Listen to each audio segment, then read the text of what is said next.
Energy to brighten your space? Ask about LED lighting upgrades, smart switches, and modern lighting controls. Perfect for cozy nights and year-round savings. Serving Utah since 1954, Mountain Home Services was the first to offer upfront pricing with no hidden fees, and every job comes with a 100% satisfaction guarantee.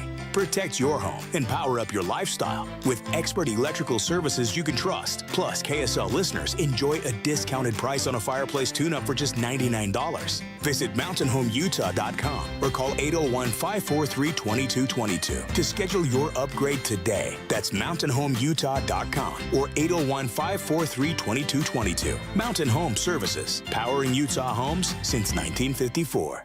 There's danger out there. It lurks on highways and quiet neighborhood streets. It's more likely to kill you than a shark and more terrifying than the biggest snake. Distracted driving claims lives every day. Every notification, swipe, social post, video, or selfie while driving risks your life.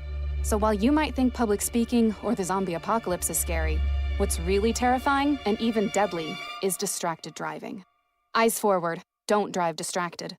Brought to you by NHTSA and the Ad Council. Everyone deserves access to quality health. But for half the world's population, essential health services are out of reach. At AmeriCares, we know access to quality health saves and improves lives. With good health, people can attend school, be productive at work, care for their families, and contribute to strong communities. That's why we envision pathways to health and opportunity for all. We care. It's our call to action. It's in our history. It's in our name, AmeriCares. AmeriCares about disaster survivors, about free medical aid, what doctors need, our communities, our neighbors, our families. AmeriCares about good health. For a better world. Learn more at americares.org/goodhealth. Together, we can build pathways to health. americares.org/goodhealth. Join us.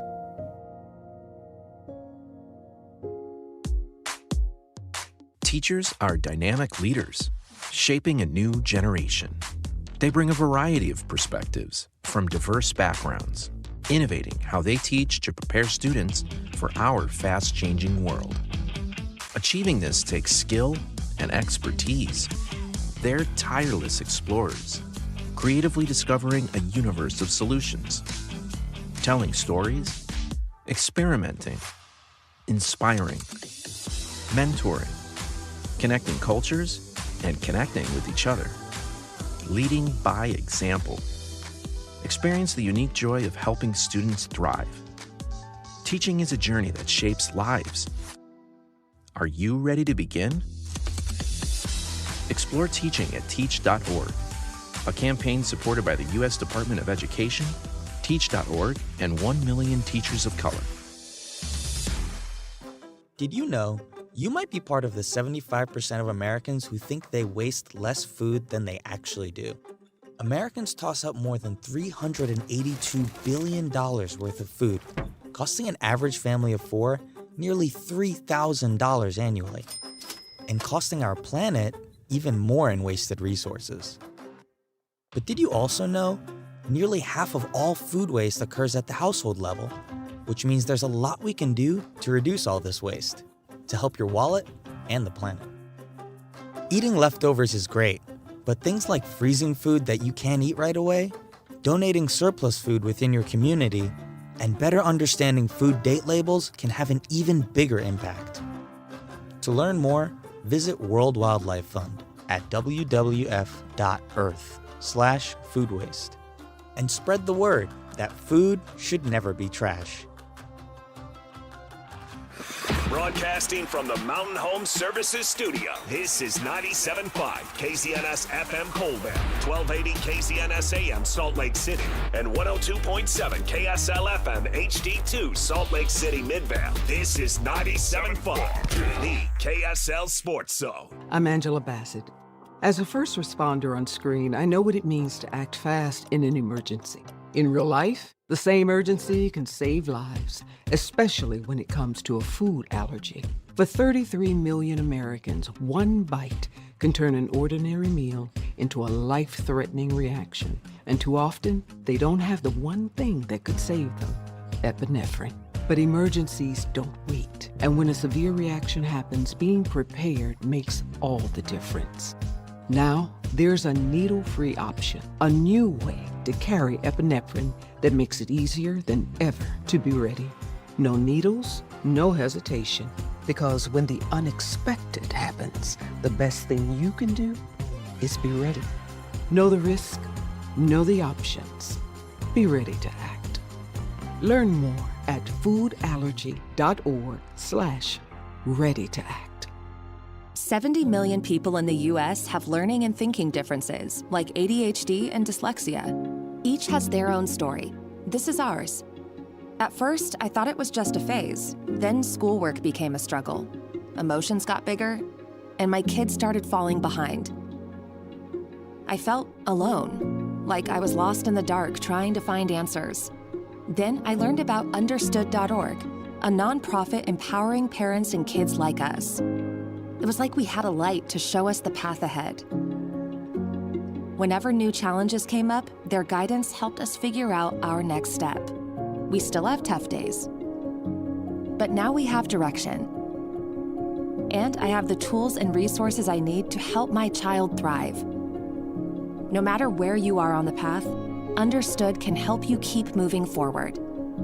Visit understood.org/yourpath today. When I found out my son was using marijuana, I thought it was just part of adolescence. Lots of teens and young people get high. But then I found out how powerful today's concentrates are. I couldn't believe it. It's far more powerful than weed from the 70s, 80s, and 90s. When teens use vapes or dabs, the potency can be 80 to 100% THC. THC can cause addiction, hallucinations, paranoia, anxiety, and cannabis-induced psychosis in youth. For teens and young adults, marijuana use comes with increased risks of suicidal thoughts, planning, and attempts. And these high THC products can be bought almost anywhere. From gas stations to dispensaries, I had no idea. Talk to your children well before they experiment with today's potent THC products. Get educated. Help them understand the dangers are real. Just Say No, KNOW. Go to justsayno.org today for the facts. A public service message from Johnny's Ambassadors. I am so sorry I was late. I was at the retina specialist getting my first AMD treatment. I was worried that the injection would hurt, but it was much better than I expected. I'm so glad you're getting your AMD treated. Did you go to the same retina specialist that I see for my diabetic retinopathy? Yes, and I was already having blurred central vision. And the retina specialist told me that by treating it early, I had a better chance of saving and even improving my vision. It's important that we see an expert for our retinal conditions. A retina specialist also treated my son when his retina detached several years ago. The surgery saved his sight. When your vision is at risk from retinal disease, you need the expertise of a retina specialist. Retina specialists are highly trained physicians and surgeons who treat retinal conditions in adults and children, as well as severe eye trauma. If you experience blurred central vision, a curtain-like shadow in your vision, floaters, flashing lights, or wavy lines, see a retina specialist as soon as possible. I lost count of how many foster homes I lived in. 20, maybe more.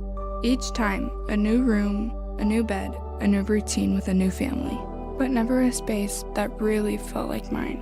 Eventually, I didn't even bother unpacking, because moving again was never an if. It was always a when.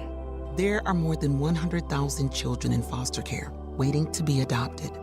The Dave Thomas Foundation for Adoption is working to help find them a forever family and a permanent home of their own.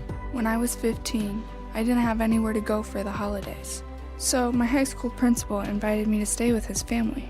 It was just supposed to be for a few weeks, but soon they asked me to stay forever as their daughter.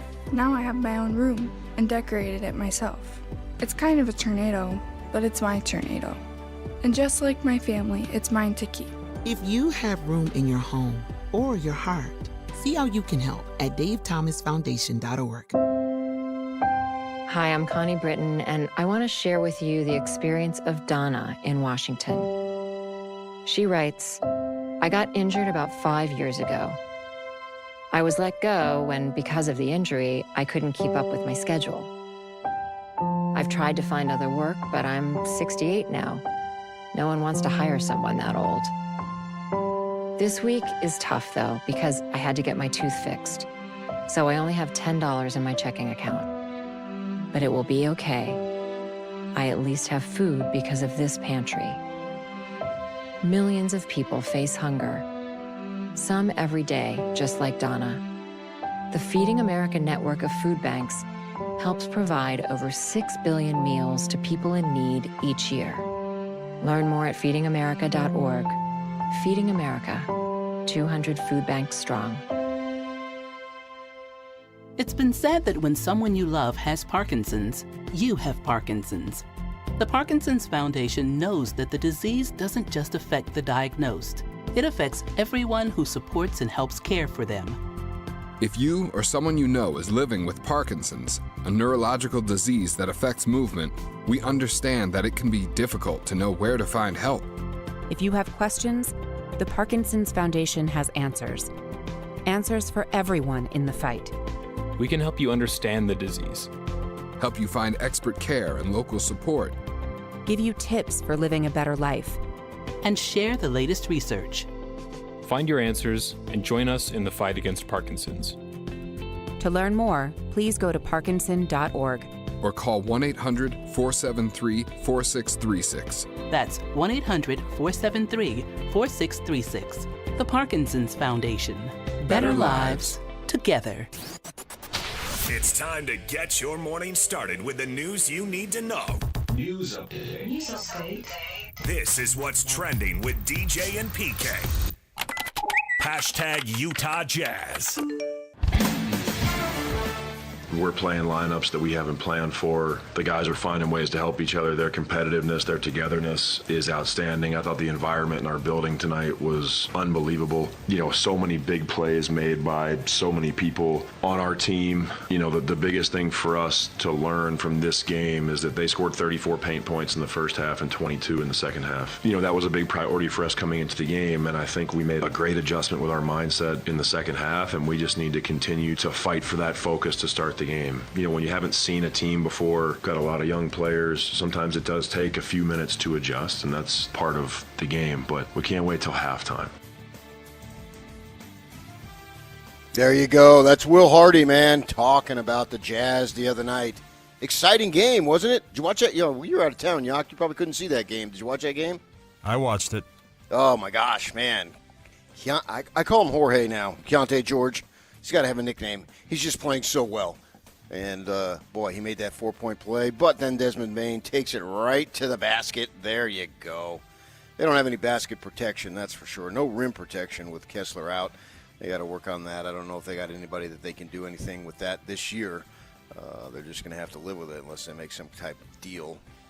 But Will Hardy being very positive after he was put on viral, what was it, last week, going nuts about them playing hard. Now they're playing hard, and he's been positive in the last couple of games, the Laker loss and then the Magic. And who do they have tonight? They got a really good team coming in, or actually they're there, right? They're over in Denver. So we'll see. I would suspect that that would be a hard game to win. Denver's got a pretty good team. But the Jazz, this is the best situation, I think. You know, moral victories. I want as many moral victories as I could possibly have this season, because that means that they will lose, and that means that they will keep the draft pick, right? Yeah. So we've got them tonight against the Nuggets, and tip-off is set for 7 o'clock, and you can hear the coverage beginning at 6 with Jake Scott and Tim Lacombe right here on the KSL Sports Zone. Hashtag NBA. Ooh, man, the Clippers. Now, they lose their pick to Oklahoma City. Oklahoma City could have a couple of top, hopefully not top 8, but they've got the Clippers pick, and then we'll see how it plays out with the Jazz. But Zubac, a grade 2 ankle sprain, at least 3 weeks. Ouch, man. So we got the Hall of Fame.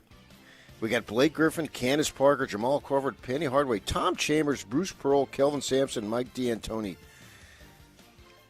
as first-time nominees. I mean, I think Chambers ought to get in, right? Obviously, he played at the U of U, scored over 20,000 points.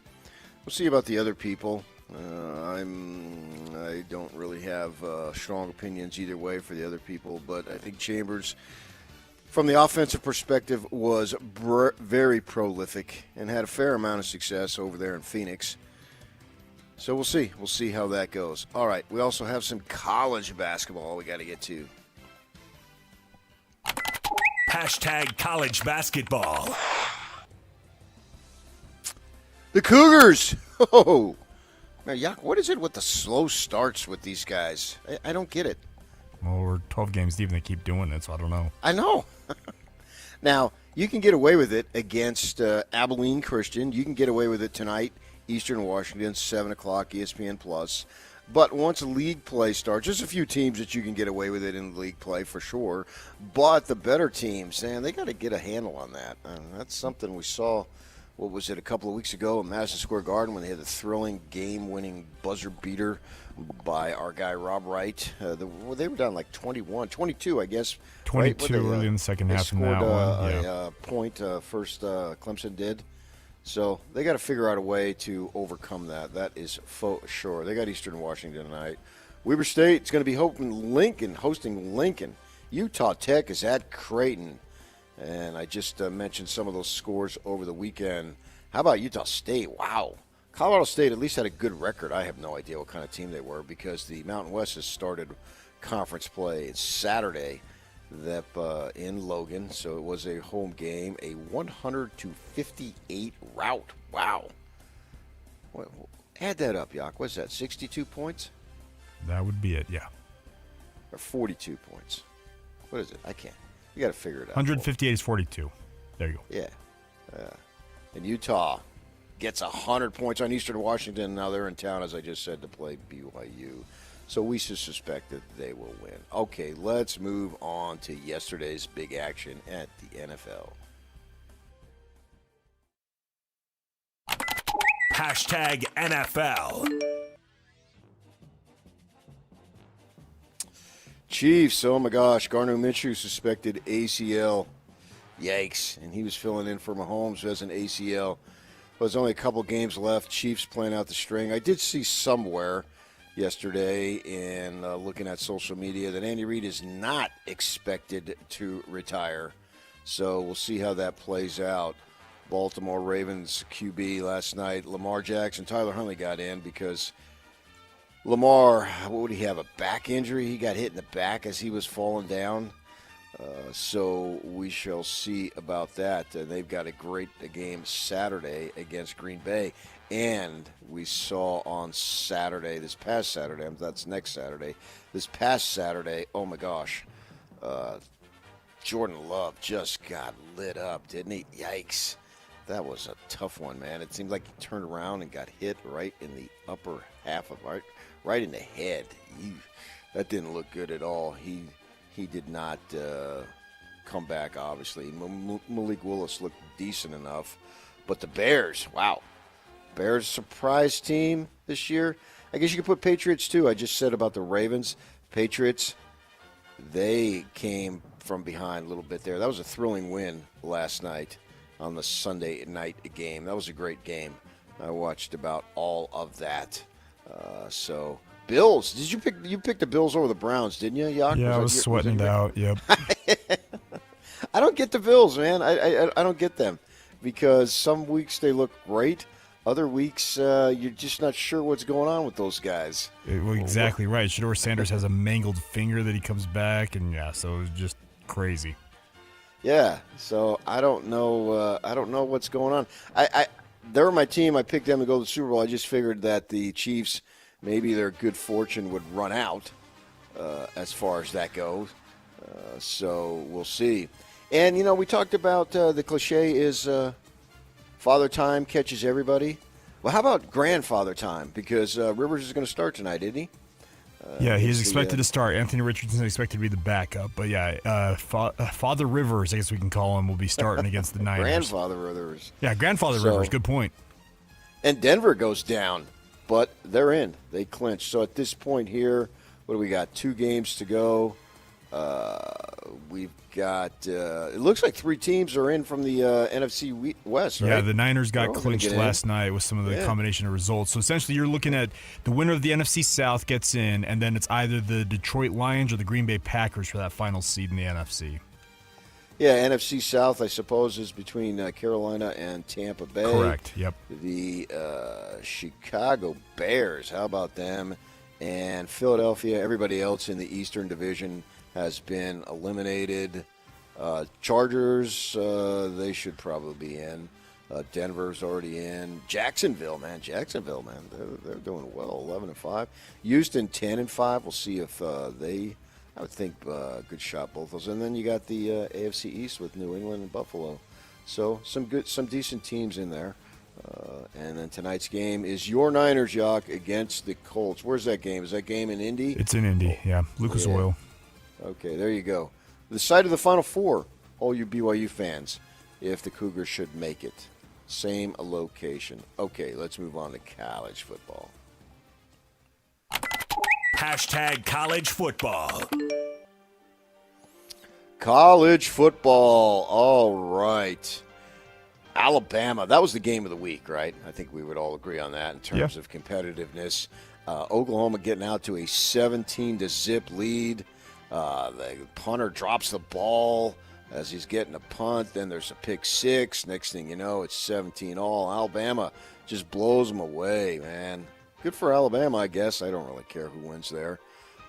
So they move on, and then Miami. That was a snooze fest, 10-3 over Texas A&M. Does Texas A&M really deserve to be a lock in all season? Just seemed like, and play the crummiest schedule if you're a Power 4 team, play the crummiest schedule that you could possibly play, and then you're good to go, right?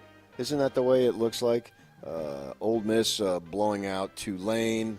I give James Madison credit. They scored 34 points in the second half.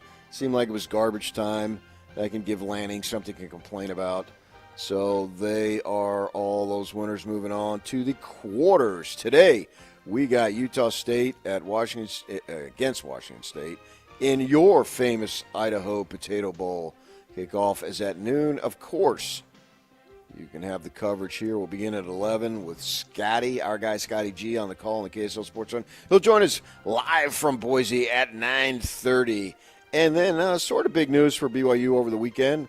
QB coach that Aaron Roderick has talked a lot about, Matt Mitchell, he's going to go over to Colorado State and join Jim Mora as the new QB coach and passing game coordinator. Jim Mora Jr. will have his first season in Fort Collins. And so he will be competing against not Oklahoma State. It would be, I don't know why I said that. It would be Utah State because they're all joining the Pac-12. And Kenny Dillingham, my guy, he's going to stay in Tempe. 5-year deal, whatever I'm going to have. I think they can finagle it, and so we'll have a little bit more than 5 is what the border regions get. Average salary is $7.5 million, and then his pool is expanded. Did you see what he did, Yak, about going on asking big donors in Phoenix because they still lack that? Yeah, and shouldn't he be asking for $20 million a year, not just hey, we need one $20 million donation? Like that's a one-time deal. He needs that annually. Well, then maybe they can invest it to get something back out of it. I don't know how they would do that. But he called out. He didn't call out. He uses an example. He mentioned, I don't say he called out. He mentioned Phil Mickelson and John Rahm, too. And then, you know what? And they're obviously professional golfers. You might as well call Barry Bonds while he's at it. That's a good thought, yeah. Barry's made a bunch of money. And then somebody, I think I saw this. I think they went at him and on Twitter and listed all the billionaires that live in the valley. And there was probably about 10 of them, like the U-Haul, GoDaddy. Problem is that I don't think they have any ties there. They move there or have a house there because of the great winter weather. Obviously, so I'm not sure they have any ties to the program. And then somebody said, hey, you are a Michigan State guy, Ishbia, who owns the Suns. Here's sort of a backdoor way to stick it to Michigan, and you write the check because you got tons of money.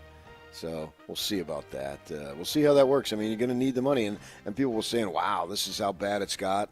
Is that he's begging? Yeah, I guess so. But you want to have a roster.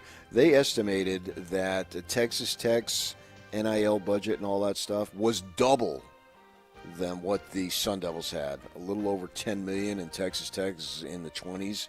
So, and who's still alive, and who's going to the Sun Bowl? Well, that answers your question. It's just like Kyle Whittingham said. The money's going to reflect the rankings, and that's what we got. So you can say he's begging, and it's unseedy and unbecoming, but that's the reality of it. All right, let's go on to baseball. # Major League Baseball. Couple of big signings. Korean star to the Padres, Sung Mung Song, a 4-year, $15 million deal. And then there's a new Japanese power hitter, Munetaka Murakami, a 2-year, $34 million deal. We'll see how he does. Now, we've seen, these guys come over. Certainly the Dodgers and their pitching have gotten some guys that have made a big, big difference. And Murakami's a big-time hitter, and obviously they got Shohei, and so, but he has a high strikeout rate. And they're saying, reading up on it, if you have a high strikeout rate in the Japanese league, that could be trouble because the pitchers throw a little bit harder and a little bit better in the big leagues. So we'll see. The White Sox, they need to reload, and they pick up somebody. And the Padres, we'll see what they're going to do. There's some deals. Tatis is still being rumored to be traded. We'll see how that goes. We've got less than 100 days now, Yak, before opening day arrives. And, of course, we got the Baseball Classic, which will be in March. So we'll have some competition a little bit earlier. Speaking of competition, give me some hockey. # NHL. Oh, did you watch the game yesterday? The Mammoth. 13 seconds into overtime. Clayton Keller. Boom. They reduced the number of guys out on the ice, so there's a lot more space. And 13 seconds, that was it. See you, goodbye, go home. So the Mammoth moved to 18, 17, and 3. And there you go. The other night, man, they scored goals 31 seconds apart. Here was just 13 seconds into overtime. And they've got one more game before Christmas, and that is tomorrow night in Colorado. So we got the Jazz in Colorado tonight, and then the Mammoth tomorrow. Pittsburgh Penguins star Sidney Crosby, he passed Mario Lemieux as the franchise all-time leading scorer with his goals and assists in their 4-3 win shootout over the Montreal Canadiens. He has 645 goals and 1,079 assists for a total of 1,724 points in his 1,387 career games. That is a lot of stats. All right, what is trending is brought to you by Shamrock Plumbing. There is no job too big or too small. Get the personal touch with Shamrock Plumbing.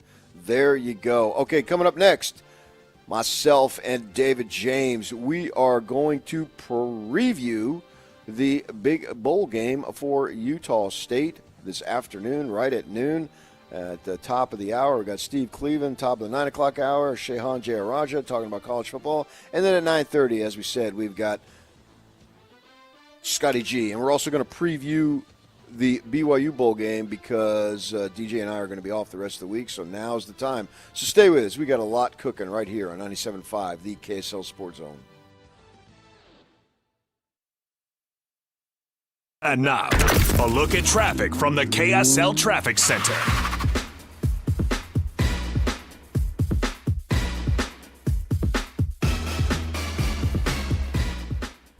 There's a new crash south on I-15 at 114 South and Draper. It's over on the right shoulder. Doesn't seem to be causing too much of a delay currently. Also have a crash Porter Rockwell Boulevard and Mountain View Corridor as you're heading eastbound in that area. Also things in Tooele County still looking pretty rough for drivers on the I-80, SR36, and the Mid-Valley Highway trying to get your way out of that area. This update is brought to you by Advanced Window Products.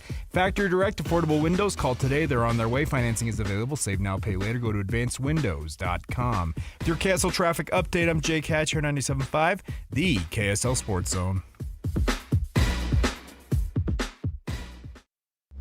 This is JJ and Alex. I got this.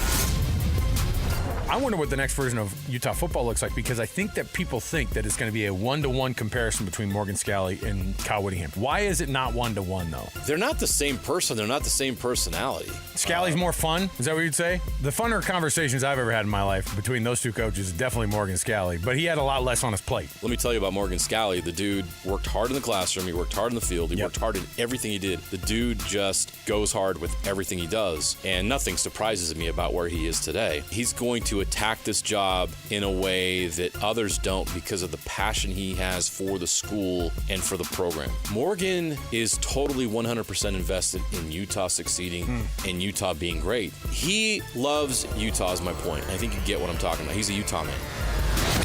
Catch JJ and Alex afternoons from 3 to 7 on 97.5, the KSL Sports Zone. Be advised, this is your opportunity to save up to 40 to 80% on a hot tub or swim spa. This weekend only, Friday through Sunday, Mountain America Expo Center. Be advised, this is your opportunity to save up to 40 to 80% on a hot tub or swim spa. This weekend only, Friday through Sunday, Mountain America Expo Center. 18-month interest-free financing. Our factories have demanded we sell 1,000 hot tubs and swim spas this weekend. Mountain America Expo Center. Huge factory incentives, factory rebates, this weekend only. Mountain America Expo Center. We can remove your old hot tub. Free delivery of your new hot tub. Hot tub starting at $2,999. Mountain America Expo Center. Free delivery of your new hot tub. Just relax and enjoy. Mountain America Expo Center. Friday, 2 p.m. to 8 p.m. Saturday, 10 a.m. to 8 p.m. Sunday, 10 a.m. to 6 p.m. Free admission, free parking, free delivery. Mountain America Expo Center.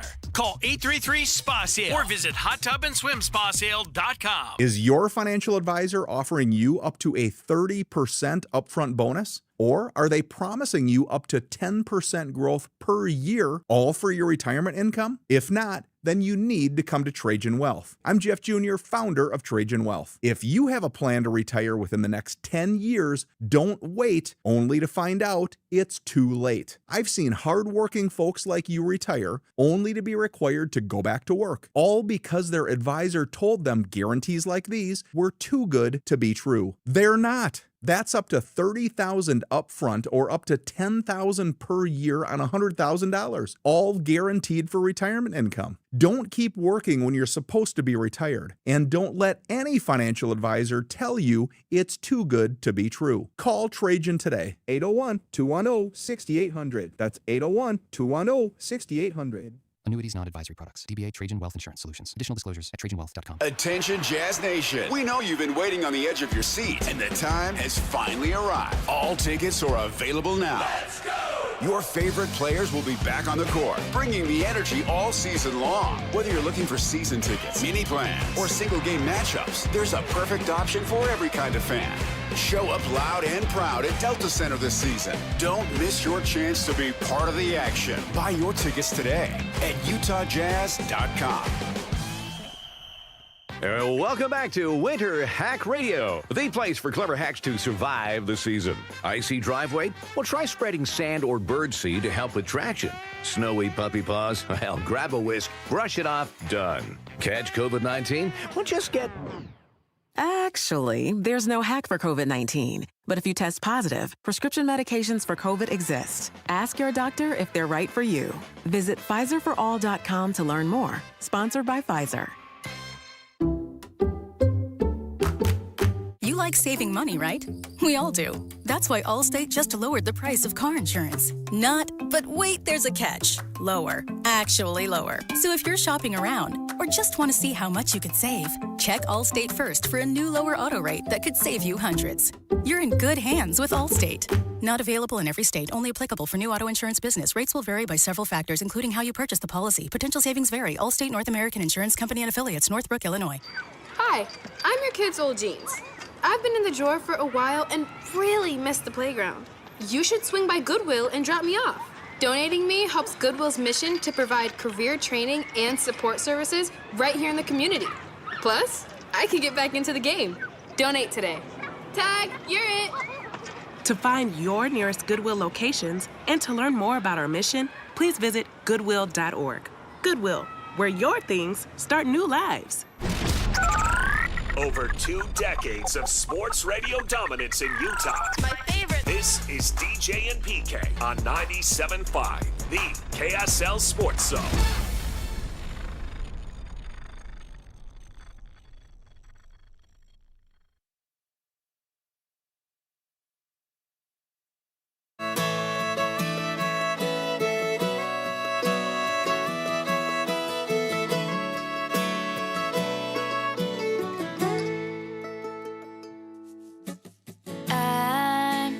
Dreaming of a white Christmas, just like the ones I used to know. Good morning, DJ and PK. It's 97.5, the KSL Sports Zone. It is time for a little college football talk, a little bowl talk. Ready for a bowl game, PK?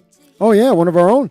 One of our own, the Utah State Aggies and the Washington State Cougars. A pair of 6-6 teams, and intriguing. I like the regional game. I like that it's drivable. And I like that they're going to be in the same league going forward, and they're going to be playing each other. So we will start to get a little measure here where these programs are. Yes, it brings back fond memories of my time in Idaho covering the famous Potato Bowl. I believe that was a major snafu there in a postgame. Ah, yes. It was Zach Wilson. I think he went like 18 of 18 or 19 of 19. End of his freshman year? Yes, and they played Western Michigan, and I went up to cover it for the station, and they won. They won fairly handily, if I remember. They did. And Zach completed every single pass that he threw, one of which was Matt Bushman making a phenomenal play, the tight end who played some for the Chiefs. And he leaped over the defender. The defender was guarding him and was right in front facing the ball, and they both jumped in the air, and Bushman, being taller, simply reached over the defender's head and caught the ball. And at that point, the streak was pronounced in the stadium. Everybody knew that it was 16 for 16 or what have you, whatever it was. And Bushman went and got the jump ball. Yeah. He just leaped over him and just reached over him and caught the ball. It was a phenomenal play, and Bushman was a really good player for the Cougars. He had some injury issues there, gotten away in the NFL too, for that matter. And his look forward to about 15 years from now, because his wife is Chad Lewis's oldest daughter, Matt Bushman. Let the recruiting begin. Yeah, so there was some height there, and she played volleyball at BYU. So there's a little athletic ability there on both sides. Chad's wife was a very good volleyball player for BYU, and BYU's getting a new volleyball coach, for that matter, women's volleyball coach. So to bring it all full circle. So I went up there, and you're right, it is drivable. There was a fair amount of Cougar fans that were there. Mm-hmm. I think they gave out free French fries. What? In the so they have like a field house, and it's cold up there, obviously, this time of year. And they had some activities inside. They had some outside too, but some inside. And one of the bennies was the free, in a cup you could get French fries, because it is the famous Idaho Potato Bowl. Oh, I like that. And so they carve, I don't know if you know, but they carve up the potatoes and make French fries out of them. That's how that works? Yes. And if I remember, Scotty and Hans were on the call for one of the independent networks or whomever was the game. So they were up there. I remember talking to them, being in their booth. And obviously Scotty will be calling that game for the Utah State Aggies, which I assume we'll broadcast here today. And so, yeah, away you go. And it's game kicks at noon, so they do half-hour pregame shows for basketball, but they do hour for football. So 11 o'clock on 1280, and then all the regular shows will continue on 97.5 The Zone. Yeah, and so with that in mind, you might want to check that. But, really? Yeah, I think that they might be doing it on both. The football game. Oh, I think you're right. Today they are. You're right. Yeah. It will be on both. Well, because Scotty would be doing the regular show, and Hans has got a game also. And I demanded an extra day off because we have to work, and the others don't. Fact. On the radio. And I'm tired of getting gypped. I want those guys going to the very last second on Christmas Eve. Okay, good for you. So what do you make of the Washington State Cougars at 6-6? I think they have some results that say they're actually a pretty good team, and the independent schedule beat them down. They also have some results that say this is a very winnable game for Utah State. So the question is, which ones do we buy into? Well, I definitely think it's a winnable game for Utah State because they had Boise and UNLV, the two best teams in the Mountain West, on the ropes. Yep. And arguably should have won the game. Now, they didn't. And losers say, well, we should have won the game. There's only one team that said we did win. And so they showed that the good thing about Utah State in the 25 season is progression was made from the start of the season to the end. They should have had more wins than they had. But particularly on the defensive side, they got substantially better. And that, if you're looking for every team – you're looking for progress, particularly with a brand new coach and an influx of so many new players given the transfer portal, which tends to happen when there is a coaching change, a dramatic coaching change. Not sure I see that for the U of U, but that's not a dramatic coaching change. The coach is already on the staff, and everybody knew that Morgan was going to succeed Kyle and all that stuff. But when Bronco comes in with virtually an entirely new staff, a lot of players leave, you bring in a lot of players, and away you go. And so I like the fact that they made progression and got improvement as the season progressed, as I say. So I'm expecting them to put on a good performance. Washington State, a little trickier because they're changing coaches, and their program, obviously, along with Oregon State, was undercut by the demolition and elimination of the Pac-12 in its prior form.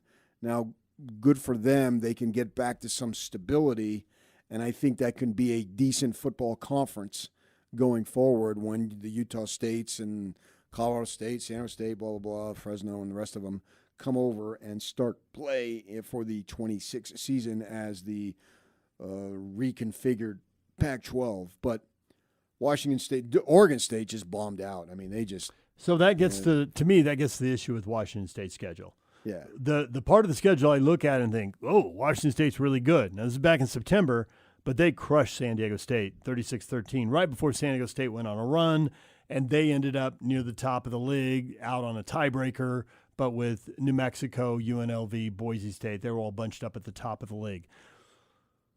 So the fact that the Aggies were so close to winning those last two games against Vegas and Boise State suggests, okay, they're pretty good. But the fact that Washington State absolutely hammered San Diego State. Now, you can say 6 losses, a 3-point loss to Ole Miss, who's in the playoff with 1 loss. That suggests I remember that game. that And Washington I watched State's a good pretty portion of good. that game. They had a them. lead in that Yeah. game. But and some of their other losses, North Texas, James Madison. James Madison is in the tournament. North Texas lost to Tulane in the conference title game. The 12, they'd be 11-1. I guess they'd be 11-2. So those are pretty good. But the loss they lost to Washington, who was pretty good in the Big Ten. The loss that screams at it, though, is how did Oregon State, who, as you said, absolutely bombed out, had to switch coaches. Disaster of a season, Oregon State. It's always hard to beat a team twice in the same season. But they had a problem beating them the first time. 10-7. Now, they did hammer them. They lost down there in Corvallis. Then they hammered them at home 3 weeks later, 32-8, which is more what I would expect given all these other results I've seen. And maybe that Oregon State game is just a one-off, and I don't know if we dive into it. Maybe we'll find out they were missing a bunch of players for that game. I don't know. I didn't follow them that closely. They have a 2-point loss to UVA. That's a team near the top of the ACC. It's not a great team, but it's a pretty good team. Oh, it's a good team. Yeah, and that was a 22-20 game. So I would say that Washington State's got some scores here that make you think, okay, they're pretty good. They played another Mountain West team. They beat CSU 20-3.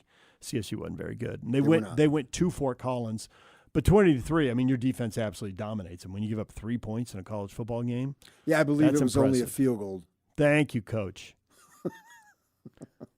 Their defense had a bunch of impressive efforts. Can they shut down the Aggie offense? No one really shut down the Aggie offense, including Texas A&M. So my guess is no, they can't. And when they win, they give up 3 points to Louisiana Tech, 7 to Toledo, 8 to Oregon State, 10 to Idaho, 13 to San Diego State. I think there's a bunch of really strong defensive performances here in victory. I think Utah State needs to win this game because they've had in November they had those 2 bitter losses, and they were bitter. You screwed that up, man. There were some questionable coaching decisions, managerial decisions. Offense, defense, special teams all have their regrets. Yeah. But the fact is that many regrets as if somebody had made a play. Yeah. Kicking game, passing game, defensively, they're in the conference title game. Those games were there to be won. Fact. And it didn't happen, and that ought to stick in your craw. And the only way you can do anything about it is win the Potato Bowl game. Finish with a winning record. Yeah. That's what's at stake in this. You're either 7-6 or you're 6-7. You either say we had a winning season or you got to say we had a losing season. We were bowl eligible is how you refer to that. You won't mention the losing season. Well, win the bowl game, Go ahead and finish 7-6. As Kyle Whittingham would say, send the seniors out the right way. Yeah, I think you're looking to do it at home. You are, in the home finale. But it is their last game. Last time they wear the uniform. Right. And you got Barnes on the way out. It'll be interesting to see what they do next year. Now, no one has any idea what's going to happen. To try to predict, that's the thing about it is like, almost like to the point of in media guides and programs and what. Don't even put the kids' year. It's irrelevant because he can leave, and you're counting on. You literally can't count on anybody coming back. And it doesn't work. We talked about it last week where players are announcing they're re-signing with the team that they're already with. I mean, whoever thought of that would be a situation to where, he's re-signing. He's coming back, man. Oh my gosh, one more year. Now, they used to, like especially in basketball, if a kid was thinking about going to the NBA, the crowd would chant one more year. Well, you'd have to chant that the entire game for everybody. They're chanting one more year. Who are they chanting at? I don't know. It could be any of us. Right. And so Barnes leaving. Davis, the running back who came up from Provo, he's leaving. He's out of eligibility. But what does that mean? I don't know what that means. That doesn't necessarily mean anything. I mean, we'll see what happens because there will be players available. And that's why I think it's important for Utah State to win this game, to have a positive message and to have Bronco Mendenhall go out and say, hey, look what we did, man. We took over a program that was in shambles the year before, and they clean house, and we were right there at the end. We let a couple games slip away, or as you say, it could have been playing for the Mountain West title. And so we're building something here, and we're going into Pac-12. We're going to have stability here in the league. You can argue it's a better league than what the Mountain West would have been. I'm assuming Oregon State gets to reestablish itself. Hopefully for them they do. Washington State, same thing. And so those are two representative teams. Those teams have been in big bowl games. Those programs have anyway. And so, you've got some regular teams that you know about with Boise and San Jose State, as I mentioned. Fresno State. Yeah, those are good teams. They have good players. If you watch an NFL game and somebody says, I'm from San Diego State, well, no one bats an eyelash. It's not like, wow, they're putting guys in the NFL. Of course they are. I think it's really interesting to figure out who is the bottom of this league. Well, right now, Texas State, Colorado State. Texas State and CSU. Yeah, but Texas State hasn't been good. Influx? Texas State should have. They got Jim Moore obviously coming in at Fort Collins, and so how quick will he turn that around? Yeah, he's got a rep. Texas State, just by virtue of location and them taking a step up. That's the other schools. I don't think are taking a big step. But Texas State is. Texas State clearly is taking a big step, and they've been preparing for it too. And they've known this is what they wanted. Don't forget, this is the alma mater of Lyndon B. Johnson and Paul Goldschmidt. And those two are winners. You're something. What? Lyndon B. Johnson. He was a president. I know he was. I know that. I'm aware of that. And Paul Goldschmidt, Goldie. But if I go back to the 60s, hey, Grandpa, nobody cares. You go back to the 60s, it's not fine. Going back. Paul Goldschmidt is not back to the 60s. I wasn't complaining about Paul Goldschmidt. I was complaining about Lyndon Johnson. Okay, but who's bigger name? Lyndon B. Johnson or Paul Goldschmidt? Depends on your audience. You're talking about poli-sci majors. If you're talking to Paul Goldschmidt's family, you got me. Paul Goldschmidt's family. The reason why I know that is because, Goldschmidt played for the Diamondbacks for a number of years. So you know that. Yeah, and I did know that. And then the Devils actually had a home with them. They did. They did. And actually, they played in the Alamo Dome when they went there, didn't they? I don't think so. I think they played. Really? They played at their Who did stadium. I see? Texas State. I thought I saw Arizona State play them in the Alamo Dome. Anyway, was it a good game? It seems to me it was. I think you're thinking of. I think of somebody else. Texas Arlington, or Texas San Antonio. Oh, I am thinking of UTSA. Yeah. You're right. I am. Right. You're right. Not yeah. Arlington. That wouldn't make And any Texas sense. State's only like half an hour away from. Right. No, that was on their field because it was like a Thursday night game. But Texas State's halfway between San Antonio and Austin. It is. And you're right about what game I saw. But because of that and because of all the players there, you would think bounce back in the portal. Oh, I think that will happen. That will happen even more. Right. I can absolutely see how they could be really good. I think they will. And not take very long. I don't think they will. In the short run, they're a little short on money. They're a little short on history. They're not coming off a particularly good year. Right. But the transfer portal can change things really quickly, and there's so much talent in Texas. Yes, and you'll be on television, and you'll play in a decent league, so you'll get decent exposure. Right. It won't be the same as the P4s, but it will be right there. You'll get better. Most of their games are streamed on the Sun Belt. They're in the Sun Belt now. It's 6-6 and 3-5. Right. So playing with this new TV contract that they've cobbled together, this could be more exposure. This is a major. They're the one team, one athletic program that's taking a major step. Right. The others, it's just a new. It's like a same league almost with a new name, essentially. Yeah, I get it. Yeah. There's 5 Mountain West teams in there, right? Who've all had success. Yeah, and they've all been playing each other for a number of years. 4 of them have won the conference title recently. Mm-hmm. I don't know how long it's been since CSU. Do we have to go back to Sonny Lubick? Maybe we do, actually. Why do you keep living in the past? Nice. I only went to the 90s. But since they went to the championship game format about a decade ago, Boise State's won it, Utah State's won it, Fresno State's won it, and San Diego State has won it. They've all recently been at the top of the league. Yeah, I'm actually excited for the league. It should be good competition. Yeah. It doesn't have the celebrity appeal, but it's schools in this part of the country that we followed, and it'll be right. It's a natural intriguing. follow for us. Plus, with Bronco, I mean, it could have been the man in the moon coaching Utah State, and we would still follow it. But Bronco gives us an added connection to the team because of our relationships that go back 20 years with the guy. It's like Eric Carrot, Weber State. You've got local ties. We know about you. It makes the story more interesting. It's a story I've already been following. I want to see the next chapter. Yes, I see myself actually. What's their stadium's name? Is it Stewart? Weber State, yeah. Yeah. I see myself, if scheduling allows being in a game there. Of going there. Yeah. Yes. A bye week, depending if other teams have a late game, early game, or a Thursday game, Saturday kind of thing. Yeah. Weber State plays some Thursday openers. I haven't seen a schedule for them this year, but they have moved their opener before, like the Utes often do.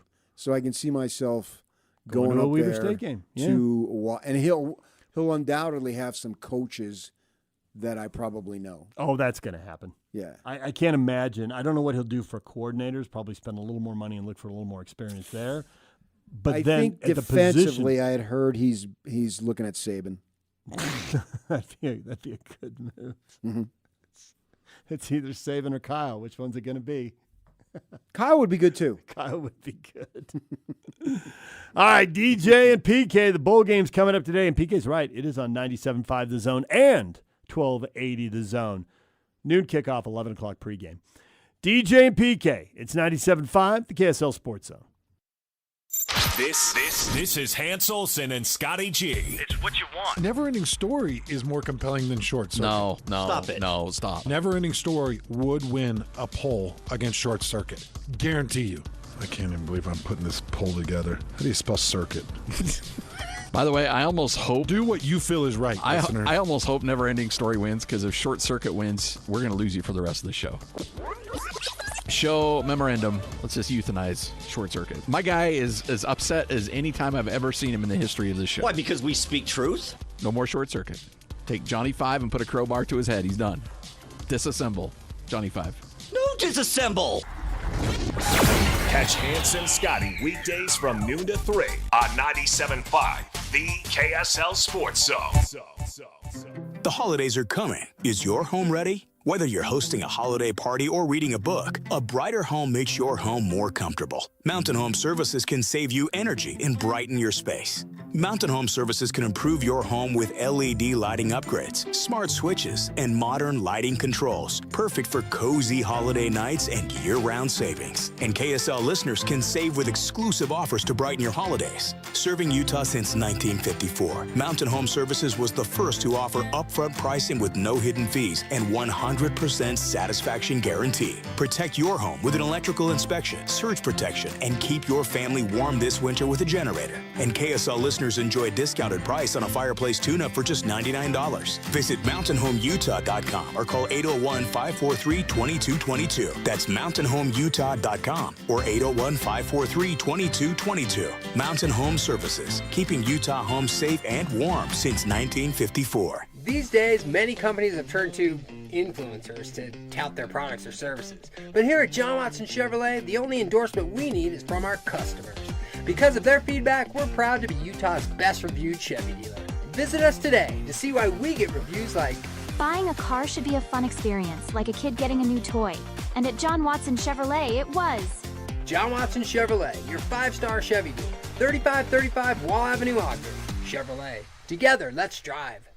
Bar Dub Grill is where roadside classics meet ranch-raised flavor. Sink your teeth into juicy, handcrafted burgers made with premium Bar W beef straight from the local Utah farm. From the bold cowboy barbecue burger to the sweet and savory Aloha burger, paired with crispy cowboy fries, hand-spun shakes, or signature spud nuts. Soft, airy, and unforgettable. Bar Dub Grill delivers honest eats with cowboy swagger. Bar Dub Grill in Nephi with easy access right off exit 222 in Nephi. Hi, this is Derek Overstreet, president of the New Millennium Group and co-host of Stop Working, Start Living with KSL News Radio. Can you imagine what your life would be like if you could retire 3 to 5 years earlier than you thought possible? The things you could do, the loved ones you could spend time with, the memories that you could create. That's what our team at the New Millennium Group does. We'll walk you through the entire process every step of the way. If you'd like to get a copy of the 5-step proprietary plan that will help you retire 3 to 5 years sooner than you thought possible, give us a shout right now. 888-999-6370. That's 888-999-6370 or utahsfinancialplanner.com. Listen, most of our listeners right now have a tax problem, not a money problem. There's not enough money in Social Security Medicare as it is.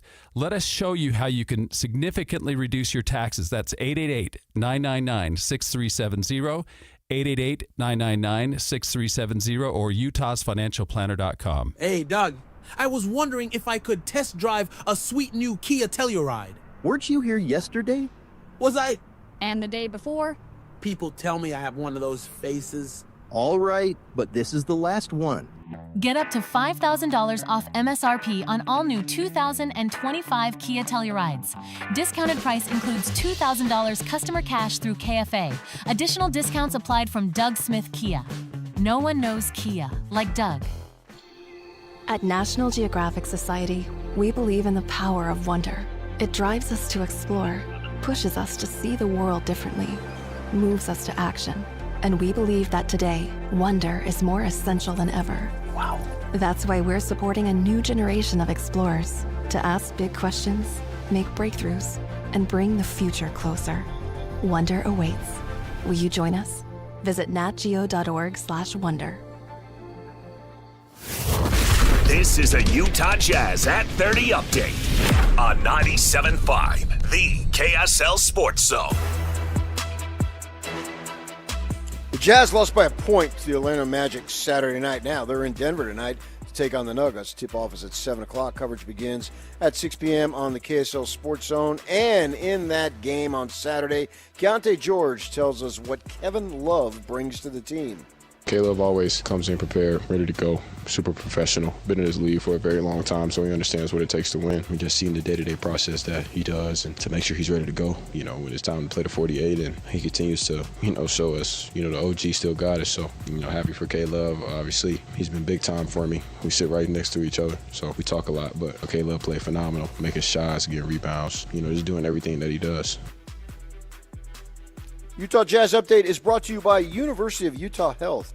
At University of Utah Health, hope is in our DNA. Learn more at uofuhealth.org. Nobody brings you better coverage of the teams you're passionate about than these guys. Try some more. This is DJ and PK on 97.5, the KSL Sports Zone. Let's get away from sleigh bells. Let's get away from snow. Let's make a break. The artist/band of the day today, well, it is a plethora, a potpourri of Christmas hits. It obviously is the Christmas season, and this one is brought to you, as it is always, by Live Nation. For all of the live concerts and events in 2025, check out livenation.com. Who's this, Jimmy Buffett? That would be it. Christmas Island by your guy, Jimmy Buffett.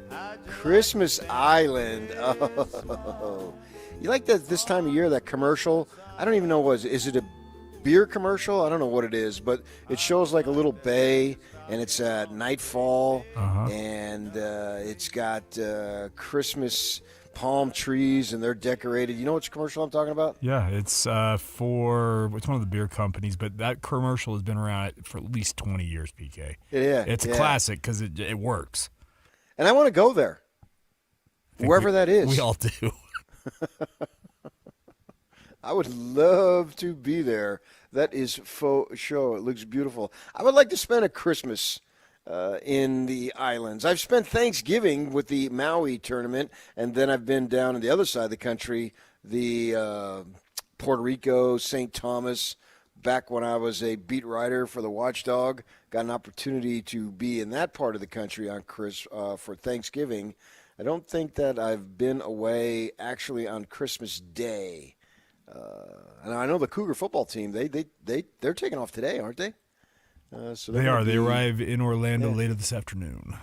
Yeah, they're going to be spending Christmas in Orlando. That doesn't sound too bad with your team, and probably bring some family members and all that. That'd be a lot of fun. Yeah, they actually take like all the significant others, kids, families. Yeah, they charter multiple planes for their bowl games, PK. They take the whole crew. Yeah, that's fun. Good for them. Have a good time with your family. All right, there you go. The 8 o'clock hour is coming up. We got Coach Steve Cleveland coming up next. At the bottom of the hour, we will be talking about BYU and their bowl game that we just mentioned. DJ and I, this is the only day this week we are live, and then we've got a bunch of stuff, bowl games and whatnot, coming up the rest of the week. And then, of course, Christmas is later on. What are we, just about, what's today? Today the 22nd? It is the 22nd. We're 3 days away. What'd you get me this year, Doc? Well, I do have a card, and I'm not sure I'm going to get it to you at this point, but we'll figure it out. How much cash in it? About 100? Put a hundy in? You think I got a hundy on me to give you? Oh, jeez, you're rolling in it with all that stuff you got going on. Okay, yeah, there we go. That inheritance coming, man, whoo. I just hope I'm alive when you get it, because you are going to be big time, I'm sure. Living high on the east side. I hope I'm alive for it, too. Your goal is to live 100 feet higher than DJ, because he lives high on the east side. You go to Foothill and then just turn up, and keep going. Isn't the only person that's higher than him Rudy Gobert at this point? Nice. Really good. Yeah, Rudy kept his house here in town. Okay, Steve Cleveland coming up next. We'll talk some basketball. And I got a question that I want to throw at him related to football, and you will see what I'm talking about when we get there. So stay with us, 97.5, the KSL Sports Zone. Whether you're stuck in the office, I believe you have my stapler, in your car, or at your in-laws. You want a piece of me? You bet I do. The Zone is with you every step of the way. Download the KSL Sports app to get live streaming of your favorite shows and access to all the latest updates on your favorite teams. Your home for the best coverage of the Utes, Cougars, Jazz, and Mammoth is on air, online, and on the KSL Sports app. This is 97.5, the KSL Sports Zone. Broadcasting from the Mountain Home Services Studio, this is 97.5 KZNS FM Colville, 1280 KZNS AM Salt Lake City, and 102.7 KSL FM HD2 Salt Lake City Midvale. This is 97.5, the KSL Sports Zone. Christmas week is here, people. It's officially here. How about that? You've been preparing for it for a while, and then you're going to enjoy the fruits of your labor here at the KSL Sports Zone. We hope you have a great Christmas week. Preparation is the key to anything, right? Now think about it in terms of down the line when you're done working and into your retirement. You have to prepare. When's the best time? Yesterday. Second best time is today. And if you're like me, one of the better things that I've done is seek help from experts, people who know what they're talking about, because I certainly don't when it comes to money. And that's why I'm talking about the folks at Trajan Wealth. I met with Steve, veteran guy. Oh, my gosh, he's got years and years of experience. You just look at him, and you can feel confident he knows what he's talking about. And what he did with me that I'm sure he'll do with you and the other people at Trajan Wealth is take the time to get to know you, who you are, what you're about, what you have available, and what are some of the ways to go about getting there, and then have that money work for you. Does that sound good? Yeah. Give yourself an opportunity to develop that money into the new year. Set yourself a goal to have that money work and maximize it. Sounds good. I'm sure it does. That's where Trajan Wealth comes in. They are your local trusted financial fiduciary, and they got one thing in mind, and that is you, to make sure that they take care of you. And it's not just one person. You got the whole company who's going to be available for all your questions and whatever needs you may have, because I can speak from experience. That's what they've been with me, and I'm sure they'll be with you. So give them a call. Initial consultation is for free. It's not going to cost you anything. That local phone number for your local trusted financial fiduciary is 801-210-6800. 801-210-6800. I met with him at Draper, right off the freeway there at about, 123rd, 125th South. Real convenient for where I live. Well, for folks at the south end of the valley, they got you there. If you live up north, no problem. They'll come up there and meet with you. They got offices in Farmington. Got you covered north and south. The website also has you covered. TrajanWealth.com is the website. TrajanWealth.com. Advisory services through Trajan Wealth, LLC, SEC-registered investment advisor. Client paid advertisement. Additional disclosures at TrajanWealth.com. Be advised, this is your opportunity to save up to 40 to 80% on a hot tub or swim spa this weekend only, Friday through Sunday, Mountain America Expo Center.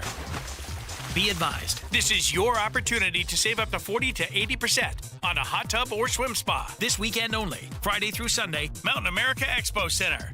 18-month interest-free financing. Our factories have demanded we sell 1,000 hot tubs and swim spas this weekend. Mountain America Expo Center. Huge factory incentives, factory rebates, this weekend only. Mountain America Expo Center. We can remove your old hot tub. Free delivery of your new hot tub. Hot tub starting at $2,999. Mountain America Expo Center. Free delivery of your new hot tub. Just relax and enjoy. Mountain America Expo Center.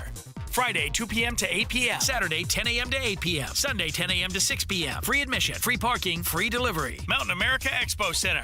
Call 833-SPA-SALE or visit hottubandSwimSpaSale.com. If you're getting new gutters, make absolutely sure that you don't get screwed.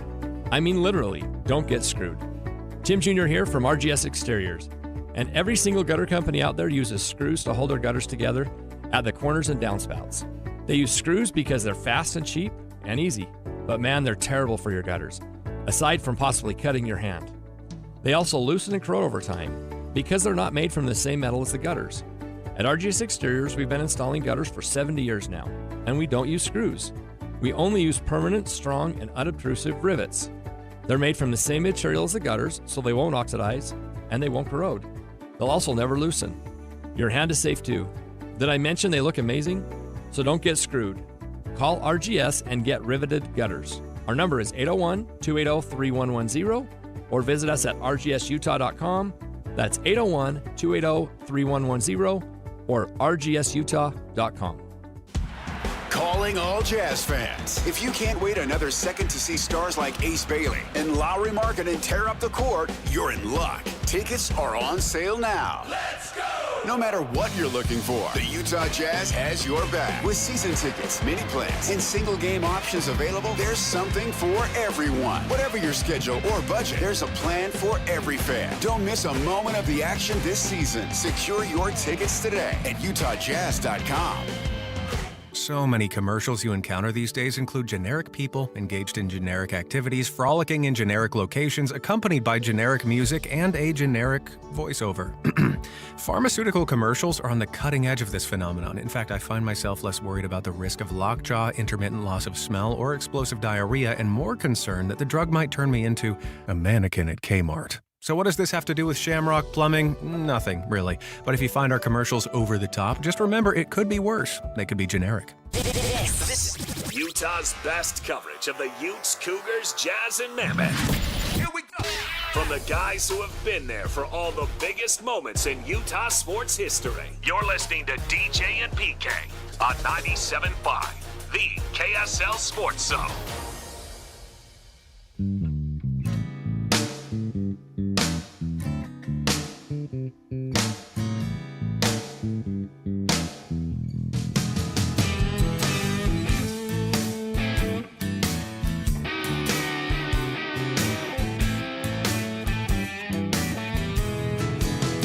Well, it's Christmas time, pretty baby.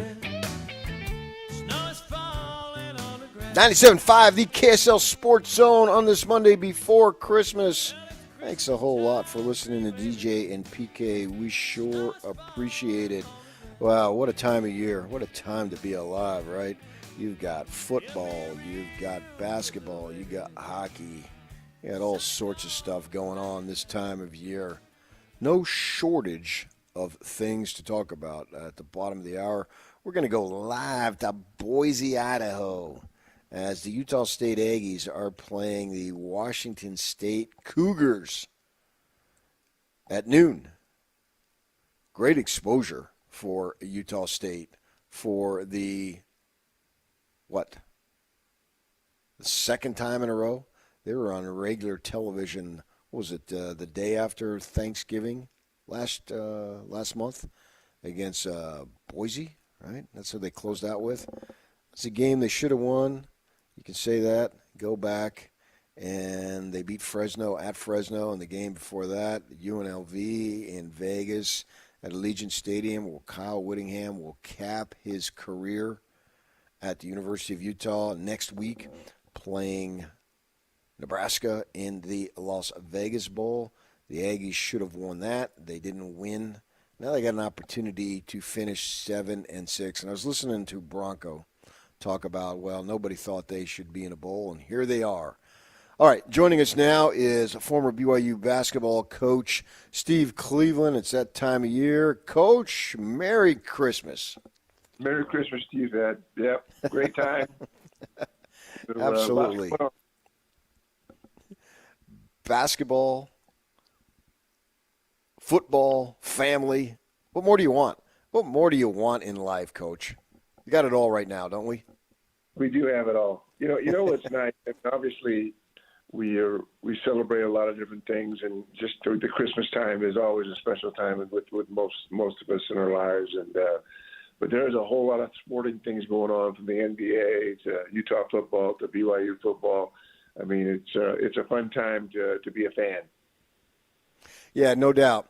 And I'm going to throw you a little bit of a curveball, which is a baseball analogy, and you'll see what I'm talking about because you had to go through it. Last week, Weber State football announced they were going to hire Eric Kerr. Now, he has been at Corner Canyon for a number of years, and they put in a lot of great players into colleges, some in the NFL. His record it's really incredible. His record is like 111-10 at Corner Canyon, some astounding amount of winning. But he's going to make the jump from high school to college football, lower division, but still, my wife taught with him for a number of years, and I've known him for 2 decades. And you've been there. You were a high school coach. And when you're a high school coach, like he talked about how he had to coach track, he taught driver's ed, all these different things, right? Well, that's all going to be behind him. And now he's going to go up and be at Weber. He's going to be the football coach, the CEO of the football program. And so that's going to be full-time. So he's going to make this. It's a pretty big jump. You made the jump from high school to junior college, and then you made a huge jump from junior college to high-level Division I, right? And so there's similarities there. And now you're going up against people, that's all they do, 24/7. They're consumed by their job. They don't have to teach driver's ed or whatever, and I'm sure you did that at the high school level. I wanted to speak to you and ask about when you made that adjustment, what was it, almost 30 years ago, from junior college to the basically professional coach now. What are some of the things that you learned that if Coach Kerr called you up, you might be able to tell him, hey, these are some of the things that I went through, maybe they could benefit you? You know what, that's interesting because, yeah, I did. I mean, I remember being a high school coach in California and then making a pretty big jump to a junior college. And we had really good players, and it was fun, and we won a lot of games. But even that, the jump, whether it's high school or junior college to Division I, is pretty significant. And I think the X's and O's, for the most part, are not going to be that difficult and not going to change that much. I mean, I remember coming to BYU, and I think my biggest concern was the recruiting piece. Not really having the connections and the contacts. And, I knew high school coaches in California. I knew junior college coaches. Dave Rose and I were together, and we had both been junior college coaches. So that was my comfort zone.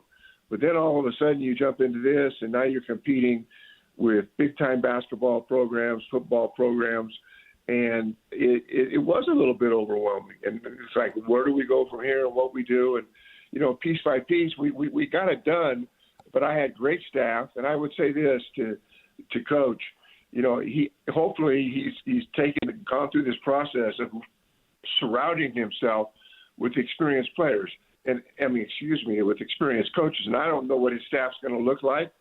And certainly the game is the game, but I think relationships and recruiting and making sure that each and every day that you're getting better and developing those relationships. Recruiting is the key thing. I mean, you can be a great X's and O guys, but if you don't have the ability to go and get players, it's always hard to sustain that long term. And that would be my first thing, is make sure you get a great staff that you trust and know, and regardless of where they're at, and whether it's high school coach or junior college or they're Division I coaches, but get guys that you surround yourself with that you can trust, that you can count on. And I think that number one is really important. And then number two, you have to watch a lot of film and a lot of tape. I did that a lot. When I got to be a Division I coach, I looked at the great coaches at that time and what they were doing and how they were playing and the schemes they were using and offense and defense. I learned a lot from others. I hired a staff that I felt like had some experiences in that area. And it didn't happen overnight for us at BYU, but over time, I think we put ourselves in a position where we got comfortable and felt like, hey, we're on the right path. And so it can be a little bit overwhelming jumping from high school, but the game is the game. And each and every day you got to study it out. You got to watch a lot of film. My suggestion to him would be to talk to other Division I coaches or assistant coaches and get their sense and feel for things. Don't be embarrassed or afraid to, make a phone call to a coach at Utah or a coach at BYU or Colorado or wherever it is, and find out what they had to do and what successes they had and what were the challenges. And the more you can do that, just be open to listening, being a good listener, and it'll make your path so much easier. It'll get you where you want to be. Yeah, I think that's where he might have an opportunity to benefit.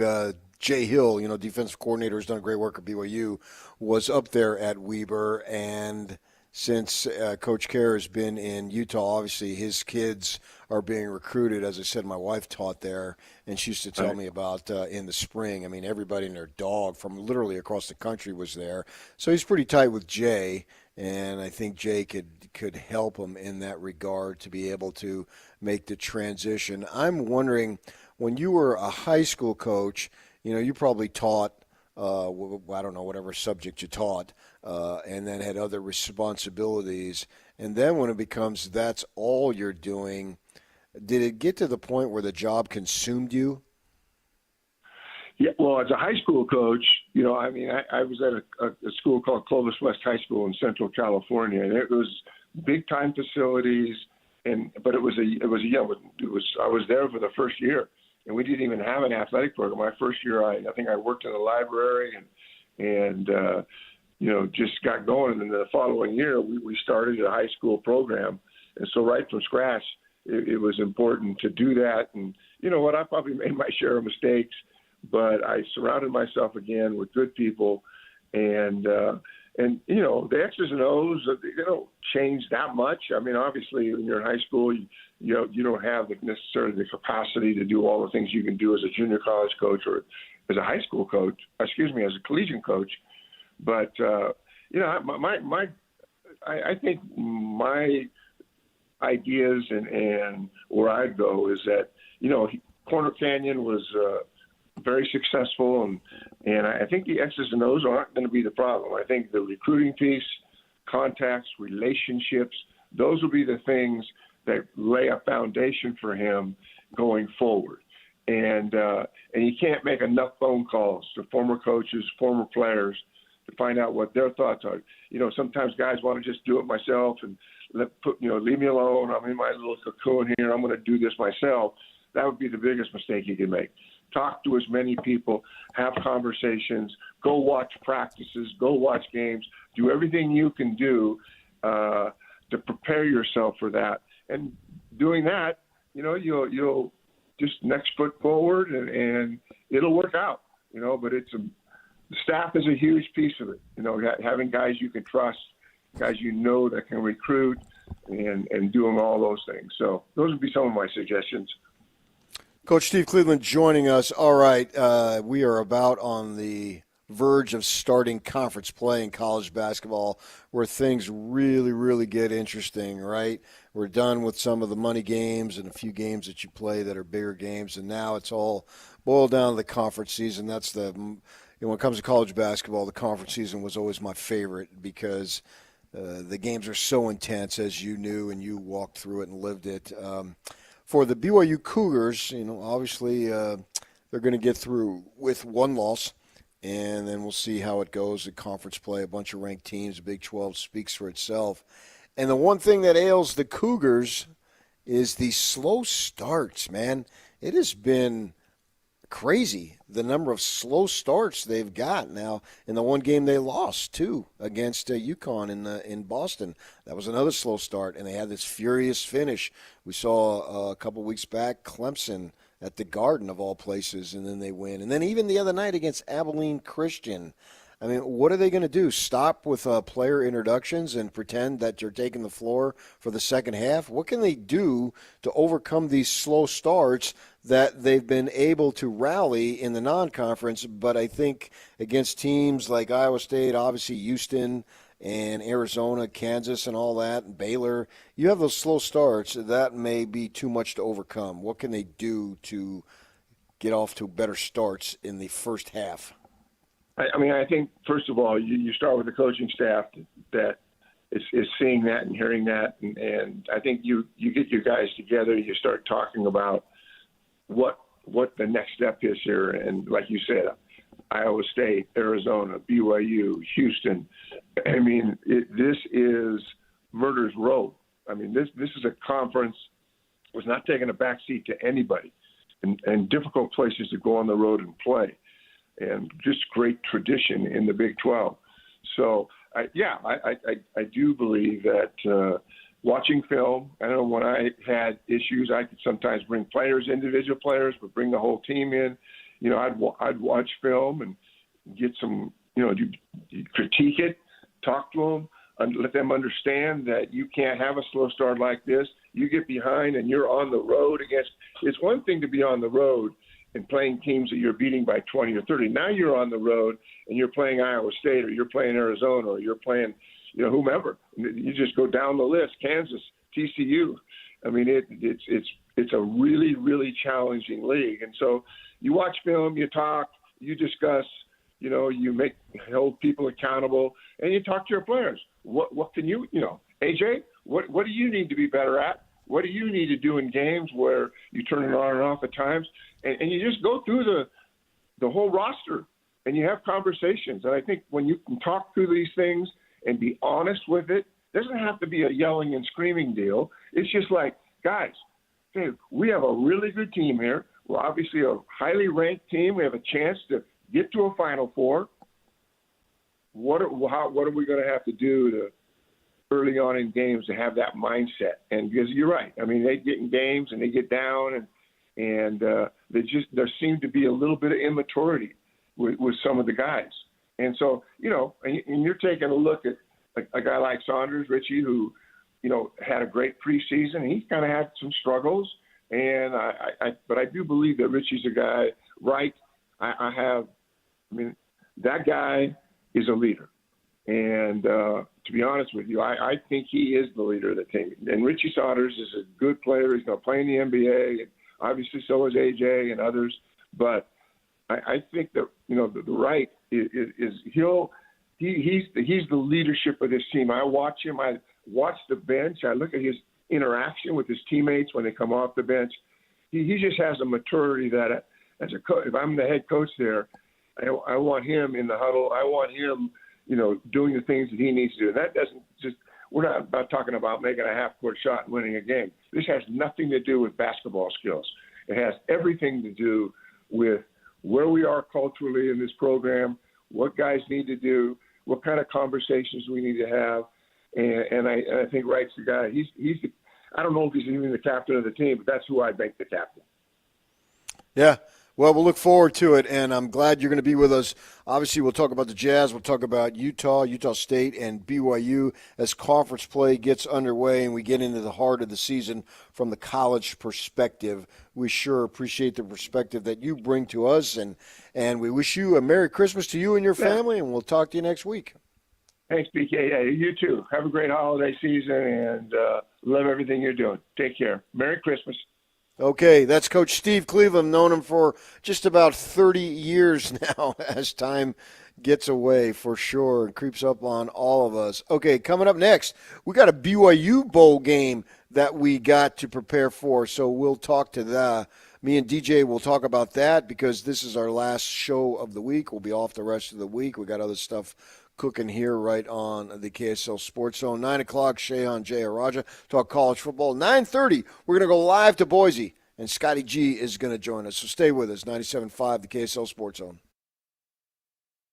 And now, a look at traffic from the KSL Traffic Center. Still a rough drive for folks coming out of Tooele County right now. SR 36 from Mills Junction over the I-80 merge is all bogged down. I-15 moving at great speeds if you're heading to downtown southbound from Ogden. It's about a 30-minute drive into Salt Lake City. Northbound is about a 20-minute drive from Draper. This update is brought to you by GoPave Utah. Bad weather and parking lots love GoPave Utah. GoPave Utah loves snow. Don't wait for the bad weather. Schedule your snow removal service at GoPaveUtah.com. Once again, go to GoPaveUtah.com. With your KSL traffic update, I'm Jake Hatch here on 97.5, the KSL Sports Zone. This is Jake Scott and Ben Anderson.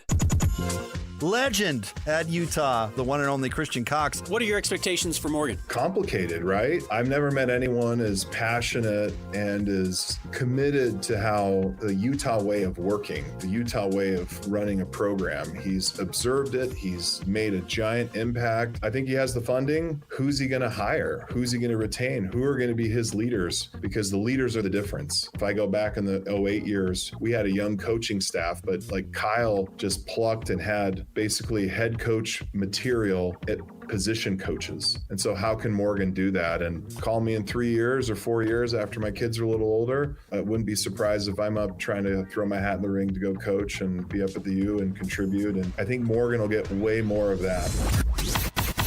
Catch Jake and Ben weekdays from 10 to noon on 97.5, the KSL Sports Zone. So Pure Talk just had their best year ever and asked me if I'd like to thank their customers on their behalf for being so awesome. I said sure. It's important to say thanks, especially this time of year, which is why, as one of their many satisfied customers, I should probably thank Pure Talk first for keeping their customer service in this country and for providing hundreds of American jobs. I appreciate that. I also appreciate their Roundup program, which makes it easy to support America's Warrior Partnership and join the fight against veteran suicide. And I love that Pure Talk donated 1,000 hand-sewn Made-in-America flags to veterans around Independence Day. And of course, I really appreciate their generous support of my own foundation, MicroWorks, and their commitment to help us train the next generation of skilled workers. Having said all that, it's now my pleasure, on behalf of everyone at Pure Talk, to thank you sincerely for choosing to do business with an American wireless company that actually stands for something. And one more thing. Merry Christmas. Hi, this is Derek Overstreet, president of the New Millennium Group and co-host of Stop Working, Start Living with KSL News Radio. Can you imagine what your life would be like if you could retire 3 to 5 years earlier than you thought possible? The things you could do, the loved ones you could spend time with, the memories that you could create. That's what our team at the New Millennium Group does. We'll walk you through the entire process every step of the way. If you'd like to get a copy of the 5-step proprietary plan that will help you retire 3 to 5 years sooner than you thought possible, give us a shout right now. 888-999-6370. That's 888-999-6370 or utahsfinancialplanner.com.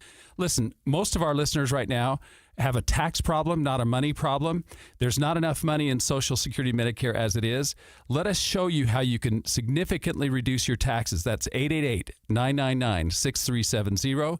888-999-6370 or utahsfinancialplanner.com. Make game day yours with the Utah Mammoth app. Get your tickets, order food and drinks without leaving your seat, track live stats, and stream every game with Mammoth Plus, all in one place. It's the ultimate game day essential, designed for Mammoth fans. Stay connected to your hometown team and never miss a moment. Download the Utah Mammoth app today on iPhone and Android. Turn on push notifications and make every day game day. Tusks up. My name is Whitney Allen. I am a widow. My husband, Ryan, died. We never thought in a million years we'd have to use life insurance. The unexpected happened. With Ethos, it is so fast and easy. It's 100% online. You can get a quote in seconds, apply in minutes, and get same-day coverage. No medical exams, and you can get up to $3 million worth of coverage through Ethos. Get your free quote at ethos.com/game. That's ethos.com/game. Time spent on application may vary. Online health questions required. This new year, get started on your next success with University of Maryland Global Campus. An accredited state university, UMGC offers online and hybrid classes, along with more than 135 skills-based degrees and certificates in fields like business, cybersecurity, healthcare, and more. Gain the skills you need to achieve your career goals. Apply now and save with no application fee. Classes start January 7th. Learn more at umgc.edu. Certified to operate in Virginia by Chev. A 15-year-old girl who chewed through a rope to escape a serial killer. I used my front teeth to saw on the rope in my mouth. The killer prowled the Pacific Northwest in the early 70s. He's been convicted of murdering 2 young women, but suspected of many more. Maybe there's another one in that area. Follow and binge all episodes of Stolen Voices of Dole Valley, available now wherever you listen. Over 2 decades of sports radio dominance in Utah. My favorite. This is DJ and PK on 97.5, the KSL Sports Zone.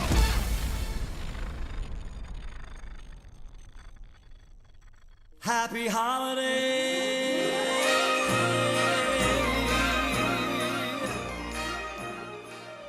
Good morning, DJ and PK. It's 97.5, the KSL Sports Zone. PK, should we look ahead to an upcoming bowl game that will intrigue a few people in these parts? Yeah, we got some time off today being Monday, and then the rest of the week with Christmas week. And then they play Saturday. And there's like 8 bowl games Saturday. We'll be off the rest of the week. Yeah. So now's the time to talk about BYU and Georgia Tech. They simply cannot lose to a team named Tech again. I've had it. 11-0 against everybody, and 0-3 against Techs. Yeah. I wouldn't think they would. I don't know. It's a bowl game, and they don't have to do injury reports and all that. So whatever you think you know, you may not know. let's see who actually plays. But let's assume that both teams are at full strength. Oh, I wouldn't. I don't know, man. Tech, they're a program that can be good at times, and they are this year. They're good, and they're good this year. But to what level of good? Because I'm not watching the ACC all that much. I think too much stuff there's on our major side. red flags. They started 8-0. They finished 1-3. They lost to a mediocre NC State team. By any definition, NC State's mediocre. Pitt, that's a good team, but how good? And then they lost to Georgia, who obviously we think is excellent. Okay, so then you got maybe one loss that you're questioning. You're not questioning Georgia. You're sort of 50-50 on Pitt. And you're questioning NC State. And then I look at the 9 wins, and how many am I impressed by? 1 or 2. Duke, 8-5 Duke, or Clemson, who they beat by 3. Clemson was in a bad spot at that point. They were, so I'm sitting here pretty lukewarm. They don't have a win as good as BYU's win over Utah. They don't. And their loss against NC State and against Pitt is worse than BYU's losses. I don't think Pitt is as good as Utah. Pitt lost to West Virginia. No, I don't think they are either. Right. So I look at NC State and Pitt, and I look at BYU, Utah, and I look at these 3 games, and I think BYU is the better team. At the same time, you go 3 weeks later. Yes, I get that. Guys, the goal was to be in the playoff. You didn't get it. What hangover do you have? Well, now last year, sort of the same thing. But I think they had juice. You're playing a conference team, Heisman Trophy, Deion Sanders in Texas, where he's king. Yeah. And so they had a ton of juice and blew those guys off the field. And the building had juice when you walked in there. There were people there who were excited to be there, and players feed off crowds. And I don't know what the crowd's going to look like. Well, you'll have Mickey will be there. So I did talk. Minnie will probably be there. I did talk to a guy I've worked with who is a big-time BYU fan, and he's going with the family, and they're going to the parks, and they're doing the thing just like you would expect. Well, of course. I know, right? Right down the line. You go in the park? Absolutely. Going to the game? Of course. Why wouldn't you? He got some $28 tickets, and he's going. It's for a bowl game. To the game? The $28 for the game? That's what he said, yeah. $28 for the game. That's as and if I would have known, it's as good a price as you're going to see to get into a college football bowl game. And maybe the crowd will be bigger because of that. I mean, they price people out with some of these expensive tickets, and maybe they won't. Yeah, I mean, not guys like you, but yeah, some people I understand. You're bored. Okay. I believe if you wanted to go to that bowl game, you could afford it. I could. And I don't really want to. But I will watch it on. I'll watch it on TV, and I'll be quite content. Yes. I like the fact that all 3 of our teams are playing bowl games in the day. I like day games. I believe sports was meant to be played under the sun. Yes. Outdoors, the way we did when we were kids. Yes. That's one of the reasons. That is a large reason why I got into baseball. Cooped up day after day after day in northern New Jersey. And when the weather got good, you couldn't wait to get outdoors. I could not, no. Yeah. And that was I was a calendar guy, so when it was football, I was way into football. When it was basketball, I was way into basketball. And when baseball, that meant you're outside. I wanted to be outside as a kid. The street I lived on, we played whatever. We watched the game on TV, and because you're in San Diego, all those games are in like at 3 o'clock, and then we went outside and played them. Yeah. Whatever. Football, baseball, basketball, it didn't matter. I know, and that only proves that you're affiliation and connection to soccer is money driven, which I've been saying all along. Yeah. There was very little soccer on TV at that age. Came along a little later. I did watch the NASL, the Tampa Bay Rowdies, but I digress. Let's talk bowl game.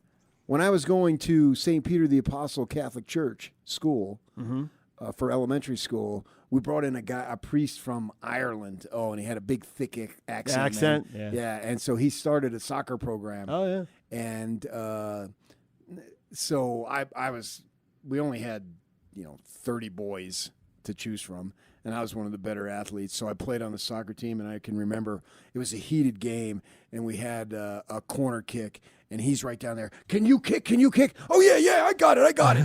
And I run up there and kick it about 5 yards.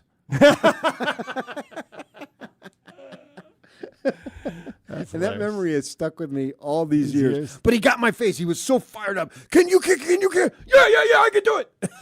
I've never done it before. That's hilarious.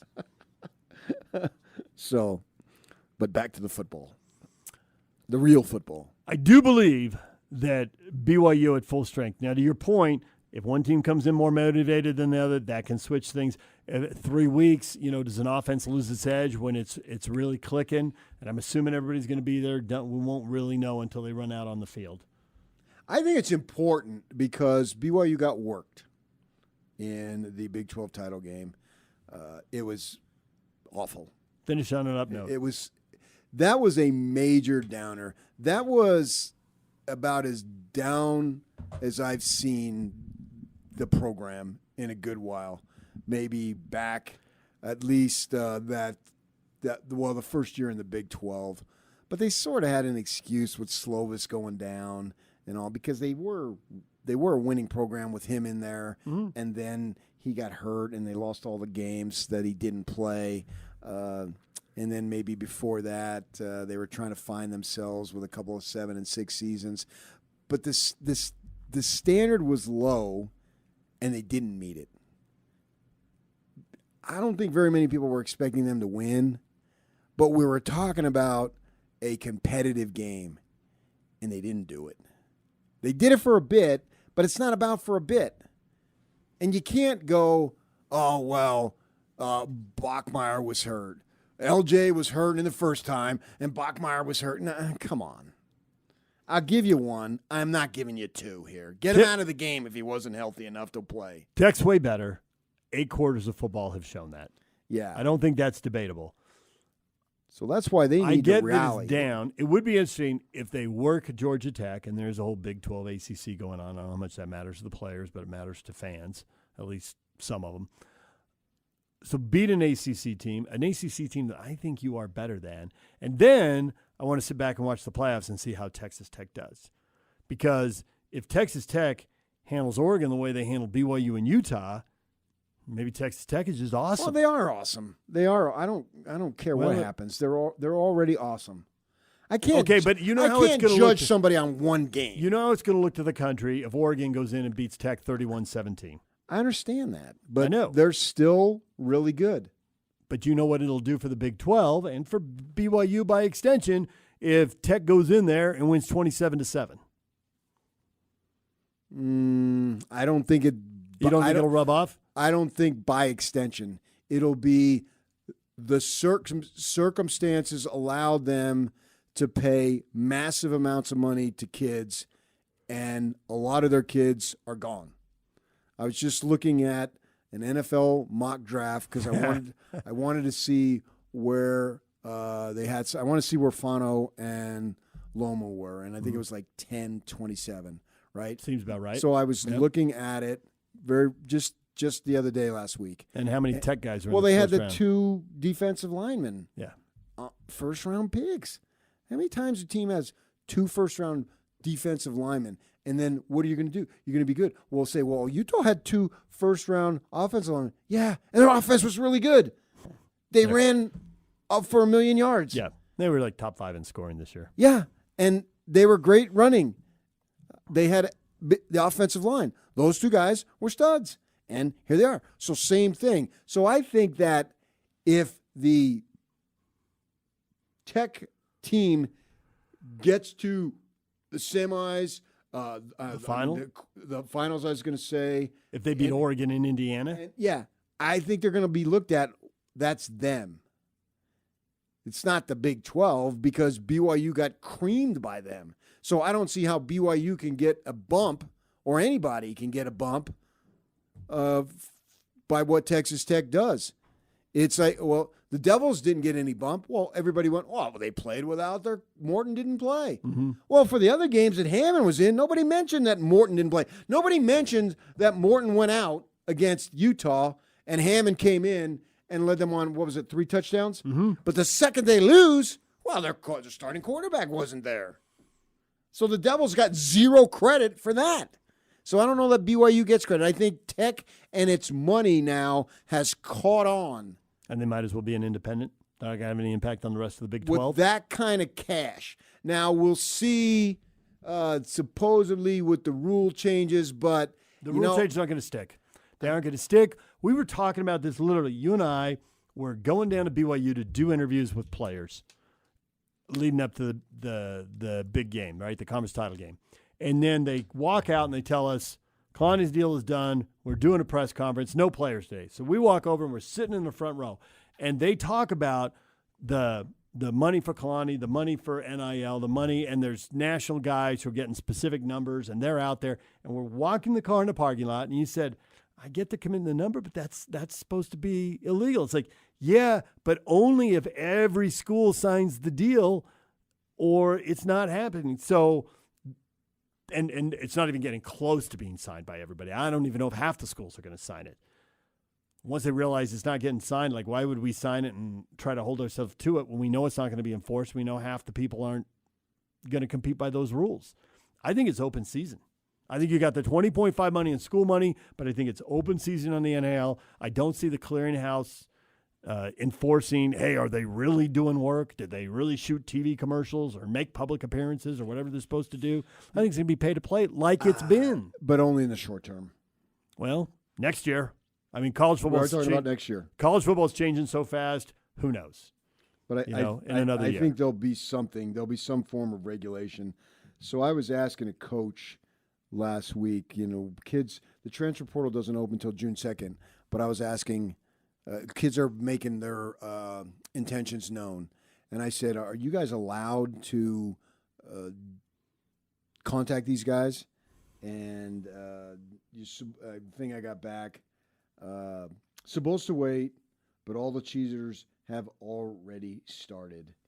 And there was a couple of schools mentioned and then one conference mentioned, meaning they not only are contacting these kids and the portal isn't open yet, beyond that, they're contacting kids who haven't made their intentions known. I don't know who you're texting with, and I haven't seen the text.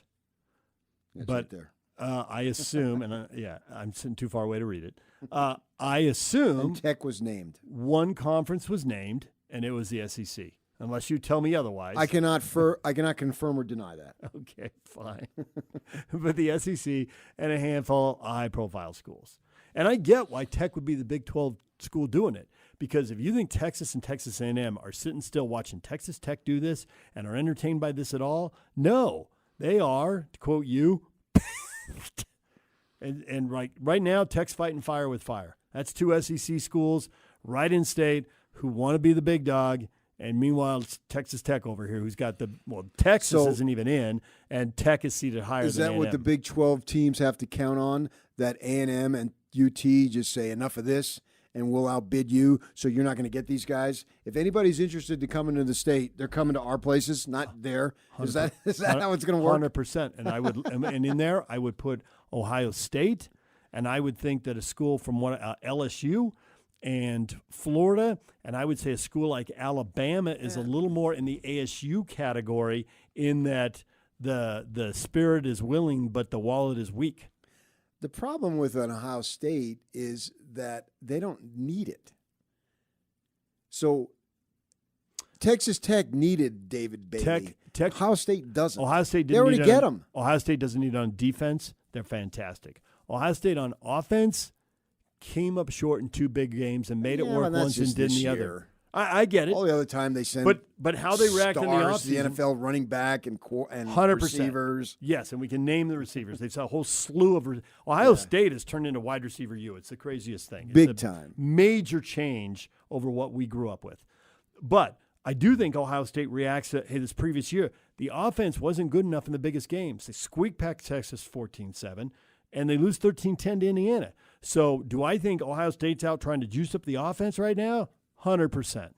Yeah, but, I think that if you're going to choose one, I would go back to your initial point. Wins. I think there are others. I think once Tech and Indiana get good, people are going to try to outbid them for those guys. They know something. Let's go get them. They got a target on them. And I do think that with UT and with A&M, absolutely. Because all those alums live together in the Houston area and in the Dallas-Fort Worth area, and they're all talking and they're getting on each other's nerves the same way BYU and Utah fans live together here and get on each other's nerves. But I don't think that's BYU's. It's their aspiration, as it is with Utah, but I don't think it's legitimate. Your aspiration is to get in the playoff and then basically maybe see if you can win a game. When you're going to go up against those teams, you're not going to beat them. I think those are the next things. Because they haven't done these things, they haven't gotten to the playoff, they haven't won. Those are the boxes to check. But I do think that you're going to have to win the conference title to get in. Not if it expands.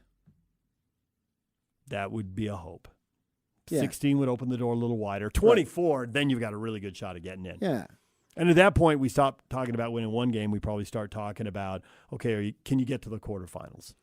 Both these teams here locally, the goal now has to be to compete and be competitive with Tech until we see otherwise. Yep.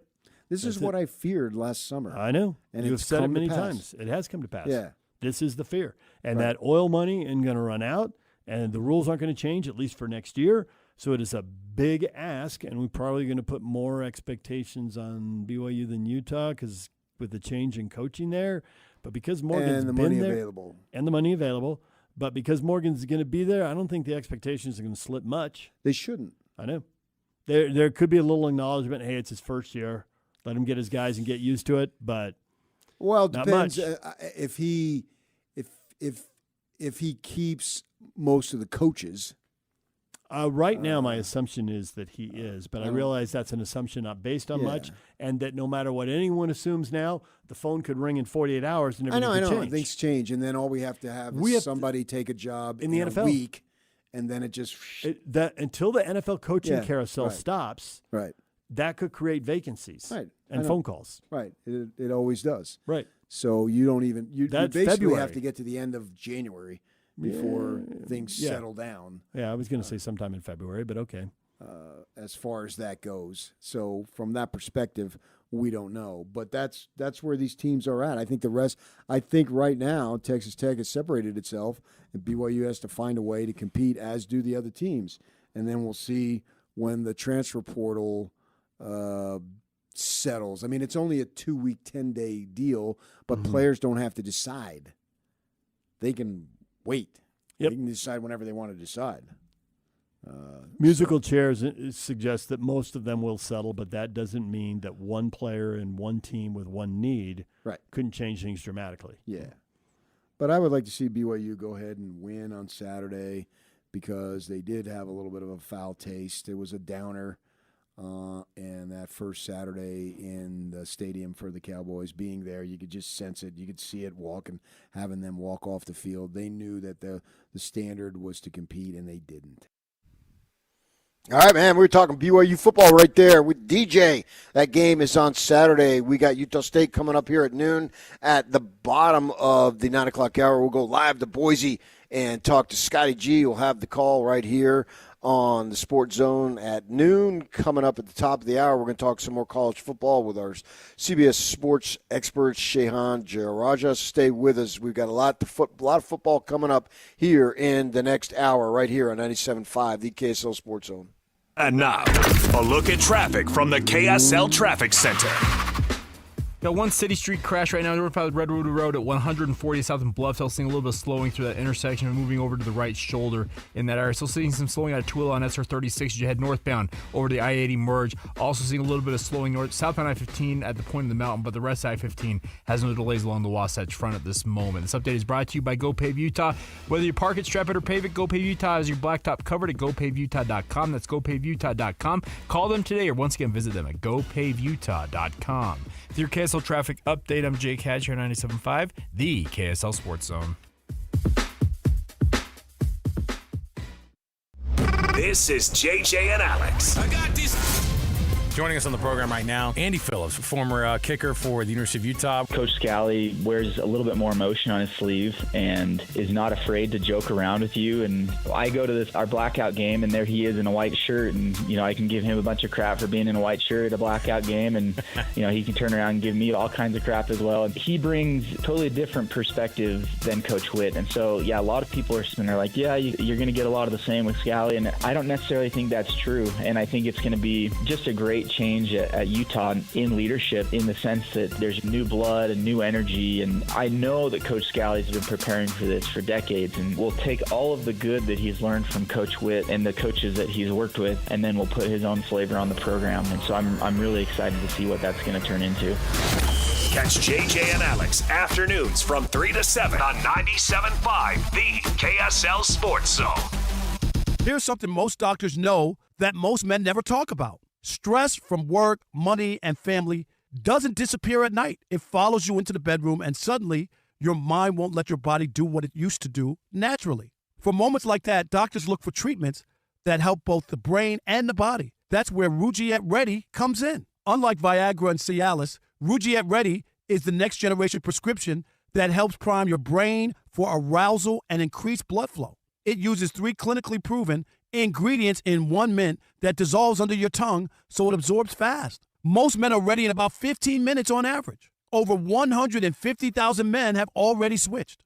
Visit Rugiet.com/FSR to get 15% off your first order. That's RUGIET.com/FSR. Individual results may vary. Rugiet Ready is a compounded prescription that is not FDA approved. Visit Rugiet.com for full safety information. You gave years, maybe decades to your job. You showed up, worked hard, and planned for retirement. But now, the company's changed. Or maybe you've taken a buyout or been forced into early retirement. So, what happens next? I'm Jeff Jr., founder of Trajan Wealth. And if you've built up a 401k or thrift savings plan, now is the time to ask, is that money really working for you? Many workplace retirement plans offer limited options and even less guidance. At Trajan Wealth, we help people just like you roll over their accounts into IRAs with more flexibility and personalized investment strategies built around your goals. For households with $500,000 or more, let us build you a personalized plan.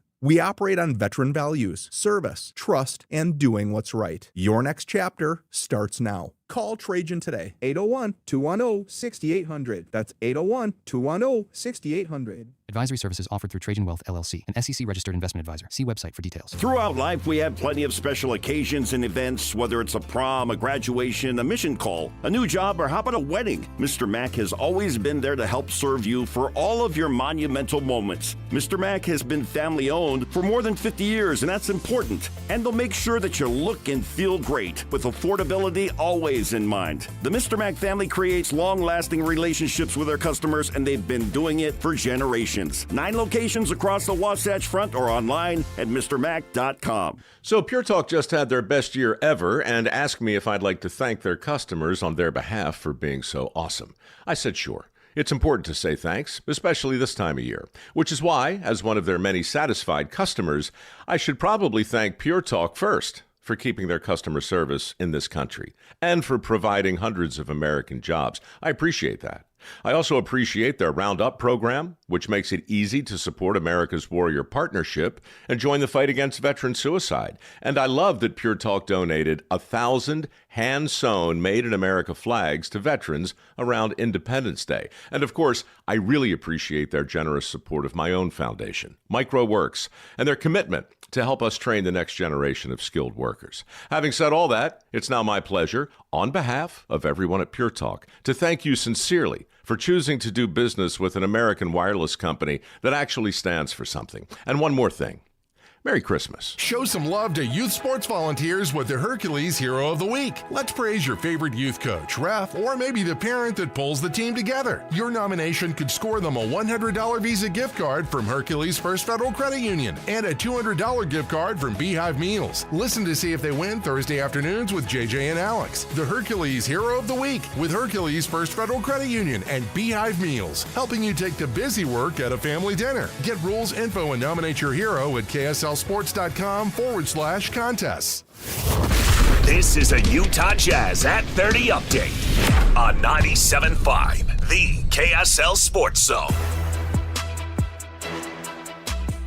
Jazz are in Denver tonight to take on the Nuggets. Tip-off 7 o'clock. Coverage of the KSL Sports Zone begins at 6. They lost by 1 point in a thrilling game on Saturday to the Orlando Magic, and Isaiah Collier did very well. In fact, Will Hardy will tell us how Collier showed out in the second half of that loss against Orlando.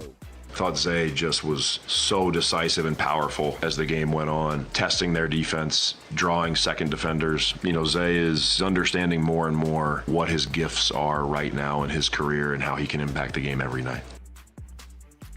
Utah Jazz Update is brought to you by University of Utah Health. At University of Utah Health, hope is in our DNA.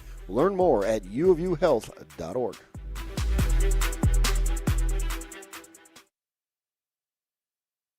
And now, your Rocky Mountain Chevy dealer's strong play of the weekend. Taysom Hill is a quarterback. 3rd and 5, going for the end zone, wide open, Chris Olave! Taysom Hill put a bow on that gift for Christmas. Taysom Hill, touchdown pass to Chris Olave. Taysom Hill, BYU's Taysom Hill. Now, is this it? He got a little emotional talking about it after the game. That's the play that you need to know, that touchdown pass to Chris Olave as the Saints beat the Jets. And when JJ and Alex call for it later today between 3 and 6, you too can win. There you go, the Taysom Hill touchdown pass. Yuck. We talked about this earlier. I picked the Saints beating the Jets, and you picked the Bills barely getting by. Who did DJ pick? Do you remember? I have it handy. Give me 1 second. I got to pull up on my phone. I'll give you here. 1 second. I'll give you 2 seconds. I'll give you 3 seconds, but I will not give you 5 seconds. That's where I draw the line. So our good friend DJ, he's actually his pick is still pending. He's got San Francisco beating Indianapolis tonight. So well, go Colts. So wait a second, but you're a San Francisco 49ers fan? Oh, my gosh. Hey, you only got 2 weeks left. I think you're going to win. I was going to say, I'm at the double crown already, it looks like. So I got one hand on the trophy right now. Yeah, you will. You are our Cody Campbell, man. You're holding the trophy midfield after the final game as the booster for Texas Tech, the most important person in Texas Tech's program as they get ready to play Oregon. All right, well, which leads us to what we got coming up next. Shehan Jayaraja from CBS Sports. We'll talk about the college playoff. Talk about Michigan. I know a coach who is really accomplished but doesn't have a job currently, at least not until next week, and then for sure he doesn't have a job. We'll see what Shehan thinks about the Michigan opening, and it's Kyle Whittingham, a contender for that job. Stay with us. We'll get to that next right here on 97.5, the KSL Sports Zone. And now, a look at traffic from the KSL Traffic Center. I-15 looking good this morning. Haven't had really any delays from Willard Bay all the way down to Utah Lakes. We'll have some slow traffic for those on SR 36 from the Mills Junction over the I-80 merge if you're out in the Twilla area this morning. This update is brought to you by UTA. When you take UTA, you can just about anything while you ride. You won't even notice all the traffic you're missing along the way. Plan your trip today at rideuta.com with your KSL traffic update. I'm Jake Hatch here on 97.5, the KSL Sports Zone.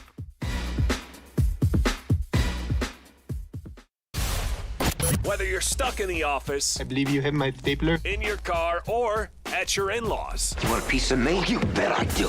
The Zone is with you every step of the way. Download the KSL Sports app to get live streaming of your favorite shows and access to all the latest updates on your favorite teams. Your home for the best coverage of the Utes, Cougars, Jazz, and Mammoth is on air, online, and on the KSL Sports app. This is 97.5, the KSL Sports Zone. Tim Jr. here from RGS Exteriors. Did you know that we offer 3 distinct styles of gutter protection? Each one meant to handle a specific leaf problem. You might not even know there are different styles of gutter protection, but there are. And if you pick the wrong one, it could be a huge waste of money. Now, the big gutter guard companies won't tell you this. They try to sell you a one-size-fits-all gutter guard.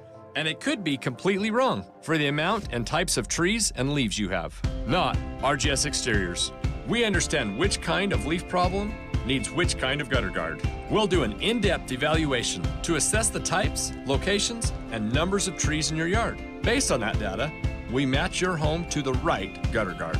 So don't risk wasting money on the wrong gutter protection. For a free evaluation and estimate, call RGS Exteriors at 801-280-3110 or visit rgsexteriors.com. That's 801-280-3110 or rgsexteriors.com. Be advised, this is your opportunity to save up to 40 to 80% on a hot tub or swim spa this weekend only, Friday through Sunday, Mountain America Expo Center. Be advised, this is your opportunity to save up to 40 to 80% on a hot tub or swim spa this weekend only, Friday through Sunday, Mountain America Expo Center. 18-month interest-free financing. Our factories have demanded we sell 1,000 hot tubs and swim spas this weekend. Mountain America Expo Center. Huge factory incentives, factory rebates, this weekend only. Mountain America Expo Center. We can remove your old hot tub. Free delivery of your new hot tub. Hot tub starting at $2,999. Mountain America Expo Center. Free delivery of your new hot tub. Just relax and enjoy. Mountain America Expo Center. Friday, 2 p.m. to 8 p.m. Saturday, 10 a.m. to 8 p.m. Sunday, 10 a.m. to 6 p.m. Free admission, free parking, free delivery. Mountain America Expo Center. Call 833-SPA-SALE or visit hottubandSwimSpaSale.com. Attention Jazz Nation. The long wait is finally over. Mountain basketball is back and better than ever. Let's go! All tickets are on sale now, and you won't want to miss the action. Jump on the opportunity to watch your favorite players live and in person. Whether you're after season tickets, mini plans, or single game matchups, the Utah Jazz has got your back. There's a plan for every fan. Don't miss out. Secure your seats today and be part of the excitement all season long. Let's go! Visit UtahJazz.com today. These days, many companies have turned to influencers to tout their products or services. But here at John Watson Chevrolet, the only endorsement we need is from our customers. Because of their feedback, we're proud to be Utah's best reviewed Chevy dealer. Visit us today to see why we get reviews like, their sales team is the best. Didn't put on any pressure, just super helpful and fun. They made the process a breeze. John Watson Chevrolet, your 5-star Chevy dealer. 3535 Wall Avenue, Ogden. Chevrolet. Together, let's drive. A new exclusive offer with an eligible Bank of America Visa credit card is your opportunity to go from cardholder to ticket holder for the FIFA World Cup 2026. For a limited time, when you're approved for a new customized cash rewards or unlimited cash rewards Visa credit card, you're eligible for a chance to purchase FIFA World Cup 2026 tickets. Learn more today at bfa.com/cardfwc26. What would you like the power to do? Bank of America, proud to be the official bank of FIFA World Cup 2026. Bank of America N.A. in partnership with Visa. Terms apply. All rights reserved. With Steel, batteries are included. This holiday season, give a gift that's ready to go right out of the box. For everything from cleaning up the yard to cutting up firewood, Steel tools check off the wish list and knock out the to-do list.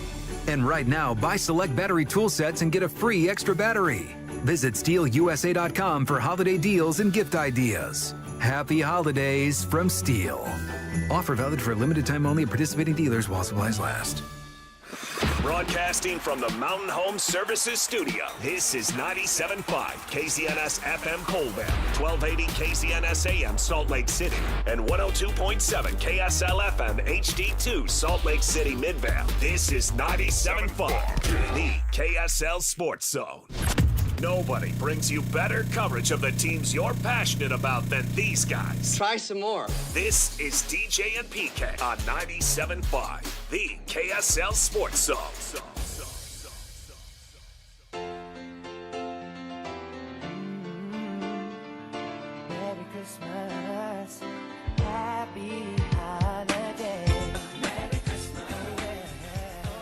All right, Christmas week. DJ's got some time off. I'm PK. Joining us now, CBS Sports college football expert, Shehan Jayaraja. Shehan, good morning to you. Good morning. Thanks for having me. Yeah, well, we got a lot to discuss. First, we'll look back at the first rounds of the playoff games. Obviously, Alabama and Oklahoma was a thrilling game for sure, big time. The other games, not as much. Just your overall impression of what you saw. Yeah, I mean, look, if we go back to last year, right, we had 4 non-competitive games, so I think that cutting it down to 2 this year is a pretty good start. But, you know, that Alabama-Oklahoma game was a fascinating one. Obviously, Oklahoma gets out to that huge lead, and Alabama storms all the way back. You know, for me, I was disappointed by Oklahoma in that second half. I thought that they showed a lot of fight in the first half and just ran out of answers a little quicker than I hoped that they would. And for Texas A&M Miami, I mean, obviously a game that was the first ever playoff game to be scoreless at halftime, the lowest scoring playoff game in college football playoff history. Like, it was a rock fight for so much of the game, but I think that the team that was better for most of the day won, and that was Miami. And do you take anything from James Madison scoring a bunch of points in the second half? I know it gives Dan Lanning some talking points to act like, okay, we're not satisfied, that wasn't Oregon standards and all that. But is that any form of concern going forward? Because obviously they play Texas Tech up next. So I don't think that it gives me a lot of concern. Now, I will say, I mean, you know, obviously everybody's going to point to sort of the points that they scored in the second half. I mean, JMU was moving the ball pretty well in the first half as well. But, you know, especially when I look to the matchups ahead, I think that a huge part of that was Alonzo Barnett is a really dynamic quarterback, somebody who's able to make plays with his legs and keep the chains moving. And when I look ahead to the matchups that Oregon could have, you know, you have Baron Morton at Texas Tech, who's more of a pocket passer and is dealing with some injuries. You have Fernando Mendoza, most likely, and he's not necessarily somebody who moves a lot. Then you have Julian Sayin. So I think that Barnett was a sort of unique challenge from that perspective. And so I don't necessarily expect it to be something that carries over. Now, I think that, look, a lot of programs in college football should consider, like, the importance of having a dual-threat quarterback in this moment. I think it just opens up your playbook and allows you to keep the chains moving in a different kind of way. But Oregon's not going to see that for most likely the rest of the season. Now, with those 2 group of 5s getting in, both lose as expected. Nick Saban coming out and saying, hey, we don't do this in baseball. We don't make the AAA team go play the Dodgers in a World Series and all that stuff. Of course, these guys aren't necessarily AAA. They're in the same level, same classification, so it might be a little bit different there. But do you think there's any ramifications to make sure that this doesn't happen again? Well, okay. I think that the conversation around this to me has gotten ridiculous. I mean, first of all, the reason that there were 2 group of 5 teams in this year is because the ACC's champion went 7-5. Like, there is no system, no pathway that you're going to create that can account for the fact that the ACC was won by a team that was not very good. Like, that's not something that should happen. That's not something I think is going to happen again. And I think the ACC certainly, I think if anything changes, the biggest thing is that the ACC is going to need to revamp their tiebreaker scenarios to really try to put their best foot forward and produce a champion that is capable of being in the college football playoff. You know, I mean, but again, most years it's going to be one team getting in. It's going to be one game. Most likely that game isn't going to be close. But, like, at the same time, I mean, I think one of the things that drives me crazy about this whole conversation is that the sort of most powerful programs have done so much to try to hoard resource, hoard money, keep it away from everybody else. And then they're yelling at those other teams for not having enough resource. Like, the New York Yankees don't prevent other teams from getting money. I mean, the Dallas Cowboys make a lot of money, but, like, they have to share it with the rest of the NFL. And so I don't know. I think that, like, to me, so much of this just misses the point of what college football is. It's a hyper-local sport. There were fans from Virginia who made the trip out to Oregon, and they knew their team was going to lose, and it didn't matter because that opportunity, getting to be on that stage, was worth it. Certainly, I'm sure that folks down in Utah can certainly talk about what it meant to the University of Utah to get those shots whenever they did have a team that was at that level, and same with Boise State, and same with TCU, so on and so on. So, I mean, I think that to me, like, the conversation is so short-sighted about all this stuff and so reactive, and I promise we don't have to have this much reverence for the 7 p.m. TNT TV window. Shehan J. Roger, CBS Sports, joining us as he's done Mondays throughout the football season. Going forward, as far as the college football landscape, I think that the games are the games, but off the field, I think the number one story right now is who is going to be Michigan's coach. Dillingham, they announced he was going to stay at Arizona State, and so now it leads you to think, what are they going to do? And the Kyle Whittingham story is fascinating to us because he doesn't say he's retired, and he had press availability on last Thursday, and all of us were up there, and he made a statement. Somebody said, well, what's going to be the process determining if you're going to coach again or not? And then he said, look down, it says the process. And then he went very simple. If the phone rings, I'll answer it, right? And if I like what's being said, I'll stay on the line. That's basically a paraphrase of what he meant. He's 66 years old, which, I don't know that that's that big of a deal, but maybe to some people it is. He just turned 66 less than a month ago. It looks like he's still got his energy. Do you think that he could be a candidate, a serious candidate at Michigan? Yeah, I mean, so I think that two things about this, right? I think that if you are a hiring athletic director, you understand that this is not a coach who is going to be there for 8 years, right? And so, because again, like, Kyle Whittingham is, obviously in incredible shape, incredible health, incredible energy, but also, we've been talking about him retiring for the last 5 years, essentially. And so if you're hiring him as your new coach, you know that it's not a long-term decision necessarily. But if you're Michigan, I think that that's what makes this really interesting, because maybe maybe you hire him to stabilize your program over the next 3 to 4 years. And also, by the way, maybe to win at a high level. I mean, he's an incredible coach, of course, who would be working with incredible resource at Michigan. So I think that for me, like, it's a fit that makes a lot of sense. I don't think they're going to get, other elite candidates in the mix. We've already seen, like you said, Kenny Dillingham formally close the door on that. Kalen DeBoer formally closed the door on that. Like, I just don't think that there's a whole lot out there that's clearly better than bringing Kyle Whittingham along and letting him kind of rebuild your program. So it's something that makes a lot of sense to me, but also I think that Michigan probably views that as, sort of a backup option. And I don't mean that as a negative, but I mean that in the literal sense of, like, he's not going anywhere, and you know that you have that option available to you if you strike out on 3 or 4 other options that you're going to try. So I'll be interested to see what direction they ultimately go. But, the longer that this drags out, the more the Whittingham thing makes sense to me. Yeah, I can't argue with that. I'm wondering if they just decide, well, you're supposed to get a coach and, like, he's going to be here 10 years. And I think that's overrated. When they hired Urban Meyer at Utah 20-some years ago. Well, he only stayed 2 years, but it was 2 phenomenal years. 2 years to that point that they had never experienced, or at least hadn't experienced in most people's lifetime, maybe going back to the early 60s or 50s. He brought him the outright title, and obviously they break the BCS the next season and all that stuff.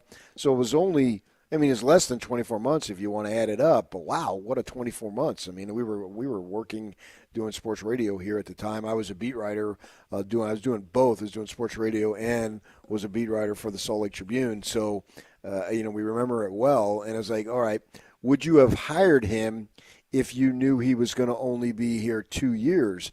Well, if you knew the results that he was going to give you in 2 years, and then at that point you could pass it along to Kyle Whittingham, obviously the overwhelming answer would be yes. but I'm wondering, we don't necessarily know how it's going to be. We're looking at it from perspective rather than into the future. My thought is that I'm wondering if they do like Penn State, a bunch of guys say no, and they still get a decent coach in Campbell from Iowa State. Now, it's a different story. They chose to fire Franklin, who was an accomplished coach. Michigan, their hand was basically forced.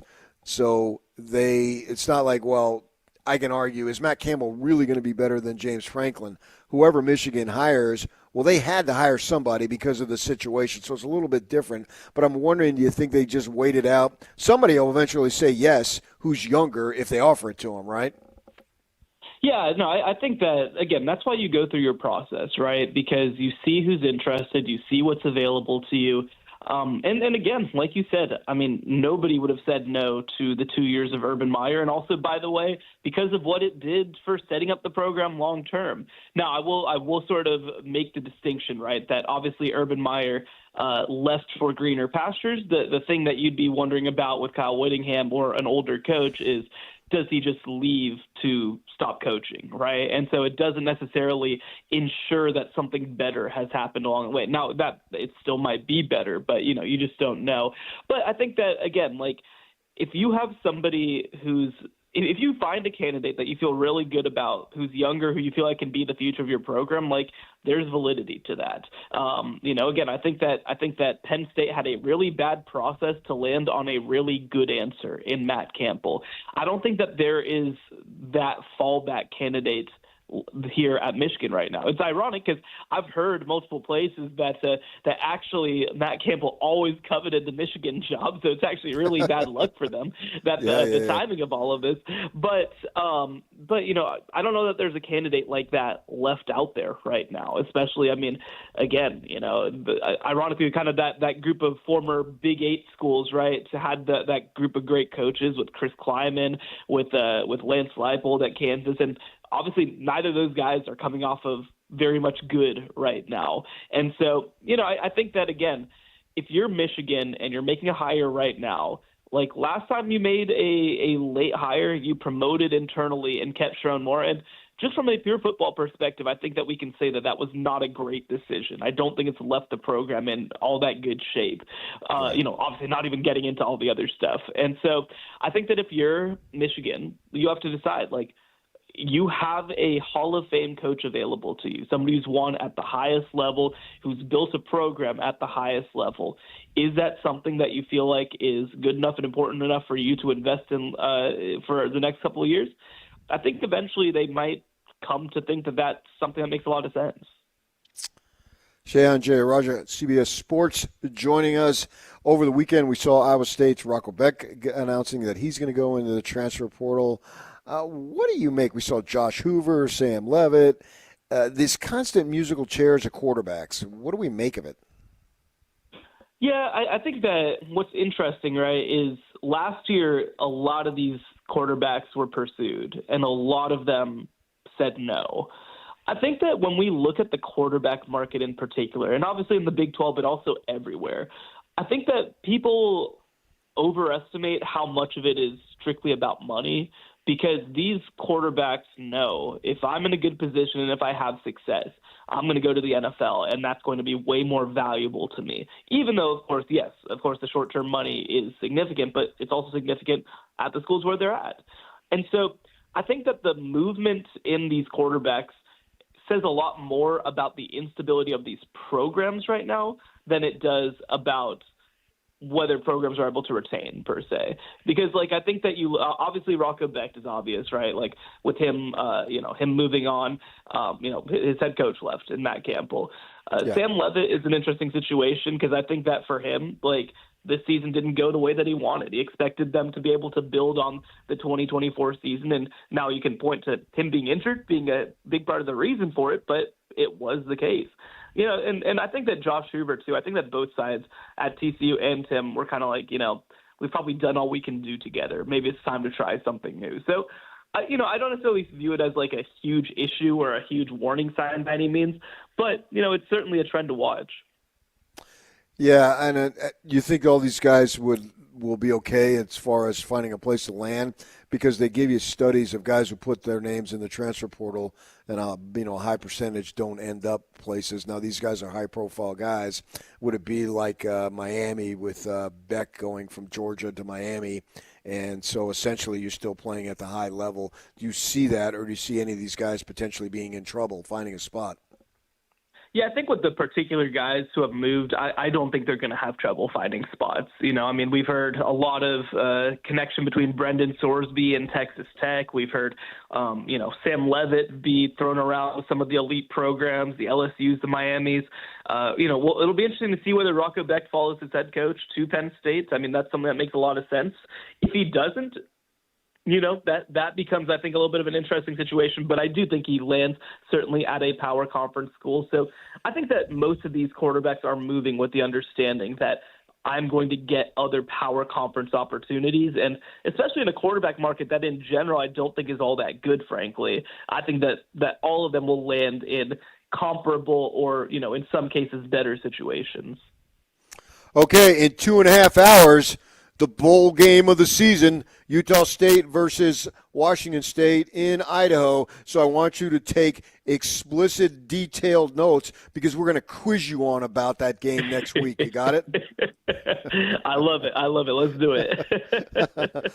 Thanks for your time. Have a good holiday, and we'll talk to you down the road. Thank you so much for having me. Okay, that's Shehan Jayaraja. You can read his stuff and all of the stuff at CBS Sports.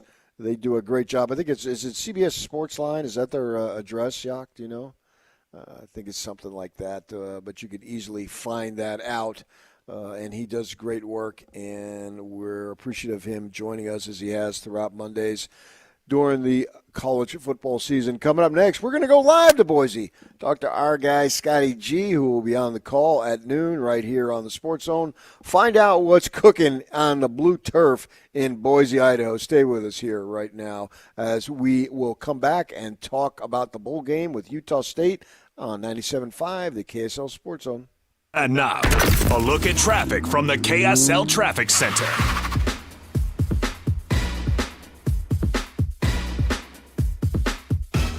Delays have cleared in Lake Point on SR 36. Things are moving as you head over to the I-80 merge at this moment. I-15 has been great all morning long. Things moving along at freeway speeds to Weber, Davis, Salt Lake, and Utah counties at this moment. All the canyons also have good driving conditions right now, as well as you head towards the valley areas. This update is brought to you by Advanced Window Products. $2,500 off 10 windows or more. Go to advancedwindows.com. Affordable windows guaranteed. With your KSL traffic update, I'm Jake Hatch here at 97.5, the KSL Sports Zone.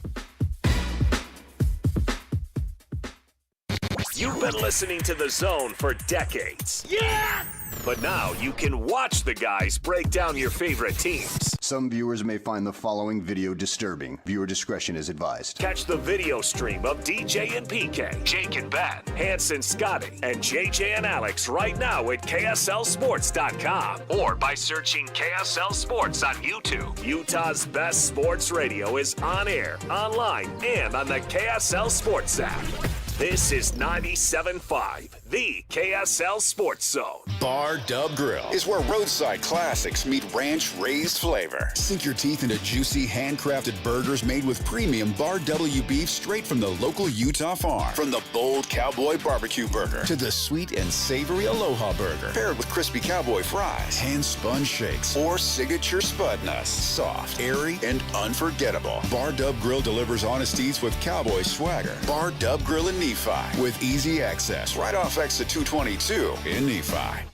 The KSL Sports Zone is your home for live local sports. Tonight, the Utah Jazz are in Denver to play the Nuggets, 7 o'clock on 97.5 FM. At the same time, BYU and Eastern Washington are playing on 102.7 FM. And the Utah Mammoth are in action tomorrow night in Colorado against the Avalanche at 7 o'clock on 1280 The Zone. If you want to hear your company's name right here, email Stephanie Palmer at spalmer@ksl.com and join the winning team at the KSL Sports Zone.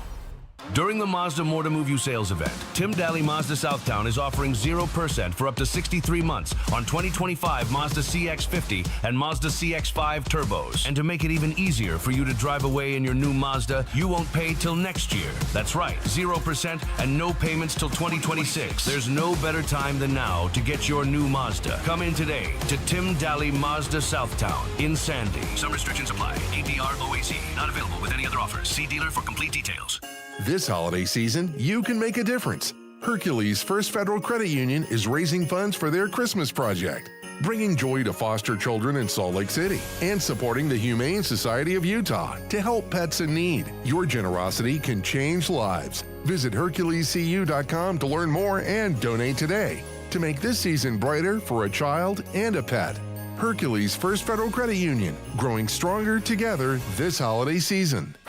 Fox Sports Radio is taking over YouTube, and you can be a part of it. Pay attention! Just go to YouTube and search Fox Sports Radio. Hit that subscribe button and smash that notification bell and catch all the videos from your favorite shows. Two Pros and a Cup of Joe, Dan Patrick, Colin Cowherd, Doug Gottlieb, Covino and Rich, The Odd Couple with Rob Parker and Kelvin Washington, The Jason Smith Show with Mike Harmon, and The Ben Maller Show. Fox Sports Radio on YouTube. Subscribe, hit that thumbs up icon, and comment away. Makita's built for the pros who show up early, who don't do shortcuts, only precise cuts. With tools built to last, job after job, year after year. Performance that pays off, because when the job calls for the best, you answer. And when you need the best, you call on Makita. Built to be the best. Available at the Home Depot. Is your financial advisor offering you up to a 30% upfront bonus? Or are they promising you up to 10% growth per year, all for your retirement income? If not, then you need to come to Trajan Wealth. I'm Jeff Jr., founder of Trajan Wealth. If you have a plan to retire within the next 10 years, don't wait only to find out it's too late. I've seen hardworking folks like you retire only to be required to go back to work, all because their advisor told them guarantees like these were too good to be true. They're not. That's up to $30,000 upfront or up to $10,000 per year on $100,000, all guaranteed for retirement income. Don't keep working when you're supposed to be retired, and don't let any financial advisor tell you it's too good to be true. Call Trajan today, 801-210-6800. That's 801-210-6800. Annuities, not advisory products. DBA Trajan Wealth Insurance Solutions. Additional disclosures at TrajanWealth.com. This is a Utah Jazz at 30 update on 97.5, the KSL Sports Zone.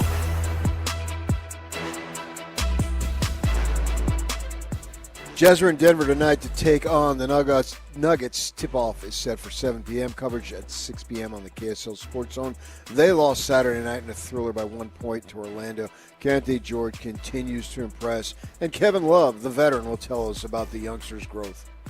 I think just a belief in who he is, not only as a player, but as a leader and where he stands in this league. He just continues to get better. He's someone who we look to every single night between him and Lowry, to go out there and set the tone and get the job done for us. But he's just been so huge for us this year. And again, he's getting the respect around the league now. It's a beautiful thing to see.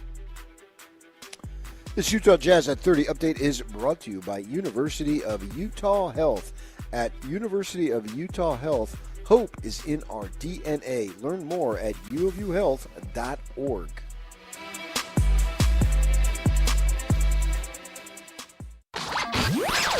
For all of you, less motivated listeners, it's time for your 9 o'clock. Where the heck have you been headlines? Where you at? With DJ and PK on 97.5, the KSL Sports Zone.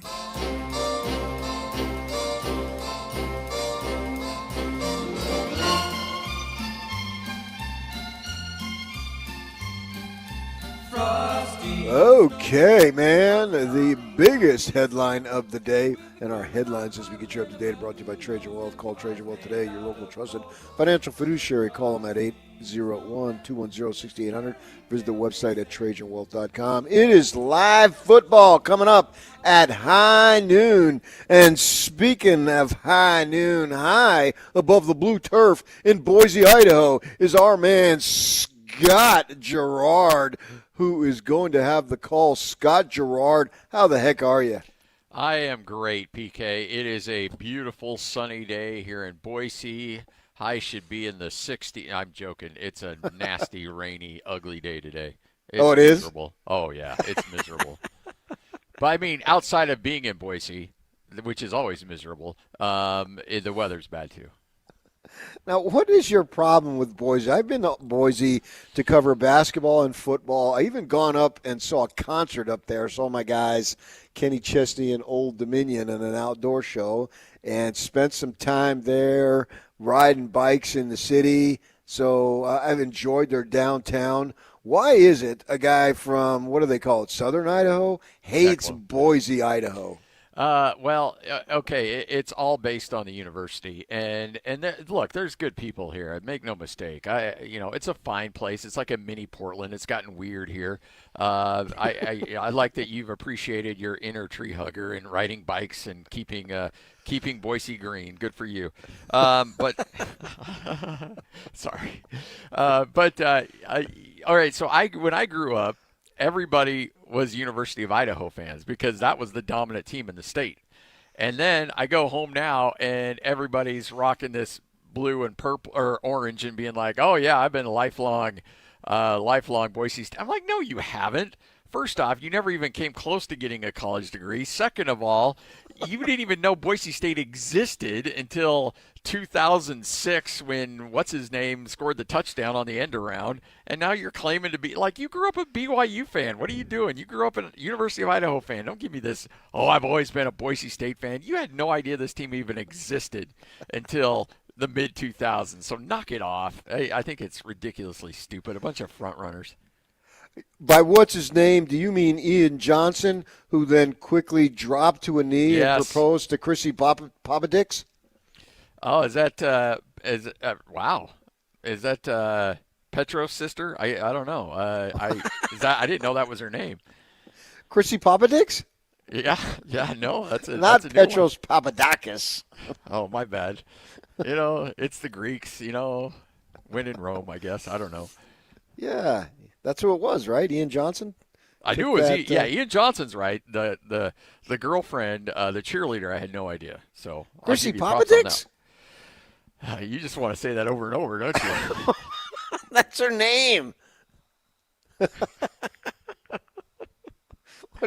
What do you want from me, man? I just want to, when you go to the Walter Cronkite School of Journalism, you want to be complete and thorough at all times. Yep. Sounds like a name that would fit right in at Arizona State. Yeah. Ian Johnson. Yeah, right. Yeah, exactly. So we got this game today against Washington State. Now, Utah State getting to a bowl game is an accomplishment. There's no question about that for what Bronco took over. The program was a mess last year. We all know that. At the same time, man, they left a couple of wins out on the field.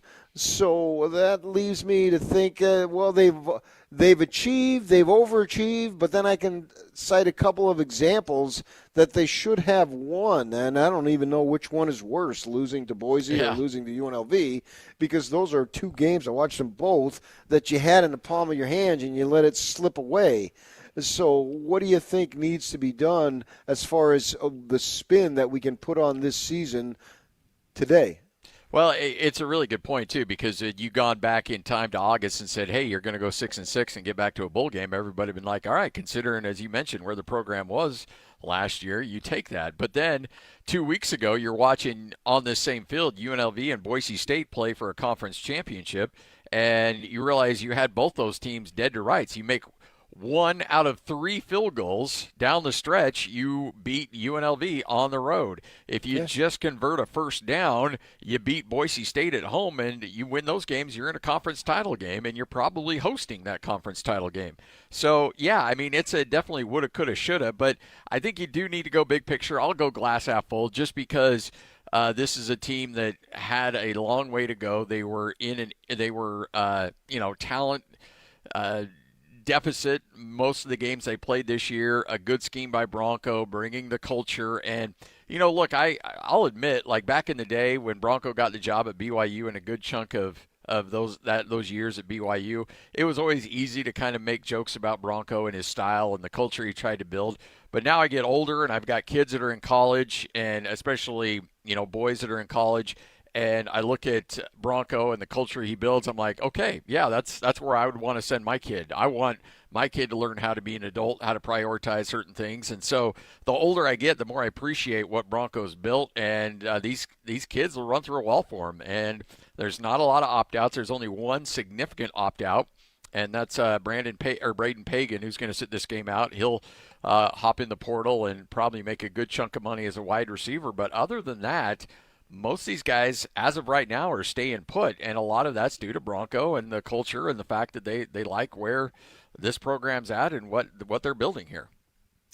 Yeah, that's one thing I learned. I was the beat writer for the Watchdog when Bronco was there most of his time, certainly at the beginning, and guys really loved playing for him. Yeah. And they would do that, run through the wall, no doubt about it.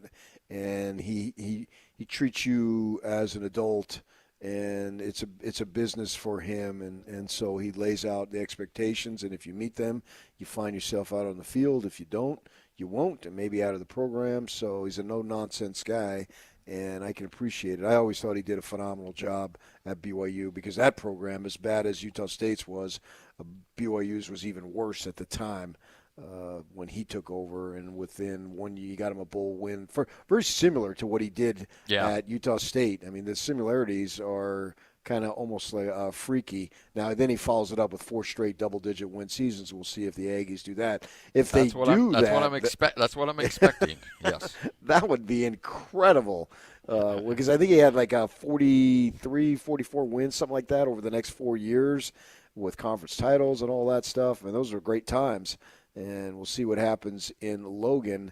As far as this game this afternoon, as you've studied Washington State, what should USU fans be looking for? You've got a Washington State offense that has not performed particularly well, but boy, they've got a defense that has done really, really well. And you look at their 3 games they played against top 25 teams.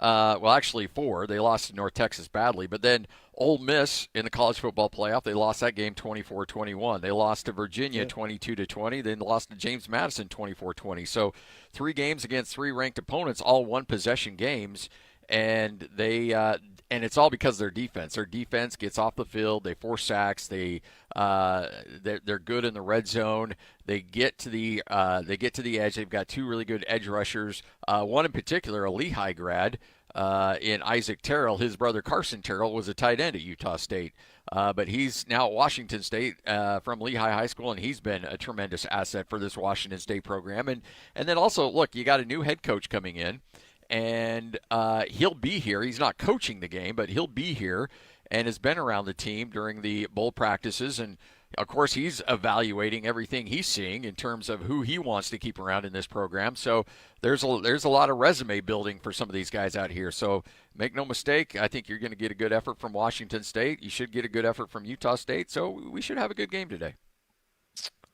Speaking of defenses, man, what clicked for Utah State? Because, man, by the time the season got into the heart of it and in the back end of it, that defense made substantial improvement. Well, I think there's a couple things. First off, guys just started to figure out the scheme. It took a minute for that Nick Howell defense, the Bronco Mendenhall defense, that's somewhat complicated to kind of settle in with these guys. But then the biggest thing, and you can kind of point to it, is Ike Larson returning to the defensive backfield. Not only are you bringing a highly talented safety back into the mix, but it would allow Abinger, their best, essentially their best defensive back, to go back to where he normally plays a corner. So you essentially strengthen two positions by getting Ike Larson back out on the field, and that has certainly provided a big boost to this defense. And then they've just continued to improve the open field tackling, those little things that Bronco Mendenhall really stresses, assignment sound, all the adjectives, but it just kind of settled in, and it just kind of clicked for these guys. And again, they're not great in terms of talent, but they've got 2 or 3 guys. John Miller's another guy to keep an eye on. He's been tremendous this year, but they're not a talent-driven defense. But the scheme settled when they settled in, then things really started to work in their favor. Scotty G joining us live from apparently dreary Boise, Idaho. That's what he's telling me. Yes. It's raining. It's dreary, nasty, it's ugly, and oh, by the way, it's also raining too. I knew you were going down that road, yeah. Boise's a fine community. You would have been fortunate if you could have got a radio job in Boise. In fact, I kind of wish that you did. Well, look, you know what? Instead of slinging Bar W beef, I'd be slinging truck driver school. So, whatever works. I'm just kidding. I'm grateful that you got here and we've been able to work together all these years. Offensively, you lose the receiver. Now, he's an impact player, right? Yes. So how is that going to impact Bryson Barnes and the offense? Big time. Honestly, they got 2 freshmen they like that have not seen a lot of time. They'll work them into the mix. Gahano Davis is another guy that will get a lot more opportunities. You'll look at Brady Boyd a little bit more, who's also had a pretty good year. He's got 644 yards. So that's a guy that certainly will be receive the benefit for Pagan being out.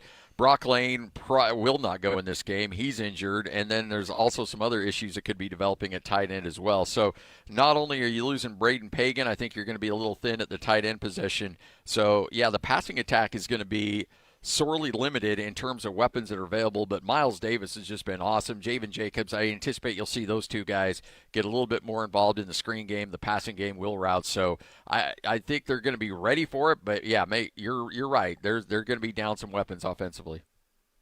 Has there ever been a more prototypical Bronco Mendenhall guy, player, human being than Bryson Barnes? And I said that, I remember sitting down with Bronco at Mountain West Media Day, and I said, it's almost like you guys were made for each other, because Bryson, when you hear him talk and you see him out on the field, that's how you would envision Bronco Mendenhall playing quarterback. And when he talks, it sounds like Bronco Mendenhall talking. Very serious, very goal-driven, and these guys were made for each other. The season went on, and you could certainly tell. Look, Bryson Barnes will never have to pay for a meal ever again in Cache Valley because of the season he's put together. He has willed this team to win several games, including that Fresno State game. That Fresno was awesome, yeah. I was going to go right to the Fresno game. It was unlike really anything we've seen from an individual player, where one guy said, "You know what? I'm just gonna win this game for us. Just get out of the way, get in front of your guy, and I'm gonna find a way to win this thing." And it has been awesome and fun to watch, and really good for him. If he had a competent offensive line, he would have been Mountain West Player of the Year, and Utah State would have won the Mountain West Conference. That's just how good he was and how well he played, despite not having a great offensive line and taking hit after hit after hit. I mean, he was sacked 39 times this year, league leading 39 times, and that doesn't include the amount of hits that he took after the pass. I mean, he just got beat up and just kept coming and coming and coming. Do you know what his plans are after this? You know what? He's going to make a run, and there has been a little bit of feedback in terms of the NFL, in terms of, this is a guy that we wouldn't mind having in camp. We wouldn't mind, maybe giving a shot at a practice squad opportunity to see if he can come in and help our room. Obviously, he's not going to be a starter in the NFL, but there might be some opportunities for him. If not, it wouldn't surprise me if you saw him roaming the sidelines here pretty soon. Yeah, that's what I was wondering, if he might want to jump into that. I would think Bronco would find a place for him, and maybe even Morgan Scally or Satake. I know he didn't play at BYU, and he played at the other two programs, but whatever he's got, he gives you, that's for sure. Switching topics a little bit, you and Hans plugged into the college football scene here in Utah.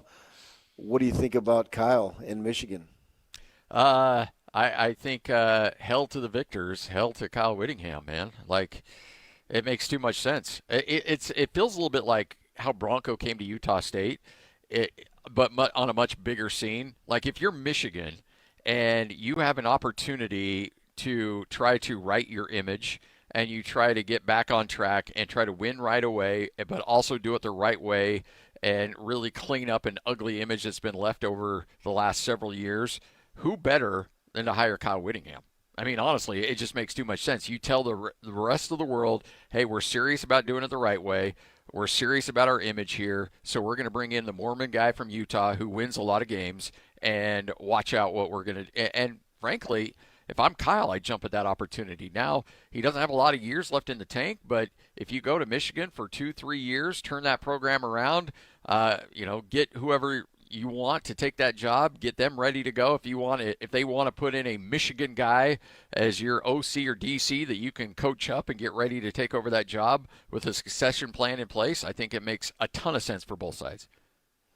Yeah, it'll be interesting to see. I mean, it's kind of a weird situation there that, he never said he was retiring, and then when we talked to him last Thursday, I'm in the portal.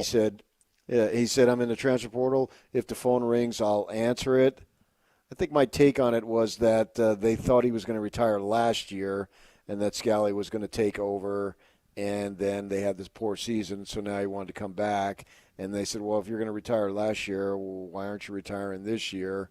And that's when he said, well, I don't want to hang out longer, so I don't want to say he said screw you, but he basically said I'm out, but I'm not out completely. So that would be a phenomenal story. I would love to see him take it if he wants it, that's for sure. Oh, yeah, absolutely. And but the sad thing is, PK, like, I remember that year of 2005 when Bronco got the BYU job, Kyle got the Utah or the Utah job. I think at that time Ron McBride got the Weber State job.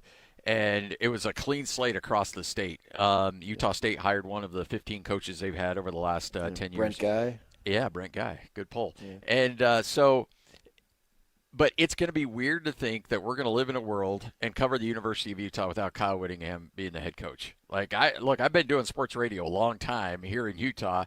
You've been doing it longer, and it's just a staple of Kyle Whittingham in Utah. And if Kyle Whittingham had anything left in the tank, if he wanted to keep coaching, he shouldn't be at Michigan. He should be at Utah. I mean, if he had any breath of wanting to coach, which obviously he does, then there's no other place for him to be than the University of Utah. And I don't know how that was managed. Look, there's tons of rumors out there, but if Kyle Whittingham still wanted to be a head coach, then by all means, you make a way for him to be the head coach at the University of Utah, because I think it's a shame that whether he goes off as a college football playoff champion at Michigan, he still should be at the University of Utah, because that just makes too much sense. And that's what's the fact that he will end his career or possibly end his career at another school, I think is horrible. Yeah, it could happen. And he announced that he was stepping down. He's a friend of mine, so I'm going to make an announcement right here that's going to shock the airwaves. I am announcing that if KSL still wants me, I will return next year in the same position that I have right now. Yes. He's not riding off into the sunset, folks. He's not stepping down. He's ready to go. Yeah, something about $6 million a year prevents me from riding off into the sunset. You have that clause in your contract too, where you can retire but still get an extra $500K a year just to play golf with sponsors and those things, right? That would be all sorts of fun, wouldn't it? Yeah. Yeah. Okay. Well, you and Kevin White will be on the call here at noon, kickoff on a rainy, dreary day, and good luck to the Aggies. I hope they win and put them at 7-6 this season. So we'll see what happens there. So have a good time while you're in Boise. You got it. Thanks. All right, that is Scotty G, and the pregame show will start in about an hour and 10 minutes. Right, Yuck, on our stations. Yeah, 11 a.m. The game and then the game is at noon. Correct, yeah. I'll be watching it, and away we go. All right, we'll wrap up the show next. Stay with us, 97.5, the KSL Sports Zone. And it's all over almost here. Don't go nowhere. This is Jake Scott and Ben Anderson. Kyle Whittingham steps down, and Morgan Scally has been elevated as the next head coach of the University of Utah. I was a little confused by the steps down and not retired aspect of it, and I don't want to imply that Whit was pushed out, but certainly there was some interesting verbiage immediately after the Athletic was reporting that he would look at other jobs, potentially if they became available to him. So if he wanted to keep coaching, why not just keep coaching at Utah? Which is really strange. Yeah, absolutely. That's the whole story. I think it's as simple as he would listen. I think it's that simple. Honestly, do I expect Whit to take another head coaching job? I really don't. No, he'll obviously listen, but why? Why isn't he listening to other jobs while employed at the University of Utah? That was what was strange for me. Why now? Who made this decision? Was it Whit? Was it somebody else? I do think that is the huge question.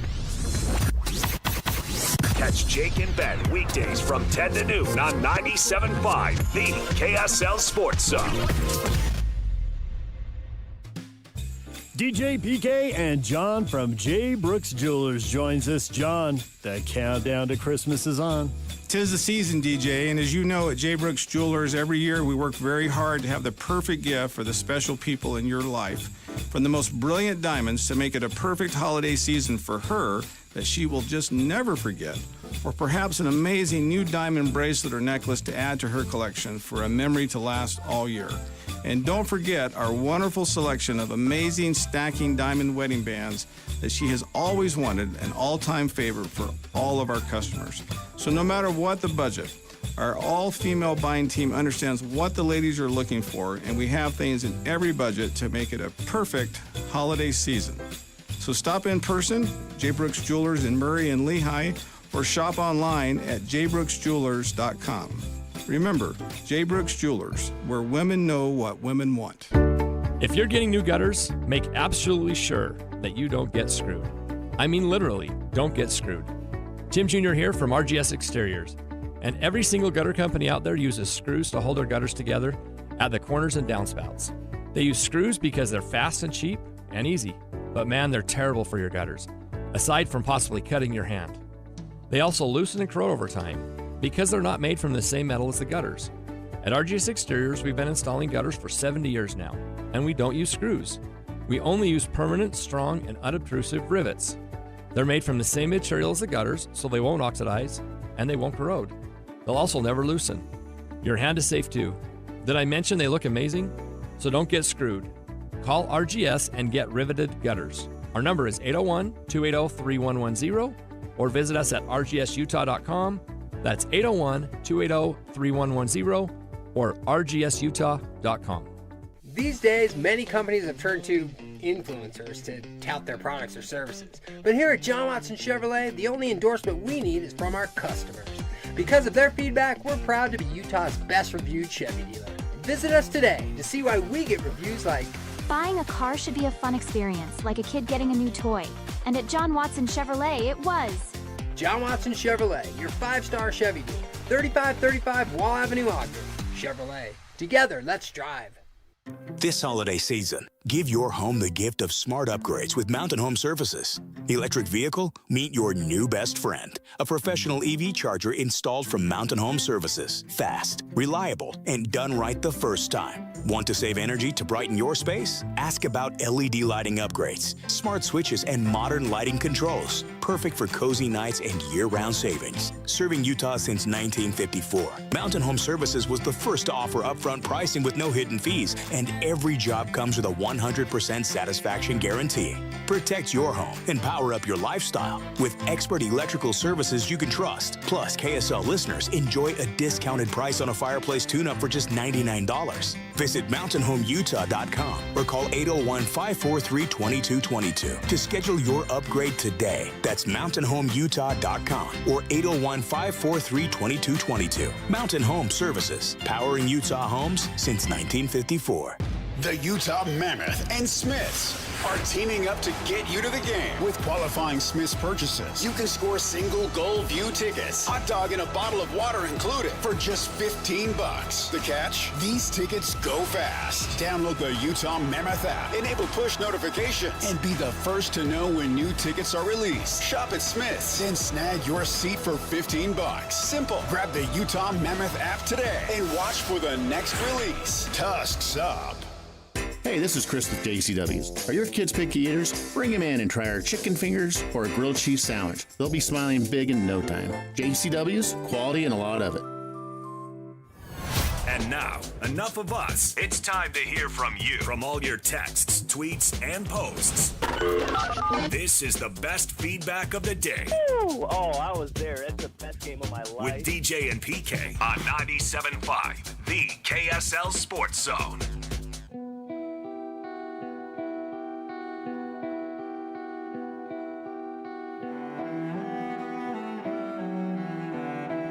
Instead of what people are saying, what people will be saying. And Yak, with some explosive BYU football news that he just told me in the break. Take it away, Yakster. Yeah, so BYU football just announced, because last week we heard the news that the ACC had canceled the game that BYU and Cal had scheduled in 2026. That left a hole in BYU's lineup. Well, they have filled that one, and I think they've filled it with a pretty good team, and that would be the Notre Dame Fighting Irish, PK. Notre Dame will make a trip to Provo next year in 2026, and then BYU will make a return trip to South Bend in 2027, a home-and-home series with the Fighting Irish. Okay, so Notre Dame is coming to Provo next year? Correct, yeah. Wow. They will be playing in Provo, Utah in a non-conference game in September, is it? Do we know the date? Well, the date for the Cal game was like September 12th or thereabouts, if I recall correctly. But with Notre Dame and them being independent, maybe you're working with the Big 12 to maybe move some games around. But in theory, that fills that hole on September 12th until told otherwise. And then in 27, BYU will go back to Notre Dame in South Bend, Indiana? Correct, yes. Have you ever been to South Bend, Indiana to cover a game? I went in what was the game that Notre Dame went undefeated? Was that 2011? They went to the national championship. It was the Manti Te'o year and all that stuff. BYU played there, had a chance to win the game. I was at that game. So that's the only time I've been to South Bend. Oh, yeah, I've been back several times for covering football, and I would encourage people to go in 2027. So that's way cool. That's big-time news for BYU. They will play Notre Dame host in Provo, Utah. That should be really cool. Hopefully that's not an 8:30 game. You would hope not, but also let's watch ESPN work their magic. And then they'll go as a return. Man, the last time they played them was obviously in Allegiant Stadium a few years back, and that place was packed with Notre Dame fans. Yeah, and you remember that was supposed to be a home game for BYU and as part of that deal, but they got renegotiated where it was a Shamrock Series game played in Vegas. Yeah.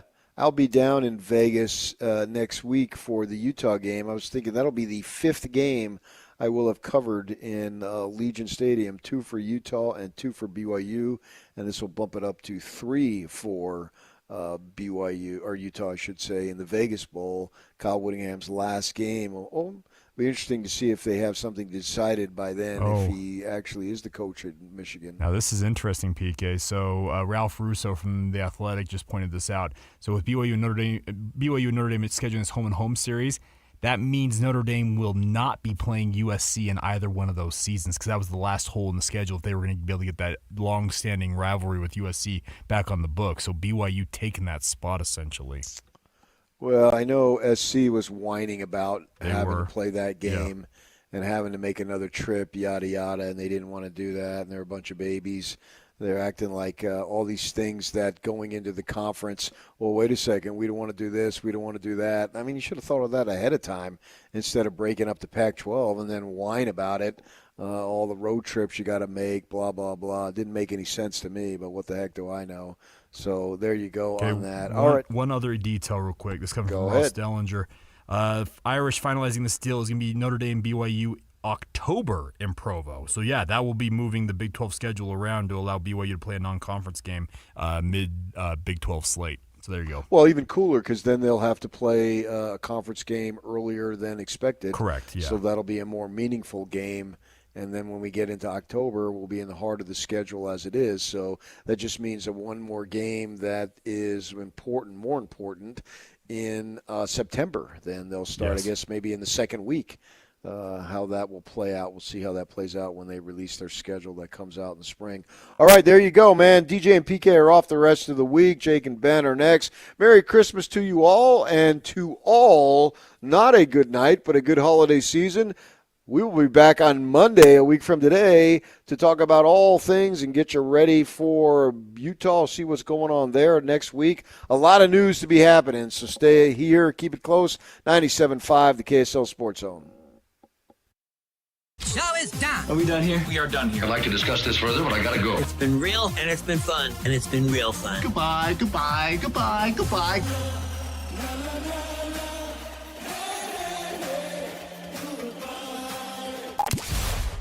Whether you're stuck in the office, I believe you have my stapler, in your car, or at your in-laws. You want a piece of me? You bet I do. The Zone is with you every step of the way. Download the KSL Sports app to get live streaming of your favorite shows and access to all the latest updates on your favorite teams. Your home for the best coverage of the Utes, Cougars, Jazz, and Mammoth is on air, online, and on the KSL Sports app. This is 97.5, the KSL Sports Zone. Be advised, this is your opportunity to save up to 40 to 80% on a hot tub or swim spa this weekend only, Friday through Sunday, Mountain America Expo Center. Be advised, this is your opportunity to save up to 40 to 80% on a hot tub or swim spa this weekend only, Friday through Sunday, Mountain America Expo Center. 18-month interest-free financing. Our factories have demanded we sell 1,000 hot tubs and swim spas this weekend. Mountain America Expo Center. Huge factory incentives, factory rebates, this weekend only. Mountain America Expo Center. We can remove your old hot tub. Free delivery of your new hot tub. Hot tub starting at $2,999. Mountain America Expo Center. Free delivery of your new hot tub. Just relax and enjoy. Mountain America Expo Center. Friday, 2 p.m. to 8 p.m. Saturday, 10 a.m. to 8 p.m. Sunday, 10 a.m. to 6 p.m. Free admission, free parking, free delivery. Mountain America Expo Center. Call 833-SPA-SALE or visit hottubandswimspasale.com. Attention, Jazz Nation. We know you've been waiting on the edge of your seat, and the time has finally arrived. All tickets are available now. Let's go! Your favorite players will be back on the court, bringing the energy all season long. Whether you're looking for season tickets, mini plans, or single-game matchups, there's a perfect option for every kind of fan. Show up loud and proud at Delta Center this season. Don't miss your chance to be part of the action. Buy your tickets today at utahjazz.com.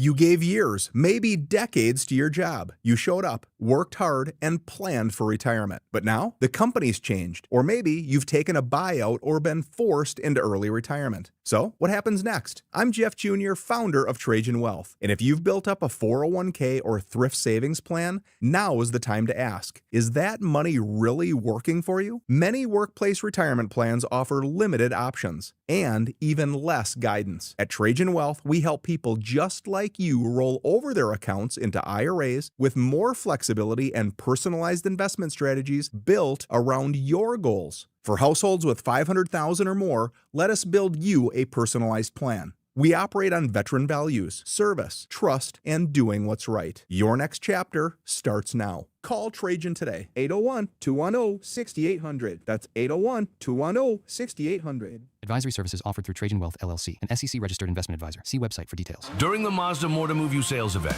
Tim Daly Mazda Southtown is offering 0% for up to 63 months on 2025 Mazda CX-50 and Mazda CX-5 turbos. And to make it even easier for you to drive away in your new Mazda, you won't pay till next year. That's right, 0% and no payments till 2026. There's no better time than now to get your new Mazda. Come in today to Tim Daly Mazda Southtown in Sandy. Some restrictions apply. APR OAC. Not available with any other offers. See dealer for complete details. At University of Utah Health, we're mapping DNA to find the cause and the cure. Because 1 in a million is really just one. One person facing one incredibly difficult diagnosis. Looking for one thing: hope. Learn more at uofuhealth.org.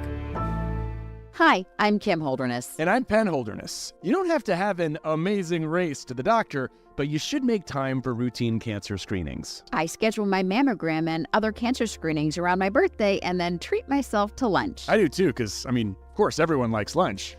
The C word can be scary, but routine screenings can detect cancer before symptoms appear.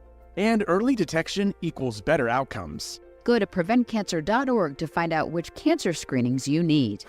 Broadcasting from the Mountain Home Services Studio, this is 97.5 KZNS FM Colville, 1280 KZNS AM Salt Lake City, and 102.7 KSL FM HD2 Salt Lake City Midvale. This is 97.5, the KSL Sports Zone. And now, it's 10 a.m. Let's just get down to it. And it's time for your sports fix. Strap yourselves in, folks. From two guys who have covered the teams you're passionate about for years. We are professionals. This is Jake Scott and Ben Anderson on 97.5, the KSL Sports Zone.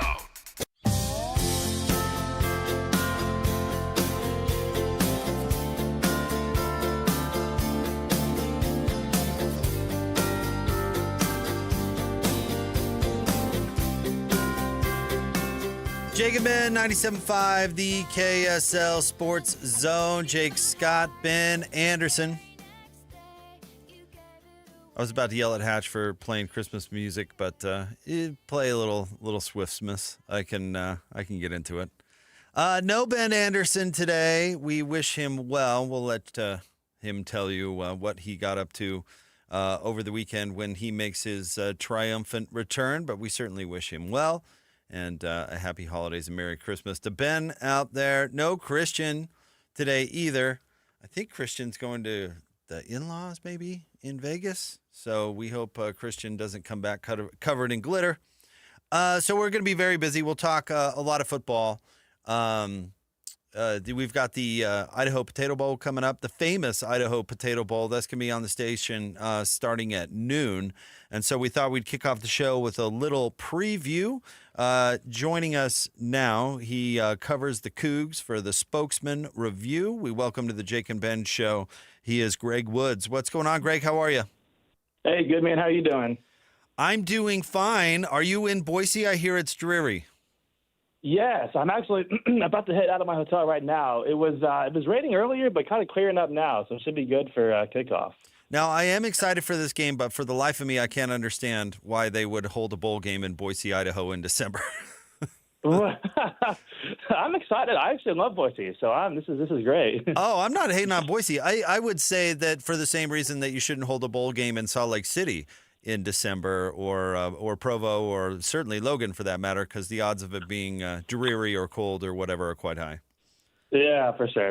It's been a little chilly, definitely.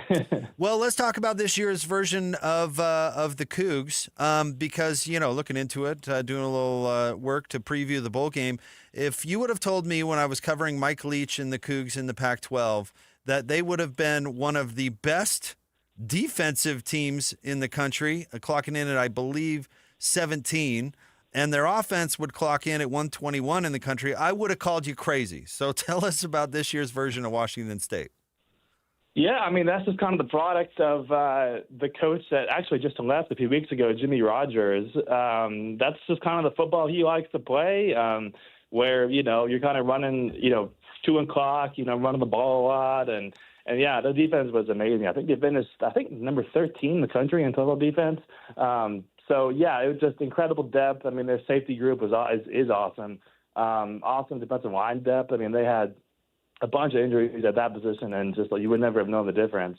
So, yeah, that's just kind of the identity that he installed here, and that's the kind of ball that he just kind of played wherever he's been, South Dakota State, WSU, and now at Iowa State. So, yeah, definitely pretty unfamiliar type of football for these fans. But it worked out at least. They were in the bowl game, so it definitely got them somewhere. I hate it that you have to ask this question in today's day and age, but are they having many opt-outs? Are they going to have a full squad? They had a few. They have, I think, 14 guys in the portal, or at least going to enter the portal. But only a few opted out. The biggest one is their starting running back, Kirby Voorhees, who is not going to be playing in this one, which for a team that, prided itself on running the ball, that's a pretty significant loss. The other two aren't as big a deal. It's receiver Carter Pabst and then cornerback Kenny Worthy. Both of those guys are kind of backups. I mean, fine players, but not nearly the same kind of key position like Voorhees was. So, but yeah, the rest of their guys that are in the portal are still going to suit up. So it won't be too bad of losses for them. How much of an impact is not having their coach going to have? I mean, it's hard to say. I mean, definitely a bigger impact. I mean, their interim head coach is their defensive coordinator, who just called an amazing defense this year. He was a big reason why they finished so well in defense.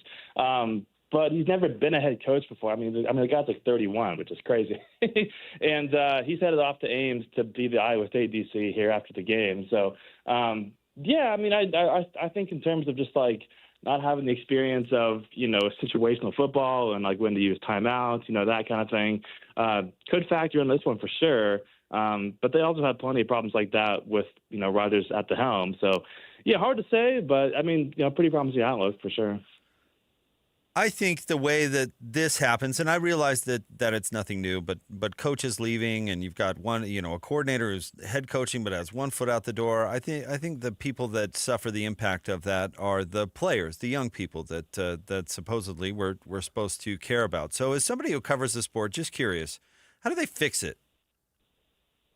I mean, that's $1 million question, isn't it? Yeah. I mean, everybody has their own idea. There's a million different ideas out there in terms of just like moving the portal back, but then you have to, kind of line it up with the academic calendar. And so, I don't know, man, for every answer, there's also like 6 questions to go along with it. So it's tough, man. I just think that at the end of the day, I think, years down the line, I mean, if it's going to be this professionalized, then you have to introduce contracts on some level for players because that's the way they're operating. I mean, there's no other, walk of life where you can just kind of bounce around from year to year without any real binding to that place. So I think that'll be an answer down the line as far as coaches leaving and that kind of thing. I think that's just kind of the nature of the beast. And so I mean, there's a chance the Bulls are not here to stay for the long haul, depending on how much the playoff expands in the years to come. So yeah, it's crazy, man. I feel like for every possible solution, you got like 5 different problems that go along with it. Kind of crazy. Well, great storyline that this is going to be a conference game in the future. Yeah. And I'm curious, covering the whole situation and the fall apart of the Pac-12. I mean, what a wild story. And Oregon State and Washington State were the two on the outside looking in, which I certainly found entirely unfair, especially in Washington State's case, where I guess, there's some political stuff with their connection to Washington that was severed too, which I'm sure is similar in Oregon. But really, they came out with the short end of the stick, and now they pivot and they're going into this new version of the Pac-12. And I'm curious with how they're dealing with it and what the vibe is like around the university going forward. I think people are pretty excited to be out of this like weird abyss 2-year period where they're not really in a conference. I mean, this year they had such a weird schedule where they're like at Virginia, at Ole Miss, at James Madison, all teams that either made the playoff or, were right there in the end. So I think that people are pretty excited to be back in a more kind of like structured environment where, they're not like in the traditional Pac-12. I mean, they were kind of the plucky underdogs. I mean, they won. I mean, they went to a bowl almost every year, but it was hard for them to compete with the likes of, Washington, Oregon, those kinds of schools.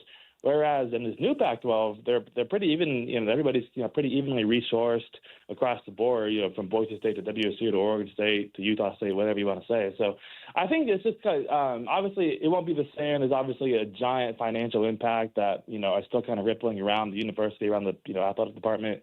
So all that will sting, and it'll have impact for years to come. But I think as far as the fan base is concerned, there's definitely a sense of excitement to not only get a new head coach in now, Kirby Moore, but also a little bit more even playing field as well in this new Pac-12. Yeah, I wondered because there is something too, and you're talking to a guy that covered the Utes and the Cougs in the Mountain West Conference, and actually Utah State coming up in a variety of conferences. But there is something to be said to being the big fish in the small pond. You know, the university with the resources in comparison to your peers. And I was just wondering if there was some enthusiasm to go from where you don't have, Utah didn't either, but you don't have as many resources as USC and not even close. And when you beat those big teams, it's kind of a, really notable thing. I mean, I'm sure I could go back and click off every time Mike Leach upset the Trojans, but now they're going to, into a league where, the Utah States of the world are going to be trying to keep up with them. Yeah, it's crazy because I feel like there's kind of a natural, as far as like WSU and Oregon State go, there's like a natural temptation to be like, all right, well, they are the traditional Pac-12 holdovers, they're the big fish just automatically, but I don't think that's the case at all. I mean, I think that they're going to have to still build up the NIL, still build up all these different facilities to kind of stay ahead of the pack, because I think if they just kind of walk into this new landscape, this new Pac-12, and think, we should just be the leaders just by virtue of being here already, it's not going to happen that easily. Like I think that there's the fan base is kind of waking up to the importance of NIL, the importance of donating, and they're kind of rallying together, which is good, but I think if they just kind of assume that, we're just going to be the leaders, like it's not, then I mean, next thing you know, it's going to be like, well, now you're almost behind the eight ball. So I think there's still, a lot of work to be done in terms of them staying ahead of the pack, but going to a bowl game every year and kind of generating some excitement is not a bad place to start either. All right, give us a little tale of the tape for the famous Idaho Potato Bowl today. What do you think strengths, weaknesses, and how does this one come out? Yeah, I mean, I think that their defense is still the strength of their team. I mean, like I said, their safety group is awesome. 3 veterans back there who have played a million, snaps of football. The defensive line depth is going to be big too. I mean, one of their starters has been out for the year for, most of the year, and I mean, you would never know. So I think they're going to win this game. I mean, I'm sorry, if they do win this game, it'll be just because of their defense, which has been the case all year. But Utah State, I noticed their defense has like 10 interceptions on the year, a lot of great players on that end of the ball. So, and Zevi Ekals, the Cougars quarterback, is throwing, I believe, like 9 interceptions this season. So, and a lot of those have been just really costly picks. So I think if he can avoid turnovers, like that's been kind of the key to all their wins this season, is that if they can avoid turning the ball over, if they can avoid just kind of these boneheaded mistakes, and they're in a much better position, which is, I mean, that's true of every football team, but especially these guys, just because of, the margin for victory is not always, super wide. So I think it's the kind of the formula that they kind of used all year, where it's like, you limit the opponent to, 14, 20 points maybe, and then kind of grind it out on offense. And, next thing you know, you're winning 24-20 or whatever. So, but this game is also away from Pullman, which has kind of been kind of a bugaboo for these guys. I mean, I think they were 1-5 on the road this season. So I think if they can kind of, be themselves and not turn the ball over, they'll be in a good spot. But like I said, the game is also away from Pullman, which has not been easy on these guys at all. Now, listen, I'd tell you to stay dry, but man, isn't that the best part about being in the media? You get to sit there in that nice warm press box. I try to point it out whenever I'm there to people who are shivering in the cold or rain or whatever, how dry and warm it is in the press box. That's why, man, I always stay grateful, man. I mean, life could be a lot worse than sitting up there with air conditioning and food and, dry, and man, it could be a lot worse than that. So that's how I try to stay grateful, man, because it's a pretty cool job. Man, ain't that the truth, Greg? Thank you so much for coming on with us. We really appreciate it. Enjoy that dry press box and covering the game, and we'll follow your stuff. Thank you very much. Yeah, thanks, Ben. Thanks for having me. You bet. That's Greg Woods. He covers Washington State for the Spokesman Review. Yeah, crazy how things change. Washington State, one of the best defensive teams in the country. One of the very worst offensive teams in the country. I mean, we're a long way away from where Mike Leach was with that Washington State program. But, good for Utah State. I think this is a really winnable game for them. You're going to be able to hear the game on the station. I think it's interesting because it's going to be a conference opponent in the future. I think that adds a little bit of extra juice as far as program building, where Bronco Mendenhall is with that Aggie program, I think is a positive. I heard, Scotty and PK talking earlier today how you can kind of look at Utah State through two lenses. One, this is a rebuilding program that Bronco has gotten back to a bowl game in their first season. Or two, a team that could have, if not for two epic collapses, been playing in the conference championship game. And then who knows what's on the line when you're doing that. So you could go the glass is half empty. But as far as someone who's watched Bronco build a couple of programs, I think you got to go glasses half full to step in, have an immediate impact, plug the gaps, establish a culture, show something that pays off in the sense with a bowl game. You learn from those mistakes and then you turn it over. I remember when Gary Anderson was first at Utah State, and it was rough for the first. You forget it was rough for like the first. I don't know, Hatch, 2 years. I think it was 2. We're coming off of Brent Guy. They had like 2 and 3 win seasons for the first 2 years. And then the third year wasn't great either if you look at the record. And I should have this stuff in front of me. Apologies. But remember that all of a sudden they had these wacky games where they were losing at the last second and then they pulled off one. And you could go back and if Scotty G were here, he could pinpoint the exact game. But they actually pulled off one of those wacky games, and then all of a sudden it was onward and upward from there. And you kind of establish that culture, you get a little payoff, and then all of a sudden you have something to build on. So it was all about the consistency, you're right, because they'd seen the performances start to really be consistent. Then you started seeing the results roll through, and since that time, think about it, Jake, they've been, unlike many eras of Utah State football, pretty consistent through multiple coaching changes as well. Yep. And I think Bronco actually has a weird, in a sport where you're looking for an edge, I think Bronco actually kind of has a weird one. Not an edge like he's going to go out and pay for the best player. In fact, I think he realized that going into Utah State that probably wasn't going to be a thing. But you know this from covering years of BYU football, Hatch. He recruits a different type of player who is in his program for a different reason. He ignores the big-time talent that's going to not have total and complete buy-in, and he says, I'm going to win plenty of games with this person for just buying into me and my philosophy. We saw it at BYU and UVA. Well, and you even saw it during his short stint there at New Mexico for the 1 year, because a lot of guys who have helped Jason Neck get to New Mexico where they're at were Bronco Mendenhall recruits. And I think the other thing is you talk about he's going to go after guys, and PK and Scotty talked about this morning. Bryson Barnes is like the epitome of a Bronco Mendenhall guy. Yeah, find him a pig farmer.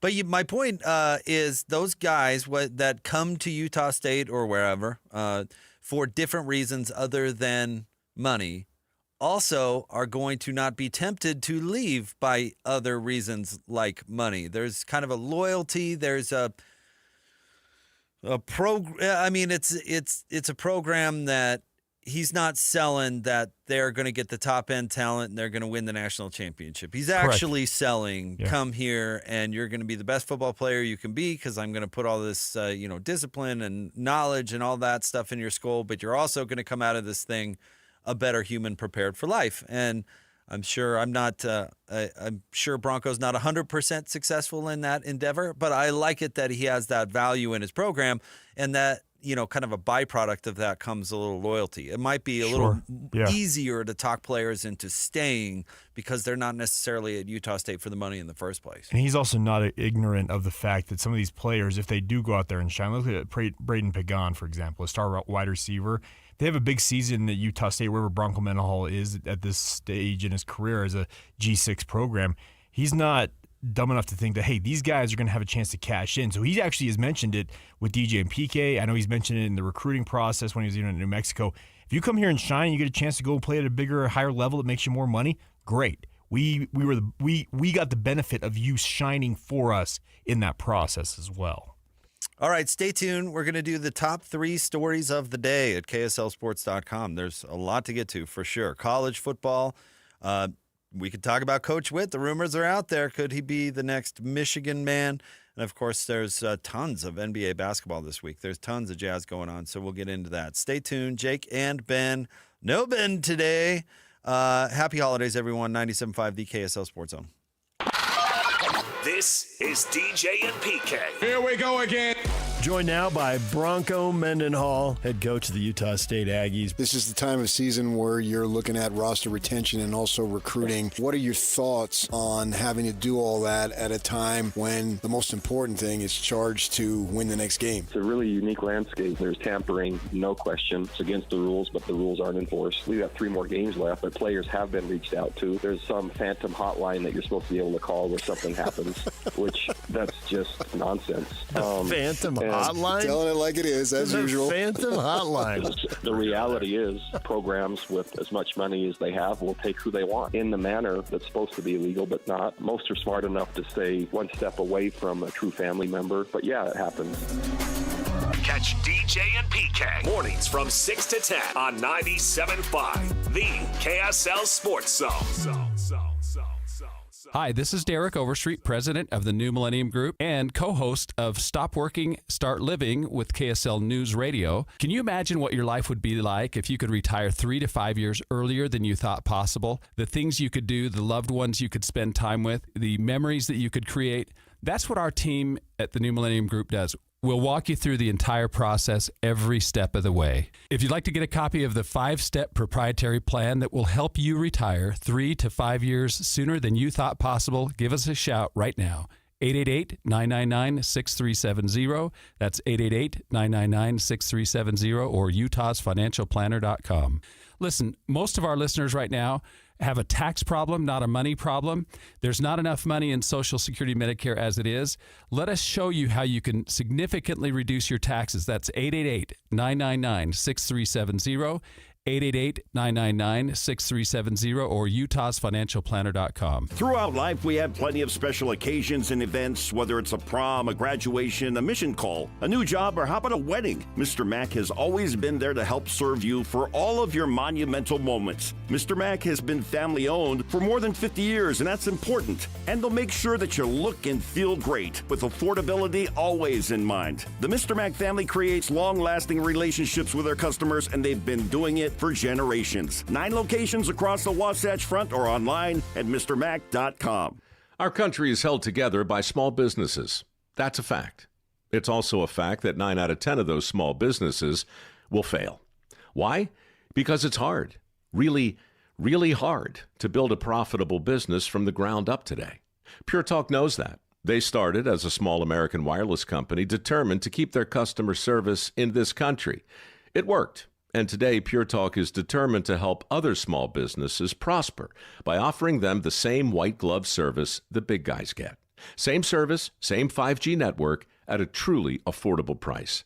Pure Talk is focused on businesses that employ welders and roofers, electricians, plumbers, HVAC techs, the people who keep the lights on.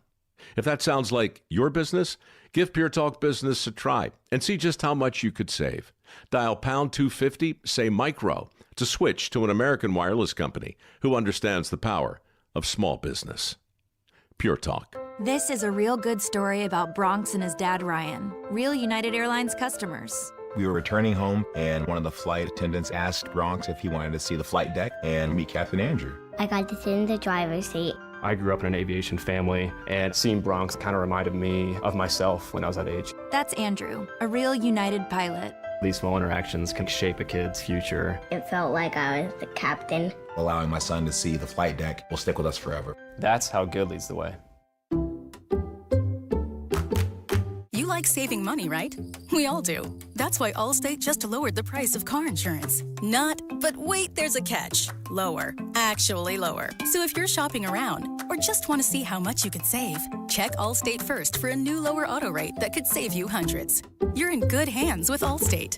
Not available in every state. Only applicable for new auto insurance business. Rates will vary by several factors, including how you purchase the policy. Potential savings vary. Allstate North American Insurance Company and Affiliates, Northbrook, Illinois. During the Mazda More to Move You sales event, Tim Daly Mazda Southtown is offering 0% for up to 63 months on 2025 Mazda CX-50 and Mazda CX-5 turbos. And to make it even easier for you to drive away in your new Mazda, you won't pay till next year. That's right, 0% and no payments till 2026. There's no better time than now to get your new Mazda. Come in today to Tim Daly Mazda Southtown in Sandy. Some restrictions apply. APR OAC. Not available with any other offers. See dealer for complete details.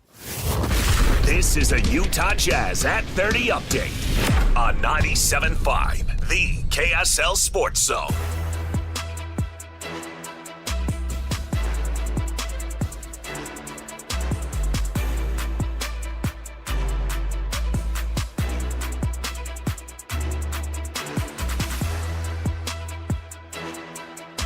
Jazz at 30 update here on Jake and Ben. Here's Keontae George on what Kevin Love brings to the team.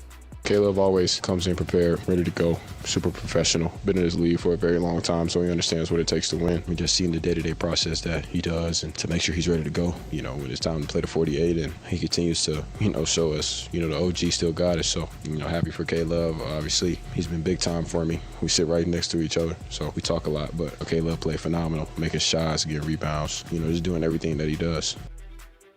Jazz at 30 updates are brought to you by University of Utah Health. At University of Utah Health, hope is in our DNA. Learn more at uofuhealth.org.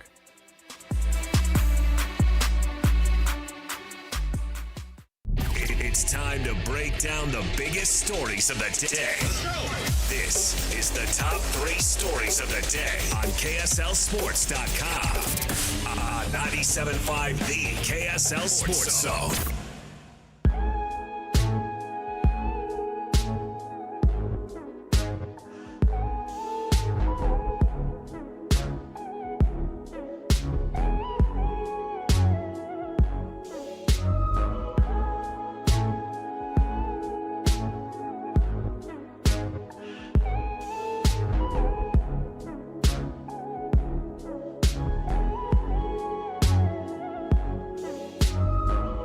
Finding ways to articulate the feeling I'm going through. I just can't say I don't love you, 'cause I love you. Jacob Ben, 97.5, the KSL Sports Zone. It's time for the top 3 stories of the day. KSLSports.com, brought to you by our friends at J. Brooks Jewelers. Cherish your love with J. Brooks Jewelers. Explore their expertly crafted engagement rings made from the finest materials. J. Brooks Jewelers. All right, Hatch, who's in for Christian today? Where do you want to start? Number one, news just coming around in the last half an hour. BYU has announced a home-and-home football series with the Notre Dame Fighting Irish. It will have BYU hosting Notre Dame next fall and then returning to South Bend in 2027. A couple of thoughts on this. Hatch, didn't Notre Dame owe BYU a home game? Yes, they did, but if you recall, they played a game in Las Vegas that was modified to make up for that not making the trip to Provo. But if you recall, that was a game that featured Notre Dame getting 80% of the tickets because it was that Shamrock series. Yeah, right. So they morphed a game that was supposed to be played in Provo into their own neutral site game that had the majority of their fans. That they had 80% of the take and probably more of the TV too. If you correct, had to make a yes, guess. absolutely. Yeah, so. I think this is great for BYU.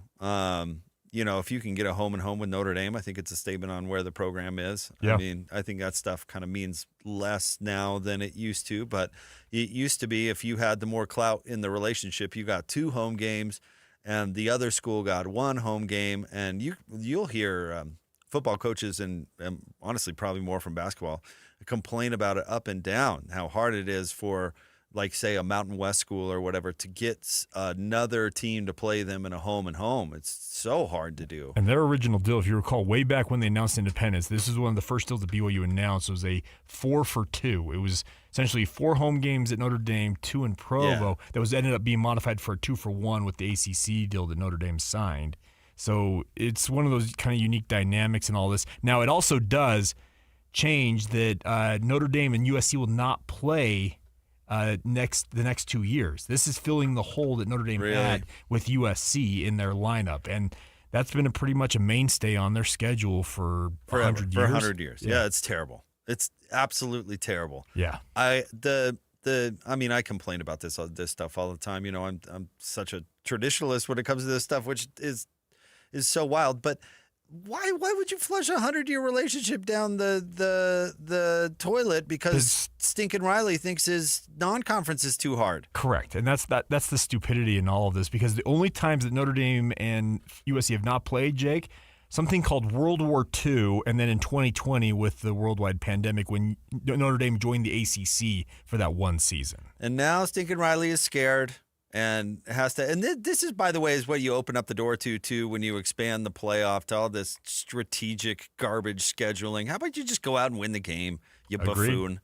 And now these leagues are so huge, these coaches know that they're not going to have tough conference schedules. So if you schedule a tough non-conference game, it basically does you no good because all of a sudden you could ruin a 2-loss season or a 1-loss season because you're actually stinky. And you just tape together a famous season, and then you're eventually exposed. See Texas A&M.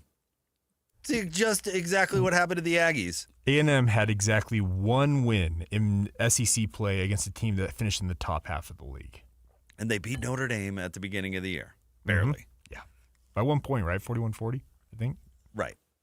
And so why would coaches schedule tough non-conference games? Because they know they basically, as long as they have a fairly decent team, are going to end up 7-2 at minimum in league. And as long as, the College Football Playoff Committee, as long as the mouse just looks at the record as their first criteria, then why would you schedule a hard game? Why would you? Because it's been going on for 100 years, and you're two of the biggest programs in college football. It's good for the sport. It's good for the universities. It's good for the fans. Why would anybody want that? Oh, Lincoln is scared of losing a game to a team. Well, great. And the report out there is that they want to restart the rivalry by 2030. Oh, please. Okay, so Lincoln's not even going to be the coach. That's what I'm thinking. Like, is he going to still be in LA at that point? And I don't. That to me is just trying to tamp down some of the outrage by saying, "Oh, we'll get back to it in a couple of years. We're just taking a couple of years off. Don't worry about it." And by the way, if you followed this story, Notre Dame wants it. This is not a mutual. No, this is USC nixing it. This is USC nixing it, which is really sad. But hey, if BYU's there to pick up a game against Notre Dame, well, that's good for us. And there was a need here for in BYU because they had the Cal game. Remember last week canceled due to the ACC shenanigans. So it's a major upgrade for BYU's schedule. Now Ross Dellinger is saying this, Jake. This game, so the Cal game was scheduled for early September because that's when most of these non-conference games are being played. But by virtue of when USC and Notre Dame typically play, this game in Provo is scheduled for sometime in October. Yeah. So that's when they usually play in correct. Southern California is in October. And then when they play in South Bend, it's in September. It's changed, but typically it's in September. So, something like that. But so that actually in some ways will actually push BYU. They'll start conference play earlier than I think everybody else in the league. I'm fine with that sort of stuff. I know, wasn't it the Pac-12 made a hard and fast rule for everybody but Stanford and USC. They could not play a non-conference game after conferences started. That's silly. And whatever. They typically played a conference game like the second week of the year to make up for it, yeah. Just be flexible. It doesn't matter. Figure out how to schedule good games and make it work. All right, what's next? All right, number 2, the Utah Jazz battle but fall in overtime to the Orlando Magic Saturday night. And then our back in action tonight, they're in Denver, 7 o'clock tip, 6 o'clock pregame here on the station. The Jazz, that game for the Jazz was ideally, I think, how they want to have games going forward. Which it was termed a clutch loss on Friday on DJ and PK. We've talked so much about how to thread the needle of trying and losing is so thin. But they did try and lose that game against Orlando, and I can get into details on how they tried to lose, but they did try to lose that game against Orlando, and they did. It was successful, and it was an exciting game. I'm telling you, the crowd being there, the crowd was all about it, and everybody went home happy, even though the Jazz got a loss because people have perspective, and there were really good performances. Keontae George continues to be great. Isaiah Collier is amazing. And he only took 1 3, but he made the one he took. And I like it that he has the boldness to take the shot, even though that's not his strength. And the book on him is really true. I mean, if somehow he can learn to shoot at a reasonably effective pace, he's got everything else. He's got everything else. He's got the athleticism and the physicality and the defense. And, oh, man, coming into that lane like a darn freight train and then making the right pass every single time. I mean, he's really, really good. And he played really, really well against Orlando. The Jazz did not play Lowry. And I still can't believe that that question was asked about Keontae George just benefiting from Lowry. And is he very good? It's, of course, got that notorious now response from Will Hardy that he's pretty darn good. But they didn't have Lowry, and he played well again. So for people who think that's a thing, there you go. And then your guy, Hatch SVHT, 23 points for old Svi. SVHT. I still love that nickname you guys have given him. Well, he's playing a lot less like THT, which is why I think he's playing more. No, you're right. He is bought into what Will Hardy is asking of the guys, unlike what a certain THT used to kind of play outside the system. And as a result, they hired Svi off the couch, and they might be able to flip him for an asset at the trade deadline because I think he is a rotational player. He's a rotational wing in the NBA, and that has some value. It'll be interesting to see what they do with Svi. But he had a good night the other night against Orlando. Here's how I'll tell you that they were trying to lose, Hatch. And this, by the way, this is just me watching the game. That's it. I didn't get an inside source. Did you guys try to boot that one? If you followed the game, Keontae George had a 4-point play with 4 seconds to go, which was crazy. It was a terrible shot. He was absolutely fouled. I don't know how he made it. Somehow it went in. And that gives the Jazz a 1-point lead with 4 seconds to go. At that point, Hatch, Will Hardy decided to make a substitution. And I'm sure Will would have some explanation that would satisfy. I just don't exactly see what that is. And it was 5 seconds, not 4. Apologies. But for the last possession, Will subbed in Bryce Sensabaugh. Now, I am pro Bryce. I thought he had a good preseason. I think there's a really good skill set there. He's kept his body in really good shape. But this year, Hatch, what has the storyline been about Bryce? All offense, no defense. And Will Hardy, a few games ago, had a specific post game where he said, minutes are the only leverage that I have to get these guys to pour it on and play defense.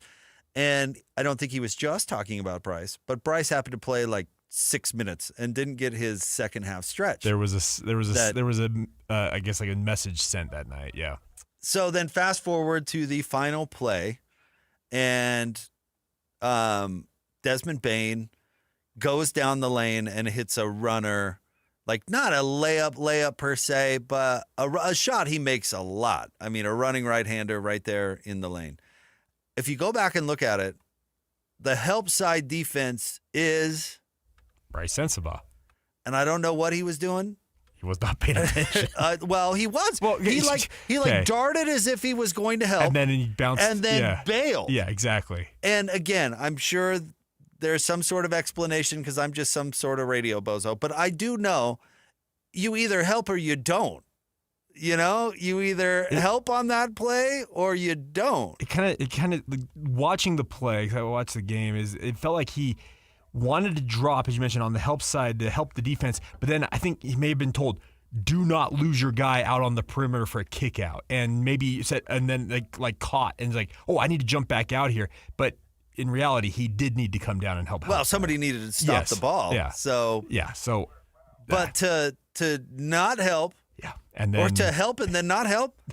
I mean, I was very confused. But I was confused by that substitution, and I think it gave Orlando the win. I mean, I think it gave Desmond Bane an easy, essentially an easy layup to win. That's a shot that Desmond Bane will make every all time. The time. Yeah.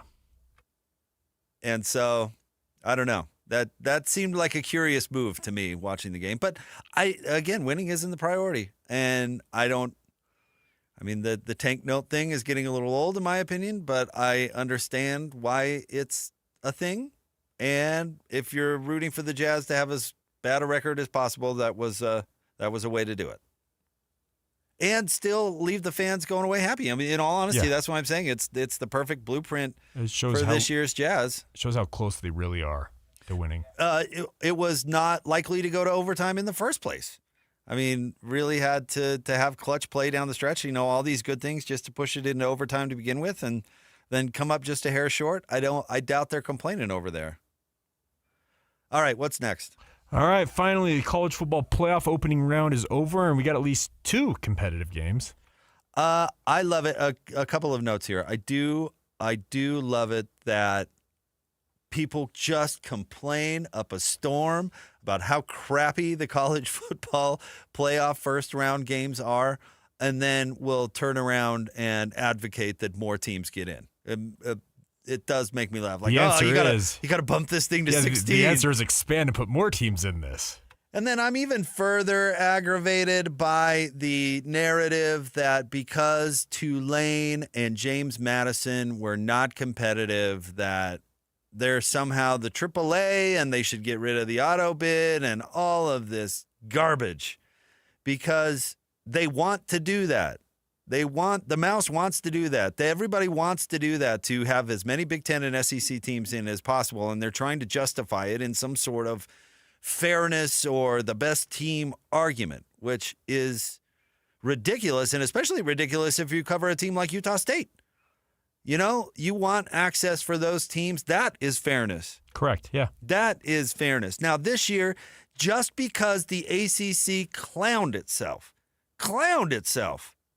and they wrote the rules stupid, because when they wrote the automatic bid rules, they said top conference champions.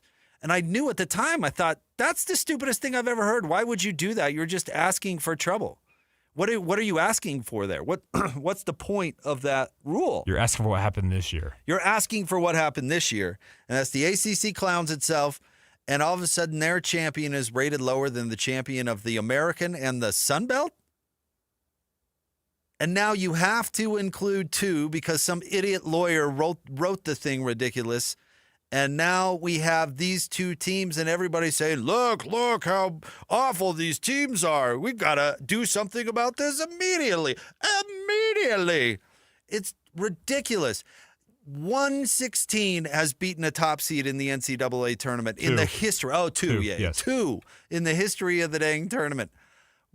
I never hear people clamoring for, well, we shouldn't let the Mid-Missouri Freedom Conference. Be the Missouri Valley? Whatever. Because they just don't belong. No, you're right. And by the way, Nick Saban dropping that line about AAA, Is it Nick? Utah ragdolled you in the Super Bowl. You lost to the AAA team. You lost to the AAA team badly. Badly. You, of all people, cannot come out and say, oh, this is the AAA team. Is it fair to make a AAA team play against the Dodgers? Nick. That statement was more the Mouse speaking through Nick Saban than anything else. Nick, the AAA team rolled you. The Bees rolled the Dodgers. And by the way, I love it. I've heard this narrative too, which is total disrespect to the Utes, that the only example that people can come up with of the, G5 beating the whatever we called it at the time was Boise over Oklahoma. It's total disrespect to Utah because they clowned Alabama in the Sugar Bowl, and people as a result don't remember it.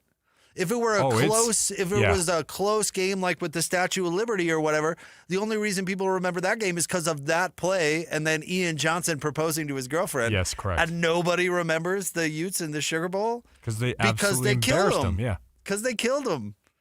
Yeah, it's that was crazy, and I just where college football going is absolutely silly. But Oregon, Texas Tech should be a good matchup. Alabama, Indiana should be a good matchup. Ole Miss, Georgia should be a good matchup. Miami, Ohio State should not. And I guess now that we get down to the final 8, we probably should have some good games. And no, do not tell me that Texas A&M and Miami was a good game, but that either of those teams is any good. And honestly, the Oklahoma-Alabama game was exciting, and the comeback is cool, but Oklahoma's defense sucks out loud, and I don't think Alabama is that great either. So Well, I don't know. I'm out on the college football playoff, but at least these games should be a little bit better. As I mentioned, the Orange Bowl, Oregon and Texas Tech, that is on January 1st at 10. Alabama, Indiana at 2. In the, the Rose Bowl, the Sugar Bowl is at 6. And then New Year's Eve is the Cotton Bowl with Miami and Ohio State. All right. Stay tuned. We'll get to more next. Mitch Harper's going to join us at the top of the 11 o'clock hour. We'll talk to him about the BYU breaking news, as well as they get ready for the Pop-Tart Bowl against Georgia Tech. Stay tuned. 97.5, the KSL Sports Zone. You've been listening to The Zone for decades. Yes! But now you can watch the guys break down your favorite teams. Some viewers may find the following video disturbing. Viewer discretion is advised. Catch the video stream of DJ and PK, Jake and Ben, Hanson, Scotty, and JJ and Alex right now at KSLSports.com or by searching KSL Sports on YouTube. Utah's best sports radio is on air, online, and on the KSL Sports app.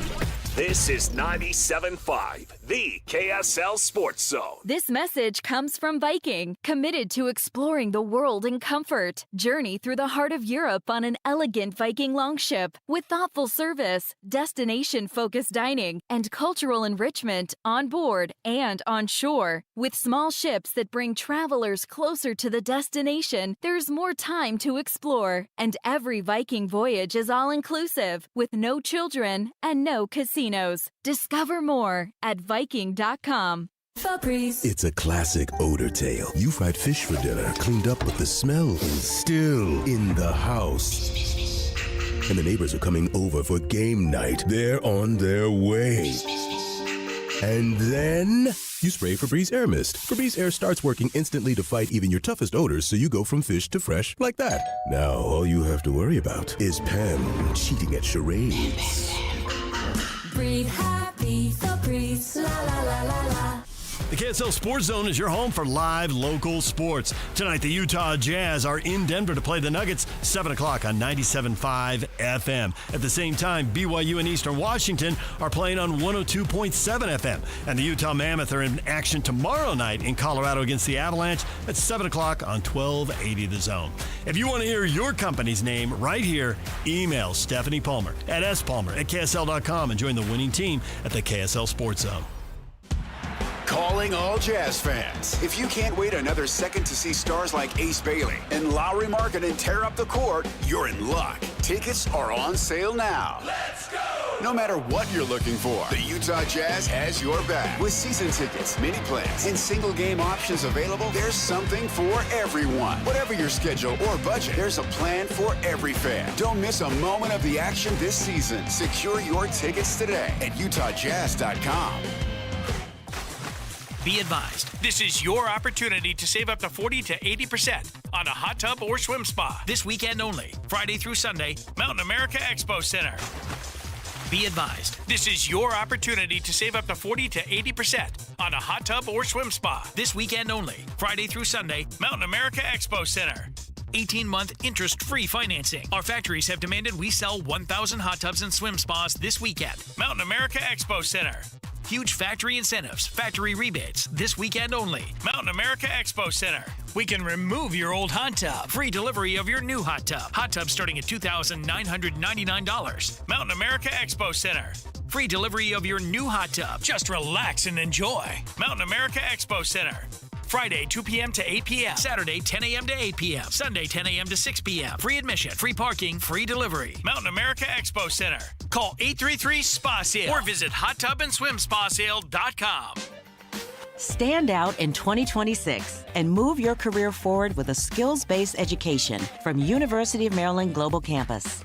An accredited state university, UMGC offers affordable, online courses with more than 135 degrees and certificates to equip you with the skills today's employers are seeking.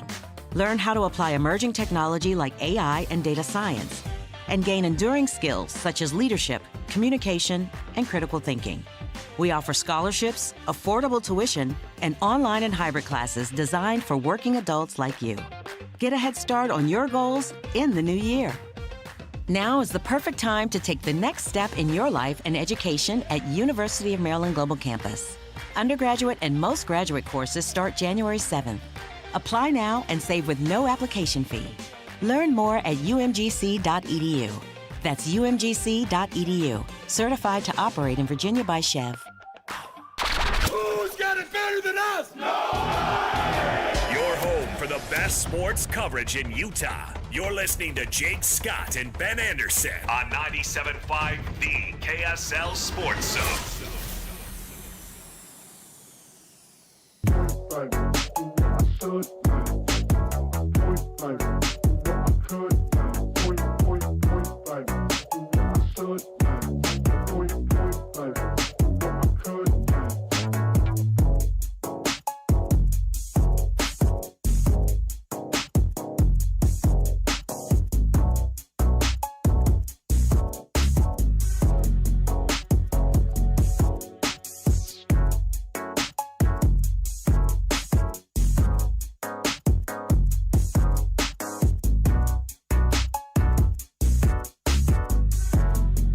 Jake and Ben, 97.5, the KSL Sports Zone. Jake Scott, Ben Anderson, thank you for making us a part of your day. We're going to talk to Mitch Harper coming up right around the corner. Of course, Mitch covers the Cougs for KSLSports.com. We're going to ask him about the breaking news today about BYU scheduling a home with Notre Dame. Now, we do have to say this programming note. And big thanks to DJ, who gives us our programming notes now, which is extraordinarily helpful when you're running a radio network. Shout out to David James. But at the top of the 11 o'clock hour, Hatch, we're splitting the signals. Is this true? Correct, yeah. So we will continue on 97.5 FM with the rest of the show through noon. And then on 1280 AM, it'll be the pregame show, Scotty G and Kevin White getting you ready for the famous Idaho Potato Bowl, Utah State and Washington State. So what you're saying is we better prepare. We may be losing our critical Utah State Aggie core. Correct, The yes. core fans will be flipping to, or staying on 1280 yeah, exactly. To listen to Scotty and Kevin White. And if you want to hear us, stay on 97.5. Again, we're going to have Mitch on the top of the 11 o'clock hour. And then at 11:30, we'll talk some Utes. I'm fascinated by Kyle Whittingham's decision or lack there. I don't know if there's a decision to be made. But there's a big job open, and he's a big name. He's in the transfer portal. And he is in the transfer portal. That is true, which was kind of a funny way to put it. I still think he really handled that media availability well, because he didn't sell anybody out. He didn't go scorched earth, which I guess I wouldn't have thought that he was going to do. That's not his style. That's not really his style. But he didn't really sell himself out either. He didn't lie and say this was his choice, or, I guess I shouldn't really put it that way. I'm sure he had some choice in it. That's why this thing is so delicate. But he didn't act like he didn't go along with it just to get along. He made his opinion known in a very classy way. And I thought he was as upfront about it as he possibly could have been, which good for him. Yeah, he made it very clear, as you mentioned, that he's stepping down. He's not done with football yet. Yeah. And I think that you're right. Kind of to navigate that, because remember, there were so many questions like, why has there not been a press conference? Why has there been no media availability? Why there's none of this happening? And to your credit, and I think you nailed it, he handled it about as well as you possibly could have in that circumstance. I really think that. And this is somebody who loves to jump on people's PR blunders all the time. It's like my favorite pastime. Oh, yes. I thought he handled it really, really well. And it'll be interesting to see what the feelings are the next time he takes a job. I know there was a lot of conflicted feelings from Ute fans when Urban Meyer took the Florida job. Now, I know a lot of that has disappeared into the rear view, and as Urban comes back with TV and does the Urban thing and loves up Utah, and I'm sure fans have softened on it a little bit. But there were a lot of fans that were unhappy that he left and that he said he was going to stay and he left. And maybe we all chalk it up to being naive or whatever, but people were bent out of shape at the time. And that relationship has certainly evolved. I think Kyle will always, regardless of what job he takes, I think he will always be held in the appropriate manner at the University of Utah. But it will change things, at least in the short term, if he takes another gig. So we'll get into that at 11:30. Stay tuned. It is the Jake and Ben Show. Happy Monday, 97.5, the KSL Sports Zone. Date with everything Utah Jazz related with the new Jazz Notes newsletter. Get draft updates, analysis, and be the first to know about every offseason move. Visit KSLSports.com to sign up for the Jazz Notes newsletter. So Pure Talk just had their best year ever and asked me if I'd like to thank their customers on their behalf for being so awesome. I said sure. It's important to say thanks, especially this time of year, which is why, as one of their many satisfied customers, I should probably thank Pure Talk first for keeping their customer service in this country and for providing hundreds of American jobs. I appreciate that. I also appreciate their Roundup program, which makes it easy to support America's Warrior Partnership and join the fight against veteran suicide. And I love that Pure Talk donated 1,000 hand-sewn made-in-America flags to veterans around Independence Day. And of course, I really appreciate their generous support of my own foundation, MicroWorks, and their commitment to help us train the next generation of skilled workers. Having said all that, it's now my pleasure, on behalf of everyone at Pure Talk, to thank you sincerely for choosing to do business with an American wireless company that actually stands for something. And one more thing. Merry Christmas. Bar Hey, Dub everyone. Grill is where roadside classics meet ranch-raised flavor. Sink your teeth into juicy, handcrafted burgers made with premium Bar W beef straight from the local Utah farm. From the bold cowboy barbecue burger to the sweet and savory Aloha burger, paired with crispy cowboy fries, hand-spun shakes, or signature spud nuts. Soft, airy, and unforgettable. Bar Dub Grill delivers honest eats with cowboy swagger. Bar Dub Grill in Nephi with easy access right off exit 222 in Nephi. Hey everyone, Jake here for my friends at Trajan Wealth. That's Trajan, Trajan, Trajan Wealth. Listen, the holidays, friends, family, especially family. You're having everybody over. Everybody who's important to you is extra important, certainly, around the holidays. Have you ever thought about the financial well-being in the short and long term of not only yourself but your family? Of course you have. And if you're anything like me, you have no idea what you're doing to best set yourself and your family up. And man, let's be honest, what's more important than that? Practically nothing. So luckily, Trajan is an entire team of great folks who've been there, they've done that, they know what they're doing, and they're going to be on your side to help you navigate these complicated financial waters. Sit down with them, 801-210-6800. They'll go over everything. They'll help you set short and long-term goals, and they'll show you exactly what they can do for you. 801-210-6800. You can also go online to TrajanWealth.com. Advisory services through Trajan Wealth LLC, an SEC-registered investment advisor. Client paid advertisement. Additional disclosures at TrajanWealth.com. 801-210-6800 or TrajanWealth.com. Hockey fans, let your voice be heard with the Utah Mammoth Fan Forum. Visit the Utah Mammoth page on KSLSports.com to connect with the team, other fans, and our KSL Sports insiders. Start chatting today in the Utah Mammoth Fan Forum on KSLSports.com. The holidays are coming. Is your home ready? Whether you're hosting a holiday party or reading a book, a brighter home makes your home more comfortable. Mountain Home Services can save you energy and brighten your space. Mountain Home Services can improve your home with LED lighting upgrades, smart switches, and modern lighting controls. Perfect for cozy holiday nights and year-round savings. And KSL listeners can save with exclusive offers to brighten your holidays. Serving Utah since 1954, Mountain Home Services was the first to offer upfront pricing with no hidden fees and 100% satisfaction guarantee. Protect your home with an electrical inspection, surge protection, and keep your family warm this winter with a generator. And KSL listeners enjoy a discounted price on a fireplace tune-up for just $99. Visit MountainHomeUtah.com or call 801-543-2222. That's MountainHomeUtah.com or 801-543-2222. Mountain Home Services, keeping Utah homes safe and warm since 1954. At University of Utah Health, we're mapping DNA to find the cause and the cure. Because 1 in a million is really just one. One person facing one incredibly difficult diagnosis. Looking for one thing: hope. Learn more at uofuhealth.org.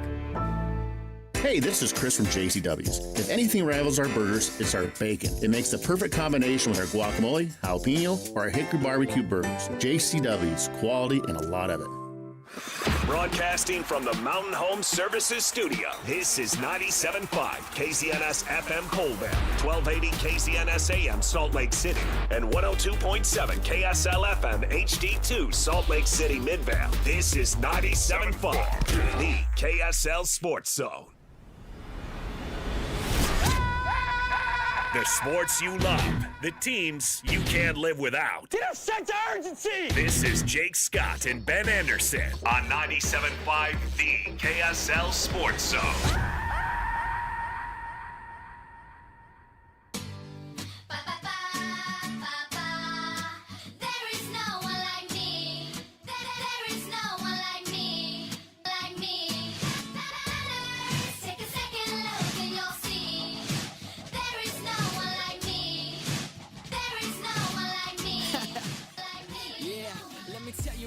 Jacob Ed, 97.5, the KSL Sports Zone. Jake Scott, Ben Anderson, thank you for making us a part of your day, your holiday, your year. We greatly appreciate it. There is breaking news in the BYU universe. Let's get out to the Zone phone. Joining us now, he covers the Cougs for KSLSports.com, and he joins us now on Jake and Ben. What's going on? Mitch Harper. What's up, Mitch? Hey, how you doing, Jake? Sorry, Mitch, I got distracted. I was reading the Notre Dame fight song lyrics for some reason. I was going to try and come up with something clever to introduce you with, but I just totally swung and missed. Tell us about the big news, and this is big news. Home and home, BYU and Notre Dame. The Irish are coming to Provo next season in 2026, and BYU will return to South Bend in 2027. So after all those years of waiting for Notre Dame to show up to LaVell Edwards Stadium, they're actually going to do it in 2026. And this got created for a couple openings, with Cal canceling the series with BYU that was expected to be next year, and then Notre Dame and USC not coming to an agreement. Their long-standing rivalry, that's going to come to an end. So that's kind of a bittersweet deal for Notre Dame. But for BYU, massive upgrade to its schedule and a huge non-conference opportunity for the Cougars. So let me get this straight. Stinkin' Riley is too soft to play Notre Dame, and BYU picks up the pieces. Do I have that right? Sure seems that way, that's for sure. Because, and it's interesting too that this comes on the heels of, Big 12 Commissioner Brett Yormark kind of blasting Notre Dame AD Pete Bavacca, over the response to the college football playoff, and then BYU, always wanting to align with Notre Dame in some capacity. Gets this home and home series. And, because you almost wonder if these power conference teams band together and say, don't schedule Notre Dame, and then force them into a conference. That would have been probably the move, because they're going to get all these exceptions going forward, where if they just simply get into the top 12, they're in the playoff automatically. So why give them a potential schedule boost by playing a BYU team that's, won 22 games over the last 2 years, as Notre Dame put it, another marquee opponent. That's how they framed it on their social media accounts. Why give them another marquee opponent? But still, it's a big deal for BYU. They've been lacking in the non-conference schedule since they joined the Big 12, and you got to get a game. You had to get to 12. So what better way to go do it and go get a program like Notre Dame, who was in the national title game last year and was the first team out of the playoff along with you as BYU this season with the playoffs. So huge opportunity for the Cougars. The last time Notre Dame was in Provo was September 4th, 2004, a game I was at, actually, Mitch. The BYU won 2017, and if memory serves, wasn't it Matt Berry and then John Beck as a freshman coming in to run the option or something, or maybe it was Beck with Berry coming in. I can't remember, but Beck started, and then he had that huge completion to Todd Watkins to open the game, Right. and then he got hurt, and then Matt Berry stepped in, and they held on for a 20-17 victory. But they were up pretty big, and that was a season-opening win with Notre Dame going to Provo, but yeah, they haven't been there since. Notre Dame to Provo, and it's crazy because in 2010, when independence was announced, there was that 6-game series with Notre Dame, and they never made a visit to Provo. And then one of the it ended up being from a 6-game series to a 3-game series. And that third game ended up being in Vegas, another Notre Dame home game. So it's been a long time coming for BYU to get Notre Dame to Provo. And who knows, it'll probably be the last time it happens. But, man, huge opportunity because, if both these teams retain most of their rosters, be another big game. Okay, listen, I am excited that Notre Dame is coming to Provo, and Provo goes to South Bend. And, I think it's cool. It's a great announcement, but I'm also a little annoyed that I'm excited about it. Can I tell you why? Why is that? Because Notre Dame fans are so obnoxious, and they are so awful. And even like you talked about Bavacqua, I mean, their AD is just so arrogant and so awful, and they act like they're the biggest deal in the room. The reason I'm frustrated that I'm excited about it is because they are the biggest deal in the room. And it is a big deal that Notre Dame comes to Provo or plays anywhere, that they are the biggest brand in college football, as annoying as I find that. So I'm a little conflicted today, Mitch, because their fans are just the worst, but it is a big deal. It is, and you kind of sense that too, even in Vegas. I mean, it was, all about Notre Dame, and a lot of at times arrogance, but they are a big brand. I mean, they're the only one that can really sustain independence, and I think that's why you kind of wonder if the better move would just be to box them out and not schedule Notre Dame and make it challenging. The USCs, the Stanfords, back in the day, Michigan, the Boston colleges, all these programs, they just always, scheduled Notre Dame whenever.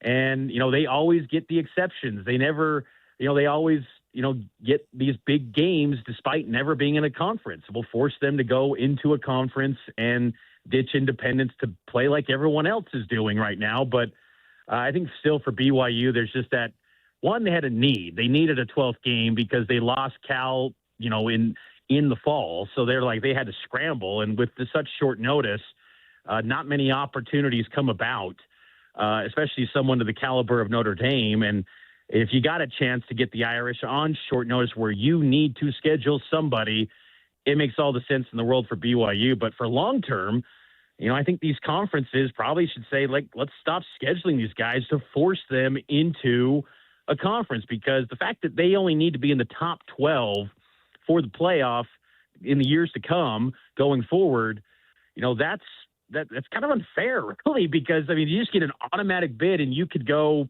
10-2 and you're going to be in that thing, and you don't have to necessarily schedule the biggest dogs, because we know that Notre Dame will always get the benefit of the doubt from the committee. They have that brand, like you said, that just always gets instant respect, and they've been really good on the field. I mean, Marcus Freeman has taken them to a much higher level than even Brian Kelly had them going, which was really good too. I mean, they were in the national championship game last year, and I do think they belonged in the playoff this year. I think they're actually a team that could have won the whole dang thing. But, still, I think that you got to be in a conference, I think, now. And I think that's where, going forward, some of these programs in the power leagues that they've always kind of rested their strength of schedule on, box them out and force them to either join the Big Ten, SEC, or heck, maybe, even the Big 12 or something. I don't know. But I think that's probably the move going forward long term. But for BYU, they had to get a game, and what a great opportunity for them to get Notre Dame, and not only get them, but get them in Provo, because I think that would have been something too that would have been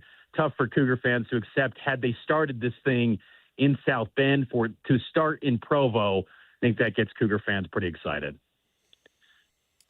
Maybe it's an apology for skipping the bowl game, I suppose. I don't think, Mitch, I'm going to disagree with you on 2 points. One, I don't think they will ever join a league, and that falls into the arrogance factor, certainly not anytime soon. And second of all, I don't think they deserve to be in the playoff, because I think BYU deserved to be in the playoff. And I was listening to Fox Sports over the weekend as I was unfortunately going to the mall. And I heard some national bozo talk about how, Vandy should be in, they could beat these teams, or Texas, or he mentioned, I think, 4 schools and did not mention BYU. And I was like, okay. My question to you, I guess, is, should, and I'm not usually a pro whiner, but should the Cougars be crying about this? Because you know what? They got the shaft 2 years in a row, and now they have to go to the Pop-Tarts Bowl to play against Georgia Tech, who's a borderline disaster from a disaster conference. Talk about a freaking letdown. But Kalani refused to complain about it. I think Brian Santiago complained about it a little bit, but I think they should be howling right now. They totally got screwed.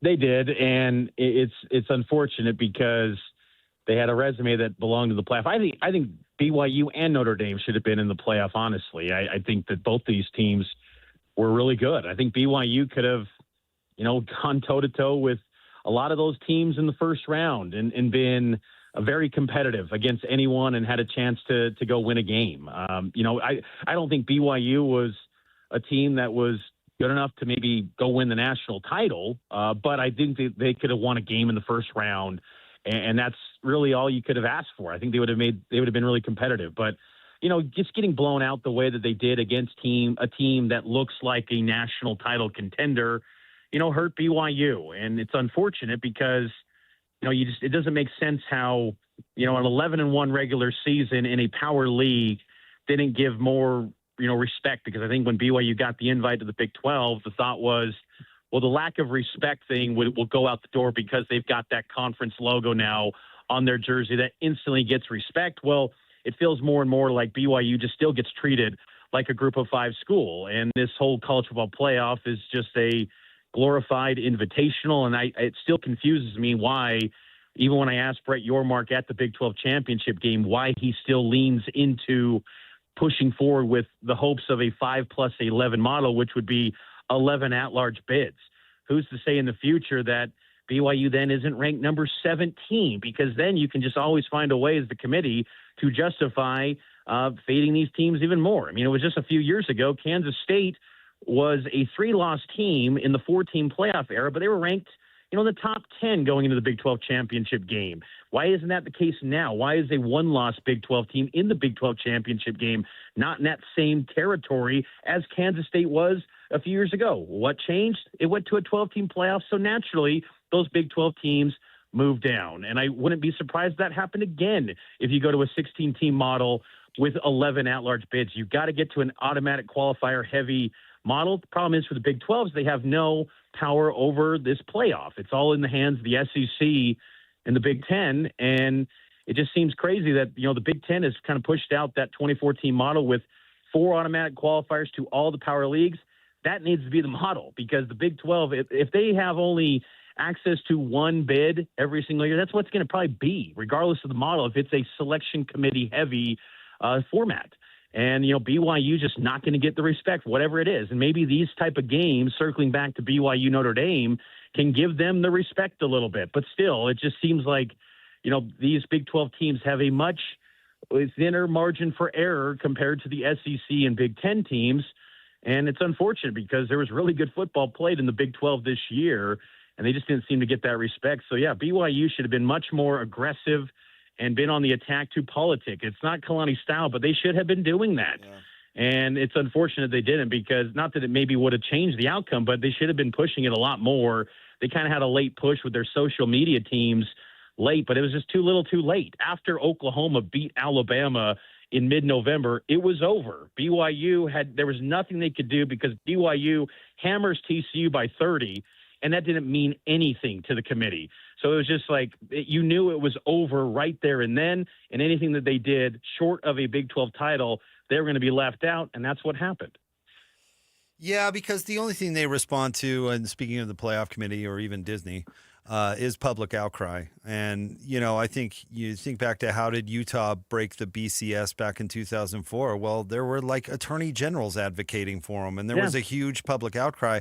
And you mentioned, maybe I'm being a little hard on Brian Santiago or Kalani, because honestly, the commissioner, old Bert Yormark, he needs to be leading the charge. And I was shocked when he came out and not only just started blasting Notre Dame for no reason, because it had nothing to do with him.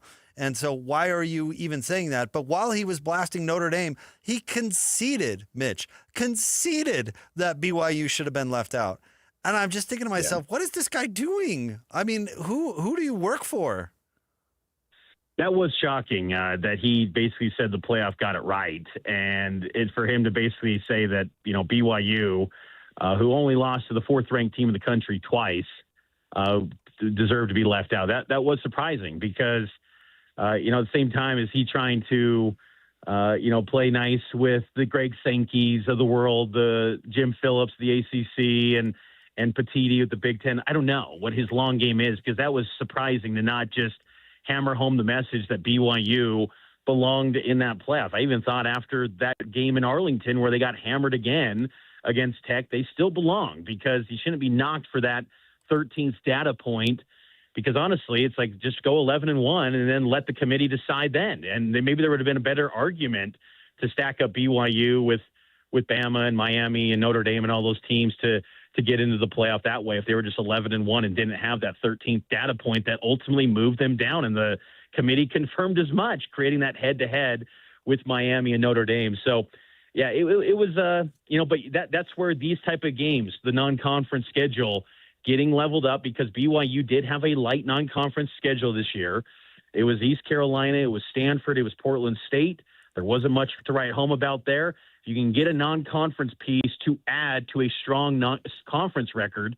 That's going to maybe be the path. And but it seems challenging, though, because I don't envision a world where we're going to see the SEC and the Big Ten willingly schedule these Big 12 programs much in the home and home going forward. I'd like to be proven wrong, but if it goes to, you're seeing the national talking head say, like a Kirk Herbstreit saying, this is going to happen more. Teams are going to cancel games, and if it's only about wins and losses, well, then that's not a world where the Big 12 is going to be good for them in non-conference scheduling. So it'll be interesting to see long-term how this plays out. But Brett Yormark needs to be vocal about pushing for automatic qualifiers for his league, because if it's, again, heavy on this committee, it's not going to end well ever for the Big 12. All right, so the basketball team is calling up a center from the G League? Abdullah Ahmed, expected to make his debut tonight, and he's going to be a sophomore. BYU confirmed that he will have 3 years of eligibility, and he's played sparingly in the G League, and Kevin Young's kind of pointed to it as being a case of why should this not be allowed? Like European players, they play in European leagues, they're professional. Why? That's the same thing in his eyes. And you honestly look at it, there's been football players over the years that played professional baseball and they moved to college football. So it's not uncommon, I guess, to see, guys that are kind of pros going to college. But it is just kind of jarring to see, because you just naturally in your head think G League is that, just one step away from the college ranks, and you're any day maybe getting the call up to the NBA, and now to see those guys going back to the NBA or going to college, it's pretty crazy. But, BYU, Kevin Young and his staff, they have tons of connections to the G League. So if this becomes a more common deal, and it's not very common still, there's only a select few of players that can play or kind of take this route that Abdullah Ahmed, a 6'10" center, is taking. But, for the guys that do pop up, it could be good for BYU, because, again, they have a lot of connections to the G League. Kevin Young was once a G League coach, Jordan Brady, director of player development. They've got a lot of guys with connections in that area of basketball. And Ahmed, they struck a relationship with him. He picked BYU over the likes of Houston, Mississippi State, UCLA was kind of kicking the tires on Ahmed. So it's a good get for BYU, and it gives them a lot more versatility, too, in the front court, because you got Kaba Keita, who's going to be your starter. Ahmed probably projects to be that backup five. And then you've got guys like Hadim Boop, who could maybe be, a reserve four. He's even acknowledged that the four spot is kind of his position that he's played his entire life. And it just gives you a lot more optionality in that front court with the groupings and the rotation, and it can be a real difference maker. But again, how much is he, he hasn't been with the team much. The fall semester just ended. So now he joins as a mid-year addition, which is, there's been examples of that too in college basketball at BYU in the past too. But it could be a big boost, and it could be one that really helps that second unit for BYU going forward. What's going on with Richie Saunders? He's been just, doing his thing. I think he's still kind of getting adjusted to the chemistry developing with AJ DeBonsa and Rob Wright. I think still kind of learning to play with a guy like DeBonsa probably takes a big adjustment. And, Richie had a nice game on Friday night against Abilene Christian, along with AJ, who had 35, a career high for him. But I think Richie's just got to hit the three more at a consistent clip. I think that's been kind of the most notable thing that's been different compared to last year, where he was just an automatic bucket from three every single game. And that's where it's been a little bit up and down at times. I think this team as a whole has not shot the three ball as well as maybe I expected going into this year with this team. I thought they would be hitting the three at a higher clip, but they obviously get their points, though, in much different ways. I mean, they don't have to design many sets like they did last year because you got someone like DeBonsa who can just go get a bucket whenever he needs to, or get to the foul line, which is an incredible luxury to have a guy that can get to the foul line 20 attempts in a game.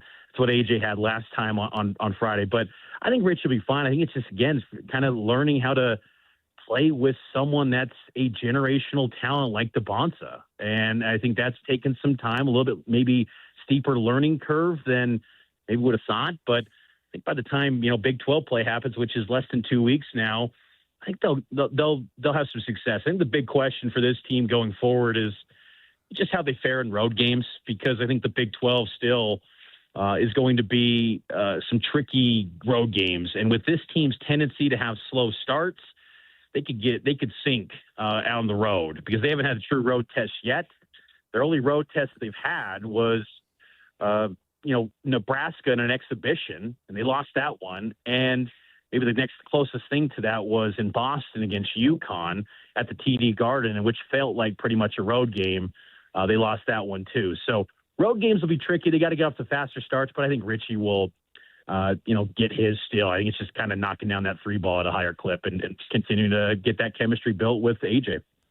Apologies, I don't like the way I asked that question. Like, what's up with Richie Saunders? As if he's trash. But what I should have added the nuance that the last two real games that they've had, or 2 out of 3 anyway, against Clemson he had 5, and then against Miami he had 8. Which I don't know how many games like that he had last season where he only had 5 and 8, and so that's why I asked that question. Apologies for it being so vague.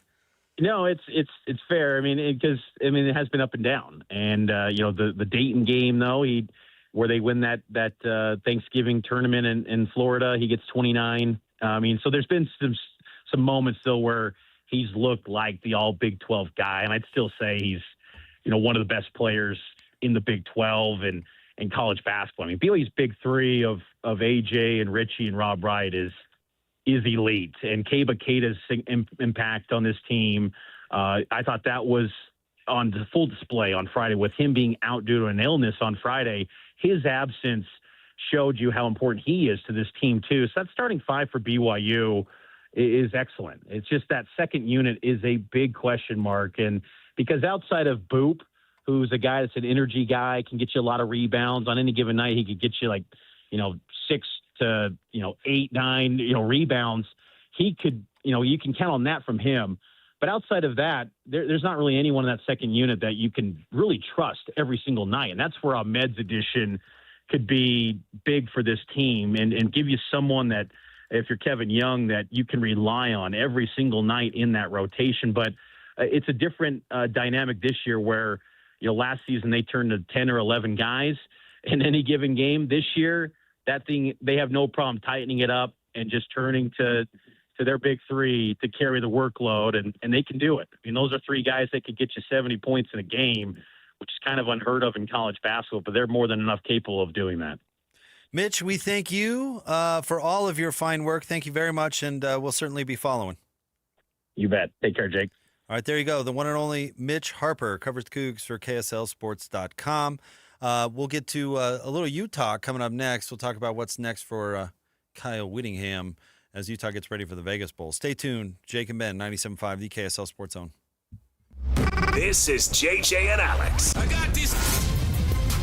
I wonder what the next version of Utah football looks like, because I think that people think that it's going to be a 1-to-1 comparison between Morgan Scalley and Kyle Whittingham. Why is it not 1-to-1, though? They're not the same person. They're not the same personality. Scally's more fun? Is that what you'd say? The funner conversations I've ever had in my life between those two coaches is definitely Morgan Scally, but he had a lot less on his plate. Let me tell you about Morgan Scally. The dude worked hard in the classroom. He worked hard in the field. He worked hard in everything he did. The dude just goes hard with everything he does, and nothing surprises me about where he is today. He's going to attack this job in a way that others don't because of the passion he has for the school and for the program. Morgan is totally 100% invested in Utah succeeding and Utah being great. He loves Utah is my point. I think you get what I'm talking about. He's a Utah man. Catch JJ and Alex afternoons from 3 to 7 on 97.5, the KSL Sports Zone. Be advised, this is your opportunity to save up to 40 to 80% on a hot tub or swim spa. This weekend only, Friday through Sunday, Mountain America Expo Center. Be advised, this is your opportunity to save up to 40 to 80% on a hot tub or swim spa. This weekend only, Friday through Sunday, Mountain America Expo Center. 18-month interest-free financing. Our factories have demanded we sell 1,000 hot tubs and swim spas this weekend. Mountain America Expo Center. Huge factory incentives, factory rebates, this weekend only. Mountain America Expo Center. We can remove your old hot tub. Free delivery of your new hot tub. Hot tub starting at $2,999. Mountain America Expo Center. Free delivery of your new hot tub. Just relax and enjoy. Mountain America Expo Center. Friday, 2 p.m. to 8 p.m. Saturday, 10 a.m. to 8 p.m. Sunday, 10 a.m. to 6 p.m. Free admission, free parking, free delivery. Mountain America Expo Center. Call 833-SPA-SALE or visit hottubandSwimSpaSale.com. This holiday season, you can make a difference. Hercules First Federal Credit Union is raising funds for their Christmas project, bringing joy to foster children in Salt Lake City and supporting the Humane Society of Utah to help pets in need. Your generosity can change lives. Visit HerculesCU.com to learn more and donate today to make this season brighter for a child and a pet. Hercules First Federal Credit Union, growing stronger together this holiday season. Welcome back to Winter Hack Radio, the place for clever hacks to survive the season. Icy driveway? Well, try spreading sand or birdseed to help with traction. Snowy puppy paws? Well, grab a whisk, brush it off, done. Catch COVID-19? Well, just get... Actually, there's no hack for COVID-19. But if you test positive, prescription medications for COVID exist. Ask your doctor if they're right for you. Visit PfizerForAll.com to learn more. Sponsored by Pfizer. FIFA World Cup 2026 is coming soon, but your opportunity to be there starts now through an exclusive offer with an eligible Bank of America Visa credit card. For a limited time, become a new customized cash rewards or unlimited cash rewards Visa credit card holder, and you will be eligible for a chance to purchase FIFA World Cup 2026 tickets. Learn more at BofA.com/cardFWC26. What would you like the power to do? Bank of America, proud to be the official bank of FIFA World Cup 2026. Bank of America N.A. in partnership with Visa. Terms apply. Warrants reserved. Here's something most doctors know that most men never talk about. Stress from work, money, and family doesn't disappear at night. It follows you into the bedroom, and suddenly your mind won't let your body do what it used to do naturally. For moments like that, doctors look for treatments that help both the brain and the body. That's where Rugiet Ready comes in. Unlike Viagra and Cialis, Rugiet Ready is the next generation prescription that helps prime your brain for arousal and increased blood flow. It uses 3 clinically proven ingredients in 1 mint that dissolves under your tongue so it absorbs fast. Most men are ready in about 15 minutes on average. Over 150,000 men have already switched. Visit Rugiet.com/FSR to get 15% off your first order. That's RUGIET.com/FSR. Individual results may vary. Rugiet Ready is a compounded prescription that is not FDA approved. Visit Rugiet.com for full safety information. Hey, bro. You hear us every day with our crazy opinions. Hey, what you doing? Well, now, it's time to hear from you. Hey, great show. Download the KSL Sports app and fire off your thoughts with the call-in tab on the bottom of your screen. Your show is fantastic. It's the one that captivates me the most. You can tell PK to stop singing. G-Bang! G-Bang! Let Jake and Ben know what you really think of the Jazz. Woo! Tell Hans and Scotty about your favorite barbecue spot or what color of tie JJ should be wearing on TV. The best entries will be played on the air. Download the KSL Sports app now and hit the call-in button to let your voice be heard. I think you guys do an incredible job. This is 97.5, the KSL Sports Zone. These days, many companies have turned to influencers to tout their products or services. But here at John Watson Chevrolet, the only endorsement we need is from our customers. Because of their feedback, we're proud to be Utah's best reviewed Chevy dealer. Visit us today to see why we get reviews like, "Their sales team is the best. Didn't put on any pressure, just super helpful and fun. They made the process a breeze." John Watson Chevrolet, your 5-star Chevy dealer. 3535 Wall Avenue, Ogden.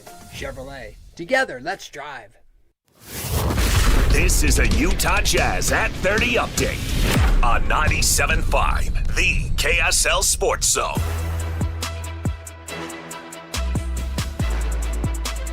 Jazz at 30 update here on Jake and Ben. Here's Will Hardy talking about how Isaiah Collier showed out in the second half of the Orlando loss.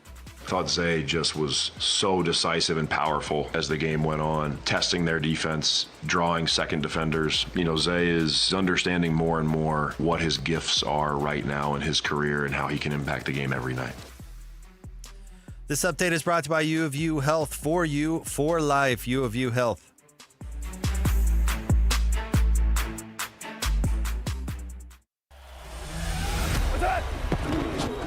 Whether it's the Jazz, Utes, Cougars, or Aggies, these guys have got you covered.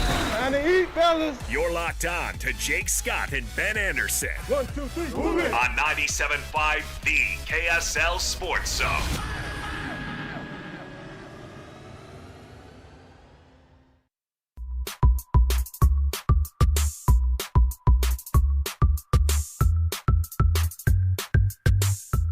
Jake and Ben, 97.5, the KSL Sports Zone. Jake, Scott, Ben Anderson. I just saw this. Scotty posted it a couple hours ago.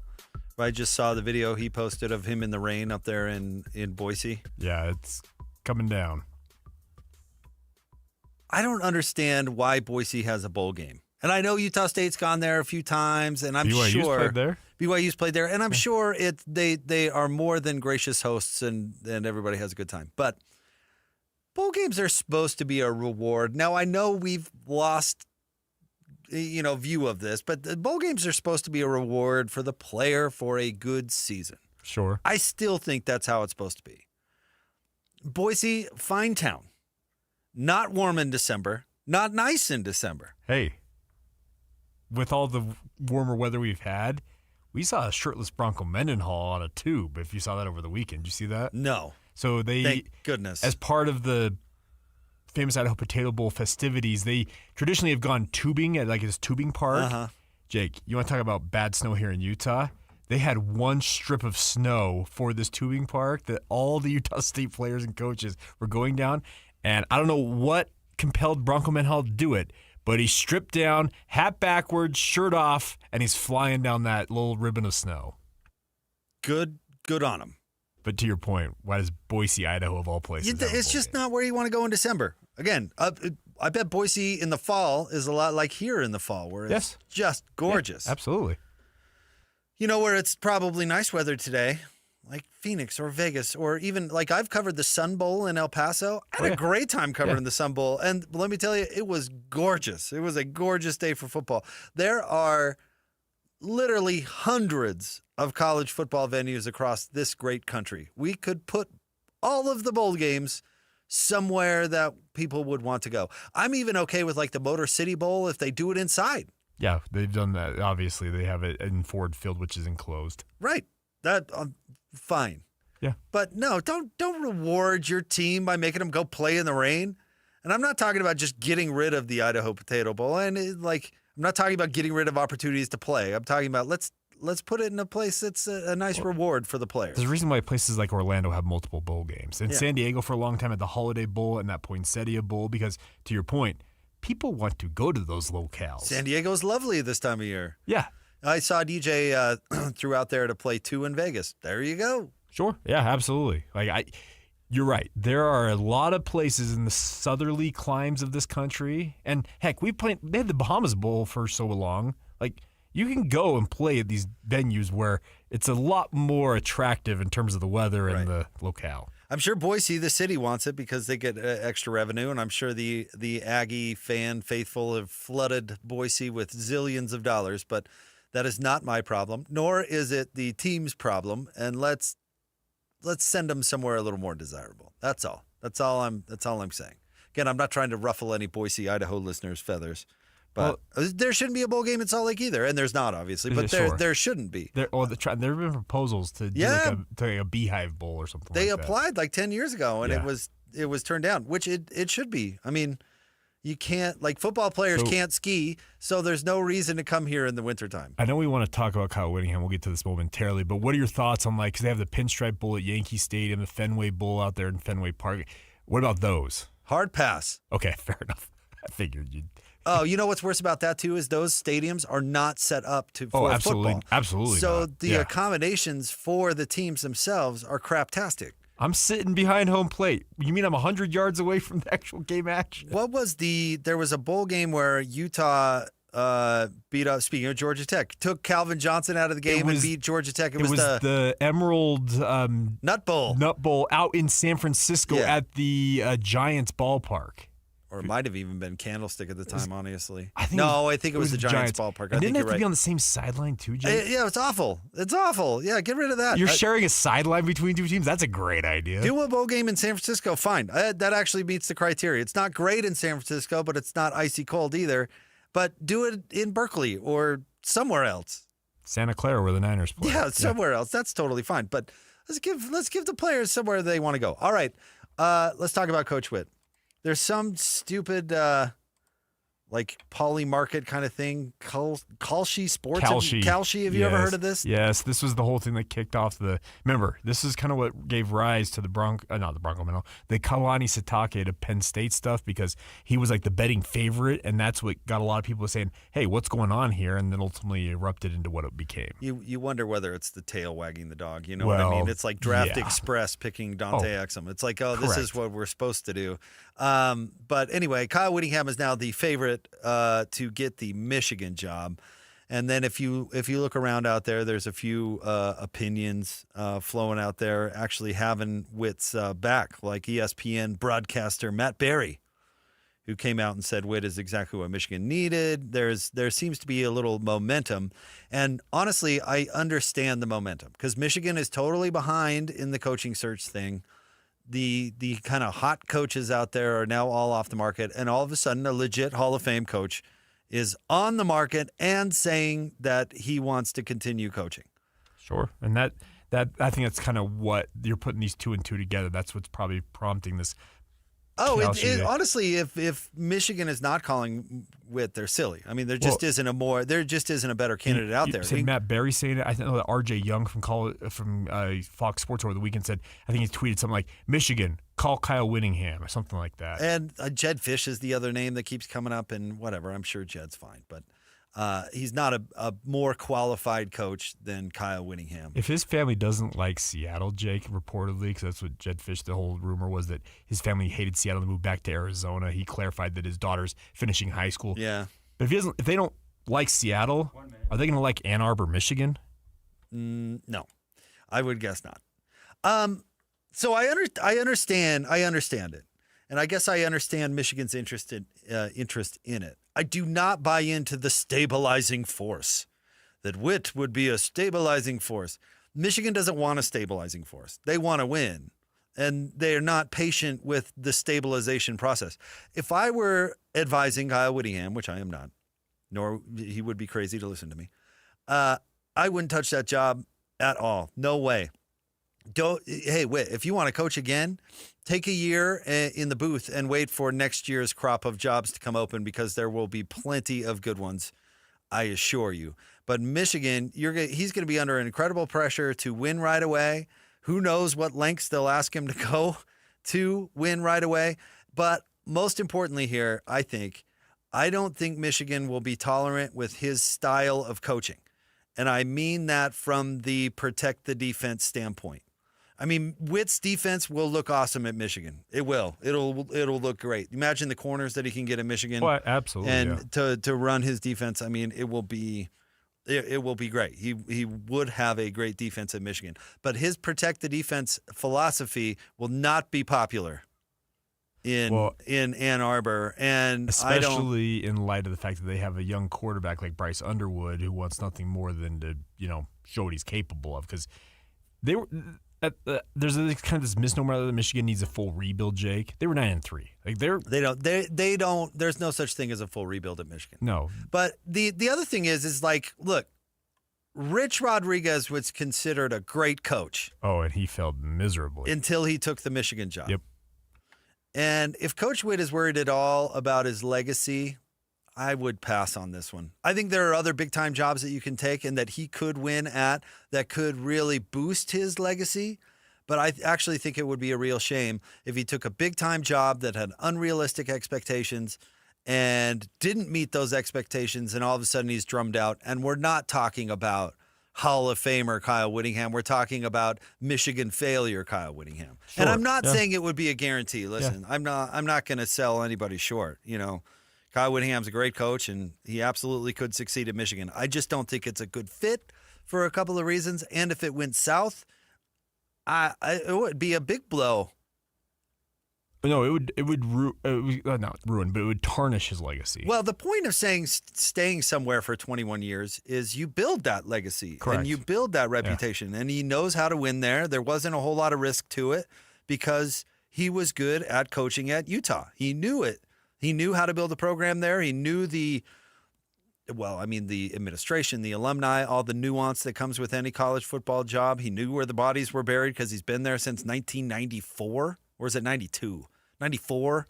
Yeah, 94 is when he came in, yeah. So it's a big gamble to go somewhere like Michigan all of a sudden. And because Rich Rod pulled I'm going to further my career and take this huge job and win at the highest levels. And then it didn't go well. And honestly, Hatch, you talk about it as a train wreck. Go look at the records. It wasn't that bad. No, it wasn't that bad, but by Michigan standards. That's what we're talking about here. We're talking about standards and expectations of the fans, which ruins careers if you take the wrong opportunity. He had a 3-9, which is like the worst season, like 100 years of Michigan football. And but otherwise, I think it was around 500.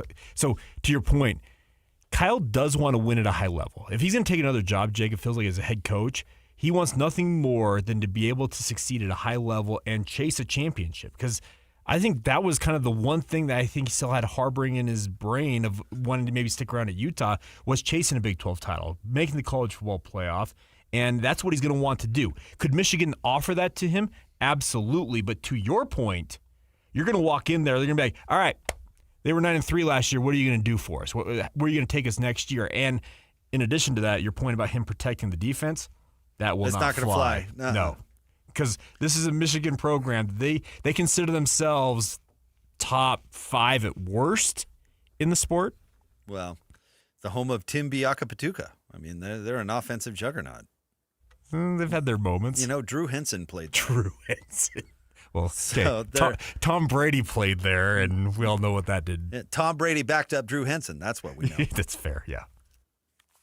Then played his senior year. We had Charles Woodson winning a Heisman as a primarily defensive player. I just don't think it would play because, and you fans around here in general, I talk about all fans, but I will give Utah fans this particular compliment too, are nuanced.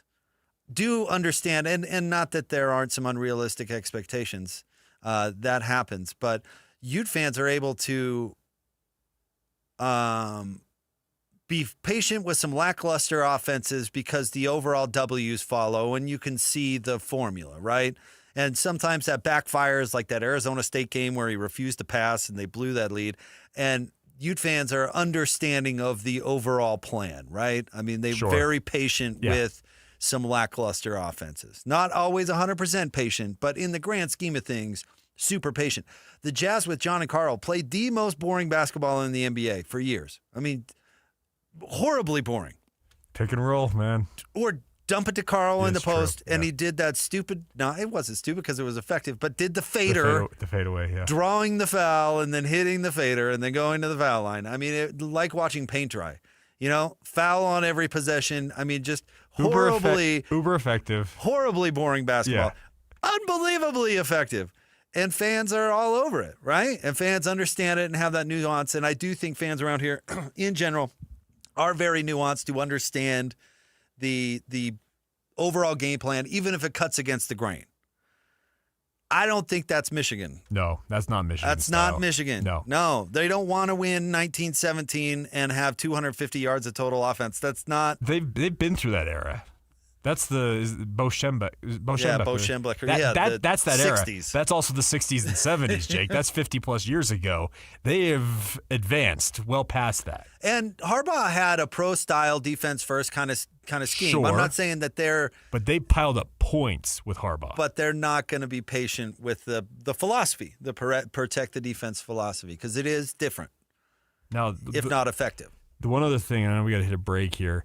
Let's say Kyle were to take that job. If I'm a BYU or Utah fan, be prepared for your staffs to be ripped apart. Oh, yeah, for sure, because he'll pony up the dough. And he's going to grab from both. And he's not a great networker, meaning that always sounds like an insult, but he's very in the family guy. He's not going to go. He knows his guys. Do a nationwide search. Yeah, he knows his guys, and he is going to pull from those two staffs. Stay tuned. Wrap up the show next. Get you ready for the famous Idaho Potato Bowl on 97.5, the KSL Sports Zone. This is Hans Olsen and Scotty G. It's what you want. So I'm trying to get my phone to not call me Hans. All right, try it again. Don't call me Hans. Okay, what should I call you? Hans. You'd like me to call you Hats. Is that right? No. Hans. You'd like me to call you Pants. It's the dumbest thing. What is my name, Google? Your name is Hans. God! Stupid. Dumb thing. Could you call me Hans, Ned? You'd like me to call you Handsome. Is that right? Well, it's better than Hans. Yeah. Catch Hans and Scotty weekdays from noon to 3 on 97.5, the KSL Sports Zone.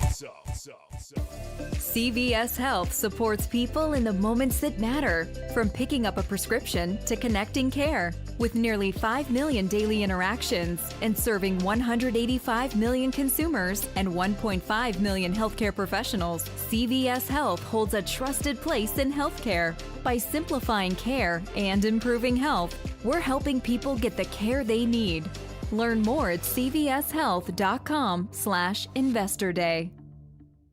This message comes from Viking, committed to exploring the world in comfort. Journey through the heart of Europe on an elegant Viking longship with thoughtful service, destination-focused dining, and cultural enrichment on board and on shore. With small ships that bring travelers closer to the destination, there's more time to explore. And every Viking voyage is all-inclusive, with no children and no casinos. Discover more at Viking.com. The KSL Sports Zone is your home for live local sports. Tonight, the Utah Jazz are in Denver to play the Nuggets, 7 o'clock on 97.5 FM. At the same time, BYU and Eastern Washington are playing on 102.7 FM. And the Utah Mammoth are in action tomorrow night in Colorado against the Avalanche at 7 o'clock on 1280 The Zone. If you want to hear your company's name right here, email Stephanie Palmer at spalmer@ksl.com and join the winning team at the KSL Sports Zone. Is your financial advisor offering you up to a 30% upfront bonus? Or are they promising you up to 10% growth per year, all for your retirement income? If not, then you need to come to Trajan Wealth. I'm Jeff Jr., founder of Trajan Wealth. If you have a plan to retire within the next 10 years, don't wait only to find out it's too late. I've seen hardworking folks like you retire only to be required to go back to work, all because their advisor told them guarantees like these were too good to be true. They're not. That's up to $30,000 upfront or up to $10,000 per year on $100,000, all guaranteed for retirement income. Don't keep working when you're supposed to be retired, and don't let any financial advisor tell you it's too good to be true. Call Trajan today, 801-210-6800. That's 801-210-6800. Annuities, non-advisory products. DBA Trajan Wealth Insurance Solutions. Additional disclosures at TrajanWealth.com. After 30 years of plumbing experience in Utah, we've compiled a list of items we plumbers commonly find in sewer systems. First off, hair. Lots of hair. Like, so much hair. Oh. Roots, dental floss, marbles, and every other toy imaginable. Dentures, watches, coins, live animals. Also dead ones. Photographs, we assume from active and very healthy relationships. Wigs, kitty litter. Look, the point is, don't use the toilet as a landfill. This has been a public service announcement from your buddies down at Shamrock Plumbing. Here's something most doctors know that most men never talk about. Stress from work, money, and family doesn't disappear at night. It follows you into the bedroom, and suddenly your mind won't let your body do what it used to do naturally. For moments like that, doctors look for treatments that help both the brain and the body. That's where Rugiet Ready comes in. Unlike Viagra and Cialis, Rugiet Ready is the next generation prescription that helps prime your brain for arousal and increased blood flow. It uses 3 clinically proven ingredients in 1 mint that dissolves under your tongue so it absorbs fast. Most men are ready in about 15 minutes on average. Over 150,000 men have already switched. Visit Rugiet.com/FSR to get 15% off your first order. That's RUGIET.com/FSR. Individual results may vary. Rugiet Ready is a compounded prescription that is not FDA approved. Visit Rugiet.com for full safety information. Who's got it better than us?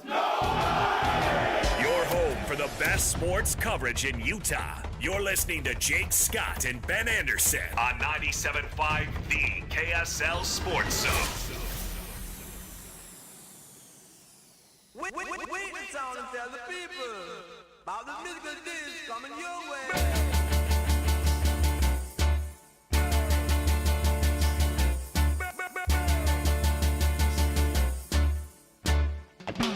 No, no, no.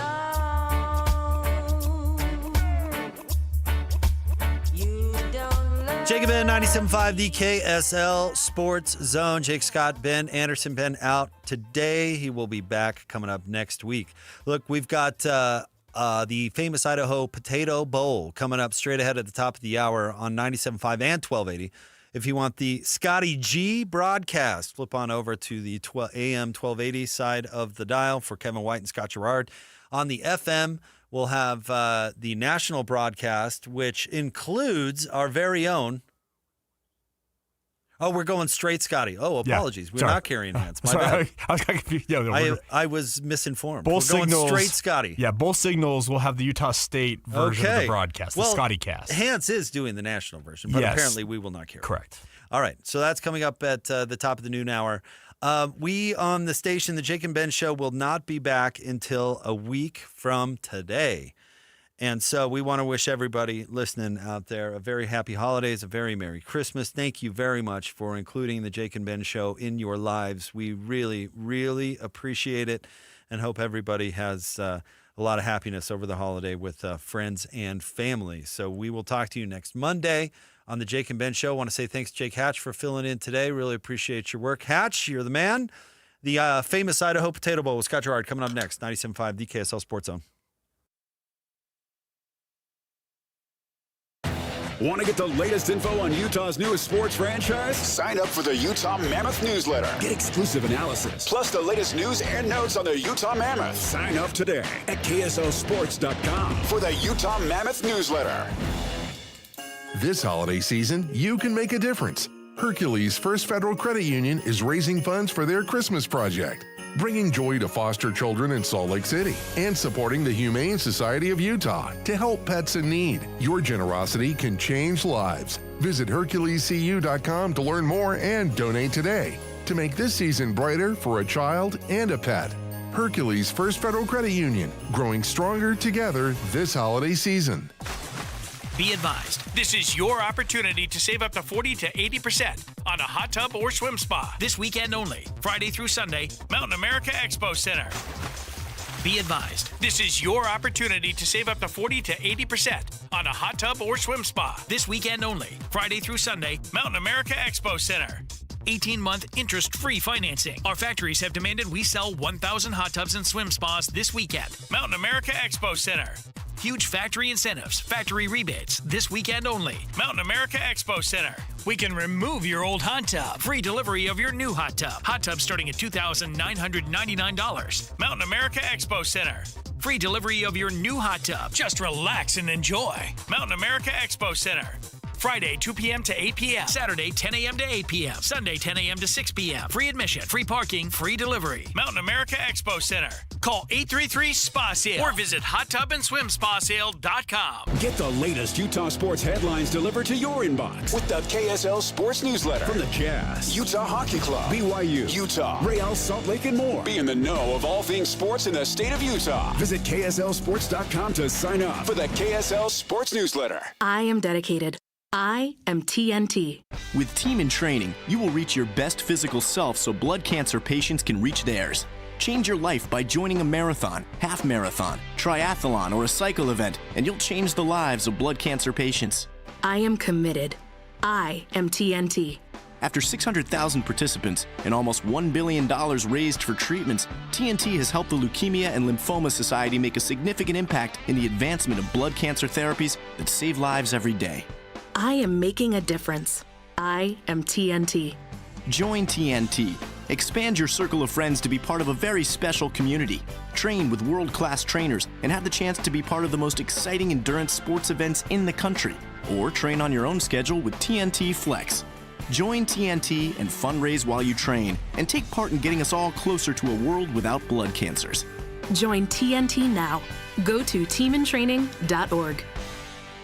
During the Mazda More to Move You sales event, Tim Daly Mazda Southtown is offering 0% for up to 63 months on 2025 Mazda CX-50 and Mazda CX-5 turbos. And to make it even easier for you to drive away in your new Mazda, you won't pay till next year. That's right, 0% and no payments till 2026. There's no better time than now to get your new Mazda. Come in today to Tim Daly Mazda Southtown in Sandy. Some restrictions apply. APR OAC. Not available with any other offers. See dealer for complete details.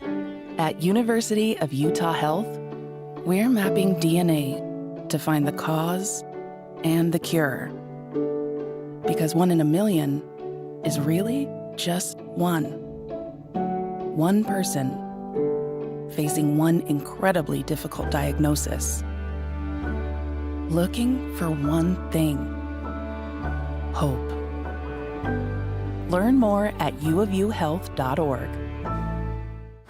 Broadcasting from the Mountain Home Services Studio, this is 97.5 KZNS FM Colville, 1280 KZNS AM Salt Lake City, and 102.7 KSL FM HD2 Salt Lake City Midvale. This is 97.5, the KSL Sports Zone. Trucking, doing the right thing since 1979. On the Aggie Sports Network. Let's go Aggies. They're resilient. Throwing middle of the field. Caught, touchdown, Utah State. Working the slant. They're optimistic. They're hopeful. Go Aggies. Looking to the end zone. Yes, touchdown, Utah State. From Learfield, Aggie football is brought to you by Beaver Mountain. Come ski.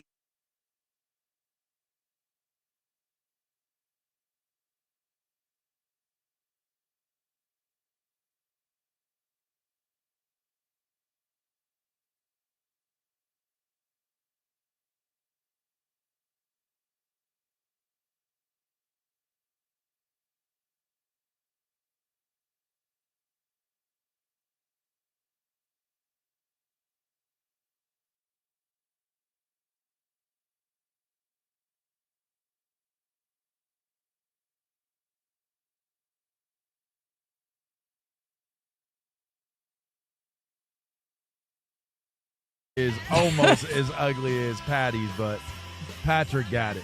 Damn. He wins the ugly sweater contest. LeVar Arrington, Brady Quinn, Jonas Knox with you here. By the way, be sure to check out our brand new YouTube channel for the show. Just search 2 Pros FSR on YouTube. Again, that's 2 Pros FSR. Be sure to hit the subscribe button. Don't stop there. Hit the thumbs up icon and comment away. Let us know who on the show you agree with, who you think is completely wrong. But check out our new channel on YouTube.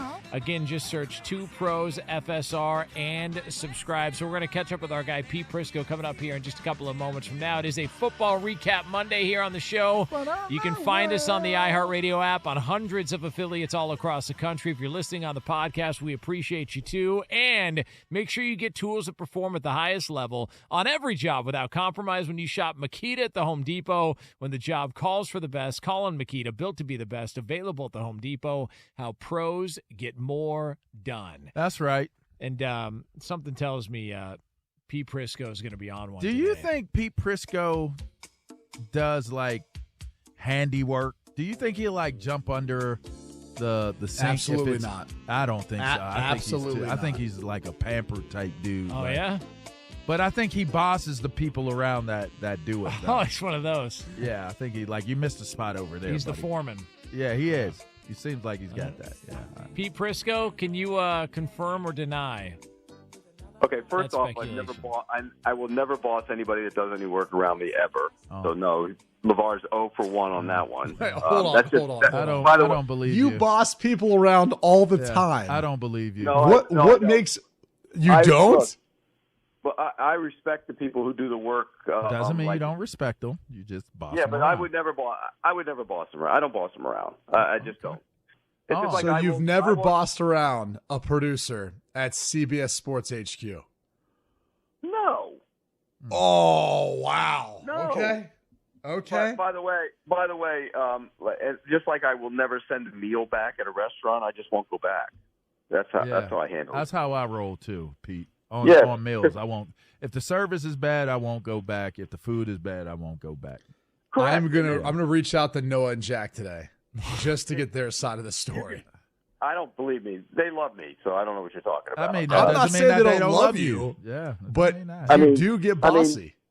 You just seem like a bossy dude, Pete. Like, move you there, get bossy. turn there, And touch your toes by there. It's like that song. No, and then the other one, as far as a handyman,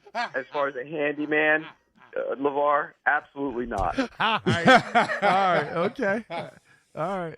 You don't walk around with like a tool belt on, Pete. Like hell no, I don't know how to put anything together. Nothing, zero. So, Pete, I guess we'll just start. We'll start backwards, and we'll just whirl our way from the late game all the way to the early games. What the hell is going on with the Baltimore Ravens? Like this feels like it's not just they're in a little bit of a rough stretch. This just feels like a team that's not very good and totally underperforming this year. Well, they've had a lot of injuries, quarterback being first and foremost, but they just haven't played as well, and guys haven't played as well. I mean, Marlon Humphrey and Roquan Smith had started out really poorly, and it came on, but he didn't play the entire season all that well. Guys haven't played up to the expectations, and that's hurt them. Injuries have hurt them, and I think you're right. I think they're, we kept saying, oh boy, they're going to get on a little run, and nobody's going to want to play them in the playoffs. I think we can put that notion to bed. I think they're done, and I really believe that even if they got into the playoffs, I don't see them being a threat. And Lamar can't move. I mean, he doesn't move. He doesn't move like he did before his hamstring injury, and that's a big part of what he is as a quarterback. So I just think the whole season kind of fell flat, and I think they're done. Yeah, it's hard to feel confident about what they're going to be here in the final weeks. Either way, one team we should be confident in. I don't know why we haven't been. Maybe we felt like this was a prove-it game for them, but your Jacksonville Jaguars, Pete. I mean, are they not one of the best teams in the AFC? Trevor Lawrence playing great. Liam Cohen maybe up for Coach of the Year. Tried to tell you, Pete. You tried to tell me. You look, the bottom line is they're playing the no respect card, and rightfully so, but I don't think that really matters once you get on the field anyways. But they're good. I mean, the coach is really good and really a good play caller, knows how to scheme stuff open. And Trevor Lawrence is taking his game to the next level. And quite frankly, he needed to. I mean, for the first 6 games of the season, he wasn't very good. He was pressing. He wasn't throwing the ball down the field. He was passing on shots down the field.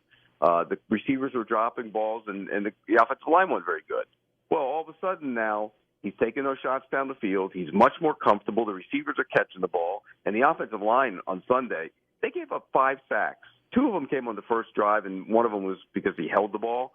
But the reality is, they held their own against that vaunted defensive line. Nick Benito, by the way, was swallowed whole by a guy named Cole Van Lanen, who's now their starting left tackle and has emerged as one of the best offensive linemen on that team and maybe one of the best left tackles in the league the last 3 games.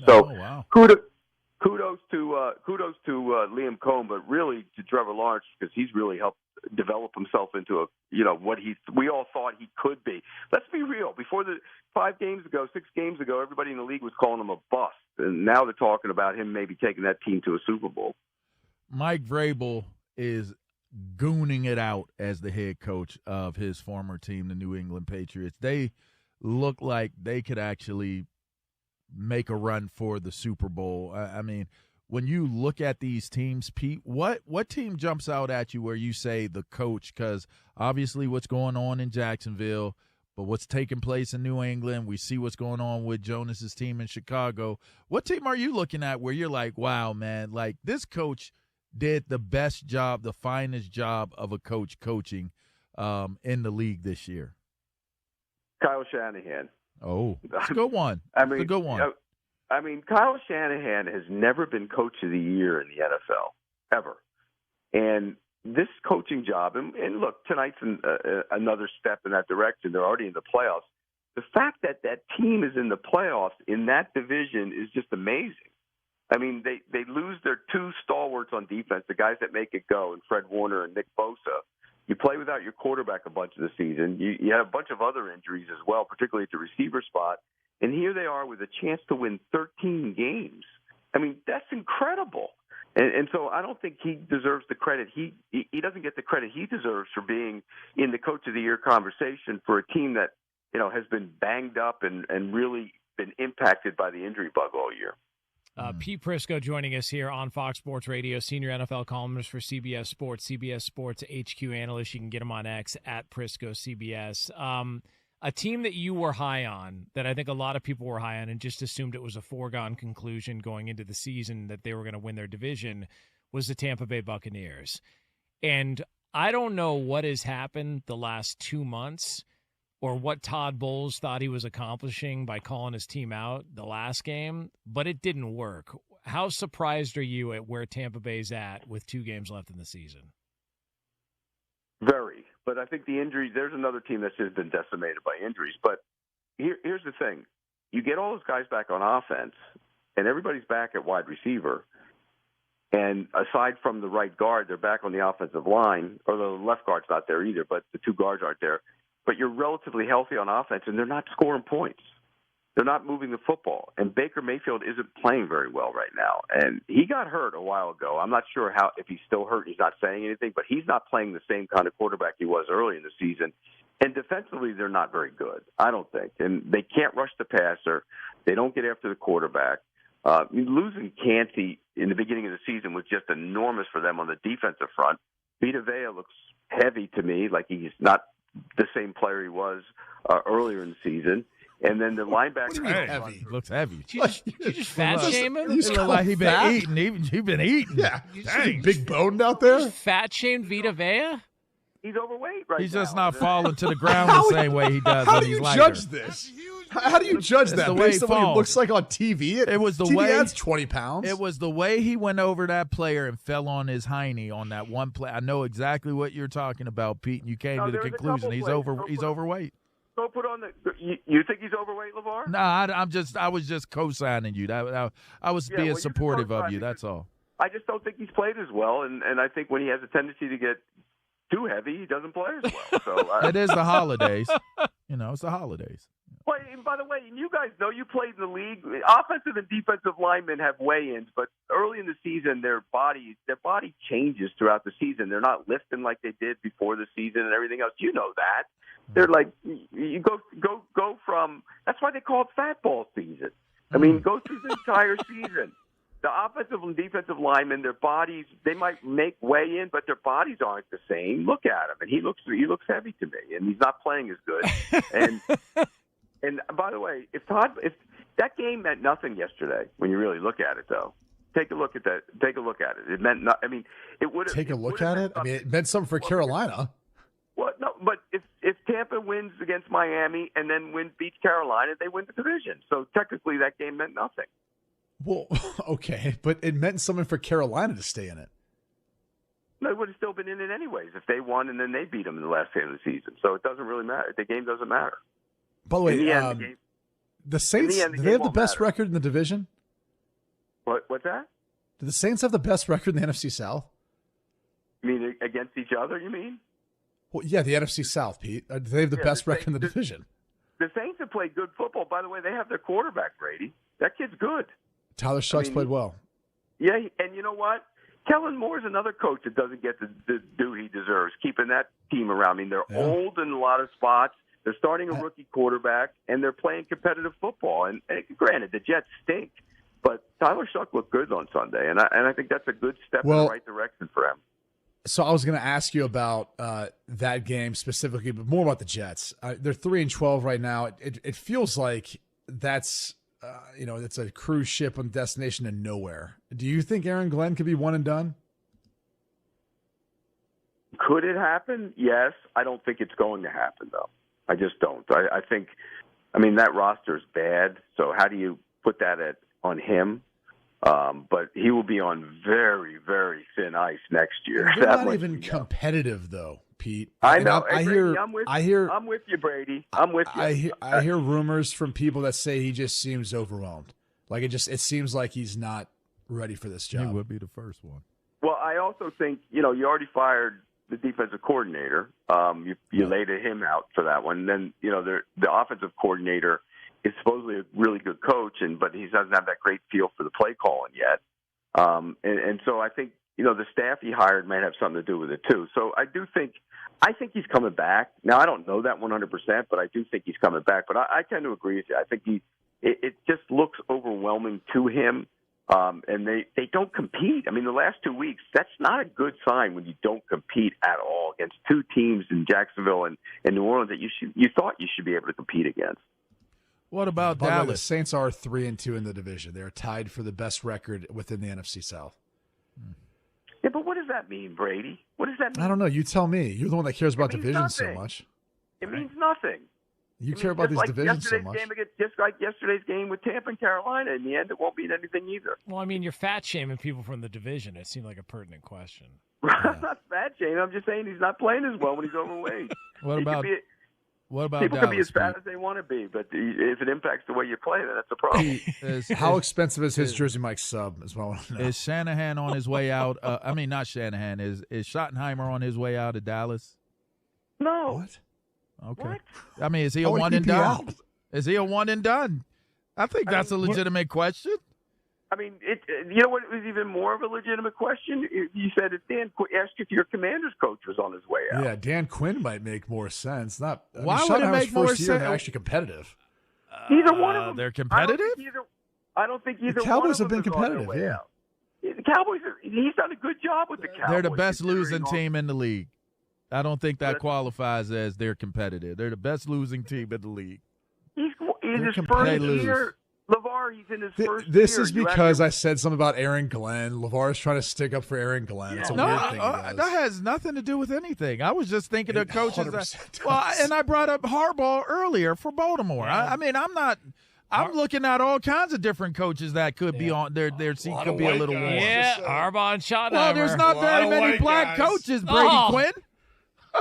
There's not very many black coaches out there. And for what it's worth, talk about an easy layup of talking about a bad team. Hell yeah. I don't care. That's not racial in New York. Yeah, both their teams stink. I don't think Schottenheimer is close to being on the hot seat, and to be honest with you, I don't think Quinn is either. But if you had to pick one or the other, one would be on the hotter seat. You would say Quinn would be, wouldn't you? Really? No, I would say Schottenheimer, because the owner of the franchise said this was an all-in year. You got rid of a coach, you got rid of a player, and you said this was an all-in year, and this is what you got. What are you, third in the division, second, and it's they actually have the best record in the division, win percentage. They have the second. They're second in the division, and Washington that went to the championship game last year is third in the division. They won't even be in the. They won't even be in the playoffs. They won't make the playoffs. Yeah, they're not. So I don't care about a winning percentage, and they're this and they're that. They're not good. They're eliminated from the playoffs. Yeah, they're not good. They're not good in an all-in year. You know where they got better. 8-1. He's in his first year. They got better without Micah Parsons. You know. He's in his first year. Oh, we should use that excuse for everybody. You know how many first-year coaches have gotten fired over the last few years? Pete, it does feel like your namesake Pete Carroll is maybe on. He should be out of there too. He should be, but do you think they're going to aren't they paying Gruden still? They're paying McDaniel still. They're paying Antonio Pierce still. You think that organization is going to probably Chip Kelly still too? Yeah, yeah, they're not going to pay guys to not. I don't think they're going to get rid of Pete Carroll. But if anything, that team's horrendous. Now, he's the one that owns it the most. It sounds like he's probably not going to. Yeah, he owns it the most for certain. Yeah, I mean they got rid of Chip Kelly. The offense looks verbatim like what it did in Seattle, and yet they gave Chip Kelly all the blame. Right. I mean, and Seattle's really good this year, by the way. Yeah, by the way, they're really good. They made a bad decision at quarterback because Geno isn't very good either. You are what you are, Pete. You are I mean, what you are. it always works out that way, doesn't it? I mean, look, hey, all I know, Pete, is Kirk Cousins won a game this past week, so take that. You did the game. He was performing for you because you love him. He was performing for Q. Damn. He loves him so much. He's taken up for him so many times that Kirk went out there and played. And by the way, he shoved it right back in your face. I talked to him. He said, "You tell that Pete Prisco to take a seat." He didn't look great. He said, "Sit your ass down, Pete Prisco." Sit down, Pete. Hey, by the way, he didn't look great on Sunday either in that game. Well, they wanted to lose it. They got off to a really slow start. No, they looked awful early in that game. And Bijan Robinson, man, woo-wee. He's so good right now. Beast. I mean, but the right Cardinals, now. I mean, the Cardinals are a shell of themselves, though, with that defense. Everybody's hurt. I mean, it's crazy. And then there's Nolan and Sweat. Did Sweat get legitimately hurt, Brady, or did he just check out and go to Cabo? No, he got hurt. He got hurt. He got legitimately hurt. Walter Nolan's injury is pretty serious. Yeah, that looked serious. That was bad. By the way, was getting looked at for a concussion. This is the time of the year when you know that. This is the time of the year when guys get them check soft out. tissue. They get them soft tissue injuries. Yeah, Pete. I dinged up my calf. I'm going to Cabo and I'm going to Bermuda. Yeah, I'll say, Pete, where do the West Coast teams go? The West Coast teams go to Cabo. The teams in the Midwest go to Cancun. The teams up in the Northeast go to Bermuda. And the teams in the Southeast, they head down to Aruba. And it's like, that cocktail song, Aruba, Jamaica. Yeah. Ooh, I want to date you. Fried groupers. Them groupers is off the chain. Yeah. That's the song that's being sung all over the league right now. That's what that is. Who goes to Jamaica, Pete? You get some of the Southeast teams go to Jamaica. So like the Dolphins, if they want to get a quick getaway away from the South Florida, Bahamas or Jamaica.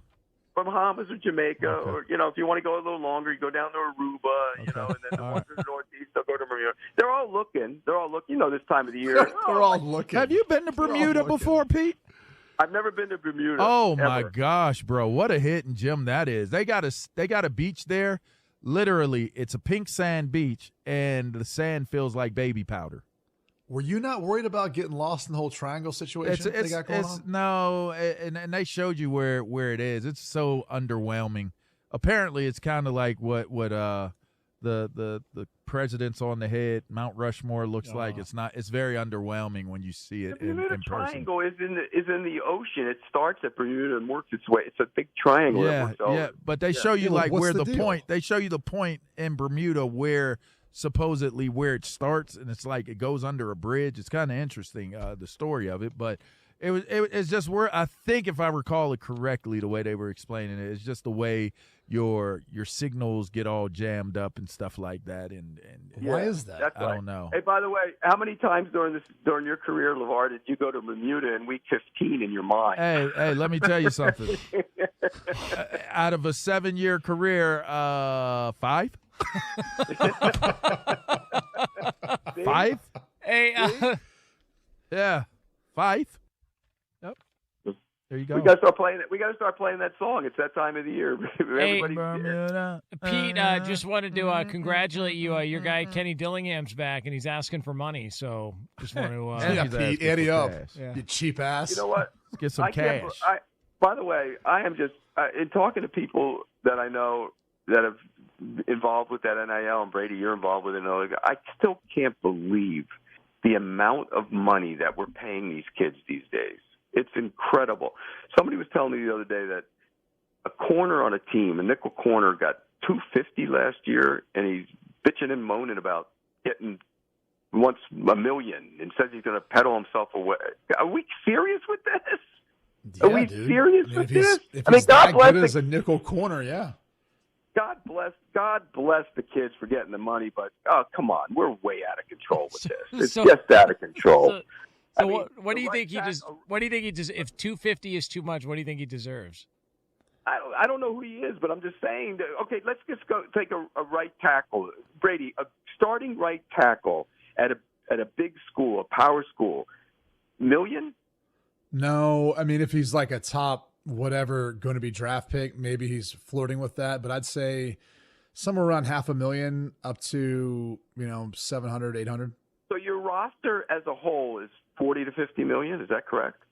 Well, you're getting a rev share, so you have the piece of that that's coming from the school, and then you have the collective on top of it. So, no, not every player is getting $800,000, right? Maybe both your tackles. So, how much did Notre Dame pay their?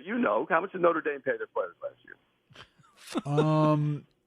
I want to say somewhere in the mid high teens. That's it. Well, yeah, I mean Ohio State, because hold on, Pete, we didn't have the rev share then. No wonder why they're not in the playoff. Jeez. No, Pete, they didn't have the rev share. Ohio State paid about like $20 million, so they weren't that far off. What is that? Pete, listen, you're talking about this season. So this season, if everyone's getting $20.5 million, then you throw on another, 20, 30 million that Texas Tech, for example, spent. But like Notre Dame's in a similar category in that sense. Like they're getting the 28.5 or whatever it is million they're divvying up, plus the collective money on top of that, which is again much higher number than that. So they're paying $50 million then. Yeah, I would say most of the bigger schools are somewhere north of $40 million if you want to be competitive. Texas Tech's probably at 50. It's incredible to me. And the kid can, and there's no contract. He can leave whenever the hell he wants to. Yes, but here's the thing that's funny is like people like you will sit there and be like, oh, it's ridiculous. How many NFL players aren't actually on 1-year contracts with every NFL team? Almost the majority. And I'm not saying that because of the actual structure and the term.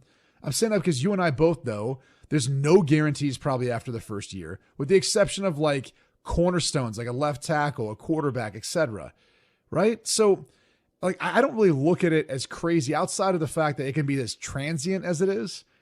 But most schools, if they really value the kid, they're not letting him go. They're going to pay him what most likely is market value. That's how it works. And 50 million, hold on, 50 million for, a starting offense, defense, and some depth behind that is not even close to what you're talking about a salary cap for the NFL. They're still grossly underpaid. Like the number you're talking about right now, you think this number is not going to keep climbing? You're out of your mind. Oh, I agree it does, Brady, but there's got to be some guardrails put in place. I just think I agree with that. I don't believe that all these kids should be able to every single year just be like, yep, I'm re-signing, like Southern Cal announcing them re-signing guys every year. I'm going here, I'm going there. I mean, yeah, I think that's bad for the game. I think it hurts the game. And but what's bad? What's bad for ASU is the fact that they have a cheap alumni like you that won't actually donate money to help out. And you've distracted us from the original question. Ante up, Pete. Donate to Kenny Dillingham and help out the program. Pete. I paid when I went to school. I ain't paying anymore. I'm done. You didn't even pay that much. You told me what your tuition was. It was cheap back in the day. It was $70 and a ham sandwich. Let me just ask you this. In all seriousness, what the hell does this school do for you? There you go, Pete. See you, Pete. There you go. Yeah. Enjoy the music. Hey, Pete, you check it out of this segment like them cats during the game. This NFL season is checking out right now. Yep, there they go. This is our theme song for the next 2 weeks, all over the league. Merry Christmas, player. You got it, guys. Have a great holiday. Merry Christmas, Pete. Yeah. Don't be the Grinch. There he is. We're going to send you some Blue Chew, Pete. The great Pete Prisco with us here on Fox Sports Radio. Get him on X at Prisco CBS. I mean, I didn't have him fat-shaming Vita Vea and on my bingo card going into the segment, but there it is. All right. By the way, ever wanted to try an Olympic and Paralympic sport? Try fencing. It's fast, safe, and easy to start. Find a beginner class near you at usafencing.org/tryfencing. That's usafencing.org/tryfencing. Up next, somebody's not taking the bait in the NFL. You'll hear from him right here on FSR. hey, if you're lucky and, well, somebody wants you, get a Blue Chew. You're not always going to know when the time is right because you just don't know in certain situations. But I will say this.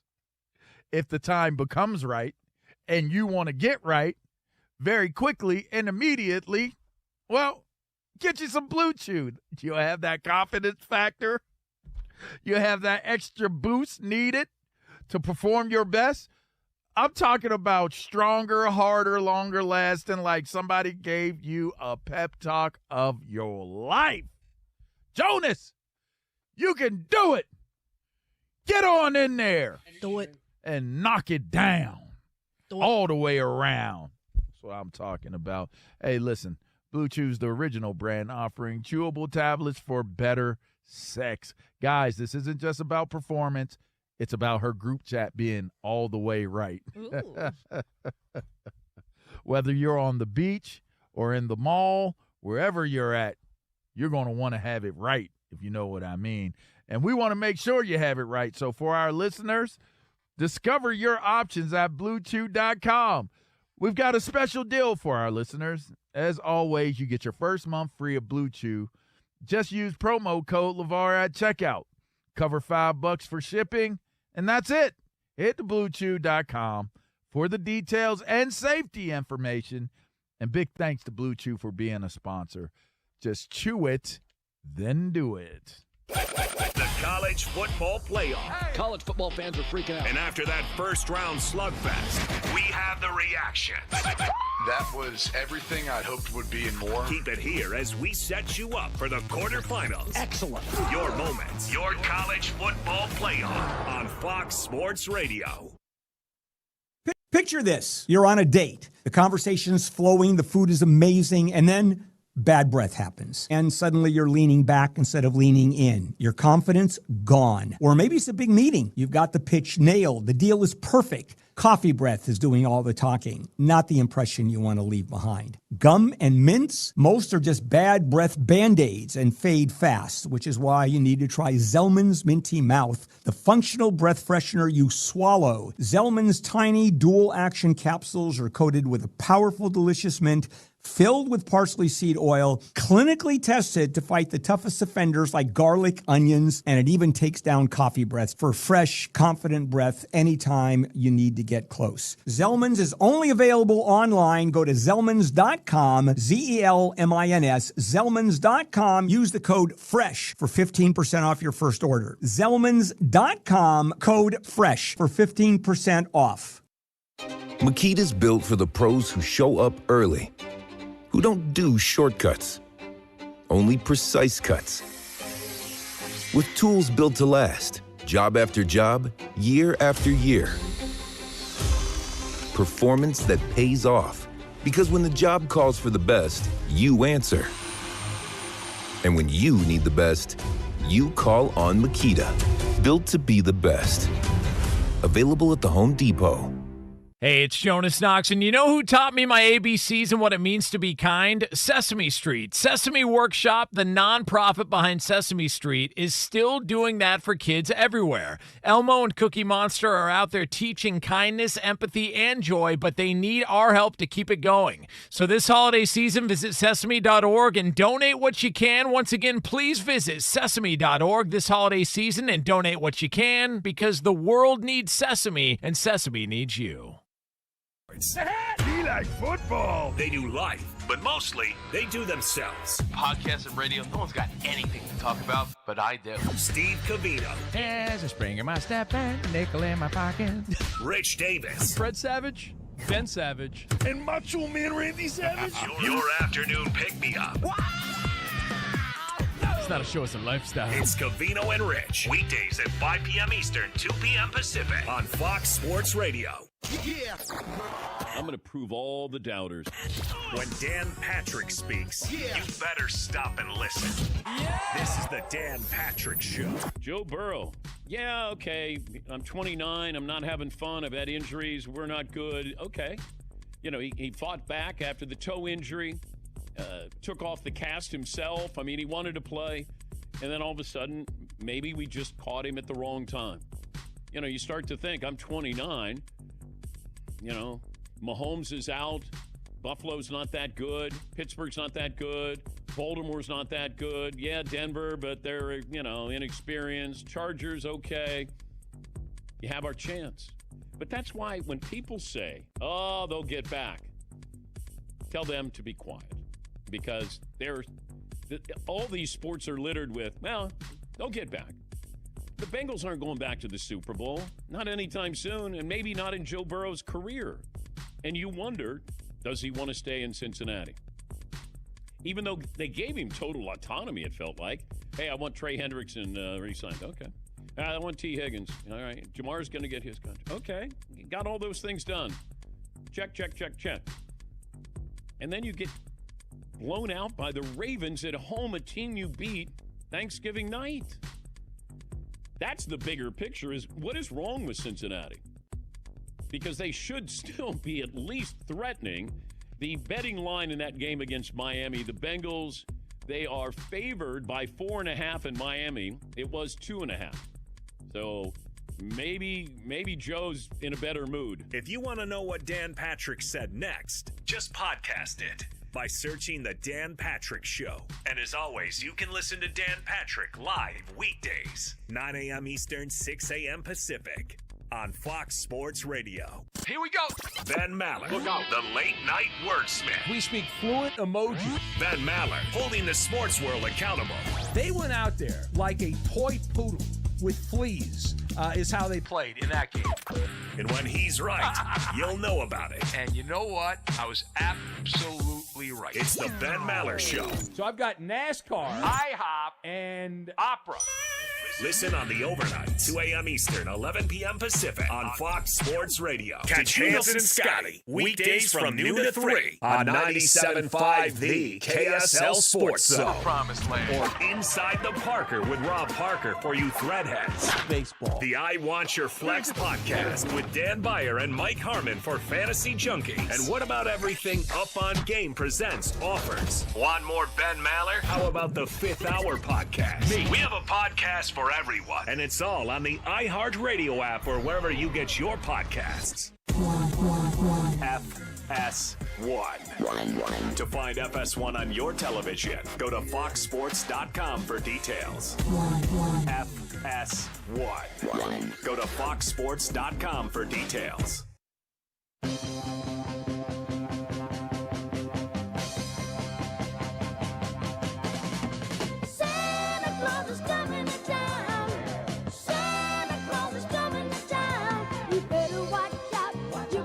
Two pros and a cup of Joe, Fox Sports Radio. LeVar Arrington, Brady Quinn, Jonas Knox with you here. By the way, Sesame Street helped raise all of us, and now it's our turn. Donate this holiday season at sesame.org because the world needs Sesame, and Sesame needs you. Speaking of Sesame Street, it's almost like Disney. Did anyone watch the old Disney character, Jake Paul? Wasn't he a Disney kid? Bro. Yeah, he got his face dislocated. First of all, it was not a real fight until he punched him for real. They barely threw punches the whole entire fight, and then he just kept trying to run around and tie him up, right? Didn't they make the ring bigger for that reason? They did make it big so he could run, but I mean, then he started falling down on his knees and putting his face in Anthony Joshua's crotch. It was like he was trying to wrestle him, right? No, his legs was fatigued. You ever been in a boxing ring? It's not a very. Yeah, I'm sure. Yeah, it's not a very stable. It's just so much give. You're saying Jake Paul and kept trying to tie up and tackle Anthony Joshua because it wasn't stable? No, his legs were he was fatigued from running. And when you're on that type of a surface and your legs get like that jelly deal to him from running, you go down pretty easily. I think that was all strategy. I think he was all trying to just not get knocked out like he did in the 5th round. No, he was fatigued from running. Some legs was going out. It was a fight where they were meant to spar, don't hurt him, and he got tired because I think he got scared during that fight, and he was running. And when you run for that amount of time, you get fatigued. And also, there were times where Anthony Joshua was kind of leaning on him, and that's a big dude to be leaning and trying to carry his he weight. wasn't falling down because that was his strategy. He was falling down because his ass was tired. Like, he had, like, his legs was not there anymore. There was a point where he couldn't even get away. He couldn't get away. Anthony Joshua had him dead to rights a couple times. The time that he broke his face was the last time, but he had him dead to rights at least 2-3 times before that, and he wasn't hitting him. I mean, give him credit. He wasn't throwing no punches. That's a big dude and a real fighter, real boxer.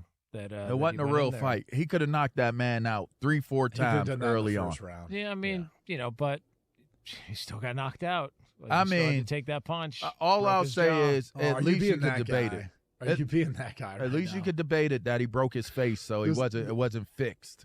There's a lot of people who are like, it's doing exactly what Jonas is doing, just so they're hoping Jake Paul hears and follows them on social media. What do I? The way they had them people announcing the fight, and then you use Lennox Lewis and Andre Ward and Layla Ali wasn't having it. She was like, "Man, look here, man, that's not a good look." He finished him the way that he needed to finish him.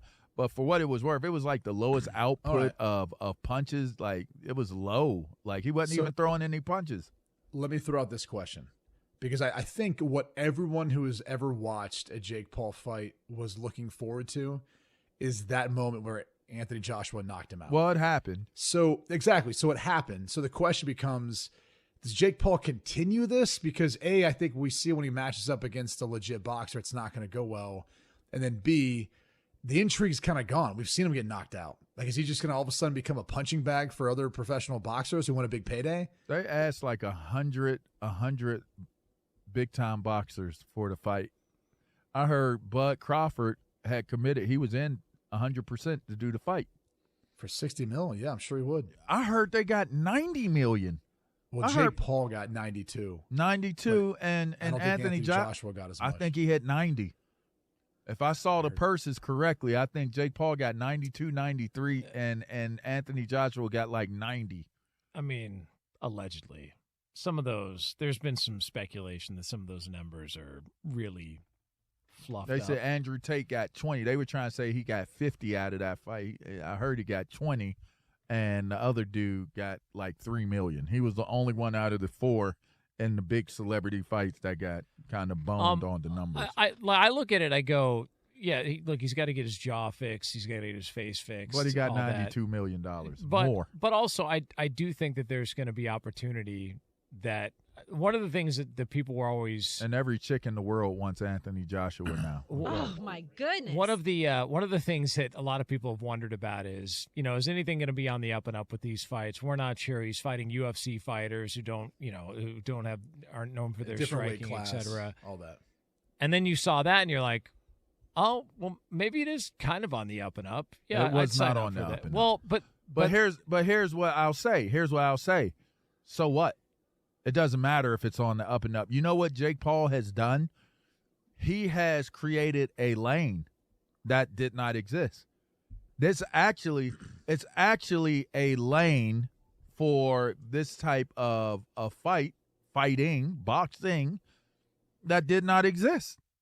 And for what it's worth, whether it was real, scripted, or fake, look at what goes on in wrestling. Don't nobody have a problem with that. And it'd be a packed house. That was a packed house.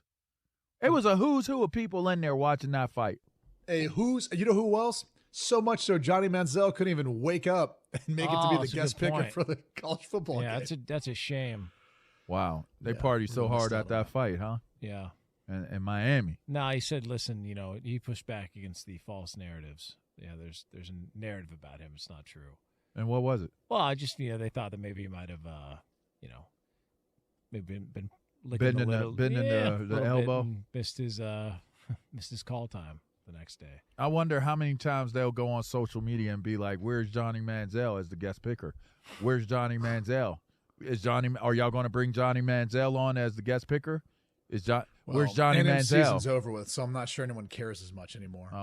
But back to the original conversation. Interesting.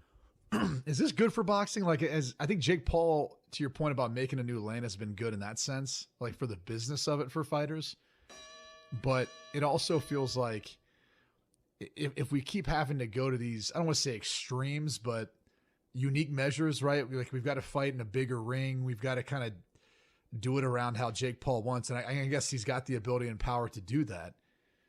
But ultimately, again, where's this going? Is this just him fighting better fighters and getting knocked out every time? I mean, even if that's like even if that's where it was going to go, the intrigue's lost, is it not? Yeah, to a certain extent. I think that what he's done a lot for women's boxing because he always has women on the undercard. And they be really banging. Those be real fights. Yeah, those are like what he's done for them have been great. I think he's done more to try and put on big events than what most other boxing promoters have tried to do because everything is so tied up with, who promotes you, who's this, we can't work together, what sanctioning body has this, there's so many different people that have their hands in the mix. And that's why what Dana White is trying to do with Zuffa Boxing and trying to whether it's, if he's doing it with Riyadh season and they're trying to put on the Crawford Canelo fight, like, it feels like that's the one that's got an opportunity to get everybody in the same page. Because what happened in boxing, there's so many promoters and so many people split in different directions that none of the big fights happen until Dana White got involved. So I think Jake Paul put guys on the map. And let's be honest here, Jake Paul had a fight out here at the Pond in Anaheim. The same night Terrence Crawford was fighting at the soccer stadium in L.A., they couldn't get anybody to go to that soccer stadium in L.A., but they sold that place out at Honda Center. And that was a Jake Paul fight against maybe one of the all-time greats that we've ever seen in town, and more people were interested in a Jake Paul fight than they were Terrence Crawford. Well, what's interesting about that is the Lopez-Shakur, Teofimo Lopez and Shakur Stevenson is a really, really big fight that's on the horizon, and it's been overshadowed by Jake Paul and Anthony Joshua fight. Is it over? No, it's not over because, again, the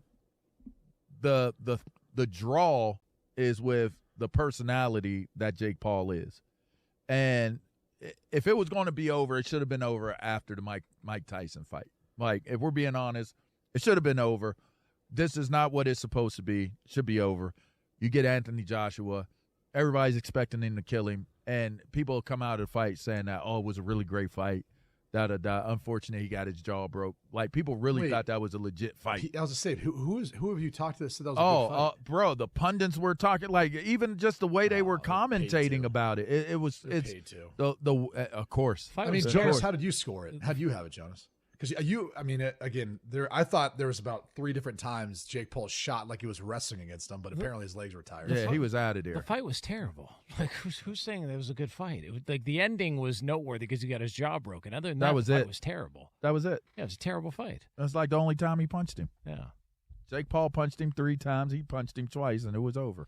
Thank God for South by Southwest, because you can join creative professionals from around the world at South by Southwest this March 12th through the 18th in Austin, Texas. Experience bold storytelling, thrilling live performances, cutting-edge innovations, and so much more with a South by Southwest badge. Register today at sxsw.com/badges. Up next, it's The Leftovers right here on FSR. It's hot. 2 pros and a cup of Joe have a brand new YouTube channel for the show. Just go to youtube.com/@2prosFSR. Or if you're already within YouTube, just search 2 Pros FSR. Be sure to subscribe and hit that thumbs up icon. Plus, you can drop some comments right away.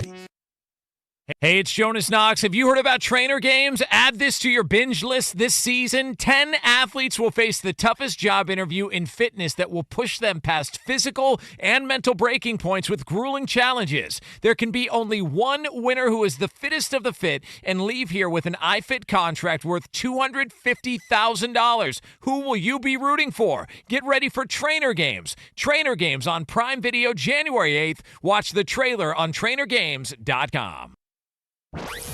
Did you know we're on YouTube? Fox Sports Radio. You can find all of your favorite shows on YouTube. Look at us. We're waving at you right now. Did you know that you can find the best clips and the best videos from your favorite shows? All the interviews, clips, everything is there. This is why you're the smartest listeners in the world. Completely agree. Because you went to YouTube and you searched Fox Sports Radio, and you were the ones that hit the subscribe button and the notification bell. You're the ones that watch videos from Two Pros and a Cup of Joe with Jonas Knox, Brady Quinn, and LeVar Arrington. You can't even make this up. You got some holy water in your bag, baby. Dan Patrick, Colin Cowherd, Doug Gottlieb, Covino and Rich. Oh, yeah. The Odd Couple with Rob Parker and Kelvin Washington. The Jason Smith Show with Mike Harmon. Think about that for a second. And the Ben Maller Show. Fox Sports Radio. On YouTube. It's that easy. By searching Fox Sports Radio. Check us out on YouTube, subscribe, hit that thumbs up icon, and comment away. Hey, it's Jonas Knox, ready for 7 days of discovery. For the first time, SXSW brings innovation, film, and TV and music together, running concurrently across Austin, March 12th through the 18th. Experience bold storytelling, groundbreaking ideas, and live performances that define what's next. The most unexpected discoveries happen when creative worlds collide at South by Southwest. Join artists, industry leaders, and fans from around the world and experience everything that define what's next. Start planning your adventure and register today at sxsw.com/badges. This is The Herd. When Colin Cowherd drops the info, The Herd, you need to listen. Everybody listen up! The Rams settled for field goals in the red zone. Their special teams are shaky. 4 punts by the Rams in the fourth quarter. 3 straight 3-and-outs. I see Darnold as relentless, doesn't pout, doesn't sulk, has a short memory, and he took advantage of opportunities. Games aren't linear. Great first half for certain quarterbacks, bad second half. I've been saying that about Bo Nix and Caleb Williams all year. I know this. They win a lot. They're great in the fourth.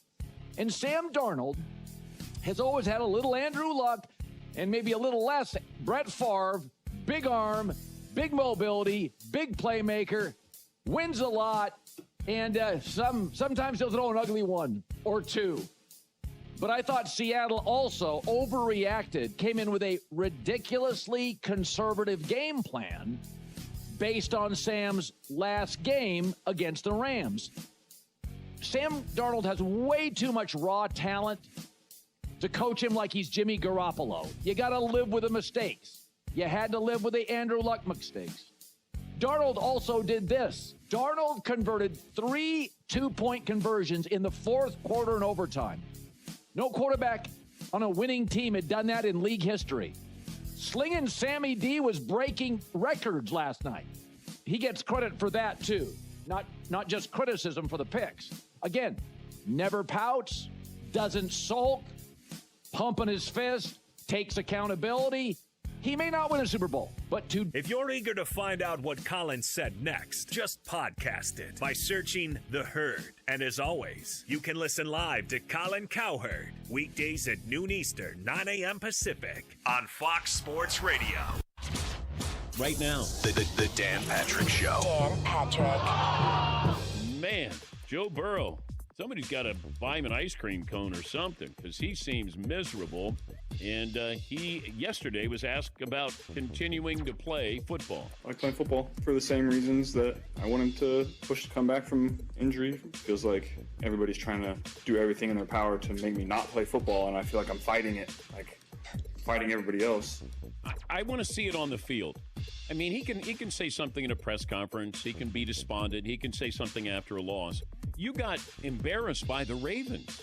That's what I want to see. Like, why are you bad on offense? You're back. You vouched for your receivers. They got paid. You got shut out.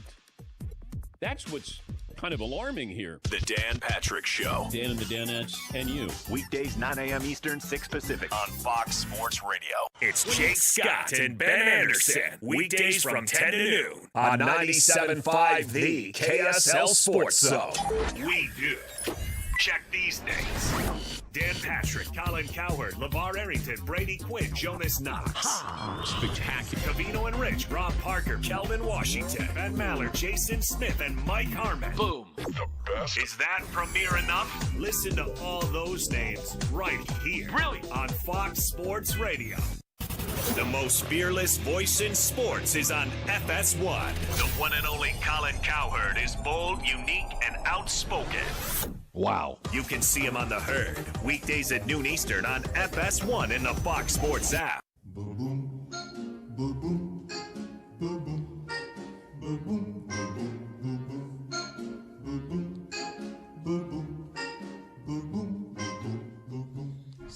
Two Pros and a Cup of Joe, Fox Sports Radio.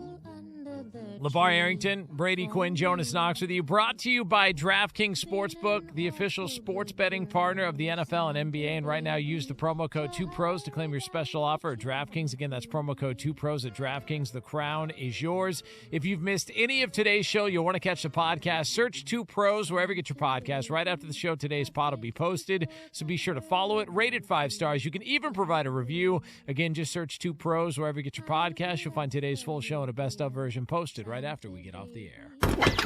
Time to find out what's left. Sounds incredible. Here's the leftovers. What do we got, Lorraine Ray? Ooh, we got some piping hot chocolate for you, straight from the Chicago Bears Stadium. I know you're a huge Bear fan, Jonas, so this one's more for you. So this new concoction of hot chocolatey goodness is actually a Chicago-style infused hot cocoa, and it has Malort. Have you ever heard of that? Well, it's known for being bitter, harsh, and soapy, and it's also known for being Chicago's unofficial spirit. How that old style was. Well, this is what it says. I have no idea. I'm not really a hot chocolate guy. This doesn't really. I am on cold days. Are you? Yeah, with some booze in it too. It's always better that way. You like marshmallows in your hot chocolate? Little marshmallows? I do like marshmallows in my chocolate. Yeah. And they're nice and toasted on top, too. It comes with like a stick of marshmallows. It looks super cool. Also, I just wanted to touch on this. I don't know if you guys touched on it or not. DK Metcalf. Ooh. You see what happened? Yeah, he grabbed Shorty by or dude, whatever. I saw by all the blue hair. You know, these days, what's the difference? You don't know. I saw all the angles. He really grabbed him, and it looked like he got him pretty good. But the guy who he allegedly hit, he said that he didn't really get him. It was more like he aimed, he missed but him. He missed it. Yeah, he missed. What a mistake by that guy. He should have said he hit him. I know. Money. What an idiot. Yeah, better luck next time. I mean, LeVar, DK Metcalf. What about touched? Touched. Yeah. You got a little touched in him. Yeah. Need to go talk to somebody. Stay away from the people. Quick timeout. Timeout, I say. Holiday upgrade check. If your TV struggles in the red zone, it's time. TCL's QD Mini LED is the difference. Outrageous brightness, deep contrast, accurate color, and silky motion. So every route, replay, and highlight looks epic. Movies feel cinematic. Games play smoother, and yes, your crew will notice. Here's the kicker. With holiday savings off select TCL TVs, go premium with the QM8K. Brilliant picture, huge sound, the ultimate choice, or grab the versatile QM6K for an elevated game day experience. Lock in epic experiences, epic savings, and undeniable bragging rights all season long while supplies last. TCL is an official TV partner of the NFL. Find TCL at all major retailers. TCL, bigger, brighter, better holidays. Select models, limited time. See site for details. From first call to final invoice, Wex Field Service Management helps contractors grow their trade businesses. Whether you're at the job site or back at the office, you'll have a partner that understands your needs. Imagine techs effortlessly dispatched, your customer proposals drafted and signed, and payments transactions happening instantly, all within one simple solution. Now every day can be your best day. Book a demo today at wexfsm.com. Hey, it's Jonas Knox. Looking for something new? Try fencing, the Olympic and Paralympic sport that mixes speed, strategy, and fun. It's like chess meets cardio, quick feet, quick decisions, and a satisfying beep when you score a point. Kids, teens, and adults can start anytime, no experience needed, and many clubs have loaner gear. Coaches teach fundamentals and safety from day one. Find a beginner class near you at usafencing.org/tryfencing. That's usafencing.org/tryfencing. Broadcasting from the Mountain Home Services Studio, this is 97.5 KZNS FM Colbert, 1280 KZNS AM Salt Lake City, and 102.7 KSL FM HD2 Salt Lake City Midtown. This is 97.5, the KSL Sports Zone. Dropping knowledge like this. These guys are sick, man. Tate Sandell, who was the Groza Award winner for the best kicker in the country. He ties an FBS single-season record for most made field goals of 50 or more yards by kicking that 51-yarder in the first half. and then he misses 2 in the final 4 minutes. He misses 1 from 36 yards out. That would have made it a one-score game, and all Oklahoma had to do was stop Alabama, get the football back, and they'd have plenty of time to drive. But he missed from 36 yards. Then they rush him out there with 1:18 left to go because they want to have enough time to get the field goal, get the onside kick and drive. And he's short from 51 yards away with 1:18 left. All Alabama had to do was kneel on the football. And that's the most shocking thing was you see here is that of all these games, all the twists and turns, the craziest thing we saw, this guy has one of the most powerful legs we've seen in recent history in college football. Again, the guy's the Groza Award winner. And he misses a gimme, and he misses one from 51 that he needs to keep his team in the game. And he didn't just miss it, he missed it short. That's just stunning to me. And I get that college kickers aren't NFL kickers. And, if you have one kicker out of college who comes in every year and wins a job, that's a lot in the NFL, right? Because we're at the highest level of kickers in the NFL we have ever had before in the history of the game, right? Kicking just seems to get better and better. You have one rookie come in and win a job, that's a lot. 2, boy, it feels like you have so many kickers coming in. But to get the rest of what Jason Smith and Mike Harmon said, podcast it by searching The Jason Smith Show with Mike Harmon. And as always, you can hear The Jason Smith Show with Mike Harmon weeknights at 10 p.m. Eastern, 7 p.m. Pacific, right here on Fox Sports Radio. It's Jason Smith. Oh, you're that bloke on the radio. It's Mike Harmon. Ta-da! I'm kind of a big deal. And they talk sports. The one person that this playoff is not fun for is my wife. Amongst other things. I had an incredibly long dream about Jerry Jones last night. Really? Did I mention they're best friends? You're hateful, and I'm positive. It's the Jason Smith Show with Mike Harmon. Bang. Weeknights at 10 p.m. Eastern, 7 p.m. Pacific on Fox Sports Radio. Yeah! FS1. Looking for the one, what you looking at the one? To find FS1 on your television, go to foxsports.com for details. FS1. Looking for the one, what you looking at the one?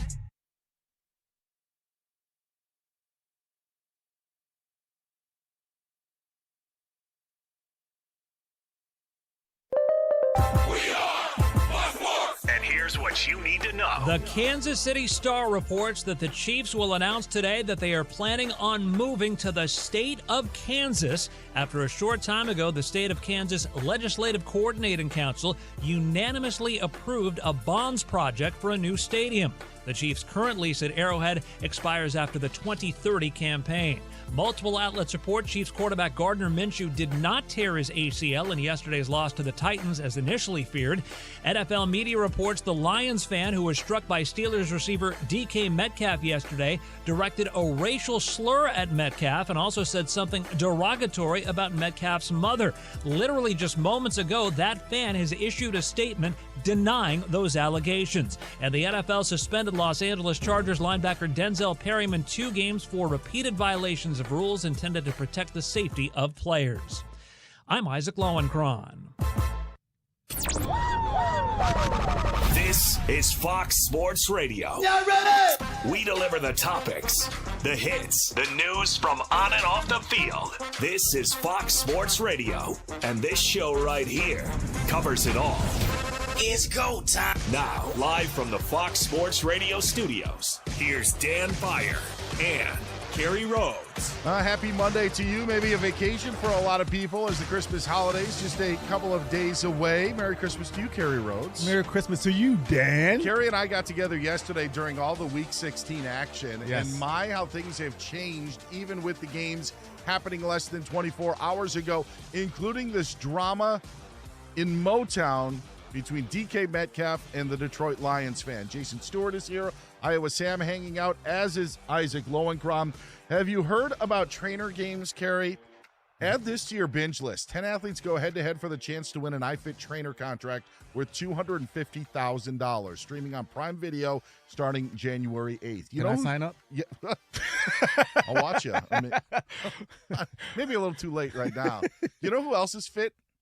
DK Metcalf. He is. Right, DK Metcalf really came onto the NFL stage with that side-by-side picture of him and A.J. Brown flexing in the weight room, right? That was the emergence of DK Metcalf before he ever stepped onto an NFL field. Yeah. You then have DK Metcalf. One of the lasting images of DK Metcalf is chasing down Budda Baker as he's running down the sidelines in Arizona. As a member of the Seahawks, the DK Metcalf chases down Budda Baker, and we talk about the speed, and we talk about the hustle and the desire of DK Metcalf. Unfortunately, this year, we've been talking a lot about what's the deal with DK Metcalf. And now we have quite a deal with DK Metcalf as he got in the face of a Lions fan during yesterday's game in Detroit. And now it's gotten to the point where the fan has hired a lawyer. NFL insiders are weighing in, all from a game that we should be talking about how the Steelers stole from the Lions and went into Detroit and grabbed the victory to ensure their tight grasp on the AFC North that they have right now. But we aren't talking about that. We're talking about DK and this fan. Yeah, no, it was a crazy moment. We were actually here in the building and doing some work and watching some of the games. And I know we were going through a conversation, and I saw it flash in front of my eyes as it was happening live. And I was like, oh, that's not good, DK Metcalf. And then obviously I think the conversation kind of went along a little further with me and you were like, I think that fan probably did something. If the fan did something, I can understand it, but not in DK's actions. Obviously, you don't attack a fan, but these fans are getting really brash, and they're getting a little bit out of pocket in some of the things they're saying. And so the fact that there's no live mic in the area to hear what's being said, really, I have to kind of reserve judgment, but I want to hear what you think about it, Dan. Well, I told you yesterday that I thought that if you're a fan that yells something to a player that forces them to respond to you, especially during game action, you're a loser.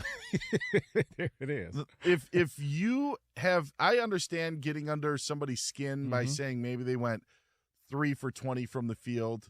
But if you say something that gets under the skin of a player and that player responds in a certain way, I think that you've got to find better things to do as a fan. And see, that's where we disagree, because there is a moment of me as a player, right?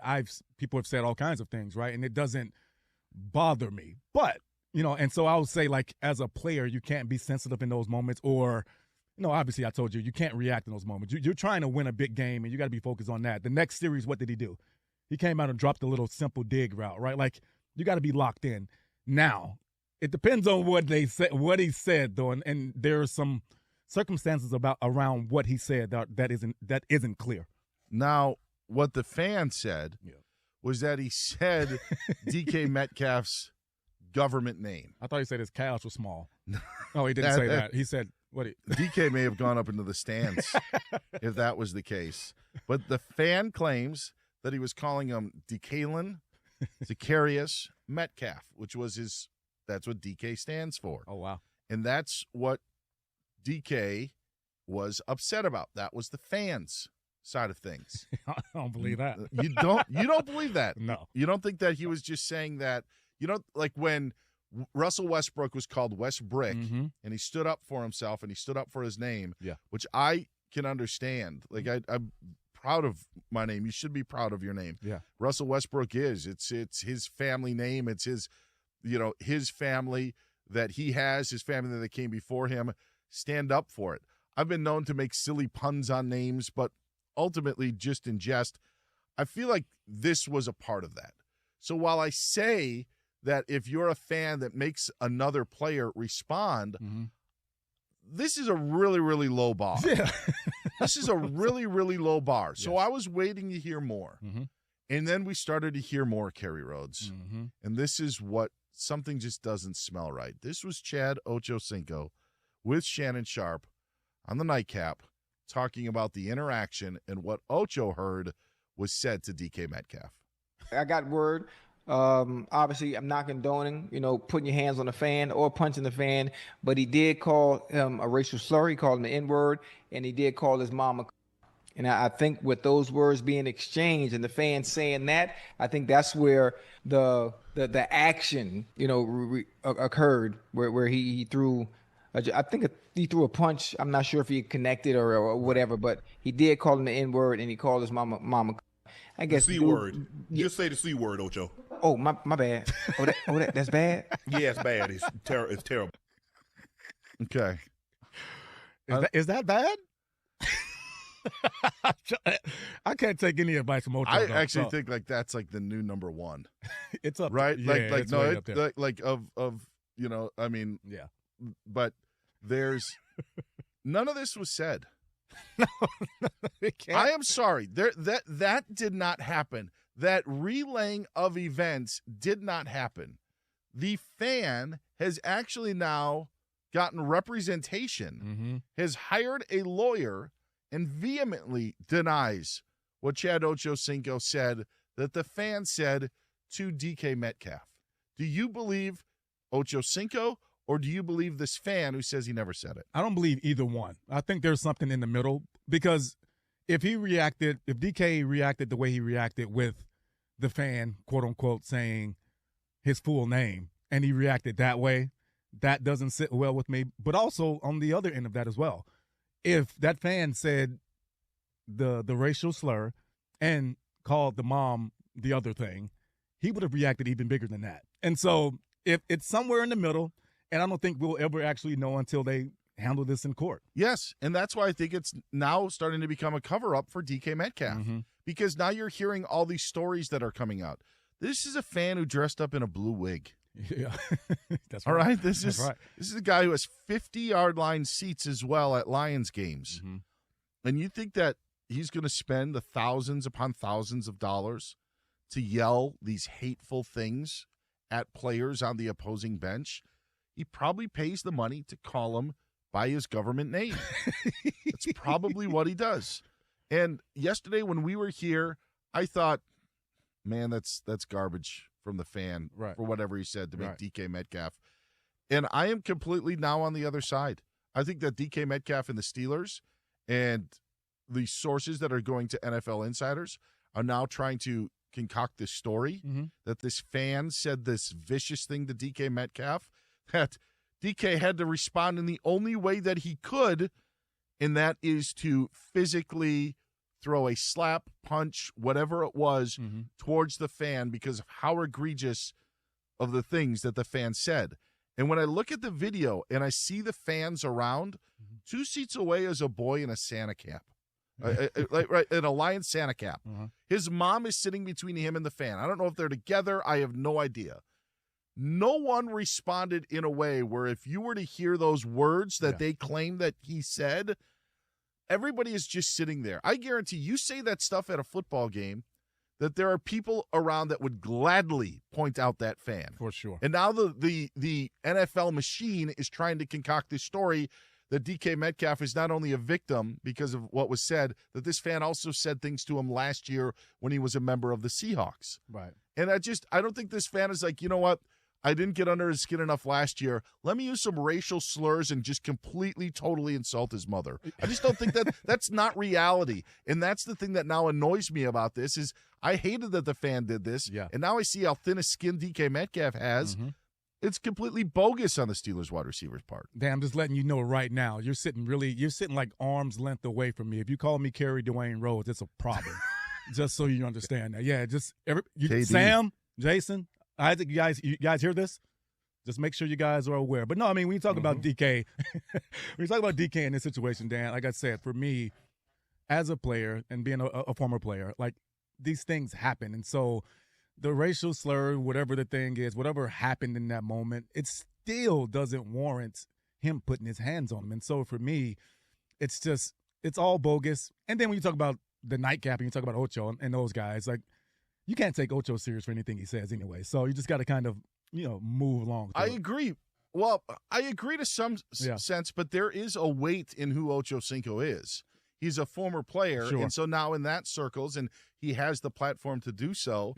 This is crazy. Jason Stewart, our executive producer, we've also seen this before at times, but I have a tough time believing that that's actually what was said to DK Metcalf. I do too. And maybe as a middle-aged white guy, I shouldn't have an opinion on this, but you would think after the whole Jussie Smollett thing, combined with the Myles Garrett thing from 2019, where that was never even resolved.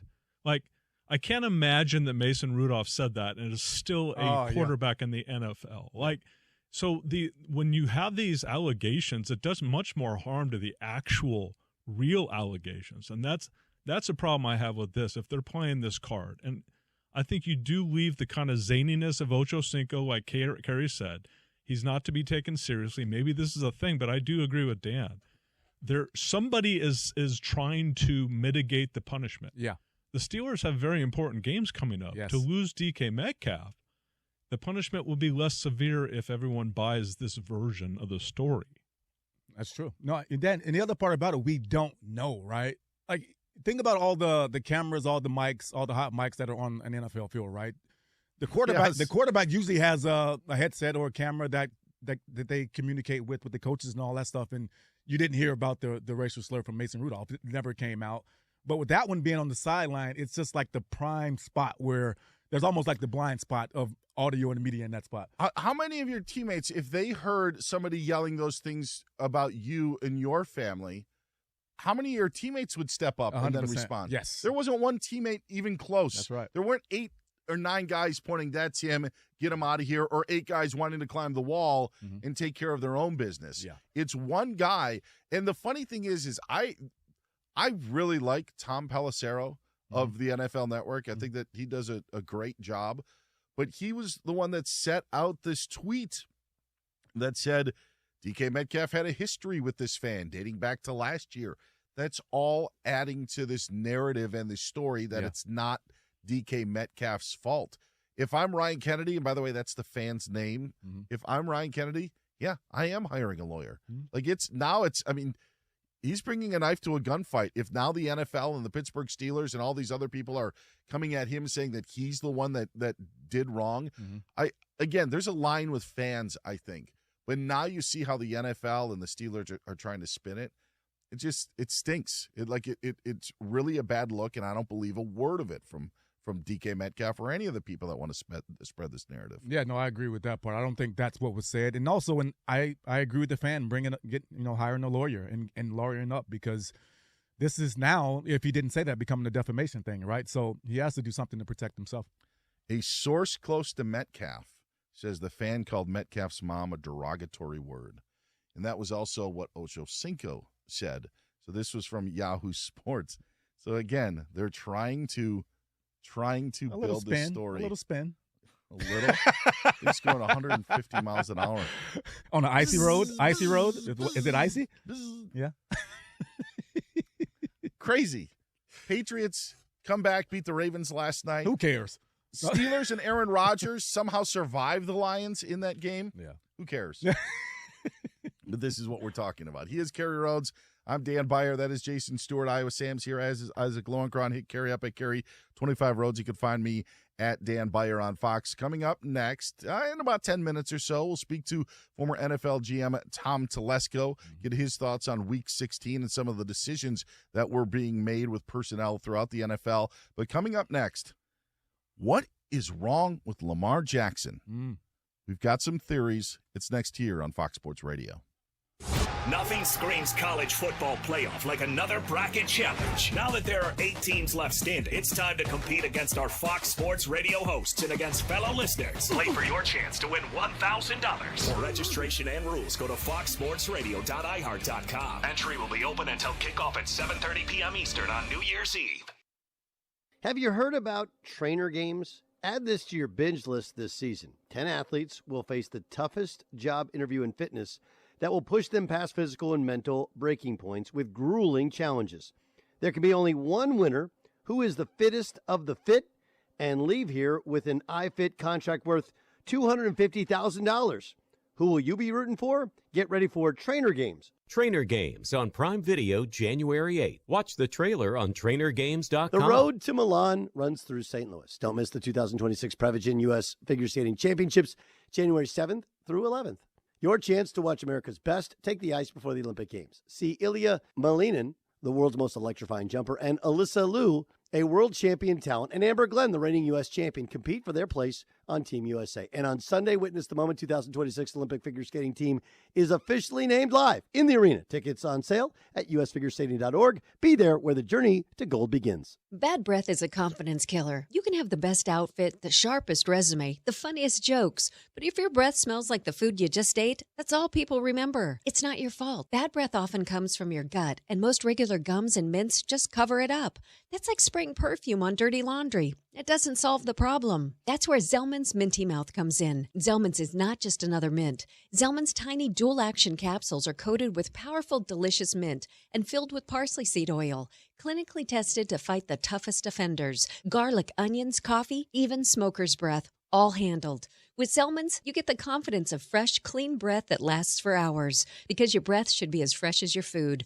Zellman's is only available online, so go to Zellmans.com. That's ZELMINS.com and use code FRESH for 15% off your first order. That's ZELMINS.com with code FRESH for 15% off your first order today. Backed by a 100% love it or your money back guarantee. This new year, get started on your next success with University of Maryland Global Campus. An accredited state university, UMGC offers online and hybrid classes, along with more than 135 skills-based degrees and certificates in fields like business, cybersecurity, healthcare, and more. Gain the skills you need to achieve your career goals. Apply now and save with no application fee. Classes start January 7th. Learn more at umgc.edu. Certified to operate in Virginia by Chev. Ready for 7 days of discovery? For the first time, SXSW brings innovation, film, and TV and music together. Running concurrently across Austin, March 12th through the 18th. Experience bold storytelling, groundbreaking ideas, and live performances that define what's next. The most unexpected discoveries happen when the creative worlds collide at South by Southwest. Join artists, industry leaders, and fans from all around the world and experience everything that defines what's next. Start planning your next adventure and register today at sxsw.com/badges. That's ssxw.com/badges. Jason Smith and Mike Harmon are dropping knowledge like this. Those guys are sick, man. Tate Sandell, who was the Groza Award winner for the best kicker in the country. He ties an FBS single-season record for most made field goals of 50 or more yards by kicking that 51-yarder in the first half.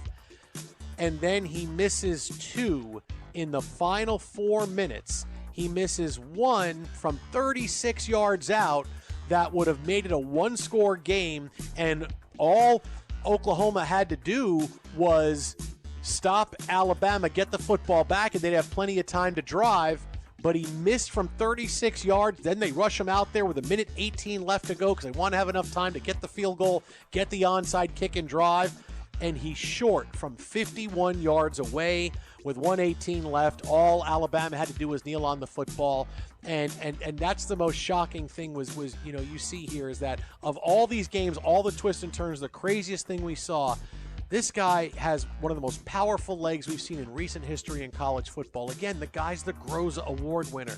And he misses a gimme, and he misses one from 51 that he needs to keep his team in the game. And he didn't just miss it, he missed it short. That's just stunning to me. And I get that college kickers aren't NFL kickers. And, if you have one kicker out of college who comes in every year and wins a job, that's a lot in the NFL, right? Because we're at the highest level of kickers in the NFL we have ever had before in the history of the game, right? Kicking just seems to get better and better. You have one rookie come in and win a job, that's a lot. Two, boy, it feels like you have so many kickers coming in. But to get the rest of what Jason Smith and Mike Harmon said, podcast it by searching The Jason Smith Show with Mike Harmon. And as always, you can hear The Jason Smith Show with Mike Harmon weeknights at 10 p.m. Eastern, 7 p.m. Pacific, right here on Fox Sports Radio. Right now, the Dan Patrick Show. Dan Patrick. And remember this, going into next season, you have the Bears, Niners, Seahawks, and Patriots all clinched playoff spots. They missed the postseason last year. So we're on a streak of 36 consecutive seasons.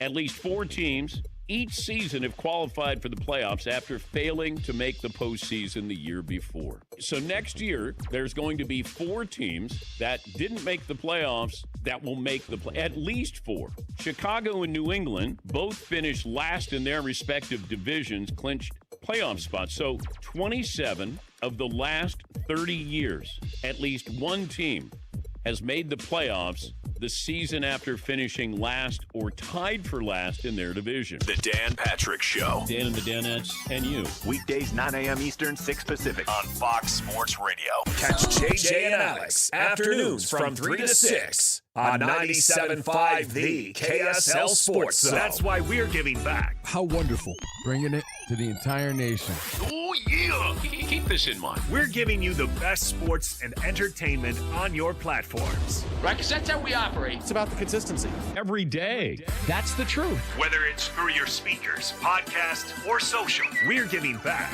on Fox Sports Radio. The most fearless voice in sports is on FS1. The one and only Colin Cowherd is bold, unique, and outspoken. Wow. You can see him on The Herd, weekdays at noon Eastern on FS1 in the Fox Sports app.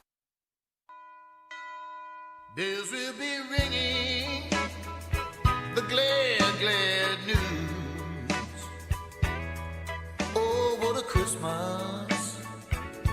He's Gary Rhodes. I'm Dan Byard. It's Fox Sports Radio. The road to Milan runs through St. Louis. Ilya Malinin, Alyssa Liu, and Amber Glenn compete at the 2026 Prevagen U.S. Figure Skating Championships January 7th through 11th. Be there as the 2026 U.S. Olympic Figure Skating team is named live. Tickets at usfigureskating.org. You're a good ice skater, Dan? No, cannot ice skate. Thought about taking it up at the ripe old age of 48, but never could. It was always moon boots on the ice when I was a kid. That's what it was. Was it? Yeah, can you skate? I can. Yeah, I mean, I'm not doing any triple That's axles. why you asked me. I want you to set me up. I want you to set me up. Come on, Dan. The Ravens could not skate by the Patriots last night, losing to Baltimore, and they also lost quarterback Lamar Jackson again. Yeah. An ultimately lost season for the Ravens. I don't know if they really think – I know this for a fact. The city of Baltimore knows they're not going to win the AFC North. Maybe the only people who believe that they still have a chance are the people in that building, and that is not uncommon. But when Lamar Jackson goes down now with a back injury after dealing with his hamstring injury earlier this season and after being seemingly limited when he came back from the hamstring injury, just an absolutely lost season for the Baltimore Ravens on the heels of two absolutely epic performances by Lamar in 2023 and 2024. And now you wonder what the future holds because Derrick Henry is Derrick Henry. The defense is missing a lot of pieces. Rough times for the Baltimore Ravens. Yeah, this is a very disappointing season. Obviously, coming into the year, I think they were the odds. Well, I would say they were high on a lot of people's list of being the representative of the AFC. And then you come out and you play that first game against Buffalo, and it looks like that they are that team. And then that fourth quarter against Buffalo, that told the rest of the season for the Baltimore Ravens. They imploded in the fourth quarter. They've been known for having implosions even in the years when Lamar was great. And so to come into a season where he hasn't played like the Lamar that we've seen the last couple of years. Could it be injury? Could it be other things? I don't know. I would probably tend to say it's more injury than anything else because of just recent history.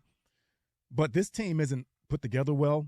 Their star players never show up in the big moments. They always have negative moments in the big moments. And so when you add all that up and then you talk about John Harbaugh, him being the guy that's leading this group, in my opinion, I never talk about coaches being fired, but I think for him, this is probably his last run as well, or it should be. And you got to bring in new blood. You got to bring in a fresh, a different voice for that locker room. And they still have some players that can play and be of great service in the league, but it's going to be it's an uphill climb now. I also think you're just going to see Lamar Jackson be a different quarterback than he was the first portion of his career. Yeah, Let's just be honest. He's not going to be as fast as he was when he was 23 and 24 years old. Like there are decisions that the Ravens are going to have to make. Let's ask a guy who's been in that chair before, one that Eric DeCosta and the Ravens organization is going to have to decide. Former NFL GM of the Chargers and Raiders, Tom Telesco, joins us here on Fox Sports Radio. First of all, Tom, welcome in. Glad to have you, and we'll put you in the hot seat right away. Like, is this a rebuild? Is this a teardown thing with the Ravens? How do the Ravens get back to being the Ravens that we know of old? Well, thanks for having me on again. And, yeah, I'm used to being in the hot seat, so this is nothing new. This is a heck of a lot easier than being in the GM hot seat. But, yeah, I was just listening a little bit before I came on, and I do prescribe this theory. I think, Kerry, what you said, like you can't be somewhere for too long as a head coach, as a general manager. Sometimes you're your voice starts to not have the same impact. But to me, like, John Harbaugh is no worse coach now than he ever. I mean, he's still a very good coach. Of course, you just don't change overnight. They have a great program there this year, and they got hit by injuries so hard early on this season, and they just never recovered from that. It just seemed like just so many things went wrong that typically don't go wrong with them, and it's hard to put your finger on it. I thought they had one of the best rosters in the league going into the season. Yep.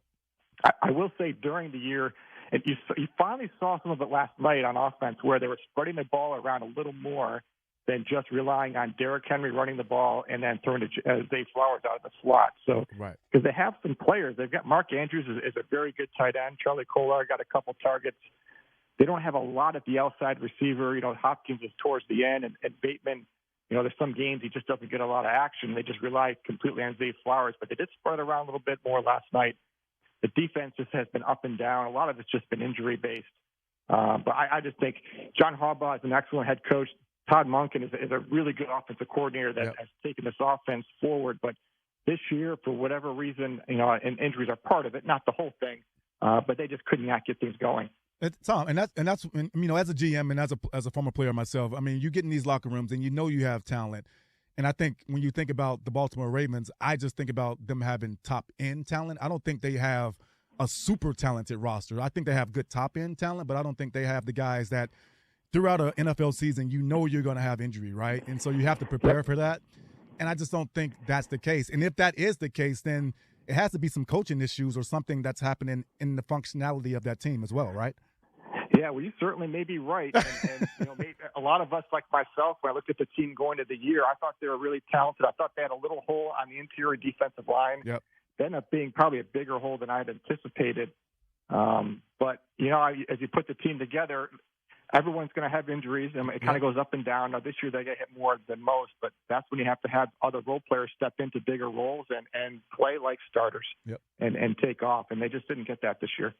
Former NFL GM Tom Telesco joining us here on Fox Sports Radio. He's the former All-Pro Kerry Rhodes. I'm Dan Byer, sitting in on Fox Sports Radio. I'm curious about the Dolphins situation because they let go of Chris Greer as their general manager, but then the narrative was Mike McDaniel's going to be back in 2026. Did the move to Quinn Ewers solidify that McDaniel is going to be around? Because I know it was a rough day at his NFL debut, but Zach Wilson was passed over as possibly being as he was the backup to Tua. Did that move to Ewers tell us that Mike McDaniel's going to be back next year?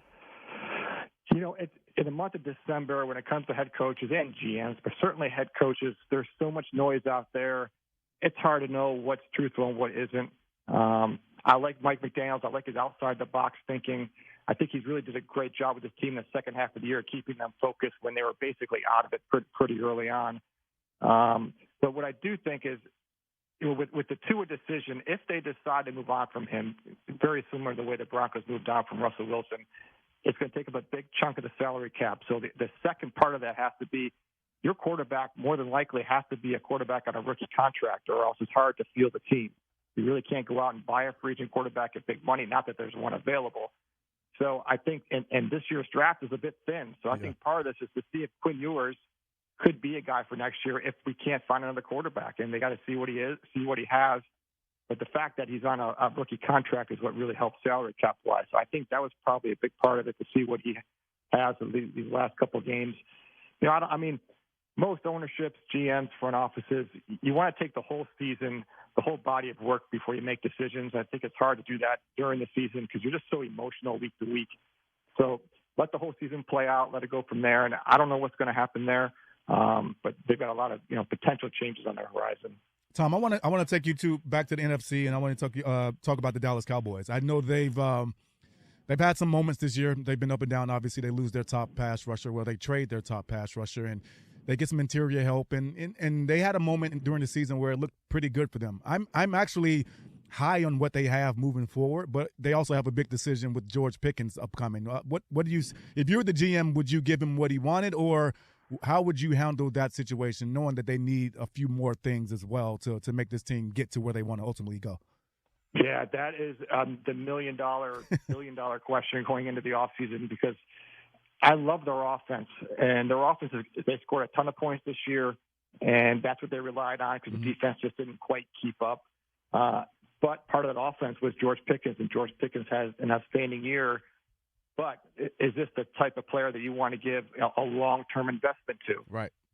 It's hard, looking from the outside. Obviously, the Steelers decided that they're going to go a different direction that wasn't for them.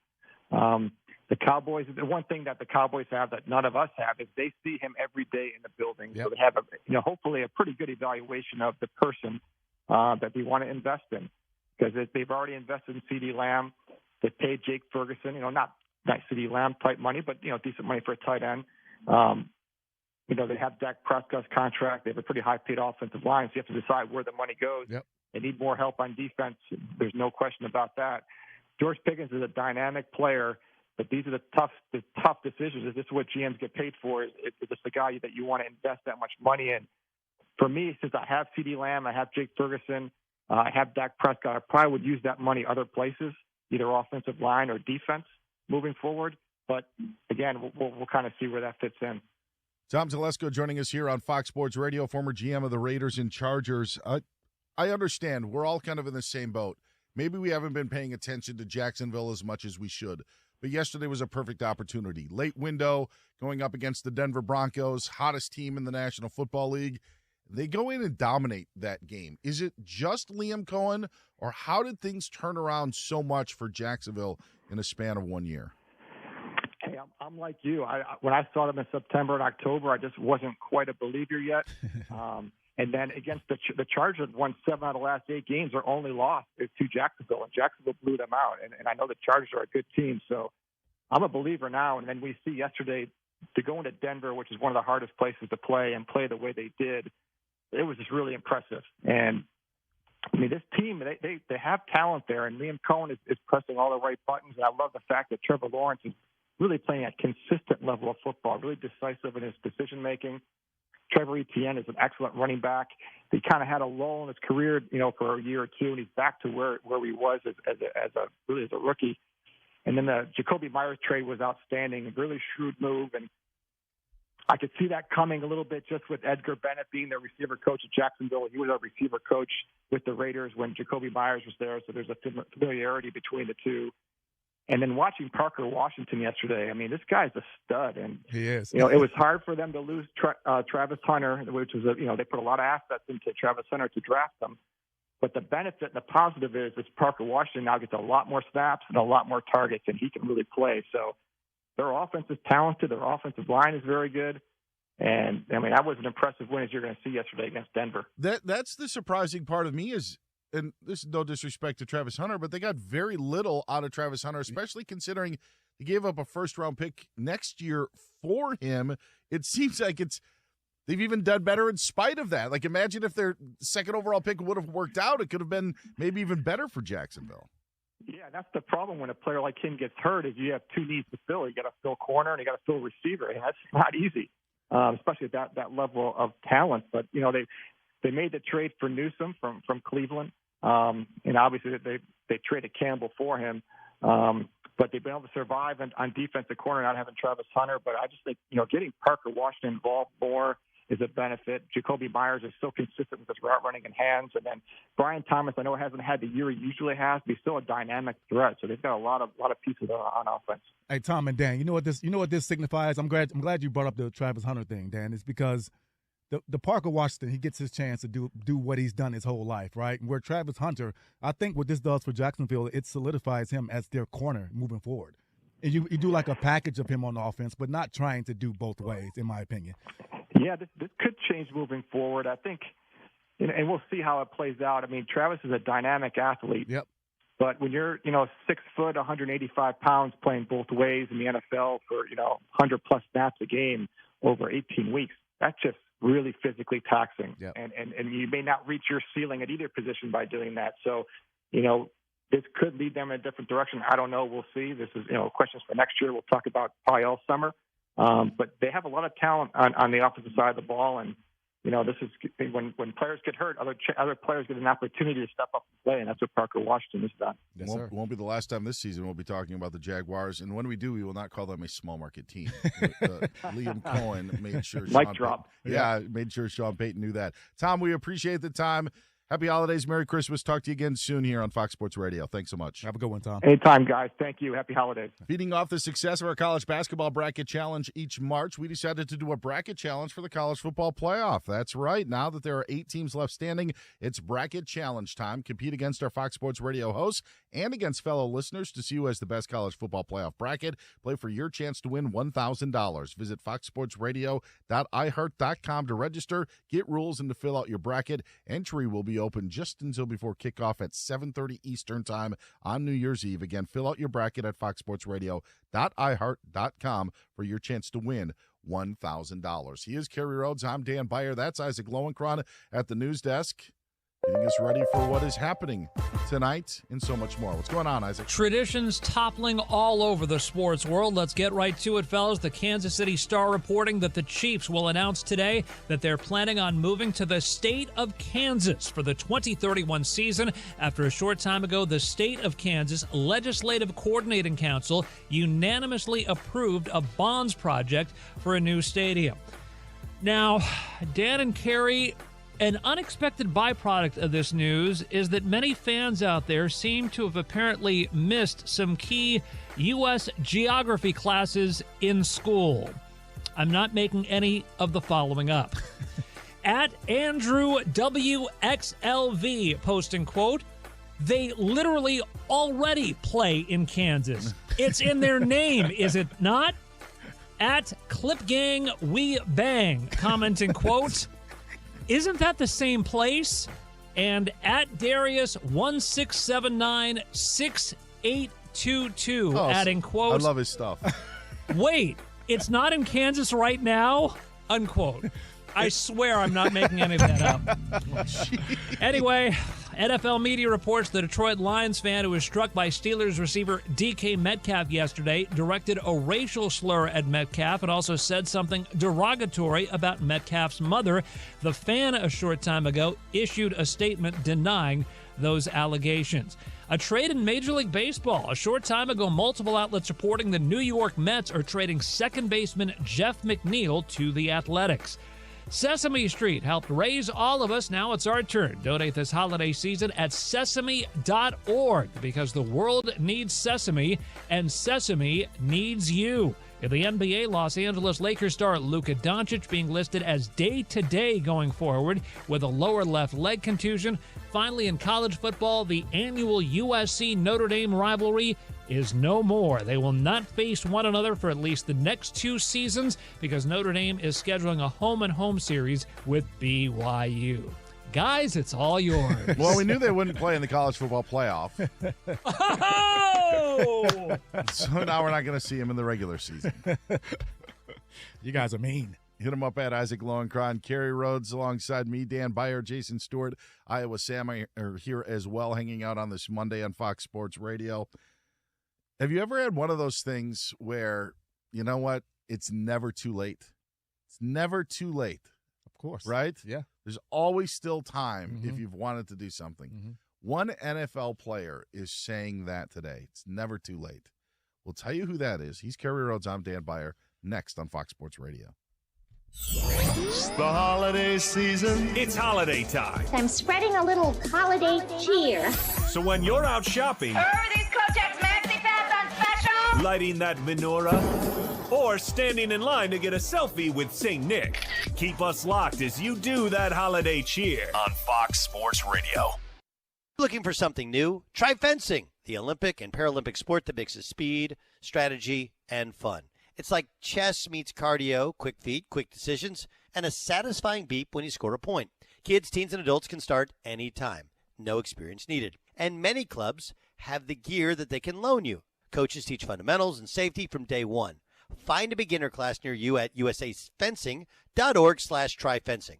That's usafencing.org/tryfencing. Here's something most doctors know that most men never talk about. Stress from work, money, and family doesn't disappear at night. It follows you into the bedroom, and suddenly your mind won't let your body do what it used to do naturally. For moments like that, doctors look for treatments that help both the brain and the body. That's where Rugiet Ready comes in. Unlike Viagra and Cialis, Rugiet Ready is the next generation prescription that helps prime your brain for arousal and increased blood flow. It uses 3 clinically proven ingredients in 1 mint that dissolves under your tongue so it absorbs fast. Most men are ready in about 15 minutes on average. Over 150,000 men have already switched. Visit Rugiet.com/FSR to get 15% off your first order. That's RUGIET.com/FSR. Individual results may vary. Rugiet Ready is a compounded prescription that is not FDA approved. Visit Rugiet.com for full safety information. Pros don't just show up. They prove how it's done, with precision and without shortcuts. Makita tools are built the same way, with a dedication to lasting quality, trusted performance, and results that reward your effort year after year. When the job calls for the best, call on Makita. Built to be the best. Available at the Home Depot. It's Jason Smith. Oh, you're that bloke on the radio. It's Mike Harmon. Ta-da! I'm kind of a big deal. And they talk sports. The one person that this playoff is not fun for is my wife. Amongst other things. I had an incredibly long dream about Jerry Jones last night. Really? Did I mention they're best friends? You're hateful, and I'm positive. It's the Jason Smith Show with Mike Harmon. Bang. Weeknights at 10 p.m. Eastern, 7 p.m. Pacific on Fox Sports Radio. Yeah! Ladies and gentlemen. Here they are! Their morning show is funny. Kind of set the tone for my day. This is the show that has 2 pros and a cup of Joe. Who is Joe? LeVar Arrington, Brady Quinn, and Jonas Knox. By the way, when we were talking about the college football playoff over the weekend, the opening round, I'm still trying to figure out what the hell Texas A&M Miami was. I'm still trying to figure that one out. You don't think that was great defense? Yeah. Like, kicking was an issue. It just... Well, for Miami. It just seemed like there was... I mean, it wouldn't have been a game if he was making the kicks. That's true. They would have won by double digits. Yeah. And Oklahoma's meltdown in the second half was not... Their offense is so bad. Yeah, that was not... You know what's wild is Mateer after what? It was week 4 or 5, Jonas? He was like the heavy favorite to win the Heisman. And then he suffered that injury, and he was never the same after that. And Ben Arbuckle, their OC, he was being lauded as this like next, great offensive mind. And I swear to God, Burks, their receiver, made some ridiculous catches the second half of the season. But that offense, it went to absolute crap. And it's not like all on Mateer after the surgery either. Like, I didn't think he played well. He hasn't been seeing the field well. Their offense just didn't have any answers. We can give Bama credit, but I'll say what I said before. Bama, Oklahoma, Ole Miss, they all played each other, beat each other, and because they've got the SEC conference patch on their jersey, we tend to give them the benefit of the doubt. I don't think any 3 of the teams are very good. And we have to watch Ole Miss play Tulane, which we already watched that matchup. We already saw how it turned out earlier this season. To get the rest of LeVar Arrington, Brady Quinn, and Jonas Knox, podcast by searching 2 Pros and a Cup of Joe. Listen to 2 Pros and a Cup of Joe weekdays from 6 a.m. Eastern, 3 a.m. Pacific on Fox Sports Radio. Give it up. When you're a couple, you're a team. I give you. It's Rob Parker. Let's just deal with the facts. Not the feeling. It's Kelvin Washington. Man, let's ride.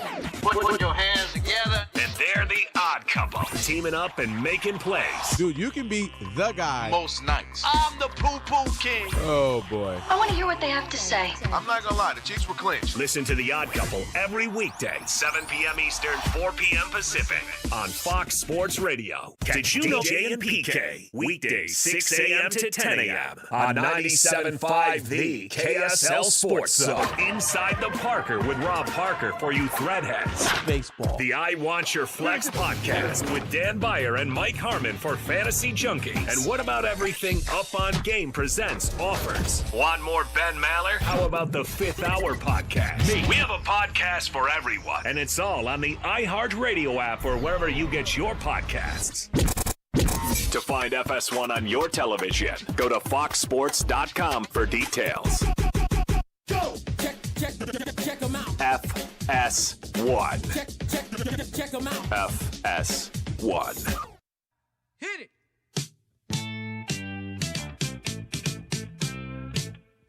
Don't you give me all that job. He's Kerry Rhodes, the All-Pro starter from day one. I'm Dan Byer. Carrie and I team up every Sunday on Fox Sports Radio, 5 Eastern, 2 Pacific. Glad to have you with us today here on FSR. For over 40 years, Tire Rack has been helping customers find the right tires for how, what, and where they drive, shipped fast and free, backed by free road hazard protection with convenient installation options like mobile tire installation. TireRack.com, the way tire buying should be.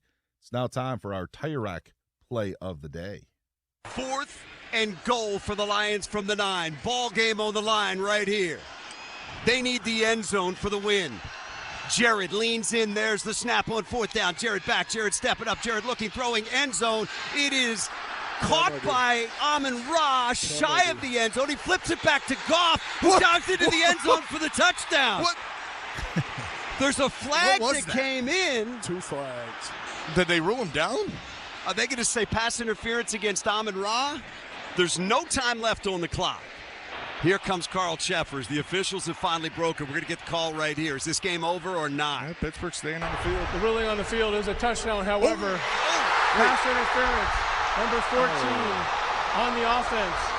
By rule, that penalty is not enforced, and there is no replay. The game is over. Wow. There is no touchdown. Wow. The OPI on number 14 negates the penalty. There is no replay. The game is over. There is no score. There is no score.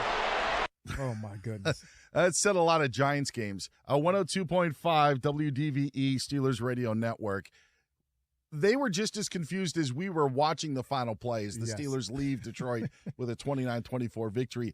Absolute chaos. This just a few plays after the Lions had the go-ahead touchdown wiped out for another offensive pass interference, but a crazy ending, and the Steelers end up getting the win. Yeah, the only thing I'm worried about right there, or I would have been mad about, is his initial comment was, it's a touchdown on the play. The whole crowd goes insane. But that's an OPI as well. That was insane. You know what? I don't know if you guys like this. Do you guys like pizzazz from your home plate umpires? Jason Stewart, you're a baseball fan. a little behind home plate or first base with the ring 'em up. I think especially in baseball, if it's a close play, if it's a banger, I need you to sell it. Yes. You need to have conviction. Sell it. Absolutely. And I think we need that in the NFL. I think we need refs being heels, playing the villain, placating towards the crowd. I would love that. I think it would be magnificent television. And I mean, heck, we already think that they favor the better teams, which they don't. But why not just lean into, like, the drama of it? The play is a touchdown, to your point, is magnificent. He did it all with his straight face, knowing exactly. That was Carl Cheffers, I believe. See, you know the name and everything. Yes. Very straight-laced guy. Is he? Alan Eck is a newer official. I believe he's one of my favorites. I don't know why. He's just like a guy that means business, but I think you need to lean in more. Who would be your greatest ref as a heel in your mind right now? Just thinking about all the refs in the past. I got one that fits the bill, but I don't know if he's that guy. Okay. But, yeah, give me one. Jerry Markbright is a one from – I think Isaac knows who I'm talking about. Like, he was the one who – he was very – he wasn't Ed Hockley. Oh, that's who yours was? I'm sorry. Come on, Dan. I just stole Carrie's answer. Who's yours, Carrie? Ed Hockley. This is what happened. And he always kind of had this sort of voice. Yeah. The offensive player did not touch the ball, and he would get jacked. Yes. And now Sean Hockley, his son, is the I know official. Sean a little bit, Red Cashin was another one. And do we have any giving them the business? Do we have any of like, this is what the NFL needs more of. Personal foul, 69, offense. He was giving them the business. That's what we need more of that. He was giving them the business, Dad. It's so great. You know what else actually we need more of? This may be crazy, but it's too late for it. We needed more Aaron Rodgers in Pittsburgh. What a perfect marriage. The Steelers aren't going to win the Super Bowl, but for everybody who says Super Bowl or bust, that's wrong. I'm not the biggest Aaron Rodgers fan. Yeah. I know you have a personal relationship with Aaron Rodgers. Mm-hmm. To see Aaron Rodgers play the way that he has, to see the way that the Steelers have responded, the dynamic of yesterday watching Rodgers, Mike Tomlin, and Cameron Hayward walking off the field together after that victory.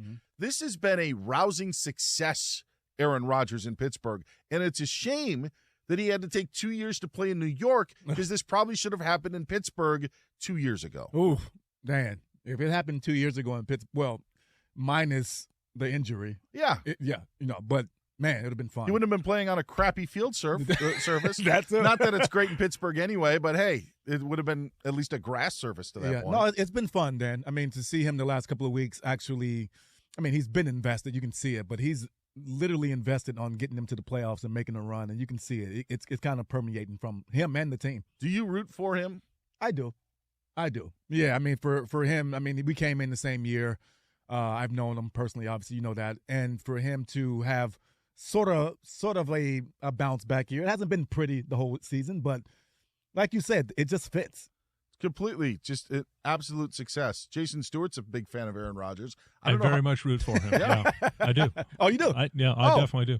But, like, this season couldn't have gone any better. They're on the verge of winning the AFC North. They're going to host a home playoff game, and they may win that game. Oh, yeah. They're not going to win 3 in a row in the postseason, but And he has impacted wins. Yeah. I think I remember was it Peyton Manning with the Super Bowl Broncos team that he was the quarterback of a really good team. Yep. But he wasn't really impacting wins. I think you could say Aaron Rodgers has all season. yes, I agree with that. The Mike Tomlin criticism of him always trying to keep the team, I think is fair. And if you're a Steelers fan, you're like, all right, how many more 10-7, 9-8 seasons can we go through? However, Rodgers has injected new blood, even though he's an old guy, into the Steelers, and it is a different feel about that team. It may be the same old Steelers, but I don't think it's the same old Steelers. Yeah, no, I mean, he's 43 years old, Dan. It just takes a little time to warm up. That's all. Right?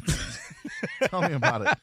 We're 53 minutes in, and I'm still haven't stretched. Still shaking. Yeah. Get it out. Hey, have you heard about trainer games?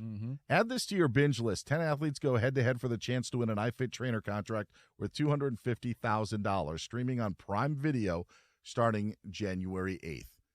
And basically, the AFC North is theirs. They're going to get a home game, and if whatever wild card team goes to Pittsburgh, it should be a formidable opponent, but going up against Aaron Rodgers in a playoff game in that setting would be a tougher task than maybe other people would have wanted. 100%. Whoever comes in to that stadium at that time in the playoffs is going to be in for a battle. We had a fight on Friday. We had a college football playoff smorgasbord on Saturday, and we had a crazy day of the NFL on Sunday. What did you love? What did you hate? He's Kerry. I'm Dan. That's next on Fox. We are Fox Sports. Ready for 7 days of discovery? For the first time, SXSW brings innovation, film, and TV and music together. Running concurrently across Austin, March 12th through the 18th. Experience bold storytelling, groundbreaking ideas, and live performances that define what's next. The most unexpected discoveries happen when the creative worlds collide at South by Southwest. Join artists, industry leaders, and fans from all around the world and experience everything that defines what's next. Start planning your next adventure and register today at sxsw.com/badges. That's sxsw.com/badges. Hey, Doug Gottlieb here. You know who taught me my ABCs and what it means to be kind? Sesame Street. Sesame Workshop, the nonprofit behind Sesame Street, is still doing that for kids everywhere. Elmo and Cookie Monster are out there teaching kids kindness, empathy, and joy, but they need our help to keep it going. So this holiday season, visit sesame.org and donate what you can. Once again, please visit sesame.org this holiday season and donate what you can. Because the world needs Sesame, and Sesame needs you. Broadcasting from the Mountain Home Services Studio, this is 97.5 KZNS FM Colbert, 1280 KZNS AM Salt Lake City, and 102.7 KSL FM HD2 Salt Lake City Midtown. This is 97.5, the KSL Sports Zone. Don't want to miss. This is going to be fun. And there are some shows you can't miss. Let's not overreact. This is Covino and Rich. There's a clip, like you said, that's sweeping the nation. Is it the lady that fought everybody in that San Francisco bar? And then fell on her face? That might be a better fight than the one tonight. Oh, I felt bad for her, but not. When someone acts a fool and then gets hurt, it's hard not to be like, yes. That is a really popular clip right now. If you haven't seen it, you will by the end of the weekend. Every year this happens. And listen, we're broadcasters, so you know the risk you're taking. The old expression, Mike's hot. Ooh. When you have a microphone in front of you, Danny G, you're a super producer. You worked in hip-hop. You worked in sports and talk and everything. Is it the common sentiment, no matter what the format, TV, radio, anything, if there's a microphone, what do they say? Assume it's on. For all you know, Covino, Iowa Sam could sabotage you. Be like, hey, Covino, tell me a dirty joke. And then you, hit your mic off or something. That's why I'm always nice to Iowa Sam, yeah. There's a guy calling a hockey game. This is wild. He thinks he's going to a timeout, which is what happened with Tom Brenneman, which is what happened with a lot of people. They think they're going to a timeout. I remember Gary Cohen on the Mets. Didn't say anything controversial, but I remember one time he's like, and we'll be back on SNY. And he's like, man, this game really sucks. And like, Gary, remember that? I was like, Gary, Mike's still on. Like, it happens all the time, but some people get caught a little more out there than others. Well, take a listen to Thomas Saunders. We had a clearly. Hey, this is Cheech, and this is Chong, and you're listening to Covino and Rich, so listen up. To get the rest of what Covino and Rich said, podcast it by searching Covino and Rich. And as always, you can hear Covino and Rich weekdays at 5 p.m. Eastern, 2 p.m. Pacific on Fox Sports Radio. Right now, the Dan Patrick Show. Dan Patrick. And remember this, going into next season, you have the Bears, Niners, Seahawks, and Patriots all clinched playoff spots. They missed the postseason last year. So we're on a streak of 36 consecutive seasons. At least 4 teams each season have qualified for the playoffs after failing to make the postseason the year before. So next year, there's going to be 4 teams that didn't make the playoffs that will make the at least 4. Chicago and New England both finished last in their respective divisions, clinched playoff spots. So 27 of the last 30 years, at least one team has made the playoffs the season after finishing last or tied for last in their division. The Dan Patrick Show. Dan and the Danettes and you. Weekdays 9 a.m. Eastern, 6 Pacific on Fox Sports Radio. The Herd. It's Colin Cowherd. Here we go. Weird sometimes works in sports and in life. The Herd. The Herd. Yeah. It's poetry. Outline your life in pencil, not pen. Yeah. Things change. It's sports. College football fans are freaking out. Oh my God. Need I say more? Total class, understated, just does his job. Yeah. It's The Herd with Colin Cowherd. The public is always right. Listen every weekday at 12 p.m. Eastern, 9 a.m. Pacific. Right here on Fox Sports Radio. FS1. Call your friends and ask how they doing. To find FS1 on your television, go to foxsports.com for details. Boom. Trust your eyes. FS1.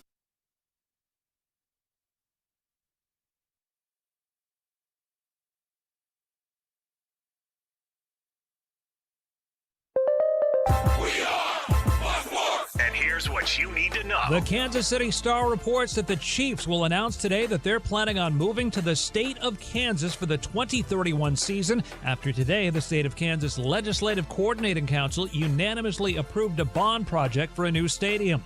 NFL media reports the Detroit Lions fan who was struck by Steelers receiver DK Metcalf yesterday directed a racial slur at Metcalf and also said something derogatory about Metcalf's mother. The attorney for the fan today issued a statement denying those allegations. Ravens quarterback Lamar Jackson considered day-to-day with a significant back contusion.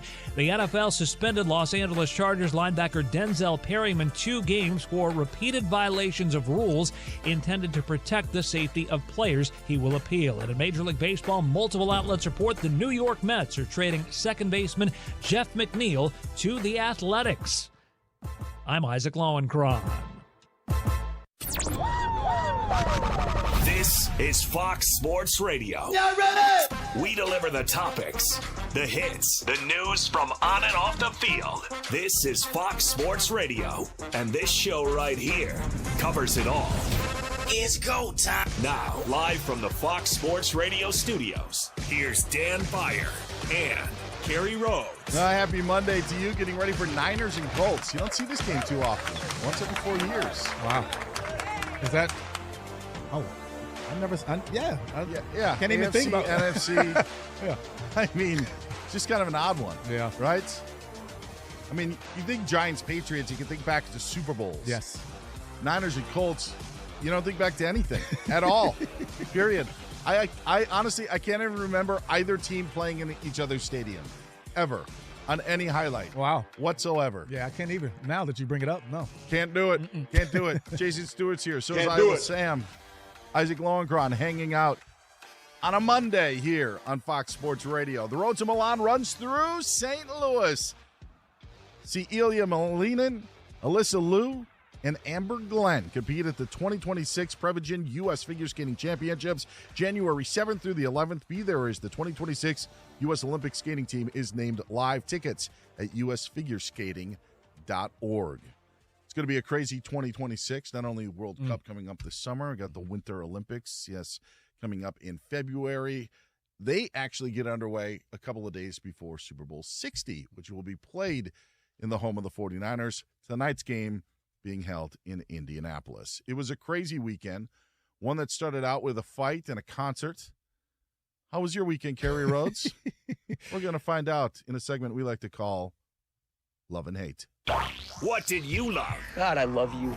And what did you hate? Meet these player haters. We basically go around with the crew. Isaac, Jason, Sam, myself, and you, Kerry. Tell us what we loved and what we hated from the weekend. Kerry, I give you the opening honors. You're going to give it to me first. Well, I mean, as far as the weekend goes, as far as the love part of it for me, I got to go to my, to my show on Friday. I had a live show Friday. Got to sing in front of some new fans and some friends and family, and had a great time, man. It was beautiful. The music and the love was pure, and you can feel it.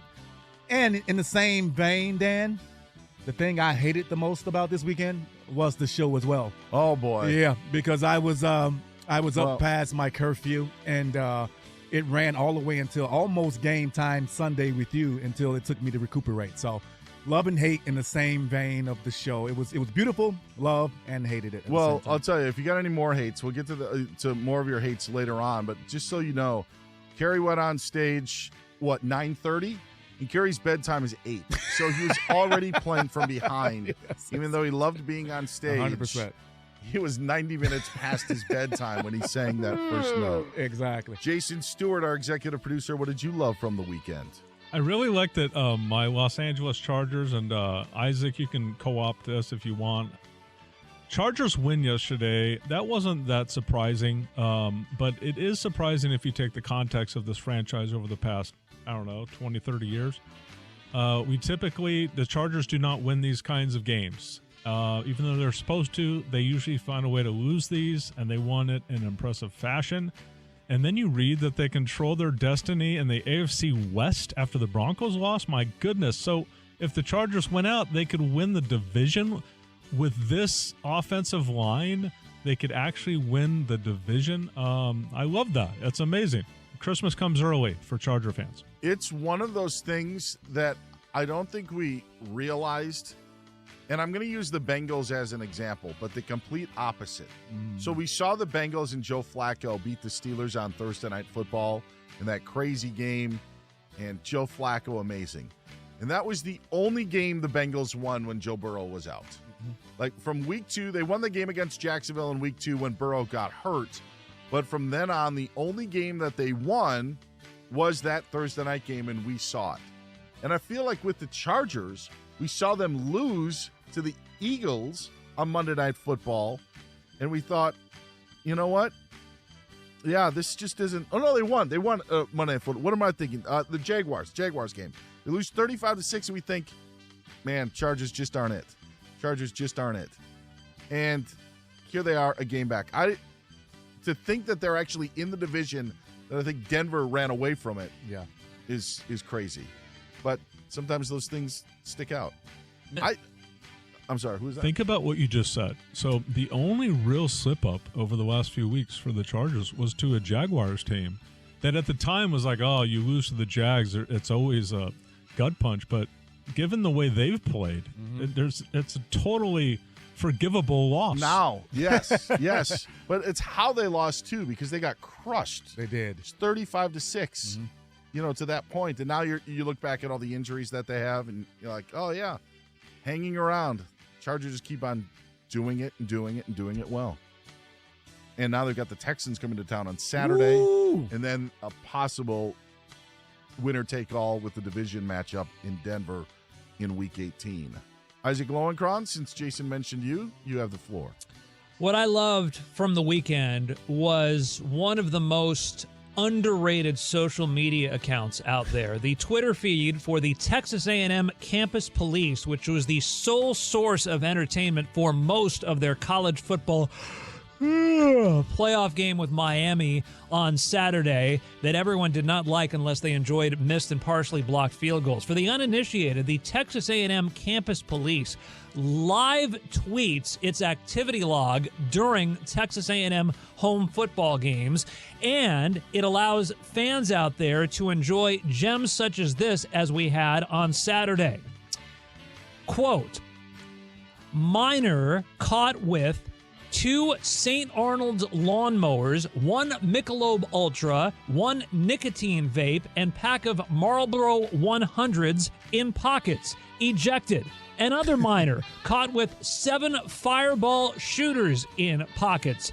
Ejected. Another minor saw officer and dropped their beer, then started drinking water, cited and ejected anyway. And finally, saw officer and tried to hide a Mango White Claw, citation issued. And this is just one of dozens of incidents. It just gives a whole fascinating window into the behavior of fans at college football games. How do you put 7 Fireball shooters in your pocket? I actually had this kindly clarified by Fox Sports Radio adult beverage insider not 5, Jonas not Knox. 6. Apparently, you can get these 7 Fireball shooters all in a plastic candy cane for your holiday entertainment. So apparently that's how they were transported. It was all in a candy cane, but I had to have that broken down for me as well. Is that Oh, I know. Is that a candy cane in your pocket? Are you happy to see? Are you just happy to see the Aggies on the college football playoff? By the way, I loved that game. I loved that game. I know Isaac said it was dreadful. It made every possession, every play an adventure because with the wind being as bad as it was, and you combine college kickers, and then Miami ends up scoring a touchdown late to make it 10-3, and you then say to yourself, well, that lead's insurmountable considering what we've seen this entire game. And then Texas A&M drives down the field quickly, ends up throwing a pick in the end zone to end the game. But my goodness, I thoroughly enjoyed that rock fight. You're right. It was the best game of the weekend. Yes, it was. I know some may not agree or say it's not saying a lot, but I absolutely loved it. Iowa Sam, what did you love from the weekend? You can also buy those Fireball, little miniature fire, and like little 6 and 8 packs as well. So they come in all different. Really? All the different delivery methods there. Are you a pro or are you still keeping your amateur status when it comes to this? I don't touch Fireball. It's I don't know. It's a gimmick. It's a gimmick liqueur. My love of the weekend was going over to Rich Davis's house, a co-host of Covino and Rich, a show you'll hear right after this show. And watching the Jake Paul fight, watching some college football playoff, Alabama and Oklahoma, out on Rich's giant projector on his patio, and eating all kinds of food. Rich had a great spread of food, little Mexican platter and chicken wings, pizza. So that was my social activity of the weekend, was Friday night, going over to Rich's house. And see, the rest of us got our invitations lost in the mail. I know some of you were invited, but yeah. You sure? Are you sure about that? Well, I don't know about you, Carrie, or Isaac, but I was. I was on daycare. Yes, I know. Not daycare duty. I'm hanging out with my son. Dad care duty. Yeah, dad care. Yeah. Why don't you just throw a pen at me? That's all right. Because you never don't ever throw Brody under the bus. Yeah, like right. That again. Hey, no, I did. Trust me, I'd hang out with him every second of the day if I could. But it was him and I on Friday. All right, good list of love. Now, what did you hate from the weekend? All right, I'm gonna just take this one. There you go. Because it stems off of what Kerry loved and hated. His performance. So I come to find out, Kerry and I do the show on Sunday. So it's me, Kerry Rhodes, Monty Bolaños is at the news desk. Shay's our executive producer. and Mary Mack is our technical producer for 2/3 of the show. And I see that on social media that Carrie's got an audience of our show, and nobody told me they were going. It was going to be very, very difficult for me to go because of the situation, and me and Brody were hanging out on Friday night. But no one bothered to say, you know what, we've got 80% of the crew that is like here. We should maybe ask the 20% if he's available. No, didn't happen. So you want to talk about like not getting invites? That was one of them to Carrie's show on Friday night. Clarify that, Dan. I gave you the invite, though. You did. Okay. Yes. All right. But I was thinking, I'm like, okay, how can I make this work? My wife's like, hey, if you need to, drop Brody off with me, I'll be home a little bit later. She had a birthday thing that she was doing with her sister and some other friends, and it just didn't work out. But I'm like, oh, there's our Sunday show. So clear this up for me. I think just for the listeners that are confused. Your hate is that you didn't get included, but you got an invite? What's the hate? I got invited. Okay. But they all chose to go together. Like it was Monty, Shay, and Mary. Oh, I saw these pictures. Yeah. But then Mary couldn't make it, so then it was Monty and Shay, but at no point were they like, did anybody ask Dan? At zero. Like it never even crossed their mind whatsoever to check in. It was going to be difficult. Yeah. But just because I'm not able to go doesn't mean I don't want to be asked. Right. Yeah, the invite still goes a long way. Yes, correct. That's what I hated from the weekend. All right, Jason Stewart. I kind of hated what became of the Christmas Day NFL schedule, given the results of the weekend. Good one. The games on Christmas, if you're not aware, Cowboys at Commanders, Lions at Minnesota, Broncos at Chiefs. There would have been a little bit of interest in a couple of these games if the results of yesterday were different. And now they're just pretty much non-factors. So the NFL kind of shot itself in the foot here. They're providing 9 to 10 hours of NFL action with seemingly nothing on the line unless you're in your fantasy football Super Bowl, which I am not, and unless you gamble on games, which I know there's a big market of those people, and I am not. So I think I'm going to be just watching Christmas movies, unfortunately. I still think that they will get big numbers because we had seen Thanksgiving games in the past with the Lions that didn't rate. And you still have the Cowboys. It's still the Cowboys, even though there's not a lot to play for. The Cowboys are still a part of that. I don't know if the Lions and Vikings are bringing in a bunch of people, but I still think that the Cowboys brand will help with that. And it's a holiday, and I think people will default to football over the NBA schedule that day. And that kind of falls in line with my hate, Dan. I hate that we compare all the time. I hate that we live in a world that's all about comparison, or you're not better than this player, or this thing isn't showing better than this thing, or whatever. So talking about the NFL games and these Christmas Day games, like I don't really. I mean, if you watch those, I think that's fine. You know me, I'm going to be watching the NBA on Christmas. I'm a big NBA guy, so I hate the comparison game because I think you can do both, and I think there's a market for both, and that's kind of where I fall. I think that's my biggest hate for this. This. Did your hate come up like just immediately after I said it, like in comparing the NFL and the NBA, like saying that people will default to the NFL? No. When Jay Stu brought it up. Because it is a disappointing slate of games for sure. Like there's no I want to watch that game because it means something or it matters. But with the NBA, you still have teams that aren't really good. They can be scheduled for that Christmas Day game before the season, and I still take place in watching it. So I don't know. It's just a weird thing. Even LeBron doesn't want to show up. I saw Christmas. that. There's a humble brag in this. I know. I understand. But like for most of the listeners, they could just kind of not pay attention at all now to Christmas Day games, and their life won't change. But for those of us that work on Friday, like we're almost compelled to pay attention to games that seemingly have no meaning. That's true. So am I wrong in saying that Spurs Thunder is by far the most fun game on Christmas Day, even with Rockets, Lakers, and Mavericks and Warriors? No, you might be right. Like, I mean, you might be right.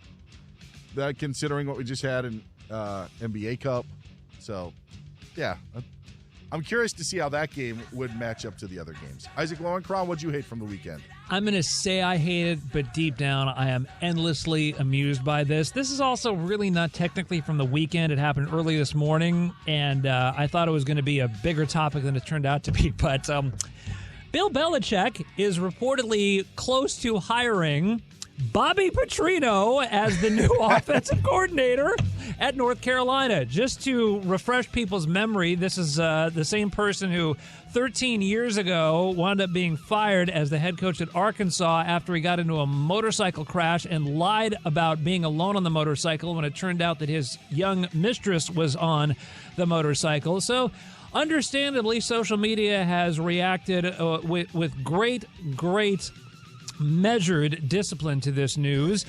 At C. Kurtzman commenting, guaranteed to get Harley-Davidson NIL deals. At Andy Boomer Sooner posting, double dates about to look like Daughter Day at the old folks home. And at CFB Brew Crew posting, quote, please go after Coach O to make this the horniest sideline in all of college football, unquote. I mean, Bill Belichick could not sculpt the whole villain business any further than this, folks. I've already covered it. Boy, is he ever. Hire Sharon Moore while you're at Oh, it. that's what I was thinking. That's what I was Taking it thinking. one day at a time. Oh, man. I don't know. We'll see. Fill this bad boy Might have been the runner-up. Aside from hate not being included, I was invited. I just wasn't included. Travion Henderson getting knocked out of the Ravens game yesterday. Oh, dagger in fantasy leagues. Oh, you were? One of my own. All right, Iowa Sam, what'd you hate from the weekend? Well, the last 2 weeks of being a Green Bay Packer fan have been brutal. Brutal. Okay, you go back 2 games ago, they lose in Denver, they lose Micah Parsons. Morale takes a big hit. You're feeling bad as a Packer fan. Fast forward, though, to this past Saturday when they played. Packers had a 10-point lead with 5 minutes to go. Jordan Love has a concussion. He's knocked out. That's a big deal. We'll see how that plays out. But Malik Willis comes in, does an admirable job. They're up by 10 with 5 minutes to go.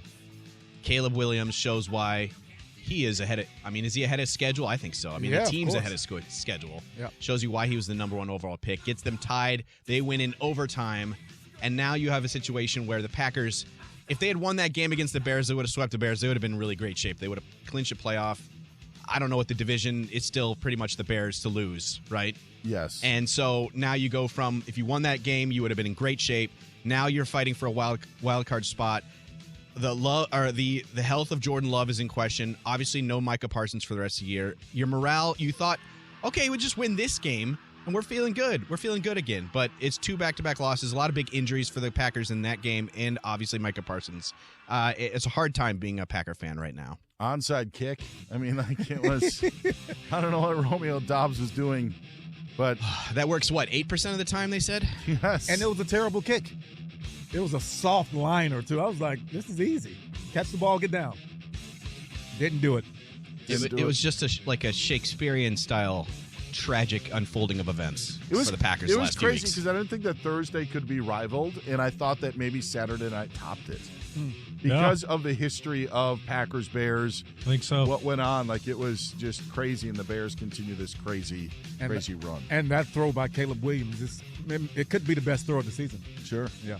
Do you think that he brings up the Bears are on the right path? I thought yesterday and Saturday was it was a weekend for the hot, sexy offensive coordinator. When you talk about Ben Johnson and Dave Canales and Liam Cohen and where they have their teams, you're going into another coaching hiring cycle. I think it's going to be all sexy coordinators, offensive coordinators, because of the success of these 3 guys. What do you guys think? Yes, because everything is it's a copycat league is the phrase that I was looking for. Yeah. And then what ends up happening is you hire unqualified guys because they fit this profile and this trend, and then you're back where you started 3 years prior. Yeah, it's crazy because I think, you said it, it's a copycat league, and so it's whatever is kind of in vogue at the time. But right now you think about all those guys. You can go even further, right? You go Kyle Shanahan, you can go, McVay here. They're all offensive guys, right? And I think when you have that top-notch offensive guy and you actually allow yourself to delegate the power defensively, special teams in the right pocket, That's the right recipe. And that is Love and Hate.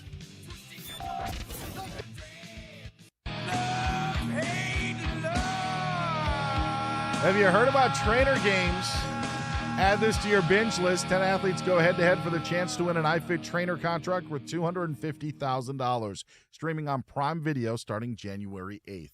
We talked about the first weekend of the college football playoff. Left a lot to be desired. But what about round 2? We discuss next on Fox Sports Radio.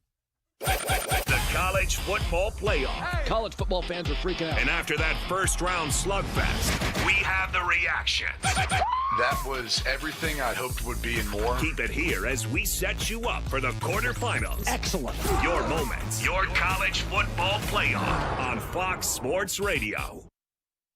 Have you heard about trainer games? Add this to your binge list this season. 10 athletes will face the toughest job interview in fitness that will push them past physical and mental breaking points with grueling challenges. There can be only one winner who is the fittest of the fit and leave here with an iFit contract worth $250,000. Who will you be rooting for? Get ready for Trainer Games. Trainer Games on Prime Video January 8th. Watch the trailer on trainergames.com. The road to Milan runs through St. Louis. Don't miss the 2026 Prevagen U.S. Figure Skating Championships, January 7th through 11th. Your chance to watch America's best take the ice before the Olympic Games. See Ilya Malinin, the world's most electrifying jumper, and Alyssa Liu, a world champion talent, and Amber Glenn, the reigning U.S. champion, compete for their place on Team USA. And on Sunday, witness the moment 2026 Olympic figure skating team is officially named live in the arena. Tickets on sale at usfigureskating.org. Be there where the journey to gold begins. Picture this. You're on a date. The conversation's flowing, the food is amazing, and then bad breath happens. And suddenly you're leaning back instead of leaning in. Your confidence gone. Or maybe it's a big meeting. You've got the pitch nailed. The deal is perfect. Coffee breath is doing all the talking, not the impression you want to leave behind. Gum and mints, most are just bad breath Band-Aids and fade fast, which is why you need to try Zellman's Minty Mouth, the functional breath freshener you swallow. Zellman's tiny dual-action capsules are coated with a powerful, delicious mint filled with parsley seed oil, clinically tested to fight the toughest offenders like garlic, onions, and it even takes down coffee breath for fresh, confident breath anytime you need to get close. Zellman's is only available online. Go to Zellmans.com, Zellmins, Zellmans.com. Use the code FRESH for 15% off your first order. Zellmans.com, code FRESH for 15% off. You know the rush when you reach that goal? When something you've worked for pays off? That's success. At University of Maryland Global Campus, we believe you should never stop chasing it. That's why we offer a skills-based education that helps move your career forward. Learn how to apply emerging technologies like AI and data science. Build your leadership and critical thinking skills. Apply now and save with no application fee. Classes start January 7th. Learn more at umgc.edu. Certified to operate in Virginia by Chev. Ready for 7 days of discovery? For the first time, SXSW brings innovation, film, and TV and music together. Running concurrently across Austin, March 12th through the 18th. Experience bold storytelling, groundbreaking ideas, and live performances that define what's next. The most unexpected discoveries happen when the creative worlds collide at South by Southwest. Join artists, industry leaders, and fans from all around the world and experience everything that defines what's next. Start planning your next adventure and register today at sxsw.com/badges. That's sxsw.com/badges. And now, here's a little something that you missed from the Ben Maller Show. We have avoided it long enough.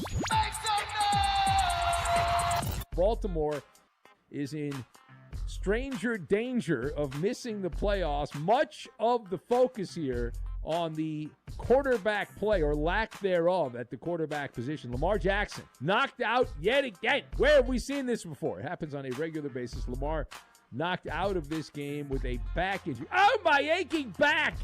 My neck, my back, my neck and my back, my neck and my back. Well, Lamar, who's won, not one, but 2 MVP awards and a whole lot of regular season games. There's It's a Dr. Jekyll, Mr. Hyde thing. It had been for Lamar. You had the regular season Lamar and you had playoff Lamar. Well, now even regular season Lamar falling apart. And you look at this, and we're getting close to the end of the road here this season in the NFL. There's only a couple games to go, a couple weekends to go, and then the playoffs will begin. And Lamar Jackson, despite all the hardware that he's added onto his resume, his body obviously showing signs of rapid decline. And the playoff hopes, you talk about gasping for air here. The Ravens are all that, and they need oxygen at this point here. So Lamar dinged up, the Ravens in not in great shape, and he said, well, the Ravens, we'll get to the Ravens in a minute, but Lamar in general, the sense is that this is not going particularly well, and it certainly feels like we've reached the end of whatever this was in Baltimore, So that is a good jumping off point. Let us discuss the question, what does the map look like? To get the rest of what Big Ben said, podcast it by searching The Ben Maller Show. And as always, you can hear The Ben Maller Show weekdays from 2 a.m. Eastern, 11 p.m. Pacific, right here on Fox Sports Radio. Hey! This is the Jason Smith Show. Check this out. Pay attention. With Mike Harmon. We told you the other night, it's not about the referees want to be on TV, but the referees want to impart their will on the game. They want to be heard. They want to be a voice. Referees sometimes come out there like the two teams on the field. No, there's three teams. It's the two teams playing, and there's us. And I tell you, from every youth coach game that I coach, referees and umpires want to be a part of it, and they want to put their stamp on the game. And this is what Puka Nacua means when he says refs are human. I would be equal in calling both sides dopes if they did something to affect the integrity and sanctity of the game and put my officiating crew in danger. Mike Harmon standing up for the referees here. Somebody's got to. You're listening to Jason Smith with Mike Harmon. Weeknights at 10 p.m. Eastern, 7 p.m. Pacific on Fox Sports Radio. Catch Hans and Scotty weekdays from noon to 3 on 97.5 The KSL Sports Zone. Well, my friends, we do. Check these names. Dan Patrick, Colin Cowherd, LeVar Arrington, Brady Quinn, Jonas Knox. Spectacular. Covino and Rich, Rob Parker, Kelvin Washington, Ben Maller, Jason Smith, and Mike Harmon. Boom. The best. Is that premiere enough? Listen to all those names right here. Brilliant. On Fox Sports Radio. 1. FS1. 1. To find FS1 on your television, go to foxsports.com for details. FS1. Go to foxsports.com for details.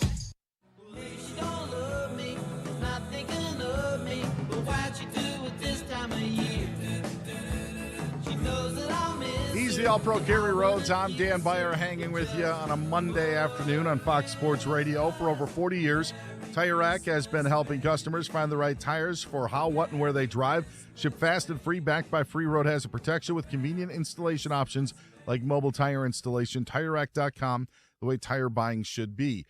4 college football first-round playoff games took place this past weekend, 1 on Friday night and 3 on Saturday. Mm-hmm. Of the 4, I'm going to start with Iowa Sam on this. Mm-hmm. How much game action did you see of each game? Is it 0 for 4, 4 for 4, 2 for 4, Sam? Of the 4 playoff games, how much action did you see of the 4? I watched Alabama, Oklahoma pretty much front to back. So that's 1. I watched maybe about the first half of JMU, Oregon. Okay, that's 2. I'll give you credit for that. You know, and I did not watch any of Texas A&M, Miami, which was the closest game. Mm-hmm. And then which one? Oh, and then and you've forgotten the other one. And then because Ole Miss, Tulane was a rematch, and it was like, some of them you could have just missed and looked at the box score and been like, all right, time to move on to the second round. It's a shame that you missed A&M in Miami because I thought it was great. I thought it was different. I thought it was fun. And the craziness that we spoke with Isaac about, it provided excitement. And I love the home sites. Yeah. I love the home sites in December. I love seeing Miami at Texas A&M for a game that means something. Yeah. And so I loved that portion of it. With that being said, I hated the weekend. I hated the weekend when the bracket was announced. Alabama, Oklahoma was fun, but I just feel like we're going to see more of that. A lot of red. We're going to get a lot of red in the Rose Bowl now when Alabama takes on Indiana. Like I'm maybe getting down the uniform road, but the point is, the Friday night, Dan, it was not good. It was like too similar. Yes, much too similar. Exactly. And then you're like, the winner faces Indiana, same another colors, crimson and white. Yeah, right? It's like, all right, enough already. I hope they both end zones will be red. I'm sure, unfortunately, but again, it didn't grab our attention. And I think that if you had 4 other games like Texas A&M and Miami, that it would grab your attention. I was one person who for a while thought that college football was a 130-school sport. I texted my buddy who's an Oregon fan, and I said it's not anymore. And it hasn't been for a while. And people have said it's the Big Ten and SEC think it's about a 30-school sport, to be honest with you. But it's just it didn't bring it. And it's a neat story for James Madison, and it's a neat story for Tulane. But this college football playoff, in the limited spots that it has, does not have room for neat stories. March Madness does. There's enough room to accommodate it. There's conflicts within the bracket of you can't move Alabama and Oklahoma off of a seed line because of the stakes to avoid a rematch. Like if you were the NCAA selection show settling out a men's bracket, Carrie, you could say, well, we can't have Alabama and Oklahoma in an 8-9 game because they're in the same conference. Right. In college football, you have to. You can't move one to a 7 line and move one to a 10 line to avoid that rematch. You can't do it because of how much it's weighted. Yeah. And so now when we look at the future of the bracket, I don't think anybody that watched this weekend thinks we need to have 2 more teams. No.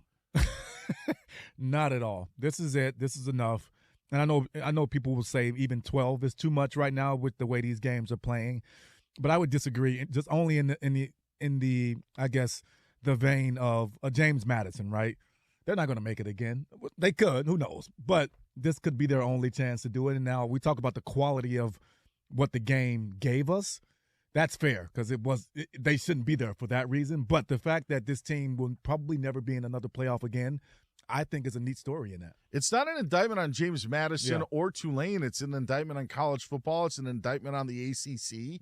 It's just the way that things are. Like the ACC to have their tiebreaker in a certain way that fell where Duke was in their spot and they couldn't even make the bracket. So Miami ends up getting in as the lone ACC representative, and they're not even the conference champ. Like there's so many things that are wrong, but people have pointed to Notre Dame should have been in when you see Tulane. I hate that, Dan. I know.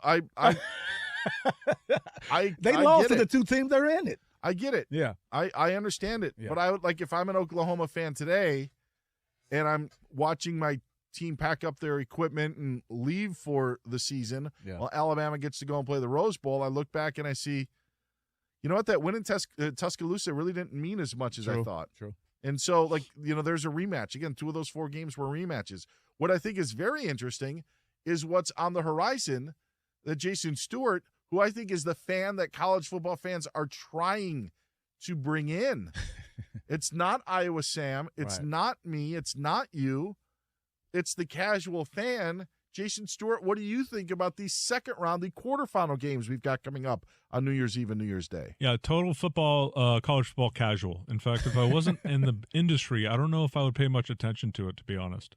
I am thoroughly uninterested in the second round. Oh, I don't know why or how that is, by the way, because you have the best teams in college football that are playing, and I'm just not interested. I will say this. There's one caveat. I said before the playoff that I'm going to root for Ole Miss because of what Lane Kiffin did to them. So I guess that would be my modicum of interest. Ole Miss beating Georgia. And that is a rematch of a game that we saw earlier this year in Athens, Georgia, which there's now when you're talking about formats, and the SEC wants to have 5 conference champions and 11 at-large. That's the one that they're backing because they feel that they can get a majority of the at-large. I don't want to see rematches anymore. Like the Big Ten option of them saying 4 teams from the Big Ten, 4 automatic bids from the SEC, 2 from the Big 12. You could get some variety, and you can mix up the matchups in that way. I don't want to see us rehashing SEC conference games that happened a month or 2 prior. And that's what we've gotten. So to the point of how the bracket was set up, you've got Ole Miss and Georgia now playing in a Sugar Bowl from a game that we saw previously. Alabama against Indiana in the Rose Bowl is a neat game. That was a rematch of another SEC game that we saw prior. It just isn't there. I think Ohio State, Miami, and the Cotton Bowl is interesting. That's the New Year's Eve game. And there's brands. There's history with those two teams from what happened in the national championship game 23 years ago. So there's something with that. But I was just going to say, Oregon and Texas Tech may be the best game of them all. And I don't think people like Jason will care at all about that game. And you think, you're saying it from the casual fan aspect of it. But for me, there is some allure around the rematch, Dan. Because, like you said, that Ole Miss Georgia game, right? I don't think, like you said, a casual fan like Jason would want to watch it. But I watched that game, and Ole Miss should have won that game, even though it's Georgia, right? And so to see them get a second chance at a second crack at it, for me, that part of it is appealing to me. Okay. Yeah. Is that fair to Georgia? Yeah. This is the playoffs. It doesn't matter at this point. Like, both teams got in my opinion, right? They lost in the regular season, cool, and it's a big win at that time. But the fact that two deserving teams got into the playoffs and got a chance, the team that lost got a chance to kind of rectify that. That's a little bit appealing to me. See, I think Oregon last year really got the short end of the stick, having to face Ohio State in the quarterfinal in the Rose Bowl, a team that they beat earlier in the year, in dramatic fashion, and the fans. Are you saying where the seating is or something? Like can you expound on that a little bit? So the reason why I said for Georgia's case, Georgia's already told you that they can beat Ole Miss. They did. They did it on their home field. Maybe it was in Athens. The game wasn't in Oxford, but it was in Athens. It was a high-scoring affair. And you're right. I thought Georgia pulled away in the fourth quarter. Yeah. But I just don't know if Georgia needs to prove that again. And so, that's another portion of it, of how this, as we're trying to work this out, it's different in the NCAA tournament if you get a rematch. Yeah. Plus, maybe people aren't as, for the reason that they're interested, they didn't know that Gonzaga and Kentucky played in November. Yeah. Those things don't matter. But in college football, you do remember it. Yeah. And a lot of times in college basketball, when you're playing a conference foe in the tournament, the stakes are pretty high, like a Final Four berth, like it's a regional final. Yeah. And there may be some history with that. But again, football and basketball are just completely different sports. And you could, if you have two evenly matched basketball teams, one team could win 3 times, one team could win 2 times if you played 5. If one football team is slightly better than the other, that team may win all 5 games. So, that's also just my point of it. I'm excited for Ohio State in Miami for my own reasons. But looking at the New Year's Day rundown, I can understand. And it's not meant to be like Texas Tech doesn't matter. Texas Tech is going to be here, and they're going to be here for a while. Yeah. It's just like Oregon has been here. That could be the best game in the Orange Bowl that, by the way, kicks off at noon Eastern, 9 o'clock Pacific time. Yeah. Good luck, Hey, Oregon, guess what? Not only do you got to fly across the entire country and play in South Florida, you're going to be kicking off at 9 o'clock, what will be 9 o'clock local time in Eugene. It isn't grabbing the attention that I thought it would, and it's a shame because you're not going to find a bigger college football fan than me. Yeah. And even I have to admit, to Jason's point, that right now in year 2 trying to figure this all out, it hasn't brought in the pizzazz. We'll see what happens in the semifinals in the national championship game, and maybe that'll be all that matters. But for a field that's looking to expand, so far we haven't gotten much value in the early parts of these brackets. Yeah, the expanding part does not sound good at all. But I'm definitely interested in that Miami-Ohio State game, Dan. I know you Ohio State University through and through, and I really think that Miami is going to challenge them big time. And the way they pass rush and get after the quarterback, this is going to be a tough one for Julian Sand. And it's going to be one of those games where he's going to have to do the deed and play well. He's Kerry Rhodes. I'm Dan Beyer. That's Isaac Lowenkron at the news desk, giving us the latest of what's happening today. Hello, Isaac. Hello, Dan and Kerry. The Kansas City Chiefs will be moving to the state of Kansas for the 2031 season after the state of Kansas today unanimously approved a bond project for a new domed stadium. In the wake of this momentous news, let's step into the Fox Sports Radio time machine and fast forward to opening day 2031. A spectacular Sunday afternoon in the Sunflower State. Today, from the brand new Cargill Meat Solutions Dome, it's the Kansas City Chiefs of Kansas against the Northwest Indiana Bears. In a related story, what exactly is a meat solution? I would think the only solution would be to eat the meat. Anyway, Cargill Meat Solutions based in Kansas. Elsewhere, the attorney for the Detroit Lions fan who was struck by Steelers receiver DK Metcalf yesterday issued a statement denying an NFL media report that the fan directed a racial slur at Metcalf and also said something derogatory about Metcalf's mother. Baltimore Ravens head coach John Harbaugh said quarterback Lamar Jackson is considered day-to-day with a significant back contusion. Sesame Street helped raise all of us. Now it's our turn. Donate this holiday season at sesame.org because the world needs Sesame and Sesame needs you. Baseball, the New York Mets traded second baseman Jeff McNeil to the Athletics. In college football, the USC-Notre Dame rivalry is no more, at least for the next 2 seasons, because Notre Dame is now scheduling a home-and-home series with BYU. The USC-Notre Dame rivalry began in 1926 and before today had only been interrupted by World War II and the COVID pandemic. Dan and Carrie, back to you. I was hoping with the Bears moving to Northwest Indiana, I had heard that they may have to change their nickname as well to the Buseys. So, no. They'd be the Gary Buseys. That's who they would be because they're Gary, Indiana. That would be a rough. Yes. That's a great idea, but that would be a rough-looking mascot. Let me tell you, it would be a mugshot. Leave him alone. It would be a mugshot. The alternate helmet is just teeth. That's all that it would be. They are big veneers. That's all that it would be. Oh man, you guys leave Gary Busey alone. Hey, it's not me. It's the Bears, Kerry. Get off my back. He is Kerry Rhodes. I'm Dan Beyer. That's Isaac Lowenkron, Jason Stewart, and Iowa Sam all hanging out today. We were talking about college basketball and feeding off the success of our college basketball bracket challenge each March. We decided to do a bracket challenge for the college football playoff. That's right. Now that there are 8 teams left standing, it's bracket challenge time. Compete against our Fox Sports Radio host and against fellow listeners to see who has the best college football playoff bracket. Play for your chance to win $1,000. Visit foxsportsradio.iheart.com to register, get rules, and to fill out your bracket. Entry will be open until just before kickoff at 7:30 Eastern on New Year's Eve.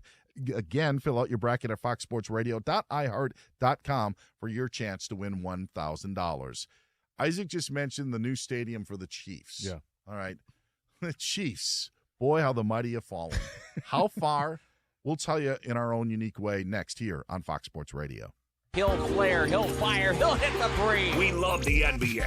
You love the NBA. We love it before games. Laughing like a giddy school kid before tip-off. During the games. And after the horn. They brought it tonight. It was a different level. Hey. It's you, it's us. The crowd gasping and wowing. On Fox Sports Radio. Looking for something new? Try fencing, the Olympic and Paralympic sport that mixes speed, strategy, and fun. It's like chess meets cardio, quick feet, quick decisions, and a satisfying beat when you score a point. Kids, teens, and adults can start anytime. No experience needed. And many clubs have the gear that they can loan you. Coaches teach fundamentals and safety from day one. Find a beginner class near you at usafencing.org/tryfencing. That's usafencing.org/tryfencing. Here's something most doctors know that most men never talk about. Stress from work, money, and family doesn't disappear at night. It follows you into the bedroom, and suddenly your mind won't let your body do what it used to do naturally. For moments like that, doctors look for treatments that help both the brain and the body. That's where Rugiet Ready comes in. Unlike Viagra and Cialis, Rugiet Ready is the next generation prescription that helps prime your brain for arousal and increased blood flow. It uses 3 clinically proven ingredients in 1 mint that dissolves under your tongue so it absorbs fast. Most men are ready in about 15 minutes on average. Over 150,000 men have already switched. Visit Rugiet.com/FSR to get 15% off your first order. That's RUGIET.com/FSR. Individual results may vary. Rugiet Ready is a compounded prescription that is not FDA approved. Visit Rugiet.com for full safety information. Makita's built for the pros who show up early, who don't do shortcuts, only precise cuts. With tools built to last, Job after job, year after year. Performance that pays off. Because when the job calls for the best, you answer. And when you need the best, you call on Makita. Built to be the best. Available at the Home Depot. I give you two pros and a cup of Joe. They're extremely talented. Putting the more in mornings. Can you feel the power? Jonas Knox. Fired up. LeVar Arrington. Hear the roar. And Brady Quinn. Some dudes just go about their business. That's the crew. It's two pros and a cup of Joe. Listen every weekday at 6 a.m. Eastern, 3 a.m. Pacific. Yeah. Oh, man. Get more out of your mornings on Fox Sports Radio. Let's go! You must have been busy, but The Odd Couple with Rob Parker and Calvin Washington. We're breaking this down. Every day I'm shuffling. We had one of the greatest football games of the year. That was a good game. It really was. It was a fun game. It's not often you see a team down by 16 points in the fourth quarter and win. You know why? Because it never happens. It never happens. What are you talking about? Unbelievable.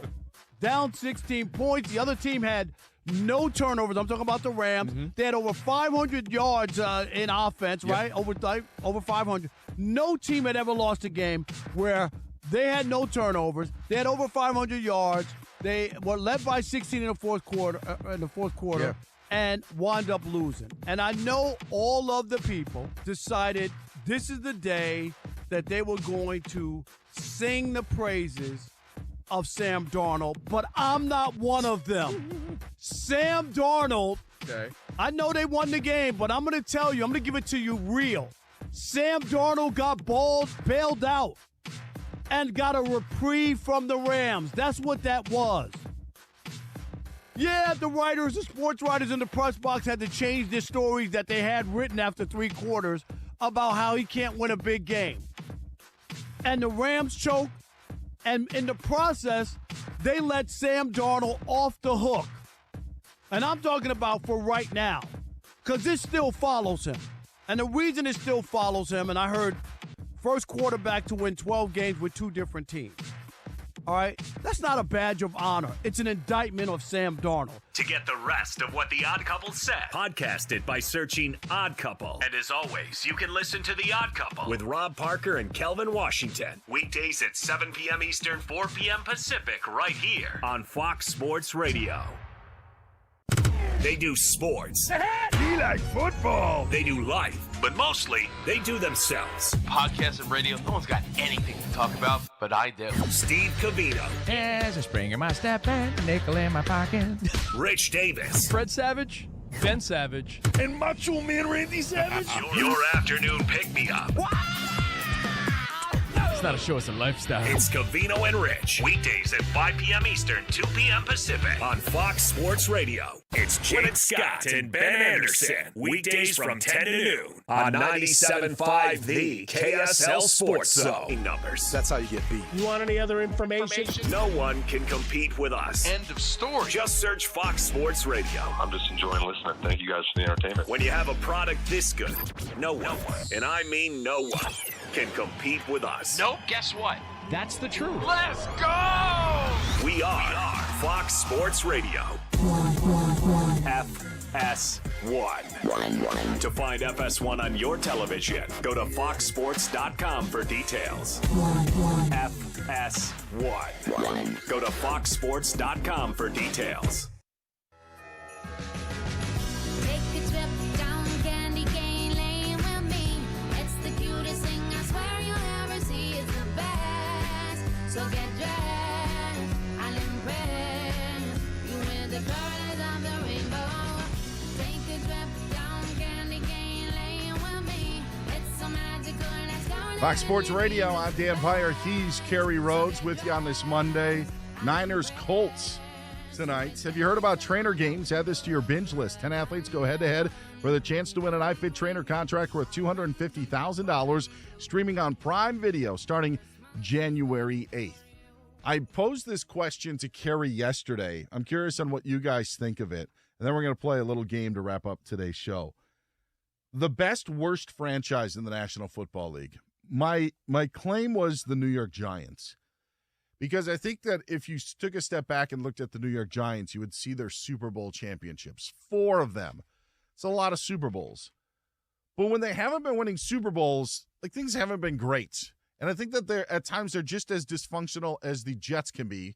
Maybe not more, but at times can rise to that level being in New York, but they can always hang their hats on their 4 Super Bowls. So I call them the best, worst franchise in the NFL. And I think for the last 5 years or so, you could say that the Kansas City Chiefs were the best franchise in the National Football League. What a difference a season makes, where now we can put the Chiefs and Giants in the same sentence. Kerry Rhodes, it's time to play a game. I have got 5 categories. Okay. The Giants yesterday lost to the Vikings 16-13, while the Chiefs lost to the lowly Titans 26-9. I'm going to give you a stat. You got to tell me if it happened to the Giants yesterday or if it happened to the Chiefs. Okay. All right. Who had 9 first downs in their game? 9 first downs in the entire game. The Chiefs. That is correct. The Giants at least had 12. So congratulations to the New York Giants. This is also an exercise in how low things have now gotten for the Kansas City Chiefs. Who had 11 penalties yesterday? I'll go Chiefs again. Sorry, it's the New York Giants. But the Chiefs had 10. Oh, okay. 10 of their own. 10 for 59 for Kansas City, 11 for 74 for the New York Giants. Who averaged 2.9 yards per play in their contest yesterday? Was it the Chiefs losing to the Titans or the Giants losing to the Vikings? I know they both were abysmal offensively, but I'm going to say... by the way, that is a correct statement. I'm going to say the Chiefs. That is incorrect. It was the Giants. It was the Giants. I'm dumping on the Chiefs right now, I guess. That's what it is. All right, here's another one. All right. Who had 13 net passing yards? I know that's the Giants. That is correct. Yes, Jackson Darts himself, 33 in the entire game. Total yards, who had 133 yards total offense yesterday? Man, that has to be the Giants. It was the Kansas City Chiefs. The Giants had just north 141, so it wasn't much better. But I know Gardner Minshew gets hurt. Yeah. You get down to the third-string quarterback, things can fall apart. But never at any point. It was just a couple of weeks ago we were saying, man, I don't want to face Kansas City in the playoffs. Yeah. Now you don't have Mahomes. Now you don't have Minshew. And now you're being compared to the lowly New York Giants, who will have a battle with the Raiders this weekend for likely on who holds the number 1 overall pick in the draft in April. I got to tune in and watch that game. I need any sort of supremacy I'm down for. I think this is how bad it's gotten for the Chiefs. And I think some fans think it's worse today knowing that it's going to be an indoor stadium as well. I don't know if Isaac Lowenkron can hear me or not, but yes, he's giving me... It's indoor? No, indoor don't do stadium. That. Yes. You're taking away from the home field advantage. Or it could be louder with a roof. No, they cheat anyway. They pump in noise. Oh. Oh. Did they have grass in Arrowhead when you played? They did. I just remember the old days when it would be that old AstroTurf and the heat would be up. Yeah. It would always get hot in St. Louis for Cardinals games, and it always got hot in Kansas City for Chiefs games early on in the season. But going to new digs for the Chiefs. He's Kerry. I'm Dan. This is Fox. We are Fox Sports. Ready for 7 days of discovery? For the first time, SXSW brings innovation, film, and TV and music together. Running concurrently across Austin, March 12th through the 18th. Experience bold storytelling, groundbreaking ideas, and live performances that define what's next. The most unexpected discoveries happen when the creative worlds collide at South by Southwest. Join artists, industry leaders, and fans from all around the world and experience everything that defines what's next. Start planning your next adventure and register today at sxsw.com/badges. That's sxsw.com/badges. Hey, Doug Gottlieb here. You know who taught me my ABCs and what it means to be kind? Sesame Street. Sesame Workshop, the nonprofit behind Sesame Street, is still doing that for kids everywhere. Elmo and Cookie Monster out there teaching kids kindness, empathy, and joy, but they need our help to keep it going. So this holiday season, visit sesame.org and donate what you can. Once again, please visit sesame.org this holiday season and donate what you can. Because the world needs Sesame, and Sesame needs you. Broadcasting from the Mountain Home Services Studio, this is 97.5 KZNS FM Holden, 1280 KZNS AM Salt Lake City, and 102.7 KSL FM and HD2 Salt Lake City Midtown. This is 97.5, the KSL Sports Zone. When Dan Patrick speaks, you better stop and listen. This is the Dan Patrick Show. Joe Burrow. Yeah, okay. I'm 29. I'm not having fun. I've had injuries. We're not good. Okay. You know, he fought back after the toe injury, took off the cast himself. I mean, he wanted to play. And then all of a sudden, maybe we just caught him at the wrong time. You know, you start to think, I'm 29. You know, Mahomes is out. Buffalo's not that good. Pittsburgh's not that good. Baltimore's not that good. Yeah, Denver, but they're, you know, inexperienced. Chargers, okay. You have our chance. But that's why when people say, oh, they'll get back, tell them to be quiet. Because all these sports are littered with, well, they'll get back. The Bengals aren't going back to the Super Bowl. Not anytime soon, and maybe not in Joe Burrow's career. And you wonder, does he want to stay in Cincinnati? Even though they gave him total autonomy, it felt like. Hey, I want Trey Hendrickson re-signed. Okay. I want T. Higgins. All right. Jamar's going to get his contract. Okay. Got all those things done. Check, check, check, check. And then you get blown out by the Ravens at home, a team you beat Thanksgiving night. That's the bigger picture, is what is wrong with Cincinnati? Because they should still be at least threatening. The betting line in that game against Miami, the Bengals, they are favored by 4.5 in Miami. It was 2.5. So maybe Joe's in a better mood. If you want to know what Dan Patrick said next, just podcast it by searching The Dan Patrick Show. And as always, you can listen to Dan Patrick live weekdays, 9 a.m. Eastern, 6 a.m. Pacific, on Fox Sports Radio. This is The Herd. You got to be consistent. With Colin Cowherd. Mike check.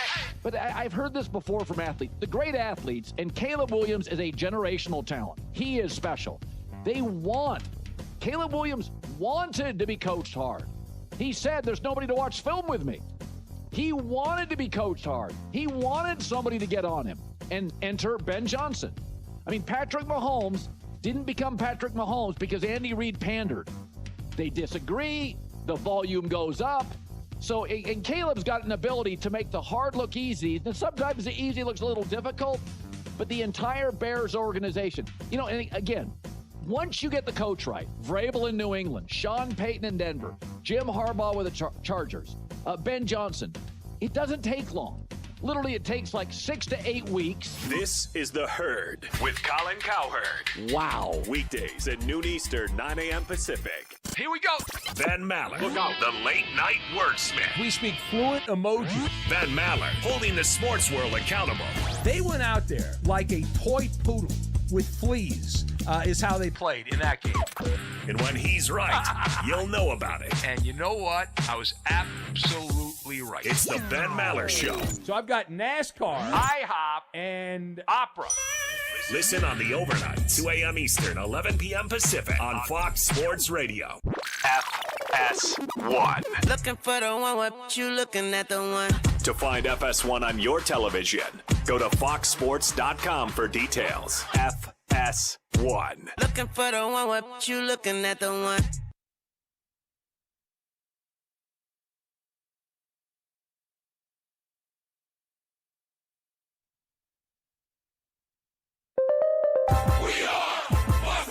And here's what you need to know. The Kansas City Chiefs will be moving to the state of Kansas for the 2031 season after the state of Kansas today unanimously approved a bond project for a new domed stadium, which will be approximately 25 miles west of Arrowhead Stadium. The attorney for the Detroit Lions fan who was struck by Steelers receiver DK Metcalf yesterday issued a statement today denying an NFL media report that the fan directed a racial slur at Metcalf and also said something derogatory about Metcalf's mother. The NFL today suspended Los Angeles Chargers linebacker Denzel Perryman for the final 2 games of the regular season for repeated violations of rules intended to protect the safety of players. Perryman will appeal. And in Major League Baseball, the New York Mets today traded second baseman Jeff McNeil to the Athletics. I'm Isaac Lowenkron. This is Covino and Rich. What the hell is even that? And if you don't already know, these guys have a lot to say. We are talking about it. I hit you with the hard-hitting stuff in between our sports topics. Before you move past 3 slices, you got to assess. Am I a slob? Actually, we can't get them to stop. Somebody stop me. Even when the show is over. Will you please shut it? It's a problem. Live from the Fox Sports Radio studios. Here's Covino and Rich. Yo! Monday of Christmas week. Hey, holiday week. Holiday! Celebrate! Hope you had a happy holiday weekend of last-minute shopping and holiday parties and ugly sweaters. Hope you had a Bears, Panthers, Jags, Steelers, Pats sort of weekend. An AJ, Joshua. You know what? A Jake Paul sort of weekend, because you know what? He still walked away with $92 million and a broken jaw in 2 places. $92 million? Yeah, so they both won. Covino and Rich, wishing you a happy holiday. I'm live from Idaho. And yes, that's a sweet potato in my pants, because I'm happy to be here. That's Rich, and together we are Covino and Rich on Fox Sports Radio. We be rocking out. Let's go. I got to ask you sticking around till next week? Because I know this is no joke. Every year in Boise, which I know we have an affiliate in Boise. What's the affiliate, Steve? 99.9, yeah. 99.9 in Boise, one of our millions of affiliates.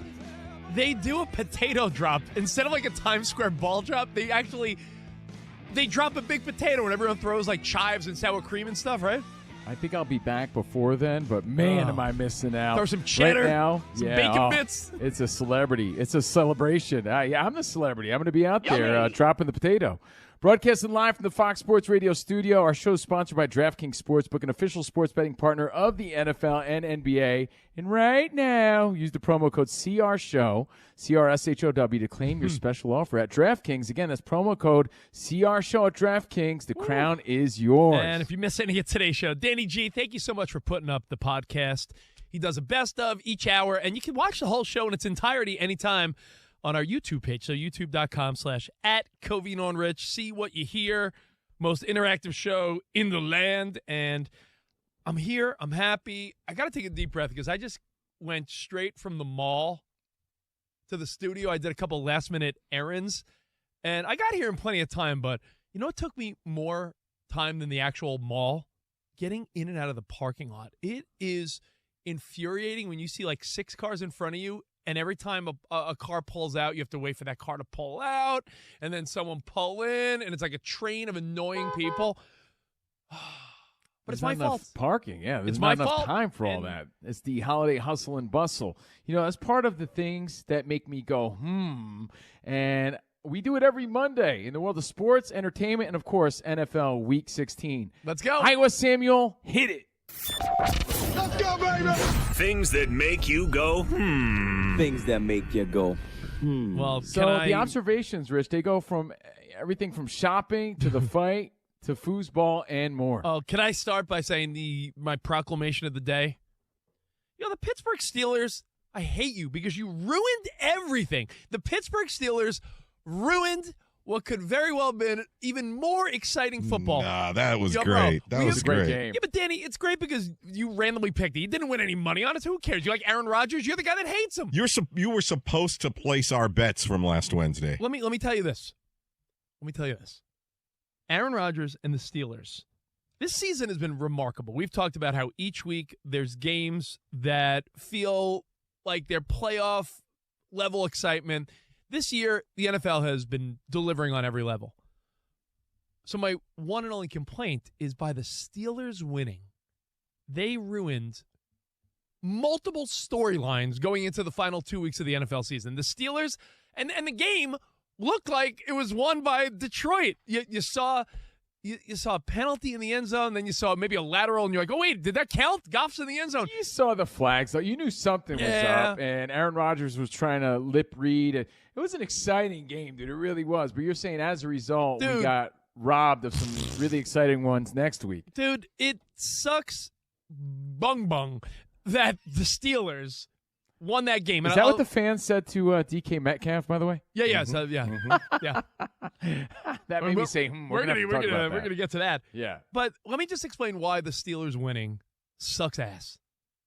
The Steelers winning now puts them in a position where, because, as we expected, the Patriots beat the Ravens. It was close, but because they won, now a lot needs to happen for that Week 18 game between the Steelers and Ravens to matter. Likely, that won't matter at all. Where had the Steelers lost yesterday, now you're talking like, Week 18 could be for the division. Yeah, those are major what-ifs, because we did have some really great games in the past few weeks that felt playoff caliber. It's not a what-if. What I'm telling you is accurate. If the Steelers... my point is, we still had great games as a result this week. I wanted more. Yeah, you just sound like a spoiled fan, really. But, I get it. There were implications. I get it. Daddy, I want more great NFL games. I get it. And by the way, you mentioned Drake May. Santa! A lot of my friends and a lot of my family members hit me up, and they're changing the words to our Tom Brady song. They're saying, Drake May is the man. Drake May is the man. Drake May is the man. Are there new words to the Tom Brady anthem? I don't know, That man. was the song we made up to go along with the NBC NFL theme. But can I give everyone a quick rendition? Yeah, please do. Tom Brady is the man. Tom Brady is the man. Tom Brady is the man. It's not Drake May yet. Relax. Keep your chonies on. Not yet, but I do have some Patriots fans and friends that are singing that tune. Well, let me just say this. By the Makes me say, Steelers winning, let me just make it plain and simple. Why they ruin football for the rest of us. If Detroit wins that game, we have 2 Week 18 matchups that are playoff football. Now the games mean nothing. The first being the Steelers and the Ravens. That game will mean nothing. Had Detroit won, that game would have been for the division. Now the game means nothing. Now, on the flip side, because Detroit lost, they're like out of it, where if they had won yesterday, if the 49ers had get this, Timmy No Breaks, had the 49ers, if they beat the Bears next week in the Bay Area, then Week 18 would have been Bears-Lions for that final wild card. So we're talking about a lot of what-ifs, but the Steelers ruined all that. The cookie crumbled, and you're crying about it. Steelers ruined it. Like I said, in the past 2 weeks, Danny G, this guy was walking around so pumped about the playoff caliber games that we were given. We're getting blessed every week with great ones. Like That's we saw, what I mean. Like we saw, the Jags made me go, yesterday. We're going to get to that in a second. But let me just finalize my thought, which we called that. We said it was going to be a statement game for them. I'll take it, man, because that Steelers-Lions game, whether it ruined next week's games or not, it was great. action-packed, edge-of-my-seat level game. And I'm not a Steelers or a Lions fan. I was watching at the bar. I was at the airport. Again, I'm here in Idaho. I was at the airport all day watching the games, by the way. And, man, everyone in the airport was screaming at that game. But what do we The vibe was high. I'm not taking that game back just to make you happy. But I get it. But I get what you're saying. I get what you're selling. I think, and Lamar getting hurt sort of adds to the insignificance also. Yeah. But I don't know. Crumbled. You deal with it. But we talked about at the beginning of the year, and I think everyone, including Danny and Iowa Sam, who none of them really liked Aaron Rodgers and his whole vibe. We talked about how they were going to be a pedestrian 9-8, or maybe 10-7, and sniff the playoffs, or just get in and not be a factor. And it's exactly what happened. Like we predicted that, they'll find a way to be decent enough. But now, like, by winning that game yesterday, they ruined everything. Okay, so before we move on, because there's other parts of that game we need to speculate on. Playoffs are going to be locked up. Playoffs are going to be locked up in the early games next week. You obsess on Aaron Rodgers so much for so many seasons on our show. I'm surprised that you're not kissing his. I should, but you know what? I was hoping it came down to Week 18. But right now. You got to live in the moment, Rich. You schedule watch a little too much. I'm sorry, did you say schedule watching? The Rich loves to look at the schedule game. Schedule watching. Yeah! Schedule watching is what I do best, right? And when you look at the NFL, right now, look at the standings, buddy. If the 49ers beat the Colts tonight, it's over for the Colts, which means all 7 teams in the AFC playoff picture will be official, unless, of course, Pittsburgh loses its next 2 and the Ravens win their next 2. That's the only thing. Other than that, we're set after Week 16. Week 16 is over. Playoffs are set in the AFC. Seeding varies. In the NFC, everyone's eliminated except Detroit, who will be eliminated very easily when the Niners win tonight. And Green Bay would have to lose every game, and they'd have to win both. I'm saying the playoffs are determined already, Covino, and we just have to deal with it. It's going to be great playoffs, but we could have had 2 more Week 18 in and win type of things, but those are done now. Dude, it's a great point. I just don't know if everybody shares in your feelings because we really did have a great game as a result, and that's just how it is. That's how the NFL is. And we had 2 back-to-back weeks with so many insane matchups. But if you do share in Rich's pain here, 877-99 on Fox is the number. Danny G is our super producer. He's on standby, waiting just to say hi. Iowa Sam is on the 1s and 2s. Lowenkron's got your updates. Thank you again for being part of the show. You can watch what you hear. Covino and Rich FSR. Spidey's on the videos. So let's take some phone calls, other observations, but that's a big one. I get it. Pittsburgh ruined football. Or as Rich say, ruined. Rich, you always say ruined. Pittsburgh ruined football for Week 17. Well, and no 18. Implications and 18. But there were some other things that made us go, from that game while we get phone calls on that feedback. The DK Metcalf punch. That was a big storyline that had everyone going, what was going on there? What was said? And then we find out that this Ryan Kennedy dude apparently called him a racial slur and said something derogatory about DK Metcalf's mama. And those are fighting words. I get it. So DK Metcalf, we all saw it, grabs the Lions fan with the blue wig by the shirt, and it looks like he punches him, Rich, but it depends on what angle you look at. Do you remember that famous clip, Danny G? You'll remember who it was. It was Kobe, and he flinches the ball, and it looks like it's right at his face. Oh, that's right, yeah.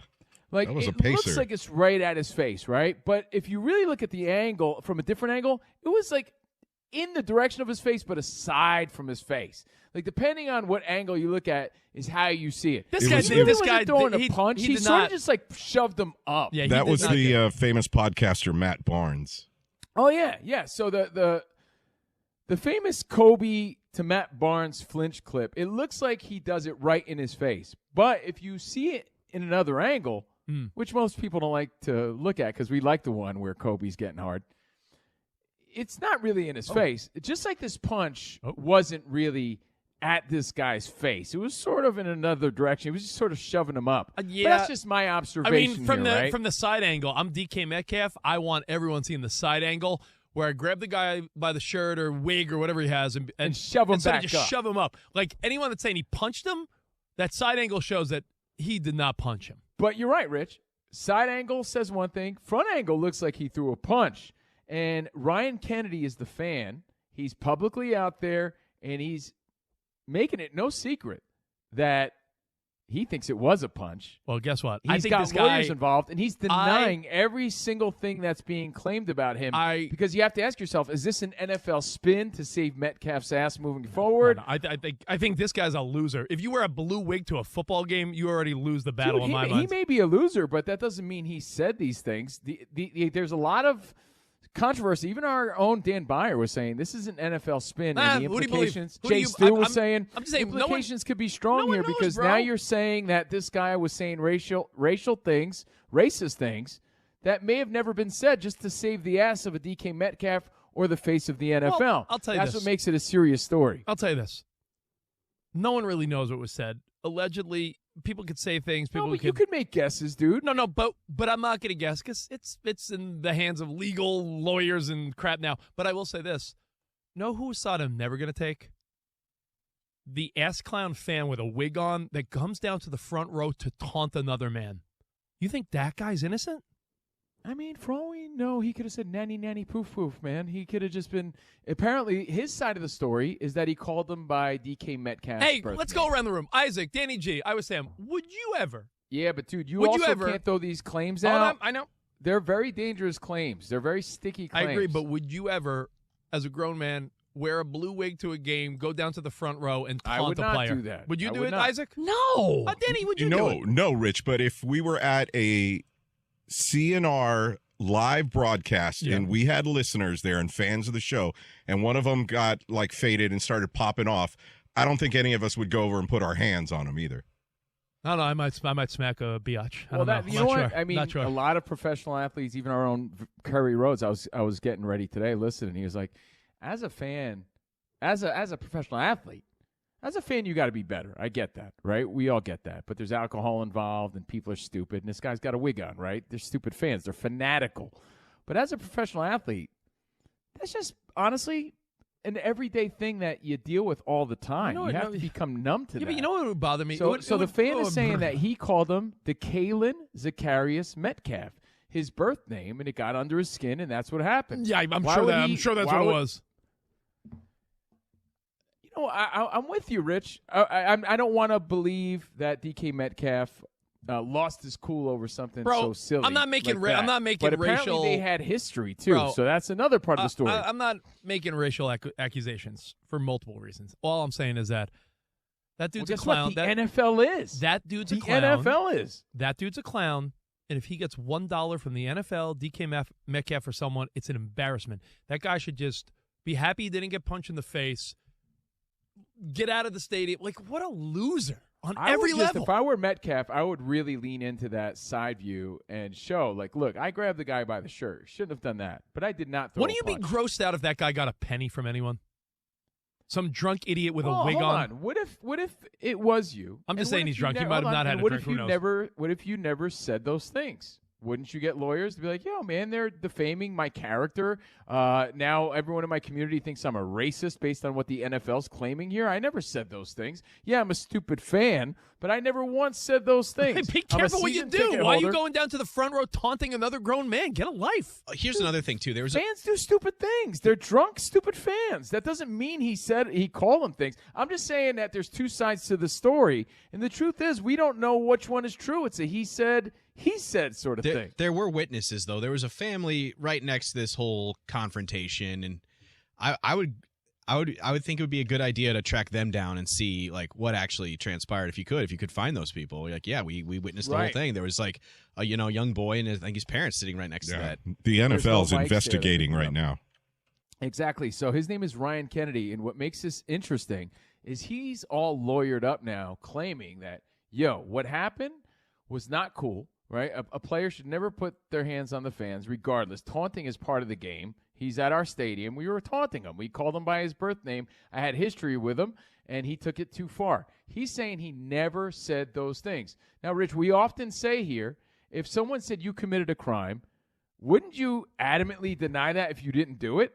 Like, sometimes people don't double down enough. Like, whoa, hold on. I may be guilty of X, Y, and Z. Maybe I drank a little too much and I should be blamed for wearing a stupid wig. But I never said those things. We don't even know if this guy was drinking. He could be a sober man. We don't know that. Exactly. We don't know anything. So we also can't assume that he called them a racial slur. Yeah, but that he said something about his mama, even though all signs show that maybe he did, Rich. I feel completely confident, though, 100% confident in this guy is a fool. In going down to the front row, taunting another grown man, wearing like a silly costume, like you're telling me that guy has credibility in your mind? All right, we got breaking news on this. Fantastic! Hit the stage. Breaking news from Fox Sports. NFL media is just reporting that the National Football League is suspending Steelers receiver DK Metcalf 2 games without pay for physically confronting the Lions fan yesterday at Detroit. He plans to appeal. Well, guess what? It doesn't even matter because the Steelers ruined football anyway. They're but look, there's a few things that make you go here. Yeah. The NFL doesn't want this sort of publicity, and they don't want to lose a key player in this situation, right? A DK Metcalf caliber player. He'll be ready for the playoffs. Entering the playoffs. So they want to put their – and this guy, like I said, Ryan Kennedy, is claiming that never happened. And that's dangerous territory, and I'm just playing devil's advocate. If I were to make assumptions, Rich, I would want to believe the guy that we know, DK Metcalf. I would want to believe that fans get carried away and they say stupid things. But it's a tough claim and a weird situation that I wish we weren't talking about today. Yeah, but it did happen, and it's a big story despite all the great football. We could get to a ton of other stuff. I'm just going to finish by saying this. DK getting suspended, I'm okay with that because you fell for the trap almost, right? It's like someone put a trap out there, and it's like DK hook, line, and sinker. It's like some woman trying to catch her dude cheating, and she has like she pays a woman to seduce her husband, right? Hey, Rich, got him. Does it matter if he threw a punch or just grabbed him, or hands on the fan is hands on the fan? I think hands on a fan. I think DK deserves it. So I don't want you to think I'm talking out of both sides of my mouth. What I'm saying is, man. Like, despite what he said, he has to be bigger than that moment. What I'm saying is DK deserves some type of punishment for this. That might be a bit harsh, but I'm more adamant about please don't let this guy get anything. That's my point. My point is, yeah, DK should maybe get a little slap on the wrist, a game suspension, maybe even not 2. But this clown, if I hear some undisclosed payout he got from Can I play devil's advocate then? Can I play devil's advocate? Yeah. Rich is at a game. Yeah. He drinks a little too much. He calls the player by his real name. Player gets carried away, and he grabs you. Yeah. Then he and the NFL are claiming you to say racist things and derogatory things about his mom that you never said. How do you handle it? That would only happen if Now everyone thinks that Rich Davis is a racist. Now how do you handle that? This is only continuing because this guy lawyered up. Man, you racist. No, because the NFL has to put their side of the story out there. No. The only reason this is going further is because this guy lawyered up, and now DK saying, well, what he said or he thought his side of the story. This goes away if this guy doesn't lawyer up. This guy's trying to get something. Why do you lawyer up? I don't think it goes away. That clip lives everywhere. It was all over the place. You don't see this as some cheap-ass money grab of some dude trying to get a couple bucks from someone? I'm just How do you not see that? It's as clear as day. Honestly? Did he get hurt? I'm speculating all the possibilities here. That's really what I'm speculating. I'm not taking the side of some bozo with a goofy wig on, right? I'm not.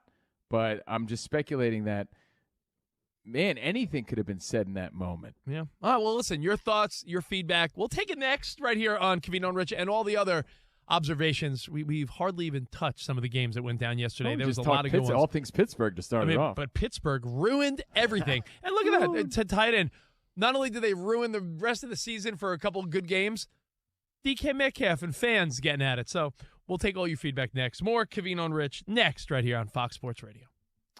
Quick timeout, Rich. Timeout. Holiday upgrade check. Are you still watching the games on that old small TV? If you are, you're only seeing about half the game. Yeah, you got to step up your TV game. The TCL QM8K QD Mini LED is the real MVP. Ultimate brightness, ultimate black levels for the ultimate experience. Picture so clear, you could taste the turf. And it's not just football. We watched the Jake Paul, Anthony Joshua fight, your holiday classics. Movies look cinematic. Games feel smoother. And, yeah, the company, your in-laws, everybody notices. Hey, guys, here's the play for the holidays. TCL TVs go premium with the QM8K that we've been talking about. That's the ultimate choice. Or you could grab the versatile QM6K for an ultimate elevated game day experience. Don't overthink it.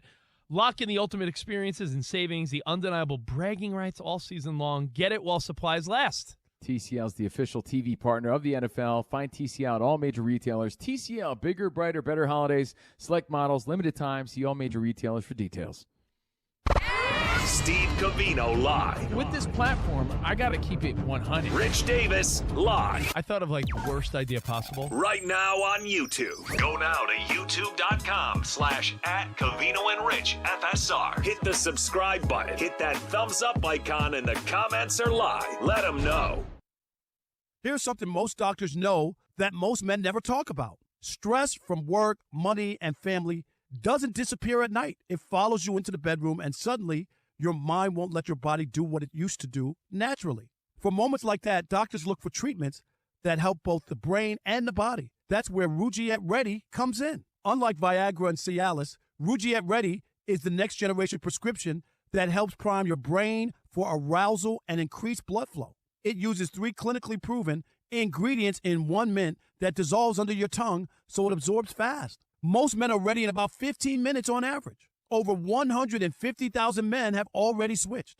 Visit Rugiet.com/FSR to get 15% off your first order. That's RUGIET.com/FSR. Individual results may vary. Rugiet Ready is a compounded prescription that is not FDA approved. Visit Rugiet.com for full safety information. Picture this. You're on a date, and then bad breath happens. Confidence gone. Here's the truth. Most gums and mints are just bad breath Band-Aids, but not Zellman's Minty Mouth. The functional breath freshener you swallow. Tiny dual-action capsules with mint on the outside, parsley seed oil inside, clinically tested to fight the toughest offenders, even garlic and onions. Is only available online. Go to Zellmans.com, Zelmins, Zellmans.com. Code FRESH for 15% off.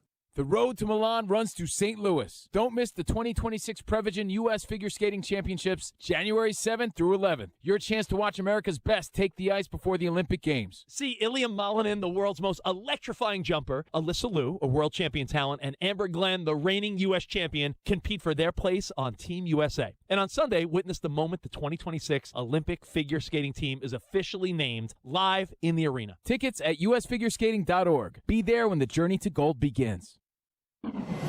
Check it out. The Herd. When Colin Cowherd drops the info, The Herd, you need to listen. Right here.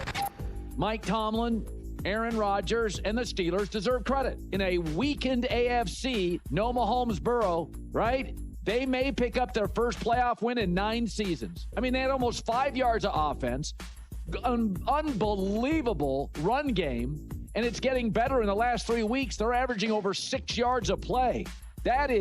Those are big boy numbers. So it's getting better. Aaron Rodgers said, get me my guys, MVS, Adam Thielen, and, it's typical Steeler fashion, a wide receiver, high maintenance, drama. You got to always deal with that.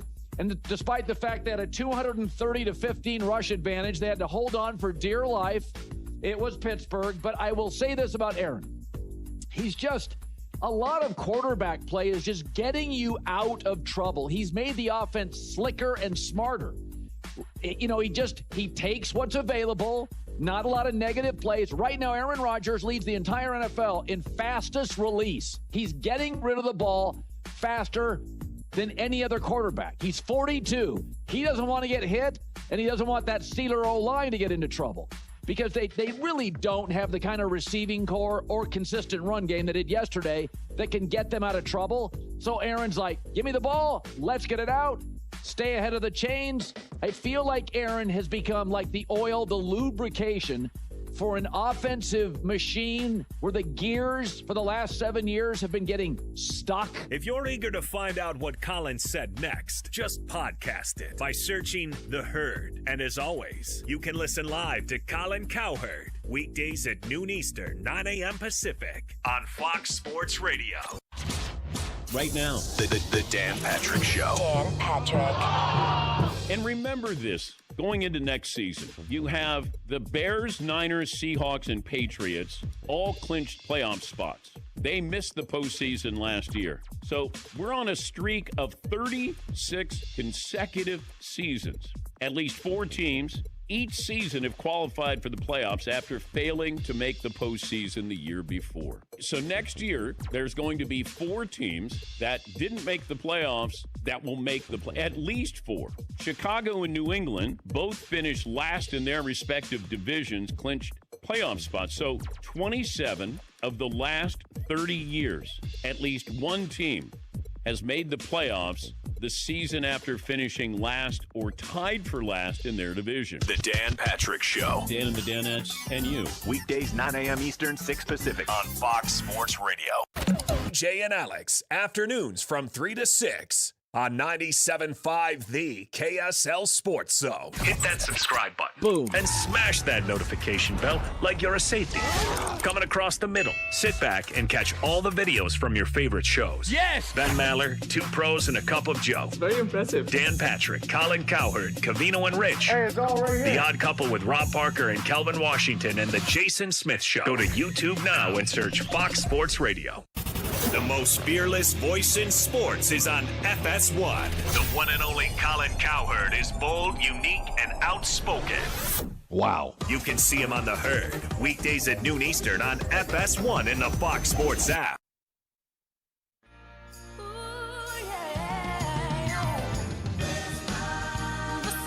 Welcome back and happy holidays from our CNR FSR family to yours.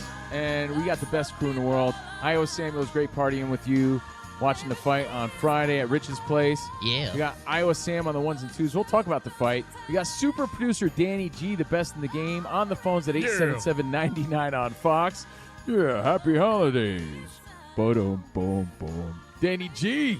And, of course, Lowenkron chiming in with your updates, spots on the videos. You can watch what you hear. Covino and Rich FSR on YouTube. The live chat is popping, by the way, Rich. Oh, well, you know what? Read some of that feedback, and let's get right back into this. I do have one question for you, though. Yeah. I'm reading, DK Metcalf, as Isaac broke in with the update, suspended 2 games. He's going to appeal it for the altercation with the fan. Now, that must say that the NFL has no proof that this fan said anything.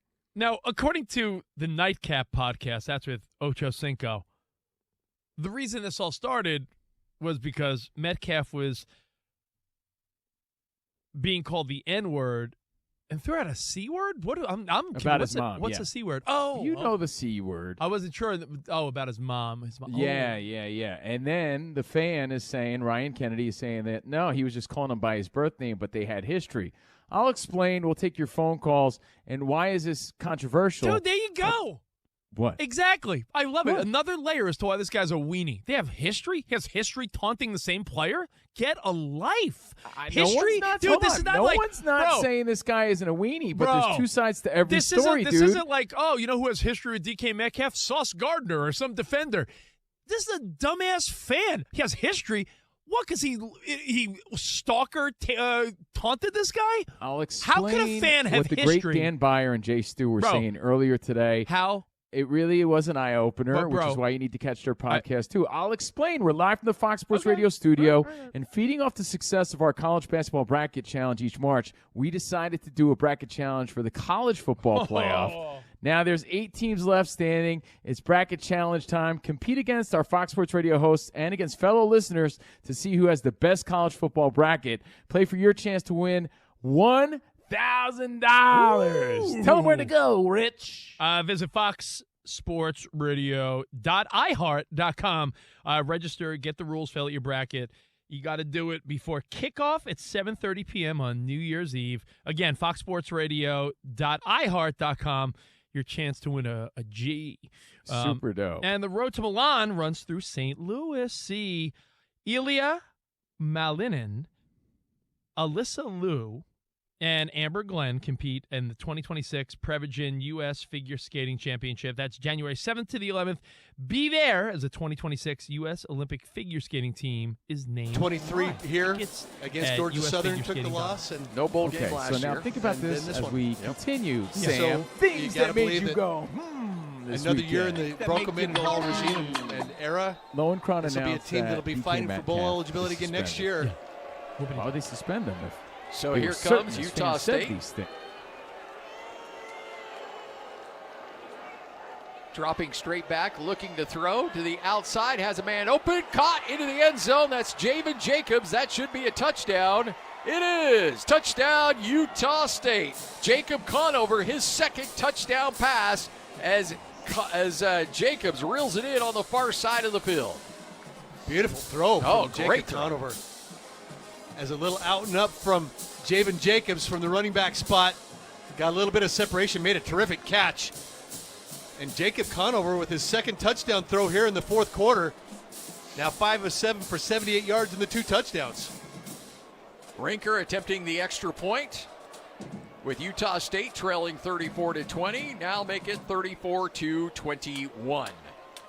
And the Aggies go 65 yards in 7 plays in 2 minutes and 18 seconds. And it was the 26-yard beauty down the Aggie sideline from Jacob Conover to Javen Jacobs. And the Aggies cut it back to 13 again with 1:48 to go. So you got to believe an onside kick upcoming here. Or do you think Bronco Mendenhall kicks it away? I think he'll try an onside. Utah State has 2 timeouts left. Washington State also with 2. So if Utah State unable to get a first down here, or able to recover the onside kick, it would pretty much just take 1 first down by Washington State to end this game. The Aggies now with 254 yards of total offense to 586 on the other side for Washington State. And that was something that we didn't think we would see, a team that averages just over 300 yards a game offensively. They have really pieced it together here against this Aggie defense. And so you've got Robbins now coming out, who lost his kicking job. He might be the better onside kicker for Utah State. Yep. Zachary Robbins. Washington State lining up, waiting for Utah State to show their hand as to what side of the field they'll bring the personnel. He looked out to that left-hand side. And it will be to the left side. But they could come to the near. There's still 4 to the near as well. And he's one-on-one in the middle if he decides to dribble it. But he's lined up like it's going to the left side. Here we go. Oh. And Washington State calling a timeout just as he's approaching. Washington State has called their second 30-second timeout. That's a well-timed timeout to see if Utah State would show their hand, and they pretty much did. So let's see what Shane Hunter of the special teams can adjust, because Washington State, with the well-timed timeout, kind of got a look at what you're trying to do. And you have to give Jesse Bobbitt, the interim coach for this bowl game, who's going to be leaving tomorrow for Iowa State with Jimmy Rogers. Give him some credit. They were well prepared here this afternoon. Yep. Now let's see if Utah State maybe changes it up now. Robbins looking now to the right side. And Bobbitt's got 1 timeout left. He might call another. Yep. Jesse Bobbitt's done his best to try to cut up this Aggie team today, leading this game 34-21. 13-point lead as, again, looking to the far side of the field, but could always reverse and bring it to the near. Fakes the kick to the left. Now all the personnel shifts to the right.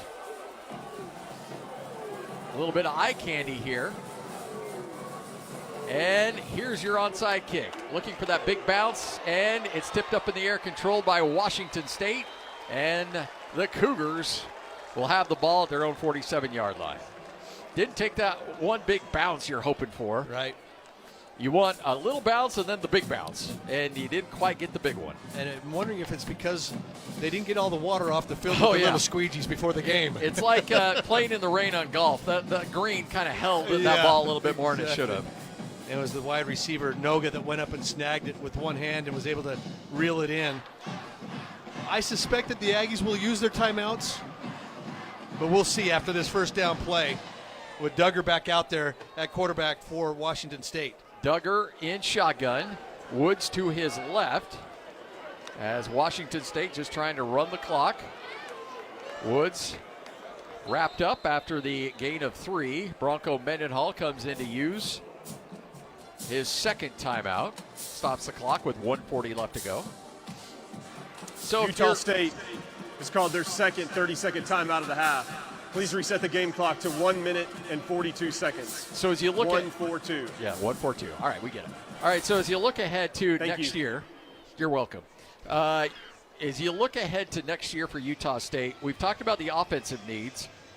Defensive needs, Ike Larson moves on. John Miller moves on. There's going to be some big holes to fill there. Nick Abinger moves on. Gabe Aniga's up front. I think it starts up front.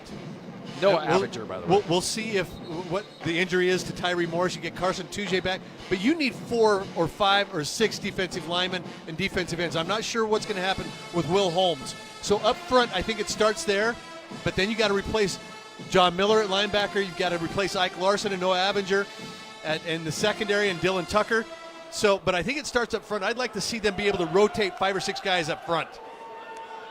Keeping it himself and rolling to the near side, and tackled from behind is the, again, backup quarterback for Washington State, Duggar. That will allow Bronco Mendenhall to use another final 30-second timeout of the game. Gain of about 3 on the play, so it'll be a 3rd and long upcoming. And Bryson Taylor needed to push him out of bounds right there instead of diving for the legs to try to get the clock stopped.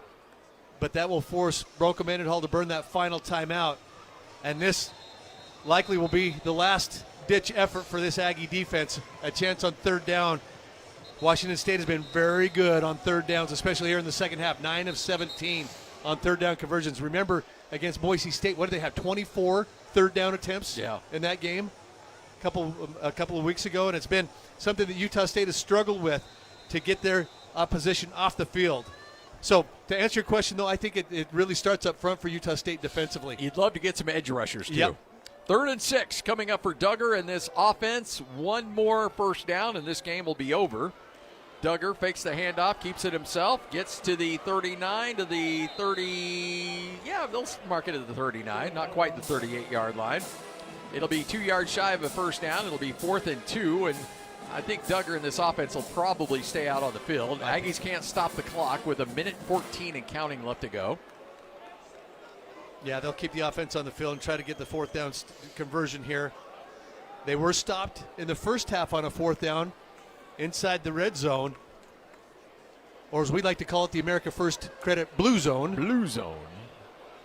As the clock continuing to run, Washington State will run it down as much as they possibly can, and then most likely call a timeout and set up that 4th down play. I like what you said about the edge rushers. Yeah. Will Holmes started to come on, and then he got injured. They were without Inoka Miguel for the majority of the year. He's out there gutting it out with that right leg in a brace Washington here State this afternoon. It's called their final 30-second timeout of the game. Please reset the game clock to 47 seconds. 4-7. Be okay with 41. Thank you. You're welcome. All right, so with Utah State in a situation right now where they are revamping this team, and you're going to see that every year. The old adage, get old and stay old, that's long gone. You don't have those opportunities anymore in college athletics. And so you're going to be revamping a lineup pretty much every single year. And make no mistake, every coaching staff in the country has been evaluating players all season long. So you got a sneaking suspicion Utah State knows exactly what they're looking for and probably some of their targets. What you didn't think is you were going to get Braden Pagan picked off like you did. Please reset the game clock to 47 seconds. 4-7, please. He already said that once, didn't he? Yeah. They put it to 47, then they moved it to 46. Thank you. Pelosi is your running back, number 20. It'll be 4th and 2. Ball's at the 39. Washington State needs to get to the 37 for a first.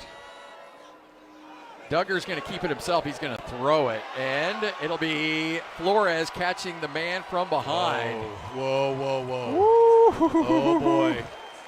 Yeah, I think if this game's in Logan next year, you probably ought to remember this one, Aggie fans.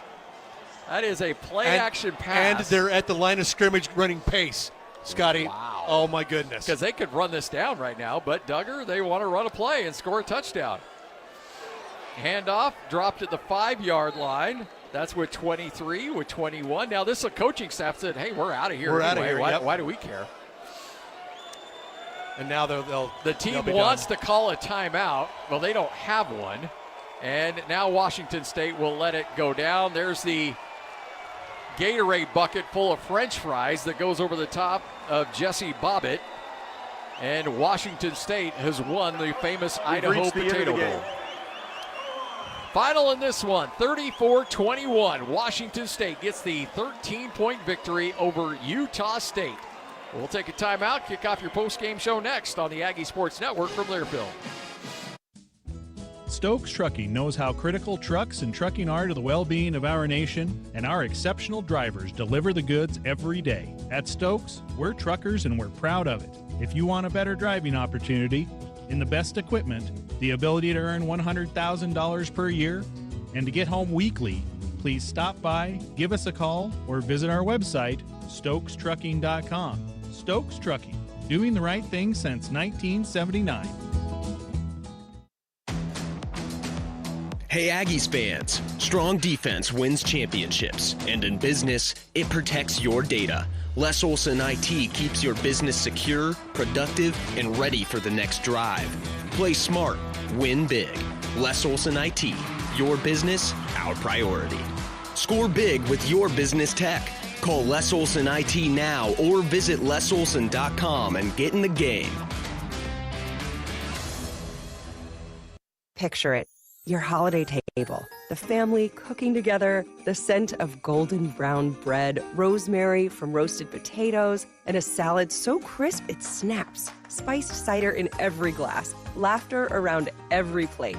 At Smith's, we know these moments matter, and we make it easier to bring them to life with quality that's affordable in every aisle. This season, don't just host, make every moment unforgettable. Smith's, fresh for everyone. You need another bathroom. You want a back patio retreat.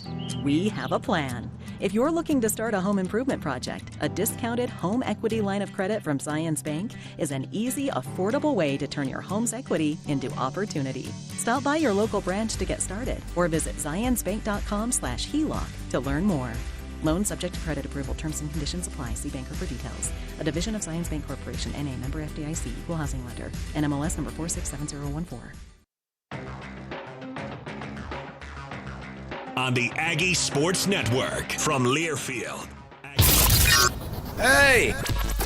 This is JJ and Alex. I made a name for myself. I told you I won't be denied. As you wrap up your day, it's time to get your fix of the teams you live for and the sports you love. This is JJ and Alex on 97.5, the KSL Sports Zone.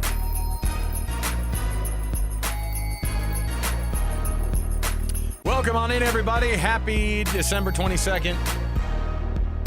Darn right warm outside. I have a tea time tomorrow.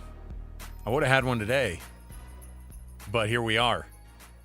JJ, what's up, man? How are you? I'm enjoying that blessing of weather we have. Oh, I thought you were about to say the Look, if famous you can't Idaho have Potato a white Bowl. Christmas, I'll take the 60s in December. why I'm not? good with that. I was wondering, too, because I'm looking at my car. It's saying the temperature, and it was like it kept saying 67, and I was like, no way, right? Maybe that's just what the temperature was in the garage. And then I'm just continuing to drive. I'm like, nope, it's 67 outside. So welcome to your warmest December, probably, or your December 22nd on record. I would assume it'd be close to that. JJ and Alex here with you. Thanks for hanging out with us. The postgame of Utah State and Washington State in the famous Idaho Potato Bowl is going on right now over on 1280 AM. If you want to tune into that. Aggies fall 34-21, the final there in Boise. Real quick, JJ, your assessment of Broncos' first year in Logan and what you predict kind of for the next, at least short term for this Aggie team is, at the end of every year, you've got things resetting. You've got players who didn't play in the game. You have a coaching staff that at least is going to stick around. And I think the solid part of Bronco and his guys coming through here, I think you should be excited about a 6-6 regular season. You get to a bowl. But the first year for the Aggies under Bronco Mendenhall, your thoughts? It was a success. Today wouldn't have changed that one way or the other. Today was an exhibition bowl game. Players get rewarded for a nice season. They went 6-6, and they were so close to being even better than that. Obviously, you remember the UNLV game where they had a chance to win that game, and the field goals went awry. They let Boise State off the hook in that regular season finale. This team was even better than the 6-6 record that they put out there, in my opinion, and they were really well coached. A great year for Bronco Mendenhall in year one. He's got a great staff, and now if they have some consistency on that end, they can go out and make some changes that they need to personnel-wise. They had a massive turnover last year with players, and for them to put together a 6-7 season, I guess is what it's going to end up being. It's a 2-game improvement over last year, and to be able to do that with so much turnover was pretty remarkable. Now, what does Utah State have to do moving forward? Well, you're going to go into the new Pac-12, which is going to be even more competitive when you're adding when you're adding all these teams to Oregon State and Washington State. Basically, every state west of the Mississippi is joining this conference, including Texas State. It's going to be really competitive and really good G5 football. Yeah. And Utah State's going to have to be able to keep up with that. Right now, funding wise, they're behind, and they got to kick that up. They got to go out and raise some NIL and go out and find some talent. Specifically, offensive line, they've got to be better in the trenches. Definitely on the offensive line, they got to have more depth and more talent there, and they got to go find a quarterback. I think that they probably need to dip into the portal for that as well. There are there's Isaac Wilson out there. There's some good talent out there they go get if that's what they want to do. Conover, you saw him today go in there and play well. He's a graduate transfer, so I don't know that that's an option with him eligibility-wise, and obviously Bryson Barnes' last game was today. So that's my assessment of this season for the Aggies, a great success. Utah State fans should be really excited about the future with Bronco Mendenhall at the helm. And if the funding comes through, and that's everything right now in college football, it sucks. I hate talking about it, but it's the truth. If they can find more NIL money to go out and get a few of those players, they don't need to be able to have the NIL money to compete with everybody, but it's got to be more competitive and make some of those upgrades in those positions I mentioned, then Utah State will be able to compete for Pac-12 championships moving forward. The facilities are there. The right people are in place. They just need to be able to go out and get a few more players with NIL.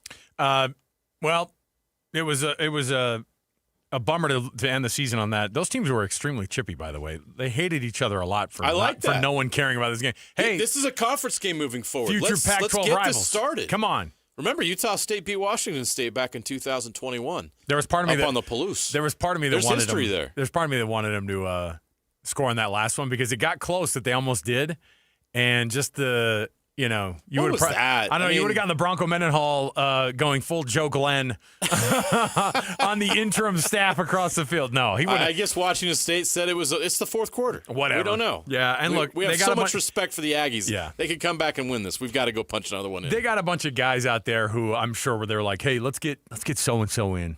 Let's get the team manager in. Hey, put him in. Let's go. And it was a mess by the end. But here we go. We've got lots to talk about today. Aggies fall in the famous Idaho Potato Bowl. Do we need to get rid of bowl games? Why are you asking that now? We already know the answer. We just watched a very good example. You said, "Oh, this is one of the keepers." Oh, you know why? Because he had too much. Because the Aggies were in it, and he was trying to save face and trying to be nice to the Aggie fans out there. I like the French fry thing, but like. We were watching the game. It was like, is there a construction project in the end zone? There is. They've got this whole expansion. It just looked like a mess. What a nice touch to be at a stadium that's rebuilding during the actual bowl game. I think I saw construction workers out there with their hard hats on while the game's going. They're probably kicking the teams out of the locker rooms right now so they can do some demolition. You've covered games in that stadium, and I have. Yeah, where I've you're been doing there the interviews. times. You're doing the interviews under the bleachers, right? Like that. I mean, that's already. But again, it kind of sucks. Just go off of. Here's how you do it. If the bowl gets sold out, it can stay. Okay. You will eliminate 97% of the games out there. If you can sell this game out, prove to me that this thing is a game, then yes. Because you won't get I mean, the reality is think about it. What games are even going to sell out? And so why is it important? Because ESPN Events says it's important? No. Don't just do it for the sake of doing it. The LA Bowl's going away. And you know why? Because 19 people were there this year at the game. Now, it was already announced that they weren't playing. Why are we playing a bowl game at noon on Monday? Because they know that there is a segment of America that is not at their office today. It's not segment. It's not this segment where Alex Nepolis, you and I are, or Parker, or Lloyd. Yeah, there are people working out there. But listen, it was nice today, though. I parked straight in the CEO spot today. No problem. Today would have been a good day to take a sick day. Very good day. Look, I think we're getting a nice chunk of time off, though. So yeah, we'll be fine. Were you the CEO of Bonneville today? Is that what you're saying? I am. You are? No, I am. Okay. I'm parked there right now. Okay. Or whatever, it's some executive spot. But I parked across two of them, so it's actually two. I did the thing where I came in across two of those full spots. Oh, that's brazen. Oh, yeah. So we'll see. Just come tow it. It's good to be the boss. Come tow it. I dare you. Checks the calendar. It's the 22nd. No one's towing that. No one's towing that. By the way, bosses, I really didn't. I wasn't going to do that to you. All right. Let's kick off the show officially, though, with the cut. Let's get going here. We'll turn the page on the bowl game, and we'll get you going here. We have lots to talk about, bowl games or not. We have a lot to discuss, so let's jump in right here. Top of the program, almost to the top of the hour. Let's get it going right here with the cut. It's time for the biggest story of the day. This is what made the cut with JJ and Alex on 97.5, the KSL Sports Zone. And, of course, this portion of the show brought to you by Trajan Wealth, TRAJAN Wealth.com. That's Trajan Wealth for all your trusted local needs in retirement. TrajanWealth.com. All right, let's get into it here. The college football playoff. I mean, I had so much that I wanted to say, and it's got to the point, JJ, that I have I'm almost at a loss because of how much was in my mind watching these games. You watched them? Okay. That's a great question because I'll tell you why. I why. can't wait to see the ratings come out. Dude, it was hard to be a part of, and it was hard to convince myself, hey, Tulane, great job getting there. What a waste of a game in Oxford. What a waste of a game at Autzen. And I'll tell you right now, it didn't tell me anything about Ole Miss. It didn't tell me anything about Oregon. It didn't, and it frankly didn't tell you anything about Tulane and JMU that you didn't already think anyway. When it was 34-6 at the half, here's the thing too: you were up against 2 NFL games that day. Yeah, that one of them might be the game of the year. Yes, and so guess what? And who would have thought we'd have been talking about a Bears game being one of the games of the year? Weird times we live in. But it was absolute trash. And these are the premier games in college football right now. It's unacceptable. Absolutely not. And I'm saying too, the Miami Texas A&M game was a hard watch, and that was one of the ones of actual big. Let's not let them off the hook. It was that bad game football. was garbage. That sucked. Texas A&M. The Aggies didn't belong there. Went 11. I'm sorry. Texas A&M went 11-0 this year. And then they've lost their last 2 games. Who'd they play? You have proven nothing. And Miami, by the way, this is what I love about Miami, is that they somehow are going to use this to be like, oh, yeah, I showed you we should have been here. They have to fix this thing, JJ. It has to get fixed because James Madison had no business playing up in Oregon and giving us a crap game. Tulane had no business being in Oxford for the second time this year, getting blown out for the second time this year. You're a G5 who gets in the college football playoff, and your coaches are already out the door. Can you imagine teams making the playoff and you don't have your coach?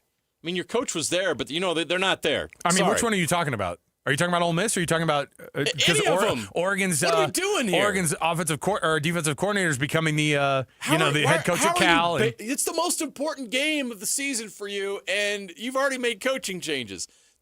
This is not just about the playoff selection and how this is done. This is a college football problem. College football is broken. Do we care, though? Because we tune in still. But we tune in because we love football. I'm not tuning in because I love this garbage, all this drama. Like these things are. It doesn't feel good. I kind of feel icky right now watching college. Right? Does any of you not feel icky watching a little college football these days? It's a really tough thing because you can't compare the two really. But the unfortunate thing was some of the stuff is off. The unfortunate thing is that you had 2 NFL games going on. I mean, just jammed straight in between those 2 awful games, and we didn't watch any of. Well, first of all, they're on True TV or TNT or whatever, right? So there's that part where you're like, all right, well, we already know what the score is here. We already know that the TV partners even know in their heads these aren't big enough to put on big stations. The only people that watch these games were the people that accidentally tuned in because they wanted to see Impractical Jokers. Hey, where's the Practical Jokers? So I think that the way you put it, like you just feel it's not. I wanted to watch Billy on the street. It's not that it's just icky. It's that it just was not good football. And that's the thing we've been telling ourselves all year is that in the last 2 years, the 12-team playoff is going to get it done for us, and it's going to be exciting, and it's not. And if you think that a 16-team version of this is going to get any better for the first couple of weeks, no, but at least admit to the fact. And this is why you play them right after the season's over, because you have to just get these garbage games out of the way and over with. Why do we have garbage games in the playoffs? I don't because they're building it. Something's got to be fixed. I know. You can't have garbage games in the playoffs. But you're also going to have mismatches in the first part of any type of a playoff between 16, 24 teams. It's not going to work. Wrong here. Of course. This is supposed to be the elite of the elite. I just don't think you're going to be able to fix this. It's best on best, right? So that's what we're supposed to be doing here. We're supposed to be crowning a national champion. These games should be massive events with 20 million people watching. Here's the good news. I think that better games are on the way, but I actually don't know because I don't think Miami's very good. And the amount of I had to hear about Ohio State and Miami from 2002, like I could not care less about the animosity that might still exist because of a game that went into overtime for a national championship. It's fake. 2 decades. It's fake. In Ohio State and Miami, you couldn't have 2 programs who who you don't care about those two teams like as on a historical We've basis. already seen Georgia Ole Miss. I know, and that's why it's not fun to watch how this thing's playing out. The only one that's Alabama's kind of intriguing, and then that one's Texas a game I'll watch. The only reason that's intriguing too is because you have a team that everybody else is saying, yeah, they don't actually belong here, and Texas Tech might be able to go, hey, we're the off-brand team of this whole discussion. And we can prove you wrong, and we could beat this team. They could absolutely beat Oregon. Oregon's absolutely beatable. Oh, in Lubbock? Well, it's not in Lubbock. It's in the Orange Bowl. No, it's at the Orange Bowl. I just think that Texas Tech has heard way too much. They have too good of a defense, and I can't wait for that game. The other games, I kind of could miss. Like, call me when the semifinals are going. Call me when the national championship is on deck, because I'm not that excited about the semifinals. Could be incredible. But this first round, it just goes to show you that we probably would have been better off this year with the 4-team playoff. We had. There's 4 elite teams, right? Listen, Do you want to include Oregon, Alabama? No. Alabama looked like garbage. Who outside the top 4 is elite? I don't think any of them. So we had the Temu College Football Playoff this weekend, and now we might step it up to the Western Family brand of games. Till we get to the branded College stuff. Football Playoffs brought to you by Kroger. Kirkland's signature brings you this round of the College Football Playoffs. All right. Hey. I won't rip on I got Costco. a lot It's of too good Kirkland signatures. And so do I. All right. We'll take a break. We'll come back. There was this, though. I will say, when Malachi Toney scored a touchdown, thank heavens there was a touchdown scored in that game down at College Station. But this is what it sounded like, at least in my head, as it was played, because at least somebody got into this game. Viene la jugada, jugadita de engaño con Malaki Toney por derecha, sigue Toney, pasó, sigue Toney, va a entrar Toney, señoras y señores, touchdown Miami, touchdown los Huracanes, con alma de niño y corazón de elefante, muchachos, las segundas oportunidades son así, Malaki Toney se pone la capa de Superman, los Huracanes están ganando. All right, so the quick beats on the translation of that is, because it actually makes no sense. Okay, with the soul of a child, of a young child, but the heart of an elephant, Malachi Toney finds himself in the end zone, puts Superman's cape on, and scores a touchdown. You know, the comparison of the soul of a young boy and the heart of an elephant. Nobody's looking at an elephant and going, man, I wish we had the heart of an elephant. No one. That's not a metaphor. Still, though, you say somebody who's excited about that game, there you go. So that was the call in Espanol this weekend. That was the highlight of that 10-3 really barn burner. Burn burner. 3 points in the first 3 quarters. Yawn. The halftime. Oh, it was windy. I know. Come on. Oh, my gosh. And they're all Miami's kicker right now is missing a field goal as we speak somewhere in practice. Hot garbage. All right. We'll take a break. Man, this Miami A&M game got me fired up, and I just got warmed up for that. And then the next day of game, or the rest of the day of games, was just absolute garbage. Hey, you know what isn't garbage? That 13-second overtime last night that the Mammoth pulled off that win over the Winnipeg Jets after being up 3-0, giving up 3 goals in that third period. They come back and they get the win in overtime thanks to the captain getting it done. We'll talk to Cole Bagley, Utah Mammoth insider for KSLSports.com. We've got you hooked up here. We're live on a Monday, 22nd of December. It's almost 70 outside. Enjoy it. We'll take the break. More to go. 97.5 the KSL Sports Zone. And now, a look at traffic from the KSL Traffic Center. A couple of crashes for the Monday afternoon commute. There's a crash for eastbound traffic on the I-215 southbound using the ramp to go over to northbound on I-15. And southbound I-15 in Draper, there's an accident just past the Bangor exit, and this one is blocking lanes and causing delays. When you take UTA, you can do just about anything while you ride. You won't even notice all the traffic that you're missing. Plan your trip at rideuta.com. With your traffic update, I'm Alex Napolis here on 97.5, the KSL Sports Zone.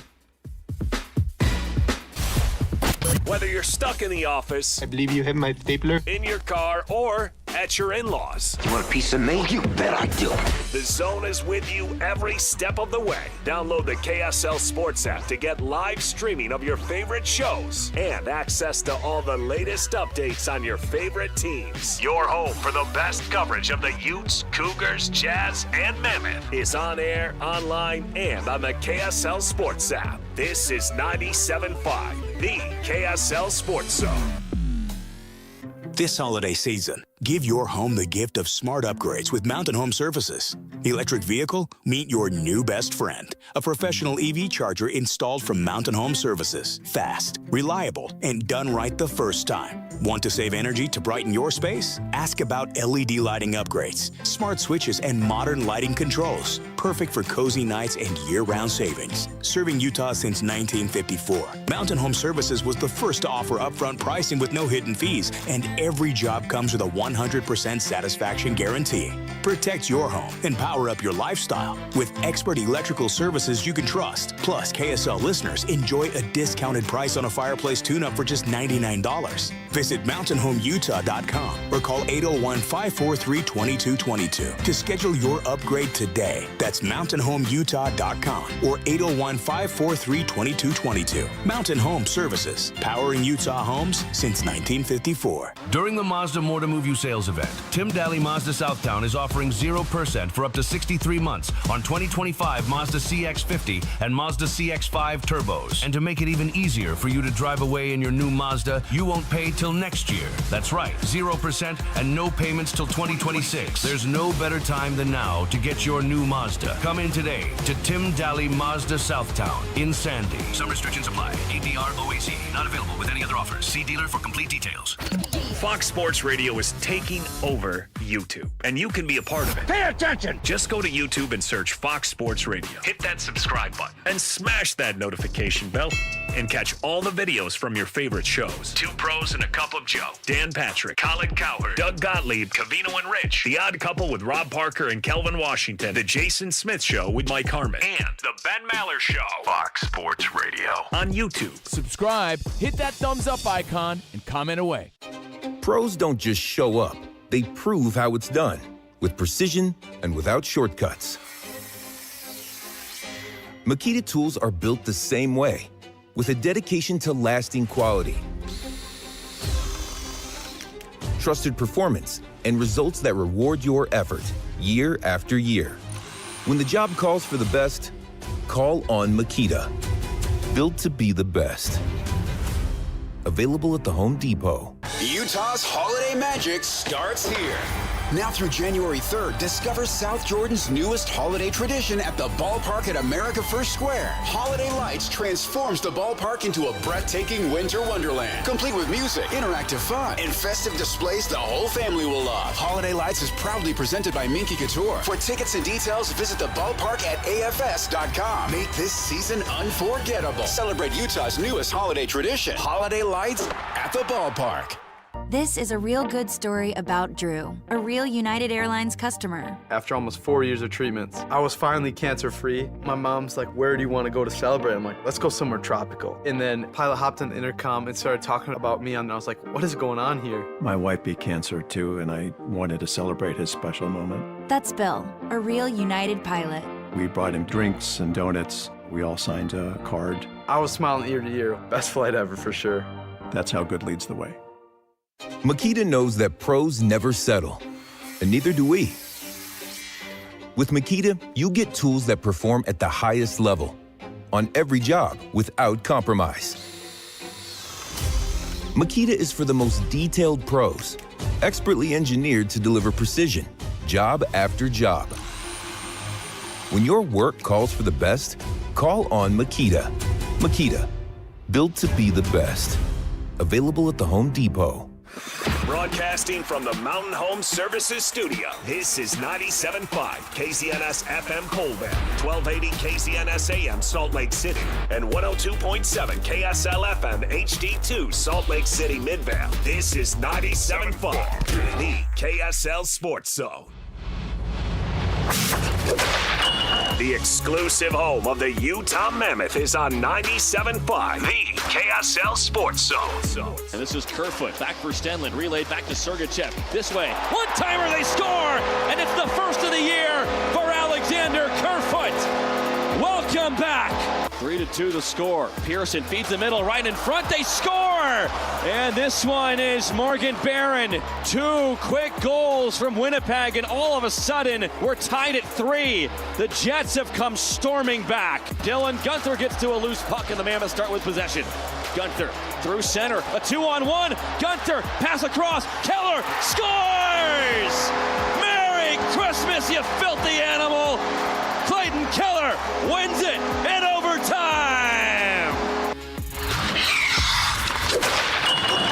You're locked into JJ and Alex on 97.5, the KSL Sports Zone.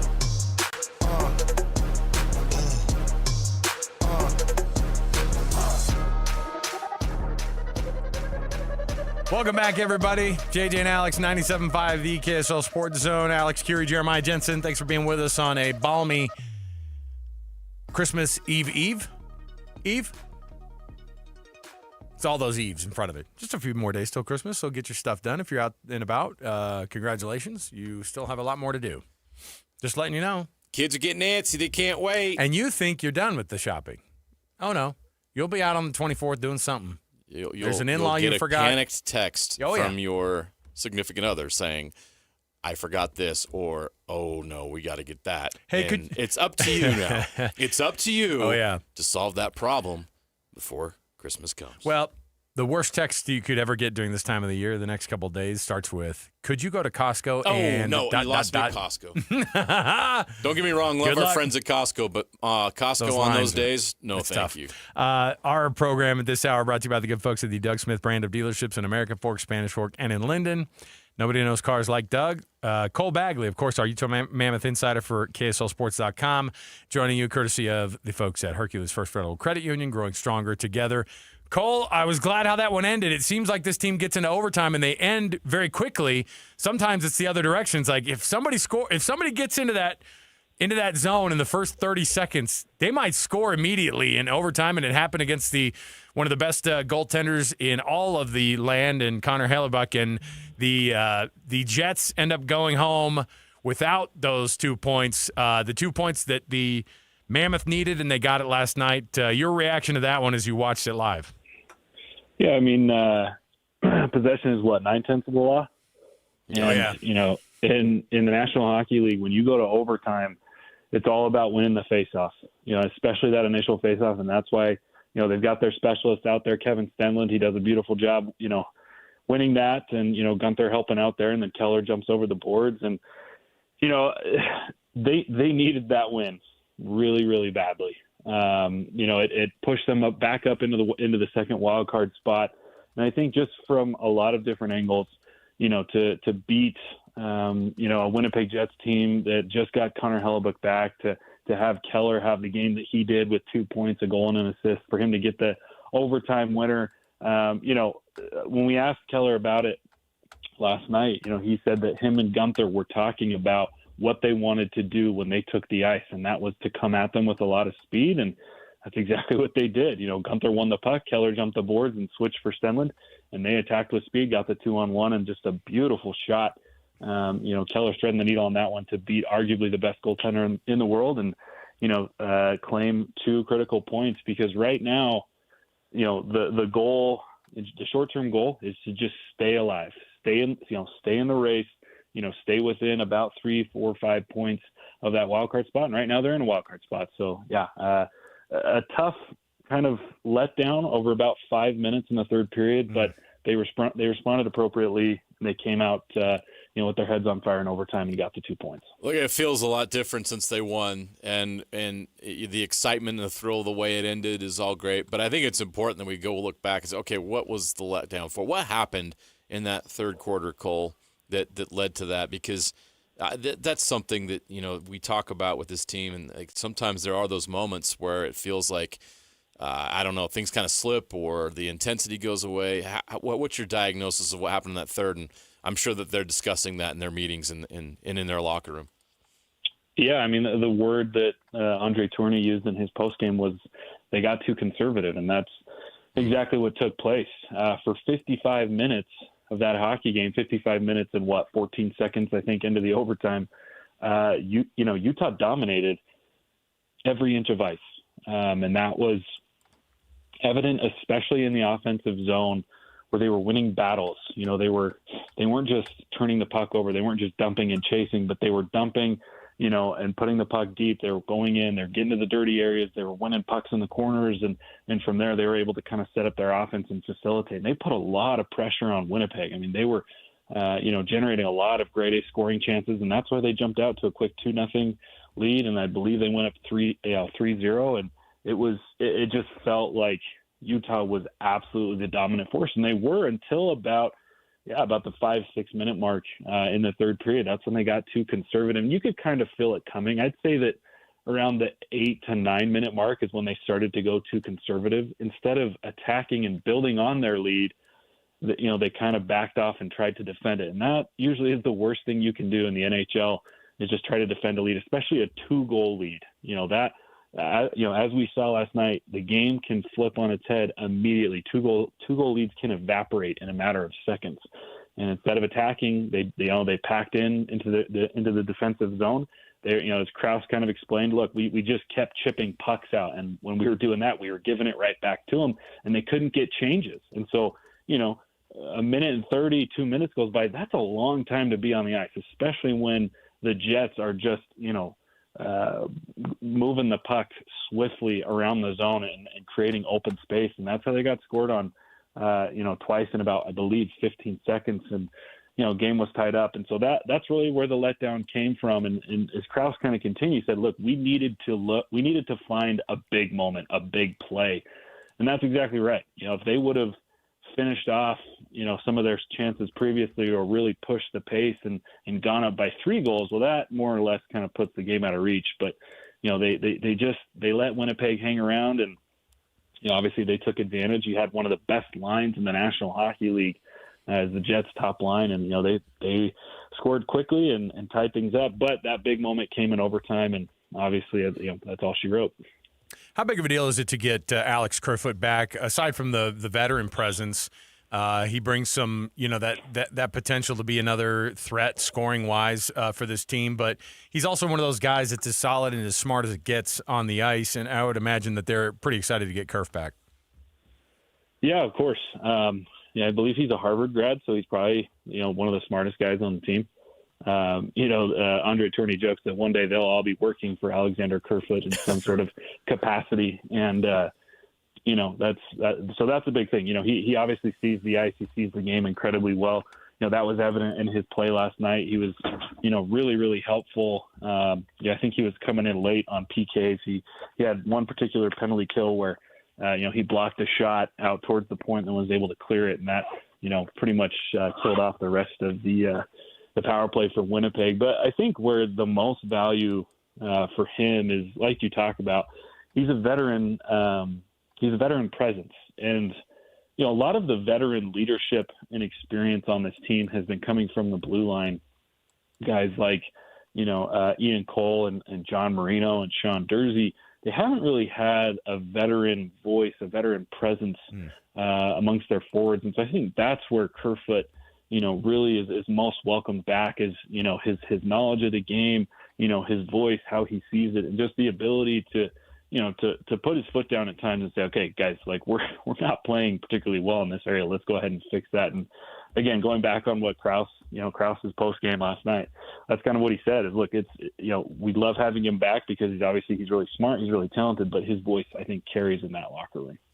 I want to talk about Clayton Keller because obviously somebody needed to step up even more in the absence of one of their best young players who's out with an injury. And it's obviously you look at the captain and say, okay, that's the guy that's gonna have to step up and be more productive. It looks like he has been recently.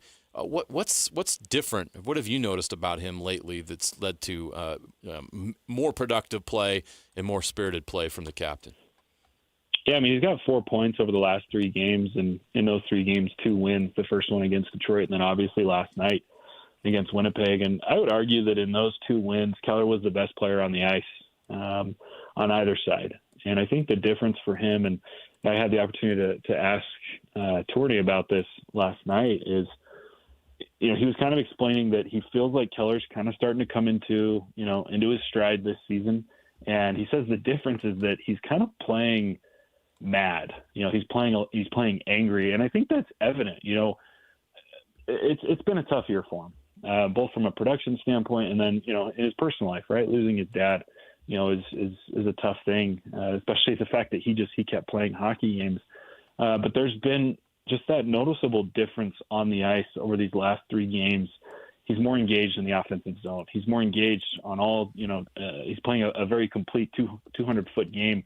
He's winning a lot of offensive zone battles. I think for a while there, he kind of went away from that. He'd not necessarily shy away from battling along the boards, but he'd make, maybe an effort, and if it wouldn't go his way, he'd end up turning the other direction. But I really paid close attention to him last night and in Detroit as well when I was there. And he was just scrappy. He's smaller, right? Like he's probably one of the smaller players, most nights. But he was very poised. He utilized his stick very well. He won a lot of loose pucks back. His reloads were really good. And I just think I wrote about this last night. I feel like he's one of the best facilitators in the game. His ability to see the ice, every inch of it, to kind of be able to predict where players are going. That assist of JJ Peterka last night was just, I thought the delivery was prettier than the finish. Yeah. He recognized that there were 2 Winnipeg defensemen that were just simply puck watching. He saw Peterka was going to the back door, and he threaded the smallest of windows under Hellebuck's stick to feed Peterka just for an easy tap in. So, yeah, I think a lot of it's attitude. There are athletes that play well when they're upset, and there's athletes that don't. I think some athletes get too much in their head and they try to do too much. Well, I think when Keller is playing with that extra edge, he's a little bit angry. Tourney says he likes when he's unhappy. I think it helps him lock in a little bit more. I think, it's almost adds like a sixth sense to his game. And that's what we've seen over these last 3. And that's why he's got 4 points. And, the Mammoth have had 2 wins with, with his name written all over him. The NHL takes a few days off, obviously, around the Christmas holiday, part of the last CBA negotiations, and that means the Mammoth have 1 game tomorrow, and then they'll have another one. They'll have a little bit of a break, and they've played more games than anybody else in the NHL this year, so I think the break will be much welcomed. But they don't get an easy one as they go into the toughest barn in all of hockey, taking on the Avs, and it's such a weird thing to see how far ahead the Avalanche are among everybody across the entire league. They've got they've got 59 points. They're 26-2 with 7 overtime losses, so those are 7 extra points on there. But they've only had 2 true losses on the year out of the games that they've played, and 26 wins. How good is this Avs team really, and how tough of a deal will it be to try to get this thing done at Ball Arena tomorrow? Yeah, I mean, this might be, one of the best hockey teams of the last 15, 20 years. Just with all the firepower that they have, arguably, Nathan McKinnon is the best player in the world right now. And Kel McCarr is probably a top 10 player, easily the best defenseman in the world. And it's just, they can come, they've got Nietzsche, they've got Landeskog. Like, they are a super team, but it's a super team that works incredibly well. I remember I went out to Colorado for the season opener against the Avalanche, and it was like every offensive shift, you kind of had to hold your breath because the Avs were just threatening to score at any moment. The chemistry for that team is as good as it gets. But they play with so much speed. I mean, you could have a rush one way, and suddenly, they're retrieving the puck, they're breaking out, and before you can blink, they're behind you, and it's a 2-on-1 situation, with the puck on McKinnon's stick. And then, if you can't let them have offensive zone time because they will break you down, and they're so good at puck retrievals. Gabriel Landeskog is just, I think he's overlooked in terms of how impactful his game can be. He's the captain over there, and he just battles and he wins pucks back for Makar and McKinnon, and they go to work, and it's tough. But I think the good news is Utah pushed Colorado in that home opener. I think it was the game was decided by just a goal or two, and then of those two regulation losses, Utah owns one of those, and so it would be a huge victory for Utah, I think, to just even get a point in Colorado tomorrow. But if they can somehow find a way to win, that would be a lot of momentum going into this break, right? Like right now they're in a second wild card position. If they can pick up 2 points, they'll probably stay there through, these next few days. And, that would just be a big thing for morale, but it's going to take near perfection, right? I mean, this is, like I said, this is one of the best teams that I've watched over the last 15, 20 years. So, it's a tough thing. It's a tall task to beat the Avs right now. It'd be more than a signature win. It'd be just, especially to go into a break like that too, and they need the rest. And man, that would be huge for Bear as well, because I know that I was telling JJ I'm watching this thing last night, and as soon as that third goal was scored by the Jets to even it up at 3-3, they went straight to Bear on the bench, and you're like, oh boy, like that's a lot of pressure, and the TV guys know it. They're all, get that camera on the coach, because this is one where people are going to be like, because the Boo Birds come out, all that. It was such a deflating moment, and so I think be able to get a reset like that, and like you said, even if they got them to overtime and stole a point somehow, that would be an amazing way to do it. Cole, we wish you the happiest of holidays and Merry Christmas, man, and we'll chat with you after the break, and have fun watching this one tomorrow night as well, and we'll keep our eyes peeled for this Mammoth team as they come out of the break as well. Thanks for hanging, man. Well, I appreciate it. You guys got me all nervous. I'm headed to Costco here in about an hour. And you're a brave soul. Hold on, let me throw some holy water your way. You're going to need it. Better today than tomorrow. Either way. I had to do it earlier this morning, and so I went in, and I had some lady go, "Is this the line?" And I was like, "Oh yeah." I go, "Oh yeah, yes it is." And people are on edge already, like the fighting over parking spots and stuff. Just go out there with an open mind and just with a little bit of grace, and this is also, I was reading about this. This is the most accidents happen this time of year, and it's all in parking lots. Yeah. And it's all just people who are, because you're high stress, you got a lot, there are way more people on the road than usual, so just take her easy out there, Cole. That's the advice we're giving everybody. So thanks for hanging out, man. We always appreciate it. Thanks, guys. We'll chat soon. There you go. Cole Bagley, everybody. Yeah, it was a good win last night. It was a bummer that they lost in New Jersey the other night, and just they couldn't get anything going. A good defensive effort by Jersey, but man, get the win last night. 26-2. It's unbelievable. I'm looking at the standings. They're so far ahead of everybody. They have 59 points. So the top team right now in the East, just to give you perspective, the number one team in the East is the Carolina Hurricanes. They only have 47 points. Yeah. I say only. They have 47 points, which is significant. And all that said, there's one team that is nipping at the heels. Yeah, of it's the Dallas Stars. Avalanche. Yeah, it's the Dallas Stars with 55 points. Yeah, they're good, and they're both in the same division, by the way, as the Mammoth. And then on top of it, so they're 26-2, and they have the 7 overtime losses as well, where they get a point. So they have 59 points. They've played 3 fewer games than the Mammoth have. So that's with play. They could probably notch it up, and if they could get another 6 points on top of that, just when they catch up, right? Yeah, and so it's pretty bonkers to see how good this team is. So lots of work to do, and hopefully that trip, knowing you got to put it all out there, and you have a few days off, hopefully they sell out totally and go after it. So we'll take a break. We'll come back. When we do, we've got more for you on a Monday edition, a Christmas week edition of JJ and Alex. We'll come back around. We've got some audio from the NFL and our NFL Blitz, our locals, of course, that JJ and the folks on KSL TV do such a good job. You guys on Sports Beat Live just do an awesome job, or KSL Sports Live do an awesome job bringing this thing. And I was all about it last night, getting a little teary-eyed, watching Taysom talk about football. Might have been his last home game. We'll see. We'll come back. We've got more to go around the corner. 97.5, the KSL Sports Zone. And now, a look at traffic from the KSL Traffic Center. It's super slow on southbound I-15 from Midville all the way to Bluffdale because of a crash. The accident is blocking lanes just before 146 South exit. Northbound and southbound delays as well over on Redwood Road because of a brush fire and a crash. The slowdowns culminating with each case at Porter Rockwell Boulevard. Whether you park it, stripe it, or pave it, GoPave Utah has your blacktop covered at GoPaveUtah.com. That's GoPaveUtah.com. Call or visit GoPaveUtah.com. With your traffic update, I'm Alex Napoles here on 97.5, the KSL Sports Zone. This is DJ and PK. Here we go again.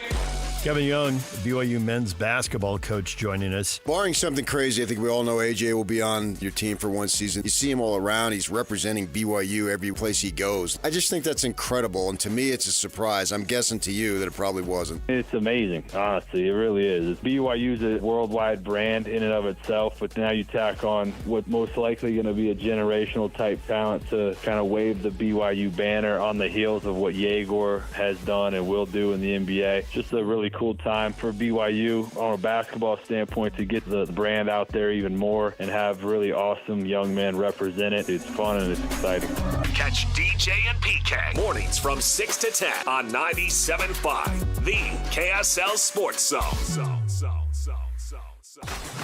Be advised, this is your opportunity to save up to 40 to 80% on a hot tub or swim spa this weekend only, Friday through Sunday, Mountain America Expo Center. Be advised, this is your opportunity to save up to 40 to 80% on a hot tub or swim spa this weekend only, Friday through Sunday, Mountain America Expo Center. 18-month interest-free financing. Our factories have demanded we sell 1,000 hot tubs and swim spas this weekend. Mountain America Expo Center. Huge factory incentives, factory rebates, this weekend only. Mountain America Expo Center. We can remove your old hot tub. Free delivery of your new hot tub. Hot tub starting at $2,999. Mountain America Expo Center. Free delivery of your new hot tub. Just relax and enjoy. Mountain America Expo Center. Friday, 2 p.m. to 8 p.m. Saturday, 10 a.m. to 8 p.m. Sunday, 10 a.m. to 6 p.m. Free admission, free parking, free delivery. Mountain America Expo Center. Call 833-SPA-SALE or visit hottubandSwimSpaSale.com. The KSL Sports Zone is your home for live local sports. Tonight, the Utah Jazz are in Denver to play the Nuggets, 7 o'clock on 97.5 FM. At the same time, BYU and Eastern Washington are playing on 102.7 FM. And the Utah Mammoth are in action tomorrow night in Colorado against the Avalanche at 7 o'clock on 1280 The Zone. If you want to hear your company's name right here, email Stephanie Palmer at spalmer@ksl.com and join the winning team at the KSL Sports Zone. Utah Mammoth Hockey is back at Delta Center. Don't miss your chance to be part of the excitement as the Mammoth hit the ice all season long. Grab your friends, rally the family, and lock in your seats for the fast-paced, hard-hitting action. Great seats are available for most games, but they're selling fast. Head to UtahMammoth.com to get your tickets today. That's UtahMammoth.com. Your home for all things Mammoth hockey. Fox Sports Radio is taking over YouTube, and you can be a part of it. Pay attention! Just go to YouTube and search Fox Sports Radio. Hit that subscribe button and smash that notification bell and catch all the videos from your favorite shows. Two Pros and a Cup of Joe, Dan Patrick, Colin Cowherd, Doug Gottlieb, Covino and Rich, The Odd Couple with Rob Parker and Kelvin Washington, The Jason Smith Show with Mike Harmon, and The Ben Maller Show. Fox Sports Radio on YouTube. Subscribe, hit that thumbs up icon, and comment away.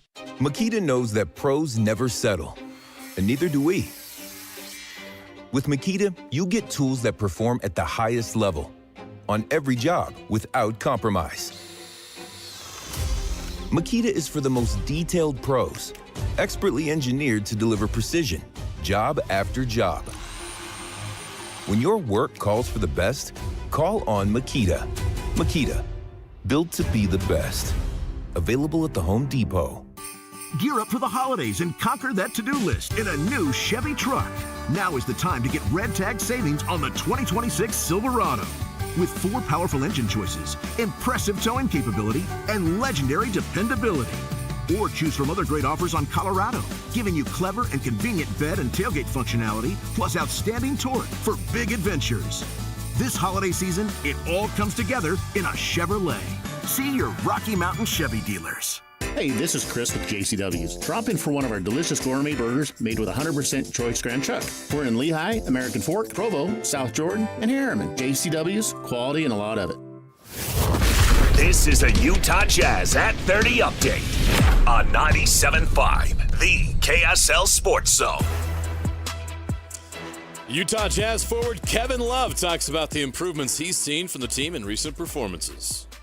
I think defensively, we've been doing a much better job in some aspects. Offensively, I mean, we continue to share the ball. Our assist numbers are, still up. I don't know what we had tonight. It looks like 34 assists. I mean, we just continue to share the ball at a very high level and continue to break the paint. I mean, I think that's where we get in trouble is we just have lulls where we do not break the paint as much as we should. Other teams go on runs and we build ourselves too much of a deficit. But again, I think we're playing better basketball.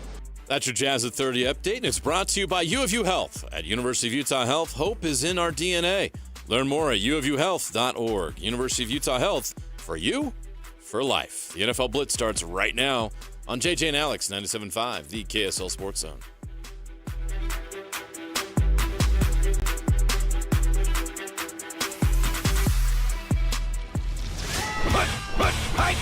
All the latest news and notes from the league and the locals in the NFL. JJ and Alex bring you the NFL Blitz on 97.5, the KSL Sports Zone.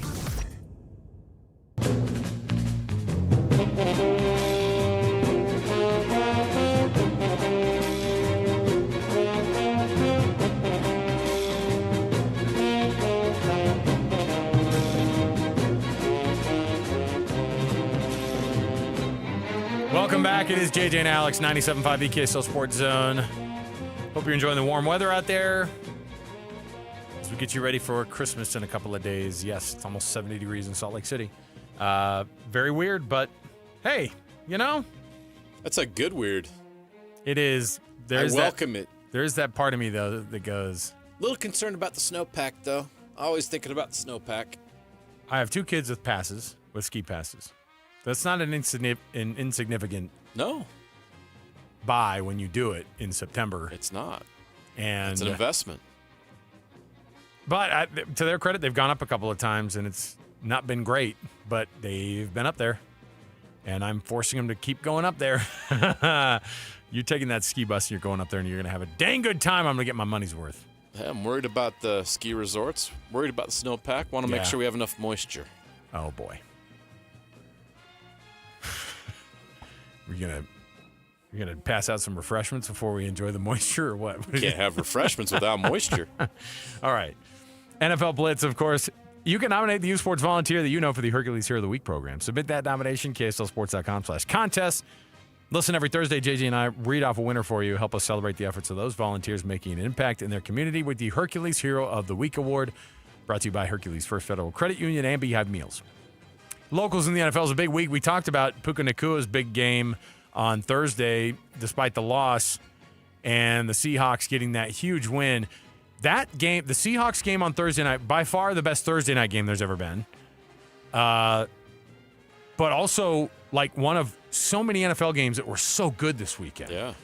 And in a time, a lot on the line right now. In a time of the year where everybody's starting to buckle down and you're starting to see the dominoes fall of teams getting eliminated, teams that are on the edge, teams that lose to the Jacksonville Jaguars at home big. You just see examples like that all over the place. I had to mention that, didn't I? Sorry. You guys have 11 wins, man. I'm not going to... We're fine. It's fine. Be just fine. It's fine. Broncos country. Let's ride. It's fine. Oh. So Puka had a great weekend. Rashid Shaheed, obviously, that punt return actually got the entire turnaround, I think, for that. Yes. The rally. Gave them hope, and it was all Seahawks from there. Well, it's crazy to watch how that thing went down, but it seemed like the locals in the NFL had even bigger weekend, bigger weekend than they normally do. Roll it out here for us, JJ. Tons of big time names, of course, that we're used to hearing, but big weekends for the locals. So I'll in the save NFL. Taysom Hill for a moment because we'll probably spend the whole segment talking about that. But I want to mention some other guys real quick. Jaylen Warren, that was a big game for the Steelers yesterday against the Lions. Basically, the Steelers have knocked the Lions out of the playoffs. Unless the Packers have a total collapse down the stretch, the Detroit Lions are going to miss the playoffs. That loss against the Steelers was a big reason why. And Jaylen Warren had 2 touchdowns in that game in the fourth quarter. when they absolutely had to have it. 2 45-yard touchdown runs. His best output of his career, 143 yards in that game and 2 scores. Bobby Wagner on Saturday, he still got it, man. 10 tackles, a sack, 2 tackles for loss. He was awesome in that game. You mentioned Shaheed and Nakua on Thursday. You guys have talked about that. Dalton Schultz, that Texans team is the hottest team in the league. Yeah. And no one's talking about them, but they have a really good defense.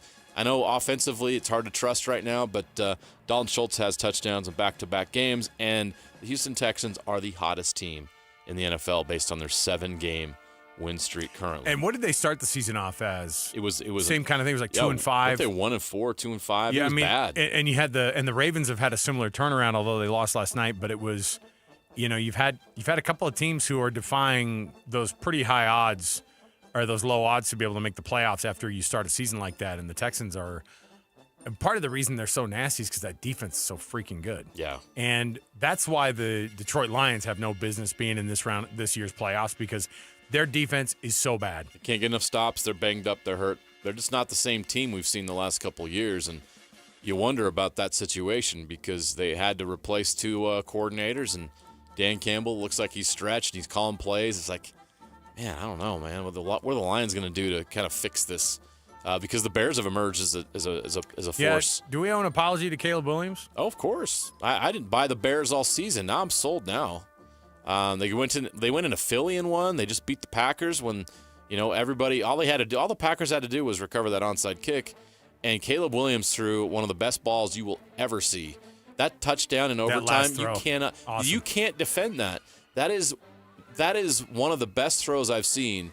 Especially in a situation like that. That's what Caleb Williams – I know people around here have their feelings about Caleb because of the Utah rivalry with USC and everything that went down during that time and what he put on his fingernails, but that dude is the dude. He's good. He won a Heisman for a reason. He was the number 1 pick for a reason. And you know how hard it is to be an elite quarterback in Chicago? They've never had an all-pro quarterback. You'd have to go way back to like the 50s or Sid Gilman or something like that. Well, their quarterbacks go there to die, and just like we thought. Ben Johnson took on the challenge, and Caleb Williams is stepping up, and the Bears are a force. Yeah, just like we thought. At the end of the year, we're like, watch out for Sam Darnold and the Seahawks and Caleb Williams and the Bears in the playoffs. How about Trevor Lawrence and the Jags? I know. Do you owe Liam Cohen some sort of a? Did you see him fire back at Sean Payton, because Sean Payton goes, look, they're a small market team and they're doing some things, man. Sean Payton, man. Sometimes I'm like, dude. He always has to say something. So then after the game, of course, they beat up Denver. They're in Denver. And then he goes, for a small market team, we came out there and we popped it. He had to. Market size have to do I have no idea. It's the NFL, man. Well, I have no idea why Sean Payton. Market size. Well, and also nobody's looking and going. Thing to say. No one's looking at Denver and going, so what are the biggest cities in America? What are the biggest markets? New York, L.A., Denver, obviously. Come on. Oh, yeah. I don't know why he had to get in that like that. But, hey. Weird. I like it. A little trash talk. No problem. Of course, we got to talk about Taysom Hill. We do. Right? The local in the NFL that garnered so much attention after a massive day. It was like a vintage Taysom Hill moment that he's had in New Orleans, a bunch of different times. But he threw his first touchdown in 2 seasons. He put himself over the top to now officially have 1,000 yards receiving, 1,000 yards rushing, and 1,000 yards passing over those marks now for somebody in his career. The first time it's ever been done in the Super Bowl era. Think about that. Think about how wild it is to say. And you remember at the beginning of his career when he's in New Orleans, people are like, this guy is such a – New Orleans fans are like, this guy's such a gimmicky – like, get this guy out of here. And after yesterday – and his appearance at the podium in that 38-yard touchdown that he threw to Chris Olave to seal it up, and you go, man, this is a guy who's had an insane go down there in New Orleans and at the podium for what could have been his last home game down there in New Orleans. Here's what Taysom Hill sounded like at the podium. Take a listen. My wife asked me that this morning. Excuse me. And I didn't really feel any type of way this morning, but as I was driving to the stadium today, you start to think about the last 9 years and what it's meant to me and my family and the city and stuff. So I think for me personally, you just try to take it all in, you know. We had a great experience here tonight, and I don't know what the future holds for me, but it was a special day for me and the family. 35 years old, JJ. What does the future hold for Taysom Hill, who goes from an undrafted free agent, cut by the Packers, gets picked up by the Saints, and then he's turned into this? It's been a phenomenal run. Yeah, and this is recovering from a very serious injury. This has not been the dynamic season that he's had in the past, but to have that type of production in what was likely his final game as a New Orleans Saint at the Superdome was pretty special, and you could see the emotion that he had there, and for good reason, because he has an improbable career. He's done something that no other player's ever done in NFL history. He's a unicorn. He's unique in so many different ways, and it's not just 1,000 in each of those. It was like 2,500 passing, 2,500 rushing, and just got over the 1,000-yard mark in receiving. He's been ultra productive in all three of those areas, which is something no player in NFL history has ever done. And people start asking, because you've done something that no one's ever done, are you can you make the Hall of Fame? And the tough answer to that is he may not even be eligible because he's never had a Pro Bowl or All-Pro nod. So how do you put somebody in the Hall of Fame that's never done those things? Who sort that out? But contributions to the game. The fact that kind of a nice little honorary. How do you assess his career? I don't know, because it's one of a kind. Yeah, and that's a tribute to him. When he could have let his ego get in the way and saying, you know what, if I'm not going to play quarterback, I'm not going to play. This is one of the best athletes I've ever met in my life. I mean that. Like, he is a freak. We've watched him in person. We've covered him in person. And he's had to overcome so much adversity along the way, and he did so. He's had so many injuries, and he's come back the same or better every time. So how many more times can he overcome an injury? I don't know, but you look back on his entire athletic career, going all the way back to high school, and what he's done is just remarkable. And if that was the end, if this is it, then you just tip your cap and say he's just one of the all-time great athletes. And you'll let everybody else decide what the rules are and with all that with the Hall of Fame. That's an interesting discussion. But the fact that people are even having that as a tribute to him, taking a situation that would have been seen as undesirable and turning it into something special. Well, and kudos to Sean Payton, who we were just making fun of earlier. Like, that's a guy who extracted every bit of talent out of a guy he saw talent in. And he used him how people said guys can't be used in the NFL. And to the credit of Sean Payton, I mean, Sean Payton, it's his mastermind that allowed Taysom Hill to go, hey, why don't we just figure it out? And maybe Denver's a spot where he lands next year for one last run in the NFL. I hope that's the case. It'd be fun as a Broncos fan to see him there. Does he have one more year left in him on a contender?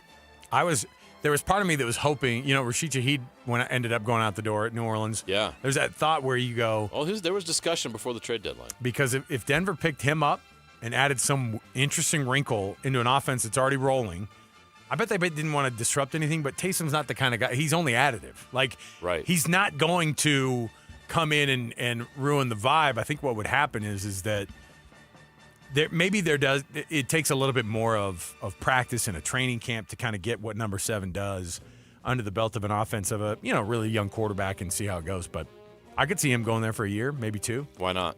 I'd love to see him go out on a contender. Yeah, look, as a make a run. So 35-year-old, he's way past the running back prime, okay? But 35-year-old's kind of like, kind of nice veteran tight end. It's a young quarterback. Let's go. You're not playing every snap. I know. As long as he's healthy, and I think that's the biggest question. Look, the guy's still 6'2", 240, and runs like a deer. 4.5, Yep. And so that's why that freak of an athlete can get it done. All right, we'll take a break. We'll come back. Man, I was looking at the NFL standings, by the way. That the divisions you don't want to be a part of right now. The AFC West is tough. I mean, I'm saying between the Broncos and the Chargers, those are 2 really, really good teams. But you think about the jam-packed mess that it is in the NFC South, but the NFC West, a 12-win team Seahawks, an 11-win team Rams, and a 10-win team 49ers. They could become an 11-win team tonight with a win. Yeah, and all those teams, by the way, have three teams with 11 or more wins by the end of the night. They've all three of them have already punched their tickets to Yes. to the playoffs. So it's a crazy thing to think of how good those teams have gotten, and then you've got teams that you're scratching your head over. Not the least of which are the Chiefs. The Colts, who had such a great start. Who knows what the end of their season is going to look like? Daniel Jones is in a scooter, so just do the math. It's probably not going to end well. Lions have been disappointing. Commanders, oof. Shadur. He's had a great year for the Browns. All right, we'll take a break. We'll come back. We've got more around the corner. We've got a sucks to be you, don't we? People who it currently sucks to be in the world of sports. Plus Riley Nelson, former BYU quarterback. He's going to jump on the program. You know why? He was the last quarterback, I think. No, he wasn't. He was the last quarterback to at least go to South Bend and play this Notre Dame team. So we'll chat with Riley Nelson next on the heel of the news that the BYU Cougars and the Notre Dame Fighting Irish have signed up for a home-and-home series for next year and the year after. Awesome news this weekend for BYU fans who were able to see that one get done. So stay right here with us. 97.5 KSL Sports Zone. And now, a look at traffic from the KSL Traffic Center. Southbound I-15 is a massive delay stretch from Midville to Bluffdale because of a crash just past the Bangor exit, blocking lanes. Northbound I-15 also slow coming out of Utah County heading to the same site, while westbound traffic is getting very slow heading from I-15 to Redwood Road on both 21 North and Pioneer Crossing. Advanced Window Products, factory direct affordable windows. Call today. They're on the way. Financing is available. Save now and pay later at advancedwindows.com. With your traffic update, I'm Alex Napolis here on 97.5, the KSL Sports Zone. This is Jay Scott and Ben Anderson. Keontae George's leap is absolutely real. What Keontae's doing right now in his third year is almost identical to what Donovan Mitchell did in his third year. So when you believe that Keontae is Donovan Mitchell, is he? Well, Donovan Mitchell was winning 50 games a year and putting up these points. Does that matter more? Or was Donovan Mitchell just playing next to Rudy Gobert? And was that the difference? And the Jazz brought in Bojan Bogdanovic and Mike Conley. Well, put this Keontae George next to a future Hall of Famer in Rudy Gobert, an all-star in Mike Conley, and a very good role player in Bojan Bogdanovic. Are the Jazz winning 50 games again? And if so, does that mean the Jazz have Donovan Mitchell and Keontae George? Or do the Jazz have Bradley Beal and it doesn't matter? I think that is a real conversation. It's all empty calories until they win in the playoffs, period. It is. Yeah, it's totally fair. It's all empty calories No until they beat a legitimate team in the playoffs and they advance on, which Donovan did do. Catch Jake and Ben weekdays from 10 to noon on 97.5, the KSL Sports Zone. So Pure Talk just had their best year ever and asked me if I'd like to thank their customers on their behalf for being so awesome. I said sure. It's important to say thanks, especially this time of year, which is why, as one of their many satisfied customers, I should probably thank Pure Talk first for keeping their customer service in this country and for providing hundreds of American jobs. I appreciate that. I also appreciate their Roundup program, which makes it easy to support America's Warrior Partnership and join the fight against veteran suicide. And I love that Pure Talk donated 1,000 hand-sewn Made in America flags to veterans around Independence Day. And of course, I really appreciate their generous support of my own foundation, MicroWorks, and their commitment to help us train the next generation of skilled workers. Having said all that, it's now my pleasure, on behalf of everyone at Pure Talk, to thank you sincerely for choosing to do business with an American wireless company that actually stands for something. And one more thing. Merry Christmas. You gave years, maybe decades to your job. You showed up, worked hard, and planned for retirement. But now, the company's changed. Or maybe you've taken a buyout or been forced into early retirement. So, what happens next? I'm Jeff Jr., founder of Trajan Wealth. And if you've built up a 401k or thrift savings plan, now is the time to ask, is that money really working for you? Many workplace retirement plans offer limited options and even less guidance. At Trajan Wealth, we help people just like you roll over their accounts into IRAs with more flexibility and personalized investment strategies built around your goals. For households with $500,000 or more, let us build you a personalized plan. We operate on veteran values, service, trust, and doing what's right. Your next chapter starts now. Call Trajan today, 801-210-6800. That's 801-210-6800. Advisory services offered through Trajan Wealth, LLC, an SEC-registered investment advisor. See website for details. DJ PK and John from J. Brooks Jewelers joining us today to share how you can make this season unforgettable with meaningful gifts for everyone on your list. You know, when you unwrap a J. Brooks gift box, you instantly know there's something special inside. And we're proud to help clients shop local and find pieces that feel personal and just for them. This year we brought in never-before-seen pieces, perfect timing just for the holidays. From engagement rings in the JBJ collection and anniversary bands to fashion jewelry for men and women, we have something for every style. That sounds great. Nothing beats supporting your family jeweler and give it a gift that truly shines. Absolutely, and you can personalize every piece, whether we have a handwritten engraving or a birthstone detail to create that gift that really feels unique. Have yourself a J. Brooks Christmas with jewelry that'll take the breath away. Visit their Murray and Lehigh showrooms or shop online at jbrooksjewelers.com. Remember, J. Brooks Jewelers, where women know what women want. Welcome back to Winter Hack Radio, the place for clever hacks to survive the season. Icy driveway? Well, try spreading sand or birdseed to help with traction. Snowy puppy paws? Well, grab a whisk, brush it off, done. Catch COVID-19? Well, just get... Actually, there's no hack for COVID-19. But if you test positive, prescription medications for COVID exist. Ask your doctor if they're right for you. Visit PfizerForAll.com to learn more. Sponsored by Pfizer. You like saving money, right? We all do. That's why Allstate just lowered the price of car insurance. Not, but wait, there's a catch. Lower. Actually lower. So if you're shopping around or just want to see how much you could save, check Allstate first for a new lower auto rate that could save you hundreds. You're in good hands with Allstate. Not available in every state. Only applicable for new auto insurance business. Rates will vary by several factors, including how you purchase the policy. Potential savings vary. Allstate North American Insurance Company and Affiliates, Northbrook, Illinois.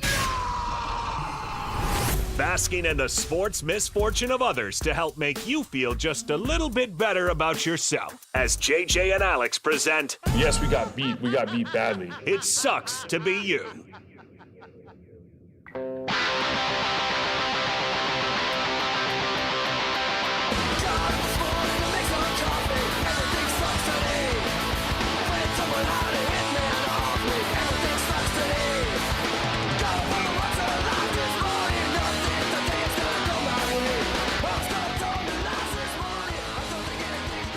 Was this on the original?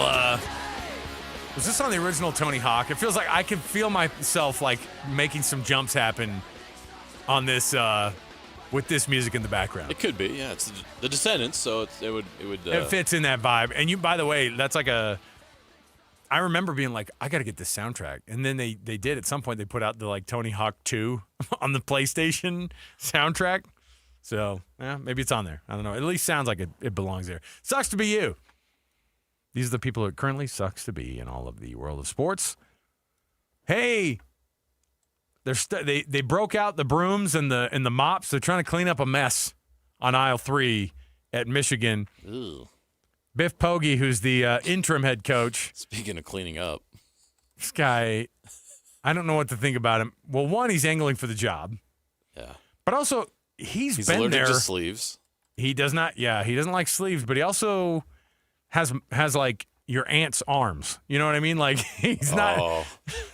You got some Relief Society arms going. Yeah, on. I was going to let you say Relief Society arms on the air. I wasn't going to say it. He's pointing it out. He's got a little jiggle going on from underneath. You're like, hey, Poggi. With a last name like Poggi, you don't need arms like that. All right? So Biff Poggi, the interim head coach at Michigan, had this to say about cleaning up the act there at Michigan. It has been 5 years of, let's just call it what it is, a malfunctioning organization where there's something every year. And I know that, what the athletic director has made very clear, he doesn't want any more of that. And so if I am named the coach, which again, I don't know if I am, but there will be a massive self-examination of what happens in this building. And you can expect a lot of changes. Yeah, you should. In fact, I would get the box ready. I'd get that banker's box ready, Biff, because the program will need to erase everything for a moment. And you're a part of that. And I'm not saying that he contributed from a negative standpoint. No, he just happened to bounce there after bouncing around college football. He got fired at Charlotte. Yeah, and how's Michigan going to hire a coach who got fired at Charlotte? I just don't think that's tough. And again, you need to divorce yourself completely from anything that happened in the past, okay? It's time for a complete refresh at Michigan. So on top of all this, over the weekend, so think about the mess, right? You think about the Jim Harbaugh potential cheating scandal, the Connor Stallions documentary comes out. Everyone's like, man, this is a mess. You got suspensions that go along with all that stuff. Sharon Moore comes in as the interim, does a good job, ends up getting the gig. The stuff goes down with him. He has to serve another suspension as well. That was part of that. That was part of the cheating scandal, and then his scandal somehow becomes even more weird and more sordid and more disgusting, allegedly, than any of the other stuff going on there. And then, of course, you have over the weekend the ex-Michigan assistant Matt Weiss. This is the guy. Don't forget about Matt Weiss, okay? This is the guy who was caught hacking into student accounts, primarily female student athletes, to the tune of almost 15,000 different accounts that he was able to have access to, okay? And then in those accounts, he decides that a dozen or so of them, he wants to get into the cloud account of theirs and dip into some of their private pictures and whatever. So do with that what you will. But the FBI charged him with computer crimes, and then he's gotten hit with multiple stealing identity charges. Well, stealing identity, like basically going in and pretending you're somebody else and he did it at the Michigan football facilities. Don't these guys have jobs? It was during prep for the time that they caught him on surveillance was during their run on their way to prepare to play TCU, game they lost, in the college football playoff in 2022. Wow. So this guy's like, man, we got to buckle down for practice. I got a couple things I got to do, though. I got to send a couple emails. This is what Michigan's dealing with, okay? It sucks to be Michigan right now. It sucks to be a Michigan fan. It's a real shame because this is like one of the lauded institutions. They have the most wins all time in all of college football. The most wins all time. Michigan has it. So they're the gold standard of, we saw this happen with Penn State, a version of it, right? The mighty falling. And you're going to have to see a complete refresh, and Biff Poggi, you're probably not going to be a part of it. Because I think it would be a lot of the same. You got to have somebody clean it up. And I don't think it's Kyle Whittingham, by the way. Sorry to burst your bubble. Like he's going to want to come in and babysit a program instead of just go right in and try to win. Well, it's ridiculous. I'll say this, though. It's still Michigan, and you already have elite players in the roster. I get it. So you could win there. Hey, it's that time of the week also for us to be able to roll out the Rocky Mountain Chevy Dealers Play of the Weekend. As given out by DJ and PK this morning, they gave out their Play of the Weekend. You can decipher what it was, or you can say, hey, I was listening during that time. Give us a call right now, and you get yourself a $20 Amazon gift card for your troubles. 801-575-ZONE. That's 801-575-ZONE. 801-575-9663. Tell us what it is. I'll give you a clue. We already talked about this young man who's not so young anymore and an amazing play that he had. So we'll take a break. More to go. 97.5 KSL Sports Zone. Riley Nelson next. Whether you're stuck in the office, I believe you have my stapler, in your car, or at your in-laws. You want a piece of me? You bet I do. The Zone is with you every step of the way. Download the KSL Sports app to get live streaming of your favorite shows and access to all the latest updates on your favorite teams. Your home for the best coverage of the Utes, Cougars, Jazz, and Mammoth is on air, online, and on the KSL Sports app. This is 97.5, the KSL Sports Zone. Here's something most doctors know that most men never talk about. Stress from work, money, and family doesn't disappear at night. It follows you into the bedroom, and suddenly your mind won't let your body do what it used to do naturally. For moments like that, doctors look for treatments that help both the brain and the body. That's where Rugiet Ready comes in. Unlike Viagra and Cialis, Rugiet Ready is the next generation prescription that helps prime your brain for arousal and increased blood flow. It uses 3 clinically proven ingredients in 1 mint that dissolves under your tongue so it absorbs fast. Most men are ready in about 15 minutes on average. Over 150,000 men have already switched. Visit Rugiet.com/FSR to get 15% off your first order. That's RUGIET.com/FSR. Individual results may vary. Rugiet Ready is a compounded prescription that is not FDA approved. Visit Rugiet.com for full safety information. CVS Health supports people in the moments that matter, from picking up a prescription to connecting care. With nearly 5 million daily interactions and serving 185 million consumers and 1.5 million healthcare professionals, CVS Health holds a trusted place in healthcare. By simplifying care and improving health, we're helping people get the care they need. Learn more at cvshealth.com/investor day. Smarter clean in half the time. Brought to you by Swiffer Power Mop. Tired of the mop and bucket struggle? The Swiffer Power Mop gives you a mop and bucket clean without all the extra work. It's an all-in-one cleaning tool that mops smarter, not harder. With built-in solution that breaks down dirt and grime, and a pad with over 300 scrubbing strips to absorb and lock sticky messes. It even gets into places a regular mop can't, and leaves your home smelling fresh for hours. Try the Swiffer Power Mop today. Love it or your money back. Be advised, this is your opportunity to save up to 40 to 80% on a hot tub or swim spa this weekend only, Friday through Sunday, Mountain America Expo Center. Be advised, this is your opportunity to save up to 40 to 80% on a hot tub or swim spa this weekend only, Friday through Sunday, Mountain America Expo Center. 18-month interest-free financing. Our factories have demanded we sell 1,000 hot tubs and swim spas this weekend. Mountain America Expo Center. Huge factory incentives, factory rebates, this weekend only. Mountain America Expo Center. We can remove your old hot tub. Free delivery of your new hot tub. Hot tub starting at $2,999. Mountain America Expo Center. Free delivery of your new hot tub. Just relax and enjoy. Mountain America Expo Center. Friday, 2 p.m. to 8 p.m. Saturday, 10 a.m. to 8 p.m. Sunday, 10 a.m. to 6 p.m. Free admission, free parking, free delivery. Mountain America Expo Center.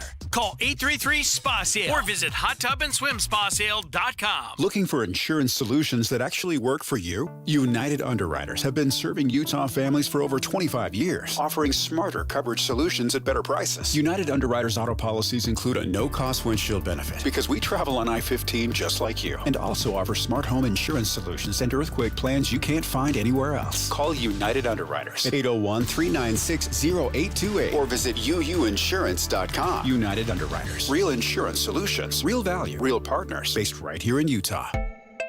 What makes a Huntsman School of Business student stand out? It's the difference between studying business and becoming a business leader. At Huntsman School of Business, hands-on learning, global experiences, mentors who know your name, and a welcoming community set you apart. From classrooms to internships to real-world problem solving, students at Huntsman School of Business graduate with purpose, confidence, and career opportunities. Discover the school built for bold futures. Dare mighty things at huntsman.usu.edu. Broadcasting from the Mountain Home Services Studio, this is 97.5 KZNS FM Colville, 1280 KZNS AM Salt Lake City, and 102.7 KSL FM HD2 Salt Lake City Midvale. This is 97.5, the KSL Sports Zone. Ladies and gentlemen, the biggest name. You're locked into JJ and Alex. With the insight and analysis on the teams you can't live without. This is 97.5, the KSL Sports Zone.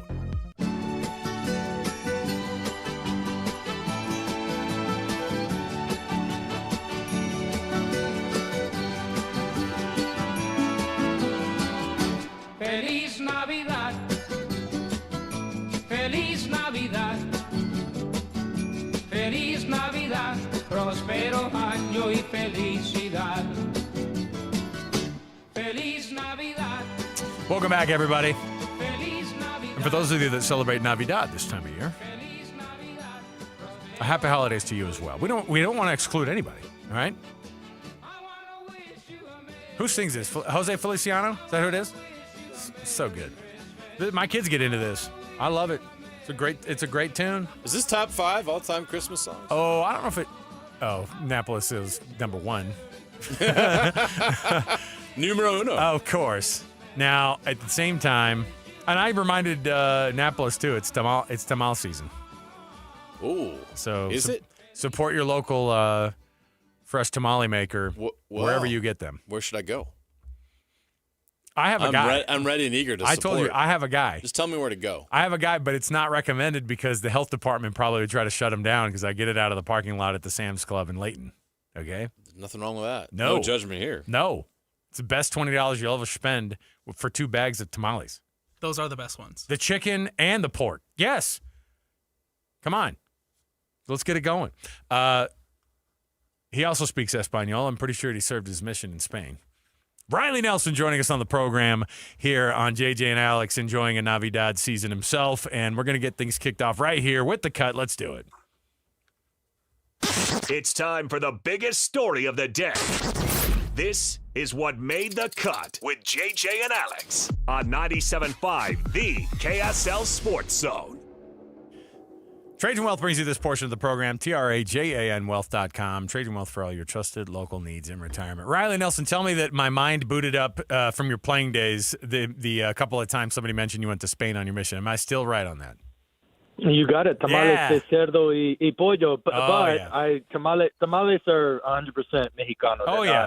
They're not Spanish. No. You're doing the paella. You're doing the tortilla de patata. You're doing all that stuff this time of year. So yep, you got it. Well, you got it. Happy holidays, Riley. Thanks for joining us on the program here. What's the Nelson family tradition that like kind of marks like the thing that your kids can't miss and stuff that you guys do that get the boys excited and everybody excited for this time of year?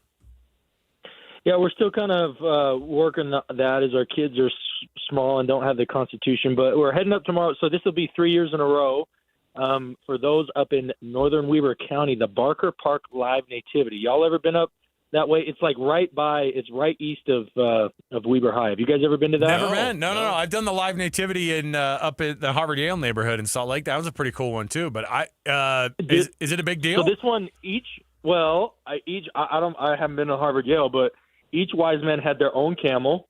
Roman soldiers are riding in on real horses. Oh, boy. We go because it has the best complement of animals. They've got a stable, half a dozen sheep, 3 or 4 goats. You know, they like Mary literally rides in on an actual donkey. They have every animal, but it's not just like one and it's there for show. Like they're riding on these things. So it's quite the production, and that's really it starts. They do it 4 days leading up to Christmas Eve. So we're catching the last performance tomorrow on the 23rd, and that's our can't miss at least of the last 3 years. All right, so I'm looking at it here. I just found it. So is there you just walk up? It's free to get in? Yeah, I mean, yeah, no, come on. It's free. It's a community event. They got Barker Park's a big old park up there. There's a plaque there. Supposedly it wasn't that long ago. I think it was only a couple generations ago. There was a big farming community or big farming family. The Barkers donated the land to the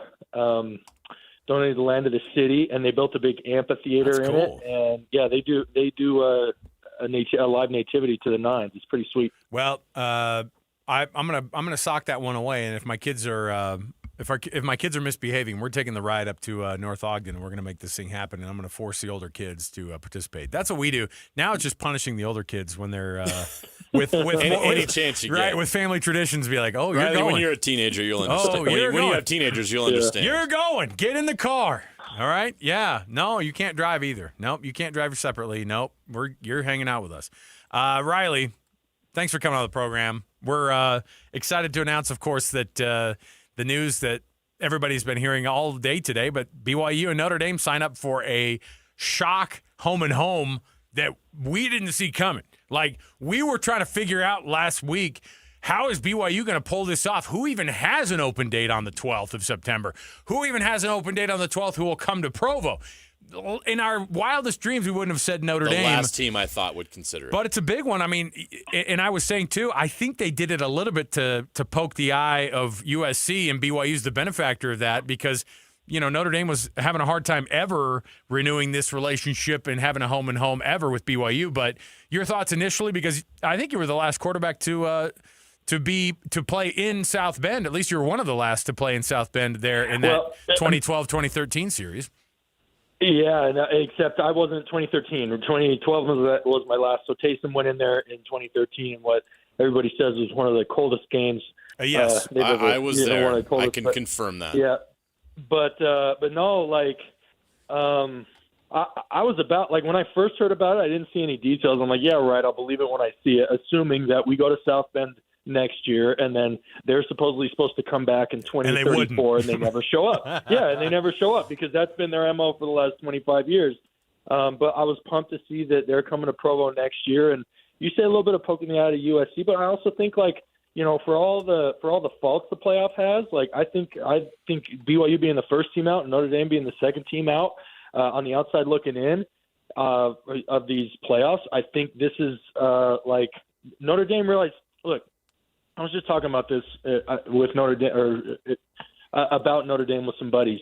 Notre Dame used to, like, when they would beat Boston College, that was a good win, and like when they beat, you know, or even USC, that was always a game that they could hang their hat on. Well, a lot of their traditional kind of rivalries, or the teams that they kind of fill up half their schedule and the other half they rotate, a lot of those programs have not kept up to the level that they need to be for Notre Dame to accomplish their goals. And so I think they're looking for new partners to be able to do that, and BYU's the benefactor. The other one, I say this 100% tongue-in-cheek, but I wonder, you know, who over at Notre Dame hated Tom so much that they'd never give him the satisfaction that they're coming over. Little feather in the cap for Brian to finally get it done. I think two ADs have been unsuccessful in getting the Irish into Provo, and Brian in his first year strikes a deal. So I thought that was pretty cool for Santiago. Yeah, it is. It's great for BYU. And it's great for Notre Dame, too, because it adds a quality opponent to their schedule that you know, honestly, BYU would have been a better win this year than USC. And give BYU credit for that. But you had the Notre Dame experience as a player. What was it like, and what would set it apart? Because this is an opportunity for these players that are going to have in 2027 to go to South Bend, and of course they'll get a chance to host Notre Dame next season. Yeah, so unfortunately, and by the way, I wouldn't change this. I only say unfortunately because, you know, now a lot of fans want to – I get asked that question a lot, and of course, you know, I'm on with you guys, and other folks are always asking me, what was this like? What was that like? I played in some of the Cathedral College football, right? Like Florida State and Texas and Notre Dame and all these. And but I really was. But I was a leader on a lot of those teams. I was a starter in a lot of those games, and I really did take the approach that, like, this is a business trip. So like and at the time, I think Bronco's changed now, but Bronco was not into the, like, pull the bus up to the stadium and go around and take pictures and this and that. Like, we flew in, we went to the hotel. We had our meetings, we reviewed our game, you know, did everything there, got up, eat, review, head to the stadium, like warm up, play the game. And so I never saw Touchdown Jesus. I don't know. All I remember is, like, driving in the middle of nowhere, and then someone in the front of the bus was like, there it is over there. And I was like, wow, this is crazy in the middle of nowhere. But so I didn't take in a lot of the majesty. I didn't grow up as a Notre Dame fan. I didn't necessarily – while I watched the movie Rudy, I mean, obviously you had to as a kid growing up playing football. I didn't necessarily care for it. So, like, I was more of like a longest yard guy or like a water boy guy. That tells you a little bit more about my sensibilities. Riley, we're on the same page there. Yeah, you class you class it up just like us. It's good. Exactly. Anyway, so and then, JJ, to answer your question, what I'm left with is, like, we went in there with a really good team, you know, an all-time defense and an offense that was trying to do our best. And we took number 3, Notre Dame, who eventually finished number 2 and lost to Alabama in the national championship. Like, we took them all the way down to the wire. And so all I'm left with is a bunch of, oh, man, if only I would have X, Y, and Z. That we could have had them. So it's just a bunch of regrets and what ifs. The curse of every college football player, right? Exactly. But it was a great opportunity to be able to play in it. And I mean, it makes for all these years later, these 15-something years later, it makes, you know, you're sitting around and after a golf round or during a golf round or whatever, and you get to say that you played in South Bend and against one of their better teams, and so that's pretty fun. Well, and I was up in the press box in South Bend for that 2012 game, and yeah, a person growing up loving football and just, like, you know, crossing your fingers that one day you could even just, you know, make some kind of a trip like that to be working at the stadium. So the way it works is like that. At least in those days, I say, you know, 13 years ago at this point, when the press box is basically all mixed. It's like all their donors, everybody. They don't have, like, the suites nearly, or at least they didn't have them all parsed out. Those are, like, on the other side of the stadium. But you had a lot of, like, Nick Faldo was in the press box with us, like, a couple rows down. Bon Jovi's kid was on the team, I think, at that point, or at least he was like a big donor at that point. And so he was in the booth, and like everybody was there, and they're all mixed with the media. And so you have all these fans, like, these lifetime fans who are all cheering inside the press room, which is already awkward because we're told not to even like make a peep in these press rooms normally. And when Cody Hoffman's coming across the field, the collective gasp that the Irish had, it was almost like they knew, like, these guys can't come in and beat us. That was like the vibe. And I think it ended, was it 17-14? Yeah, it was close. 17-14, yeah. It was, but the environment was cool. And it was, I took in all of that. And I still have, all my stuff that I bought at that game, like, the program and all that stuff. And it's a fun thing to think. But from a historical standpoint is one thing. From the fact that you're trying to carve out your team's resume for 2026, this is a great start for Kalani and his guys because you add another big name to that. You have to play big games now. I think the College Football Playoff Committee, they at least say they want to see you sign yourself up for those, and that's a good start for them. Well, and a lot of people were like, "Oh, we're not going to get these anymore because Texas didn't get in." Well, let's not forget that Texas. I'm forgetting who their bad losses were. Florida. Kentucky They lost to Florida. Oh yeah, They Florida. struggled with right. Kentucky. Yeah, a sub 500. That's right. Kentucky took them to overtime, but like, don't lose 3 games, boys. Like, that game would have been fine had they not dropped 2 in conference. And by the way, like 2 in conference to non-conference contenders.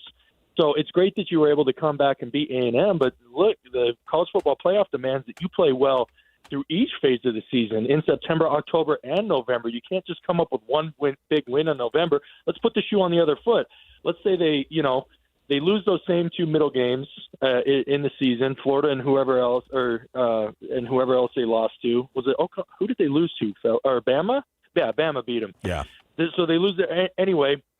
And let's flop the Ohio State loss with the Texas A&M win. They win Ohio State, but then they lose to Texas A&M. Are they still getting in? No, they're not still getting in because they're 3 losses. So everyone was saying that was going to hurt these these out of conference or preseason or whatever you want to call them matchups. I'm glad to see that early indications as schedules begin to roll out, it hasn't, in that 2 of the marquee brands in college football and 2 contenders for the playoffs have scheduled a matchup out the gate for 2026.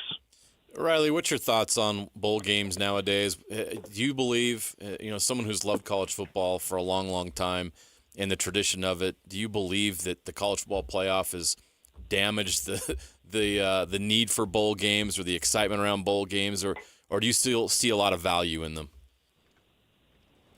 Well, you're asking a little bit the wrong guy, because I can't tell you like the casual fan. I'm a college football junkie, so I'm watching no matter what. Like the Potato Bowl today for me had a bunch of intrigue, right? Like I wanted to see how these future conference opponents, one coming down from a P4, maybe that might be a little bit of a controversial, but and then Utah State kind of coming up from a G5 into wherever people want to classify the new Pac-12.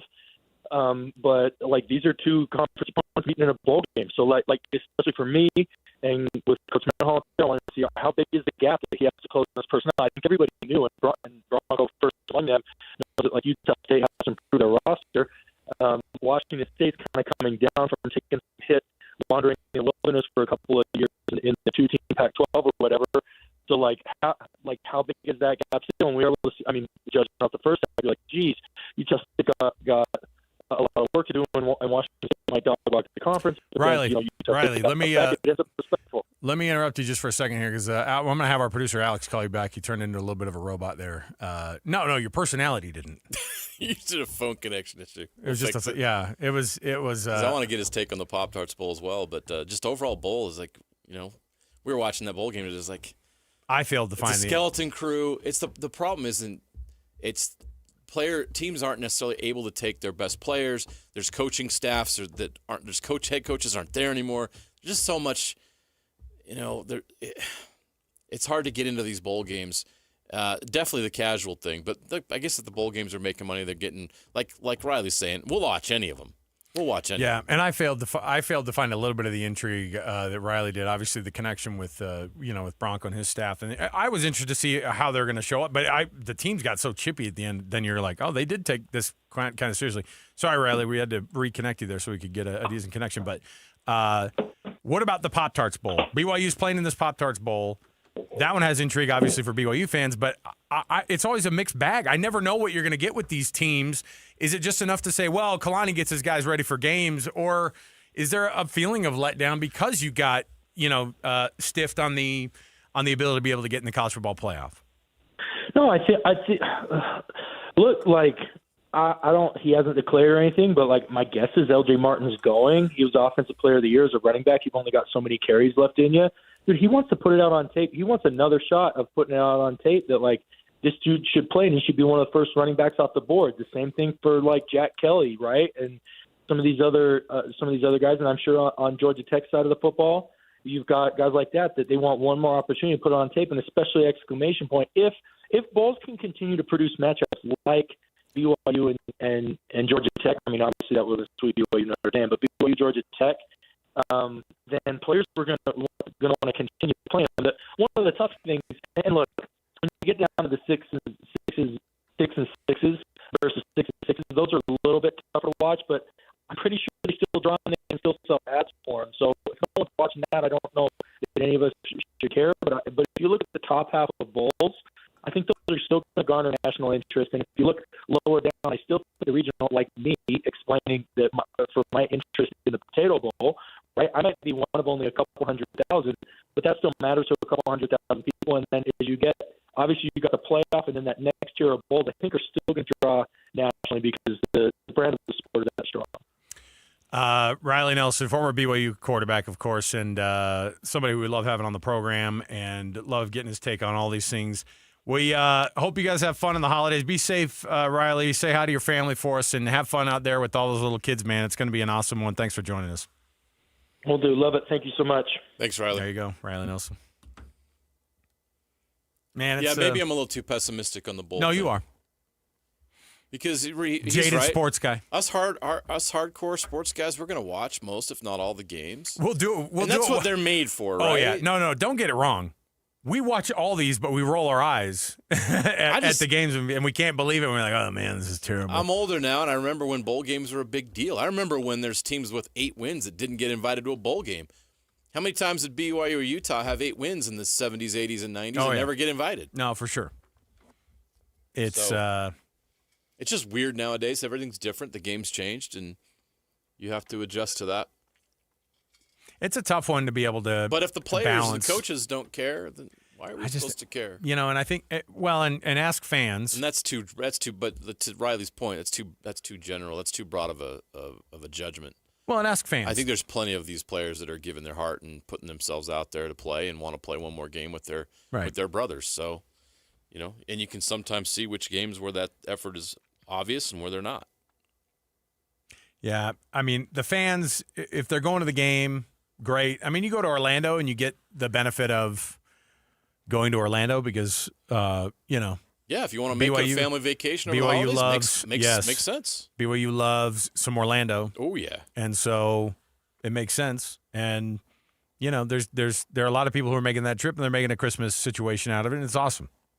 And on the flip side, what are you going to get out of it? The reality is that the most important game that's been announced over the last little while is that Notre Dame home-and-home series, because that's regular season stuff. Is that their second game of the year or the third? It's the 12th. The second game of the season for them. They'll have college football playoff implications. Yeah, right off the bat. Because what you're going to get is you're likely going to have a BYU team that's preseason. You at least cross your fingers that the powers that be would go, you know what, throw them a bone. They have their same quarterback coming back. Kalani re-signed and extended. Jay Hill always has a good defense. They've got some weapons coming back. Put him at 17 to start the season. Put him at 15. Top 15 to start next year. Yeah, put him at 15. And guess Especially what? Especially if L.J. Martin decides to come back. Guess what? Notre Dame will likely be a top 10 team just because. So you're going to have two teams who have little numbers next to them. You'll already probably get a trip for College to Game Day or for a big noon kickoff. Mark it down. It's probably going to be one of those two that first weekend. Right? Am I that crazy to think that? Because that early in the season, that many really, really good games, there aren't that many of them. No, and right. I bet in Provo you're going to see the first trip for either game day or Big Noon kickoff. That'll be a big deal. Week 2 of the season. Can't wait for it. All right. Take a break. We'll come back. We got ourselves a little bit more to jump into here because you have a Jazz Daily. Jazz and the Nuggets facing off tonight. This Jazz team is just continuing to surprise us. I guess at some point we're not surprised because I'm not surprised anymore when Lauri Markkanen has a great game. Or not obviously Lauri Markkanen, but when Keontae George comes out, Isaiah Collier has turned into he's having himself a year now. I think there are so many nice pieces of this Jazz team. We'll talk about it, and we'll get you ready for that one as well. Jazz Daily next, right here, 97.5, the KSL Sports Zone. And now, a look at traffic from the KSL Traffic Center. I-15 southbound from Midville to Draper is the big problem spot today. A crash south of the Bangor exit is bottling up traffic in a major way all the way back to the south interchange. And now eastbound traffic on Bangor and 126 south is also stacked up to I-15. Bad weather and parking lots love GoPave Utah. GoPave Utah loves snow. Don't wait for bad weather. Schedule your snow removal services with GoPave Utah. Visit GoPaveUtah.com. With your traffic update, I'm Alex Annapolis here on 97.5, the KSL Sports Zone. This is DJ and PK. Here we go again. Joined now by Bronco Mendenhall, head coach of the Utah State Aggies. This is the time of season where you're looking at roster retention and also recruiting. What are your thoughts on having to do all that at a time when the most important thing is charged to win the next game? It's a really unique landscape. There's tampering, no question. It's against the rules, but the rules aren't enforced. We've got 3 more games left, but players have been reached out to. There's some phantom hotline that you're supposed to be able to call where something happens, which that's just nonsense. Phantom hotline? Telling it like it is, as usual. Phantom hotline. The reality is programs with as much money as they have will take who they want in the manner that's supposed to be legal, but not. Most are smart enough to stay one step away from a true family member. But yeah, it happens. Catch DJ and PK mornings from 6 to 10 on 97.5, the KSL Sports Zone. With Steel, batteries are included. This holiday season, give a gift that's ready to go right out of the box. For everything from cleaning up the yard to cutting up firewood, Steel tools check off the wish list and knock out the to-do list. And right now, buy select battery tool sets and get a free extra battery. Visit SteelUSA.com for holiday deals and gift ideas. Happy holidays from Steel.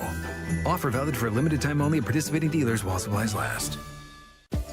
CVS Health supports people in the moments that matter, from picking up a prescription to connecting care. With nearly 5 million daily interactions and serving 185 million consumers and 1.5 million healthcare professionals, CVS Health holds a trusted place in healthcare. By simplifying care and improving health, we're helping people get the care they need. Learn more at cvshealth.com/Investor Day. Hi, this is Derek Overstreet, president of the New Millennium Group and co-host of Stop Working, Start Living with KSL News Radio. Can you imagine what your life would be like if you could retire 3 to 5 years earlier than you thought possible? The things you could do, the loved ones you could spend time with, the memories that you could create. That's what our team at the New Millennium Group does. We'll walk you through the entire process every step of the way. If you'd like to get a copy of the 5-step proprietary plan that will help you retire 3 to 5 years sooner than you thought possible, give us a shout right now. 888-999-6370. That's 888-999-6370 or utahsfinancialplanner.com. Listen, most of our listeners right now have a tax problem, not a money problem. There's not enough money in Social Security Medicare as it is. Let us show you how you can significantly reduce your taxes. That's 888-999-6370, 888-999-6370, or utahsfinancialplanner.com. Gear up for the holidays and conquer that to-do list in a new Chevy truck. Now is the time to get red tag savings on the 2026 Silverado. With 4 powerful engine choices, impressive towing capability, and legendary dependability. Or choose from other great offers on Colorado, giving you clever and convenient bed and tailgate functionality, plus outstanding torque for big adventures. This holiday season, it all comes together in a Chevrolet. See your Rocky Mountain Chevy dealers. I am dedicated. I am TNT. With Team in Training, you will reach your best physical self so blood cancer patients can reach theirs. Change your life by joining a marathon, half marathon, triathlon, or a cycle event, and you'll change the lives of blood cancer patients. I am committed. I am TNT. After 600,000 participants and almost $1 billion raised for treatments, TNT has helped the Leukemia and Lymphoma Society make a significant impact in the advancement of blood cancer therapies that save lives every day. I am making a difference. I am TNT. Join TNT. Expand your circle of friends to be part of a very special community.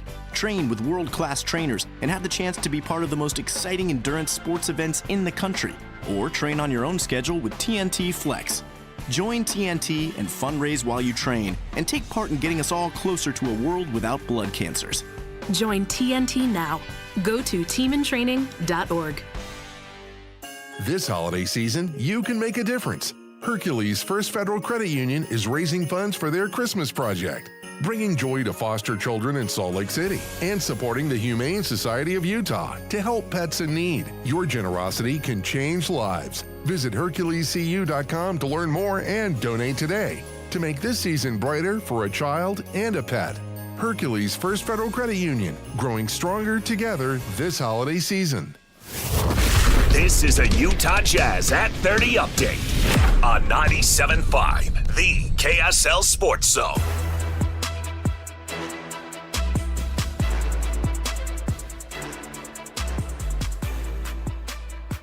Keontae George talks about what it means to have Kevin Love on this Utah Jazz team. Caleb always comes in prepared, ready to go, super professional. Been in this league for a very long time, so he understands what it takes to win. And just seeing the day-to-day process that he does and to make sure he's ready to go, when it's time to play the 48. And he continues to, show us, the OG still got us. So, happy for Caleb. Obviously, he's been big time for me. We sit right next to each other, so we talk a lot. But Caleb played phenomenal, making shots, getting rebounds, just doing everything that he does. That's your Jazz at 30 update, and it's brought to you by U of U Health. At University of Utah Health, hope is in their DNA. Learn more at uofuhealth.org. University of Utah Health, for you, for life. The Jazz Daily's next on JJ and Alex, 97.5, the KSL Sports Zone.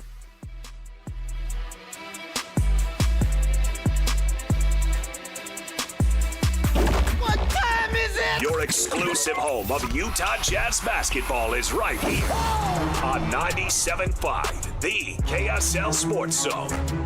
Slings it back to Clayton, steps back, he'll take the three. That's no good. Another offensive rebound, kick it to Love. He's got to make this one, right? Yes, he does. Kevin Love hits the three. Third time's a charm for the Utah Jazz.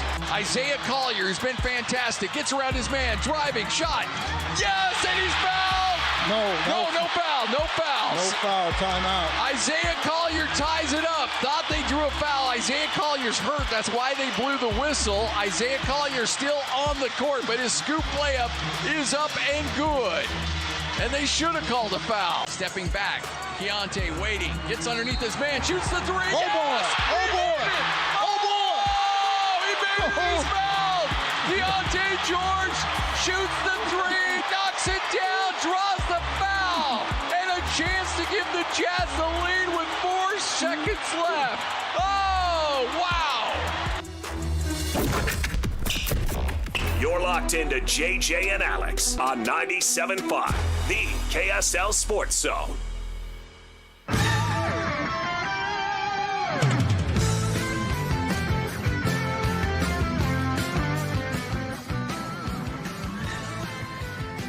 All right, everybody, welcome back. Scotty G pulling double duty on Saturday, by the way. Called the Aggies game earlier in the day. Calls a Jazz game. Then heads to Boise. Then takes the private jet to Boise? Oh, sorry. Probably not. Probably drove a tractor to Boise. Hop, skip, and a jump away. But, yeah, quite a weekend for our Scotty G making those calls. But how about another overtime game for this Jazz team? They either go to overtime or they score 140 in regulation. I mean, it's like take your pick on which one you get. But I like this team a lot. I know. Listen, you cannot diss this team for making – they make such good effort on a nightly basis. And on a night like that, when Isaiah Collier comes in and goes 28 minutes, and what did he have in those 28 minutes? I don't think he got to 20, but he was What do you have? He had 18. Yeah. He had 18. He had a phenomenal night, but he had 9 assists to go along with the 5 rebounds. That's a great night for Isaiah Collier coming off the bench. Keontae George played 42 minutes, got 27 points. That's a normal night for him now. Collier only had 3 turnovers, too. Again, 3-to-1 turnover ratio is pretty good. This is the version of what you want to get. Yeah. Kevin Love going 16 and 16. How about that for a versatile night for the old man? Still got it. Yeah. So this is a team that gets to overtime and loses. Aw, shucks. I mean, it was one of those moments. These are the where best case scenarios. It was a great night because you had Ace Bailey who comes in and goes 34 minutes. Yeah. And he gets 14 points. He's had 34-minute nights this season where he goes for 2 points. This wasn't one of them. He's getting better and better. I just like what I'm seeing out of all these guys who come on to. I mean, Svi Mykhailiuk comes in and gets 23 points, right? And you're asking him to be a lot, right? Nurk comes in at your 5 spot, and they're asking Flip to play forward and then come in and play 5 a little bit. And he didn't have a great game, but you know what? Other guys stepped up. So Key's having he's having himself a season. No one's going to talk about Keontae George as a possible all-star. We will hear, but he's going to be averaging 25 points by the time he's climbing quickly into that realm. He's going to be averaging 25 points now. 24-point average. 3 of his last 4 games, he has 30 points. He's now has 7 30-point games this year, and he has several 29s in there as well. You tell me, JJ, because you always have to do a little bit extra. It's almost like they'll allow one all-star type player, and that guy seems like it's Lauri Markkanen. To get multiple all-stars, you must be an elite team. Yeah. You have to win a lot of games. It's not going to happen.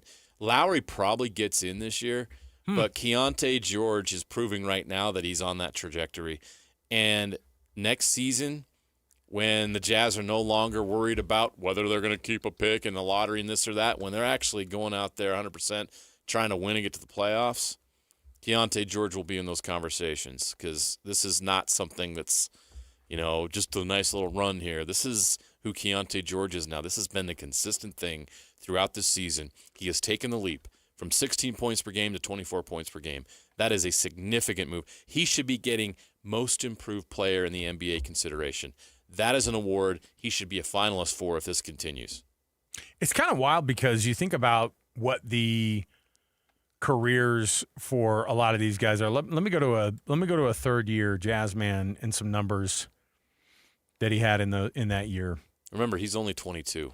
He's only 22 years old. Just turned 22, by the way, in November. So I'm looking at the third season for one Donovan Mitchell in his career. His scoring average from that season was it's taking me a second to find it, I guess. Let me see where the actual points are. Okay, so here we go. His actual average for the year, he ended the season on 20.2 points a game. Okay. You're going to see what did Donovan shoot from the 3-point line that season? Oh, you know what? 3-point shot that year, 35.5. 35.5. 35.6. Yeah. 35.3 for the season for Keontae this year. In his last 10 games, 41%. Yeah. That's NBA. That's NBA shooting. And that's the kind of thing that gets you that all-star nod. That Jazz team, by the way, 43-26 that year, right? I mean, that was a team that you were expecting to be in the playoffs, and they were, right? And so I think you see a lot of moments. Oh yeah, that was the bubble year. Yeah. Oh boy. Yeah, the 1920 weird year where it was a normal season, then it wasn't anymore, and then we had to finish it later in the year, and it was weird. Yeah, he got to the playoffs and ended up averaging, 28 a game. That because he had that 50 playoff series against the Nuggets was insane. Yeah, he had a 57 in game one against Denver, and of course that went to 7 games, and of course they were up 3-1, and then they ended up losing the series. But man, is that a bad comparison? They don't play the same position, but Donovan was a little bit older player. He had played more time in college. Yes. Yeah. But no, it shows the development. And Donovan was able to start better because of that experience and being older early in his career. But Keontae, again, just turned 22 in his third year, has made a massive leap. We've all seen the maturity we've all seen the skill. We've all seen the mental aspect of it all come up. The improved play, taking care of the basketball, his court vision, so much has improved. It's one of the most dramatic improvements we've seen in the league, which is why, I will pitch and say, and the Jazz, I'm sure, will be pushing him hard for most improved player of the year in the NBA this year. I don't think this is going to continue. This is who he is now, and that's got to have you excited if you're a Jazz fan. And if you pair him, if you're able to, once you figure out what you are after this upcoming summer, lock in Walker Kessler, and you've already locked in Lauri Markkanen. Obviously, Keontae George is going to be part of your plans. You've got Ace Bailey on the roster, and whatever lottery pick you get, all of a sudden you're looking ahead thinking, all right, here we go. This is who we got. Yeah, yep. Now we got to go figure out how to beat the Spurs and the Thunder, who are going to be young and great as well for a long time. But that's a challenge that you're going to be ready for because you're going to have a loaded roster at that point. You got to be excited. I know that there's a lot of casual fans here in Utah that are going to be slow to get on the Jazz bandwagon right now because you got to win a lot of games and get excited about all that stuff, and it takes some time to develop that kind of momentum. But if you're going to the games on a nightly basis, if you got season tickets right now, I'm guessing you're a lot happier right now than you were at this time last year. You're getting a lot more bang for your buck. Yeah, because this team is these are fun games to watch. This is high-level entertainment. I mean, you heard the call that Scotty had because what you had in the background, obviously, you got Ron Boone quite animated, by the way, on the that call. 4-point play was incredible. But you heard also a crowd that was beyond fired up. Yeah. Like that place melted down against a freaking Orlando Magic team that comes in and you get a, why should I care about this game type of a vibe on a season? But guess what? The fans were into it. Following the league, the Orlando Magic are elite. They're one of the best in the West. They're 5th right now in the East. And so that's a really good basketball team, and they took them right down to the wire. We'll take a break. We'll come back. We have more to go. We'll get you ready for the Jazz versus the Nuggets tonight. Jazz Nuggets. We'll prep that for you next. More to go around the corner. Don't miss it. 97.5 the KSL Sports Zone. And now, a look at traffic from the KSL Traffic Center. It's beyond the normal frustrations today. Trying to get home on southbound I-15 in Salt Lake County. A crash blocking right lanes just past the Bangor exit is causing heavy delays all the way back to 72nd South in Midville. Southbound movement on Foothill Drive is hampered as well with faulty signal lights at 13th South. Advanced Window Products. Get $2,500 off 10 windows or more at advancedwindows.com. Affordable windows guaranteed. With your traffic update, I'm Alex Napoles here on 97.5, the KSL Sports Zone. You've been listening to The Zone for decades. Yes! But now you can watch the guys break down your favorite teams. Some viewers may find the following video disturbing. Viewer discretion is advised. Catch the video stream of DJ and PK, Jake and Ben, Hanson, Scotty, and JJ and Alex right now at KSLSports.com or by searching KSL Sports on YouTube. Utah's best sports radio is on air, online, and on the KSL Sports app. This is 97.5, the KSL Sports Zone. So Pure Talk just had their best year ever and asked me if I'd like to thank their customers on their behalf for being so awesome. I said sure. It's important to say thanks, especially this time of year, which is why, as one of their many satisfied customers, I should probably thank Pure Talk first for keeping their customer service in this country and for providing hundreds of American jobs. I appreciate that. I also appreciate their Roundup program, which makes it easy to support America's Warrior Partnership and join the fight against veteran suicide. And I love that Pure Talk donated 1,000 hand-sewn Made in America flags to veterans around Independence Day. And of course, I really appreciate their generous support of my own foundation, MicroWorks, and their commitment to help us train the next generation of skilled workers. Having said all that, it's now my pleasure, on behalf of everyone at Pure Talk, to thank you sincerely for choosing to do business with an American wireless company that actually stands for something. And one more thing. Merry Christmas. Bar Dub Grill is where roadside classics meet ranch-raised flavor. Sink your teeth into juicy, handcrafted burgers made with premium Bar W beef straight from the local Utah farm. From the bold cowboy barbecue burger to the sweet and savory Aloha burger, paired with crispy cowboy fries, hand-spun shakes, or signature spud nuts. Soft, airy, and unforgettable. Bar Dub Grill delivers honest eats with cowboy swagger. Bar Dub Grill in Nephi with easy access right off exit 222. In Nephi. Be advised, this is your opportunity to save up to 40 to 80% on on a hot tub or swim spa. This weekend only, Friday through Sunday, Mountain America Expo Center. Be advised, this is your opportunity to save up to 40 to 80% on a hot tub or swim spa. This weekend only, Friday through Sunday, Mountain America Expo Center. 18-month interest-free financing. Our factories have demanded we sell 1,000 hot tubs and swim spas this weekend. Mountain America Expo Center. Huge factory incentives, factory rebates, this weekend only. Mountain America Expo Center. We can remove your old hot tub. Free delivery of your new hot tub. Hot tub starting at $2,999. Mountain America Expo Center. Free delivery of your new hot tub. Just relax and enjoy. Mountain America Expo Center. Friday, 2 p.m. to 8 p.m. Saturday, 10 a.m. to 8 p.m. Sunday, 10 a.m. to 6 p.m. Free admission, free parking, free delivery. Mountain America Expo Center. Call 833-SPA-SALE or visit hottubandSwimSpaSale.com. Is your financial advisor offering you up to a 30% upfront bonus? Or are they promising you up to 10% growth per year, all for your retirement income? If not, then you need to come to Trajan Wealth. I'm Jeff Jr., founder of Trajan Wealth. If you have a plan to retire within the next 10 years, don't wait only to find out it's too late. I've seen hardworking folks like you retire only to be required to go back to work, all because their advisor told them guarantees like these were too good to be true. They're not. That's up to $30,000 upfront or up to $10,000 per year on $100,000, all guaranteed for retirement income. Don't keep working when you're supposed to be retired, and don't let any financial advisor tell you it's too good to be true. Call Trajan today, 801-210-6800. That's 801-210-6800. Annuities, non-advisory products. DBA Trajan Wealth Insurance Solutions. Additional disclosures at TrajanWealth.com. Attention Jazz Nation. The long wait is finally over. Mountain basketball is back and better than ever. Let's go! All tickets are on sale now, and you won't want to miss the action. Jump on the opportunity to watch your favorite players live and in person. Whether you're after season tickets, mini plans, or single game matchups, the Utah Jazz has got your back. There's a plan for every fan. Don't miss out. Secure your seats today and be part of the excitement all season long. Let's go! Visit UtahJazz.com today.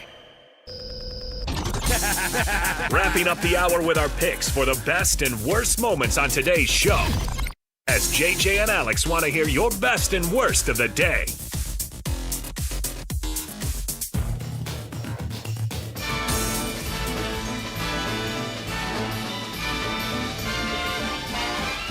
It's the most wonderful time of the year. Hey, stay safe out there, would ya? I think more importantly, JJ, people are on edge. In that parking lot, at the mall, on the road, on their way to get to the parking lot at Costco. I just take a deep breath. I got to tell myself that more than anything. I mean, like, I have to tell myself as like a recovering, yell at strangers in your car kind of a guy. Are you? No, I'm not anymore. That's the thing is when I first got married. You used to be? Yes. No. Like when I first was married, I had a moment where my wife was like, "Hey, we have like a child now. You should probably not." So you're telling me you used to be a piece of crap, but not anymore. Oh yeah, sloppy steaks, white slacks. Yeah, that was me. No, I had to make a couple of, and I have to tell myself periodically, like, who cares? Not worth it. Strange on the road. What's crazy is that in person, if somebody accidentally ran their cart into you at the grocery store, you wouldn't go, "Watch what you're doing, bozo," and like middle finger them, like as they walk by, you go, "Boom! Okay, take that, buddy. Figure it out." No. In person, we're fine.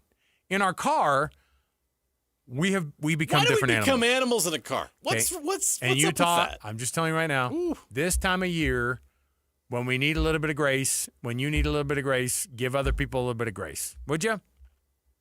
That's a good holiday message. Yes, please. Go I out there and endorse be that. Nice. Utah Jazz and the Denver Nuggets. The Nuggets are, as usual, pretty good. Yeah. And second best team in the West, in my opinion. They have still the best player in the NBA on their roster. I'm going to stand by that. Jamal Murray is still the best non-All-Star in the league. It's How crazy is he to not see. an All-Star? Maybe this year's the year. Injury report, no Lowry still. Kevin Love is also going to be out with the yes. And then Kevin Love's available, or Lowry is? I was going to say, Lowry's playing. Available. I'm sorry. I thought all the other guys were out, and so I didn't see available right next to him. They somehow managed his right groin to be available. Well, you stop. That's what it says here. This is a family program. You can't manage somebody's right groin injury management. They managed it. It's been managed. Hey, stay safe out there, everybody who's working with a weird co-host on their radio show. Just reading the copy. Just reading the copy. Straight from the Jazz. Right groin injury management. Hey, how'd they manage that for you, Lowry? Is that what he's going to get asked in the post game tonight? Come on. Could you give us details on how your right groin injury was managed? This portion of the show brought to you by Doug Smith in American Fork, Spanish Fork, and in Linden. Nobody knows cars like Doug. All right. We'll take the break here. We'll step aside for some Utah Jazz basketball, but we do absolutely want to say we love doing this program, and these times of year make us realize more and more how awesome it is to be in the spot that we're in. We love all of you. Thank you. Merry Christmas to you, JJ. Yes, same to you, to you, Annapolis, also as well, and for all of you out there. Jazz basketball next.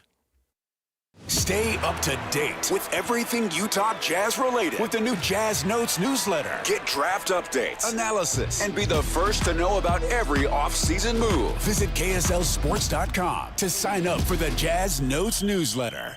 Hockey fans, let your voice be heard with the Utah Mammoth Fan Forum. Visit the Utah Mammoth page on KSLSports.com to connect with the team, other fans, and our KSL Sports insiders. Start chatting today in the Utah Mammoth Fan Forum on KSLSports.com.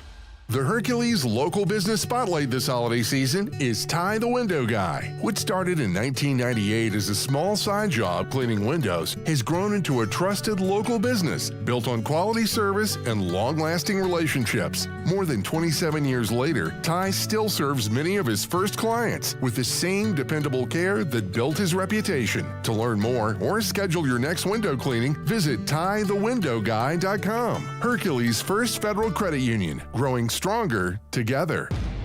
Hey, Utah!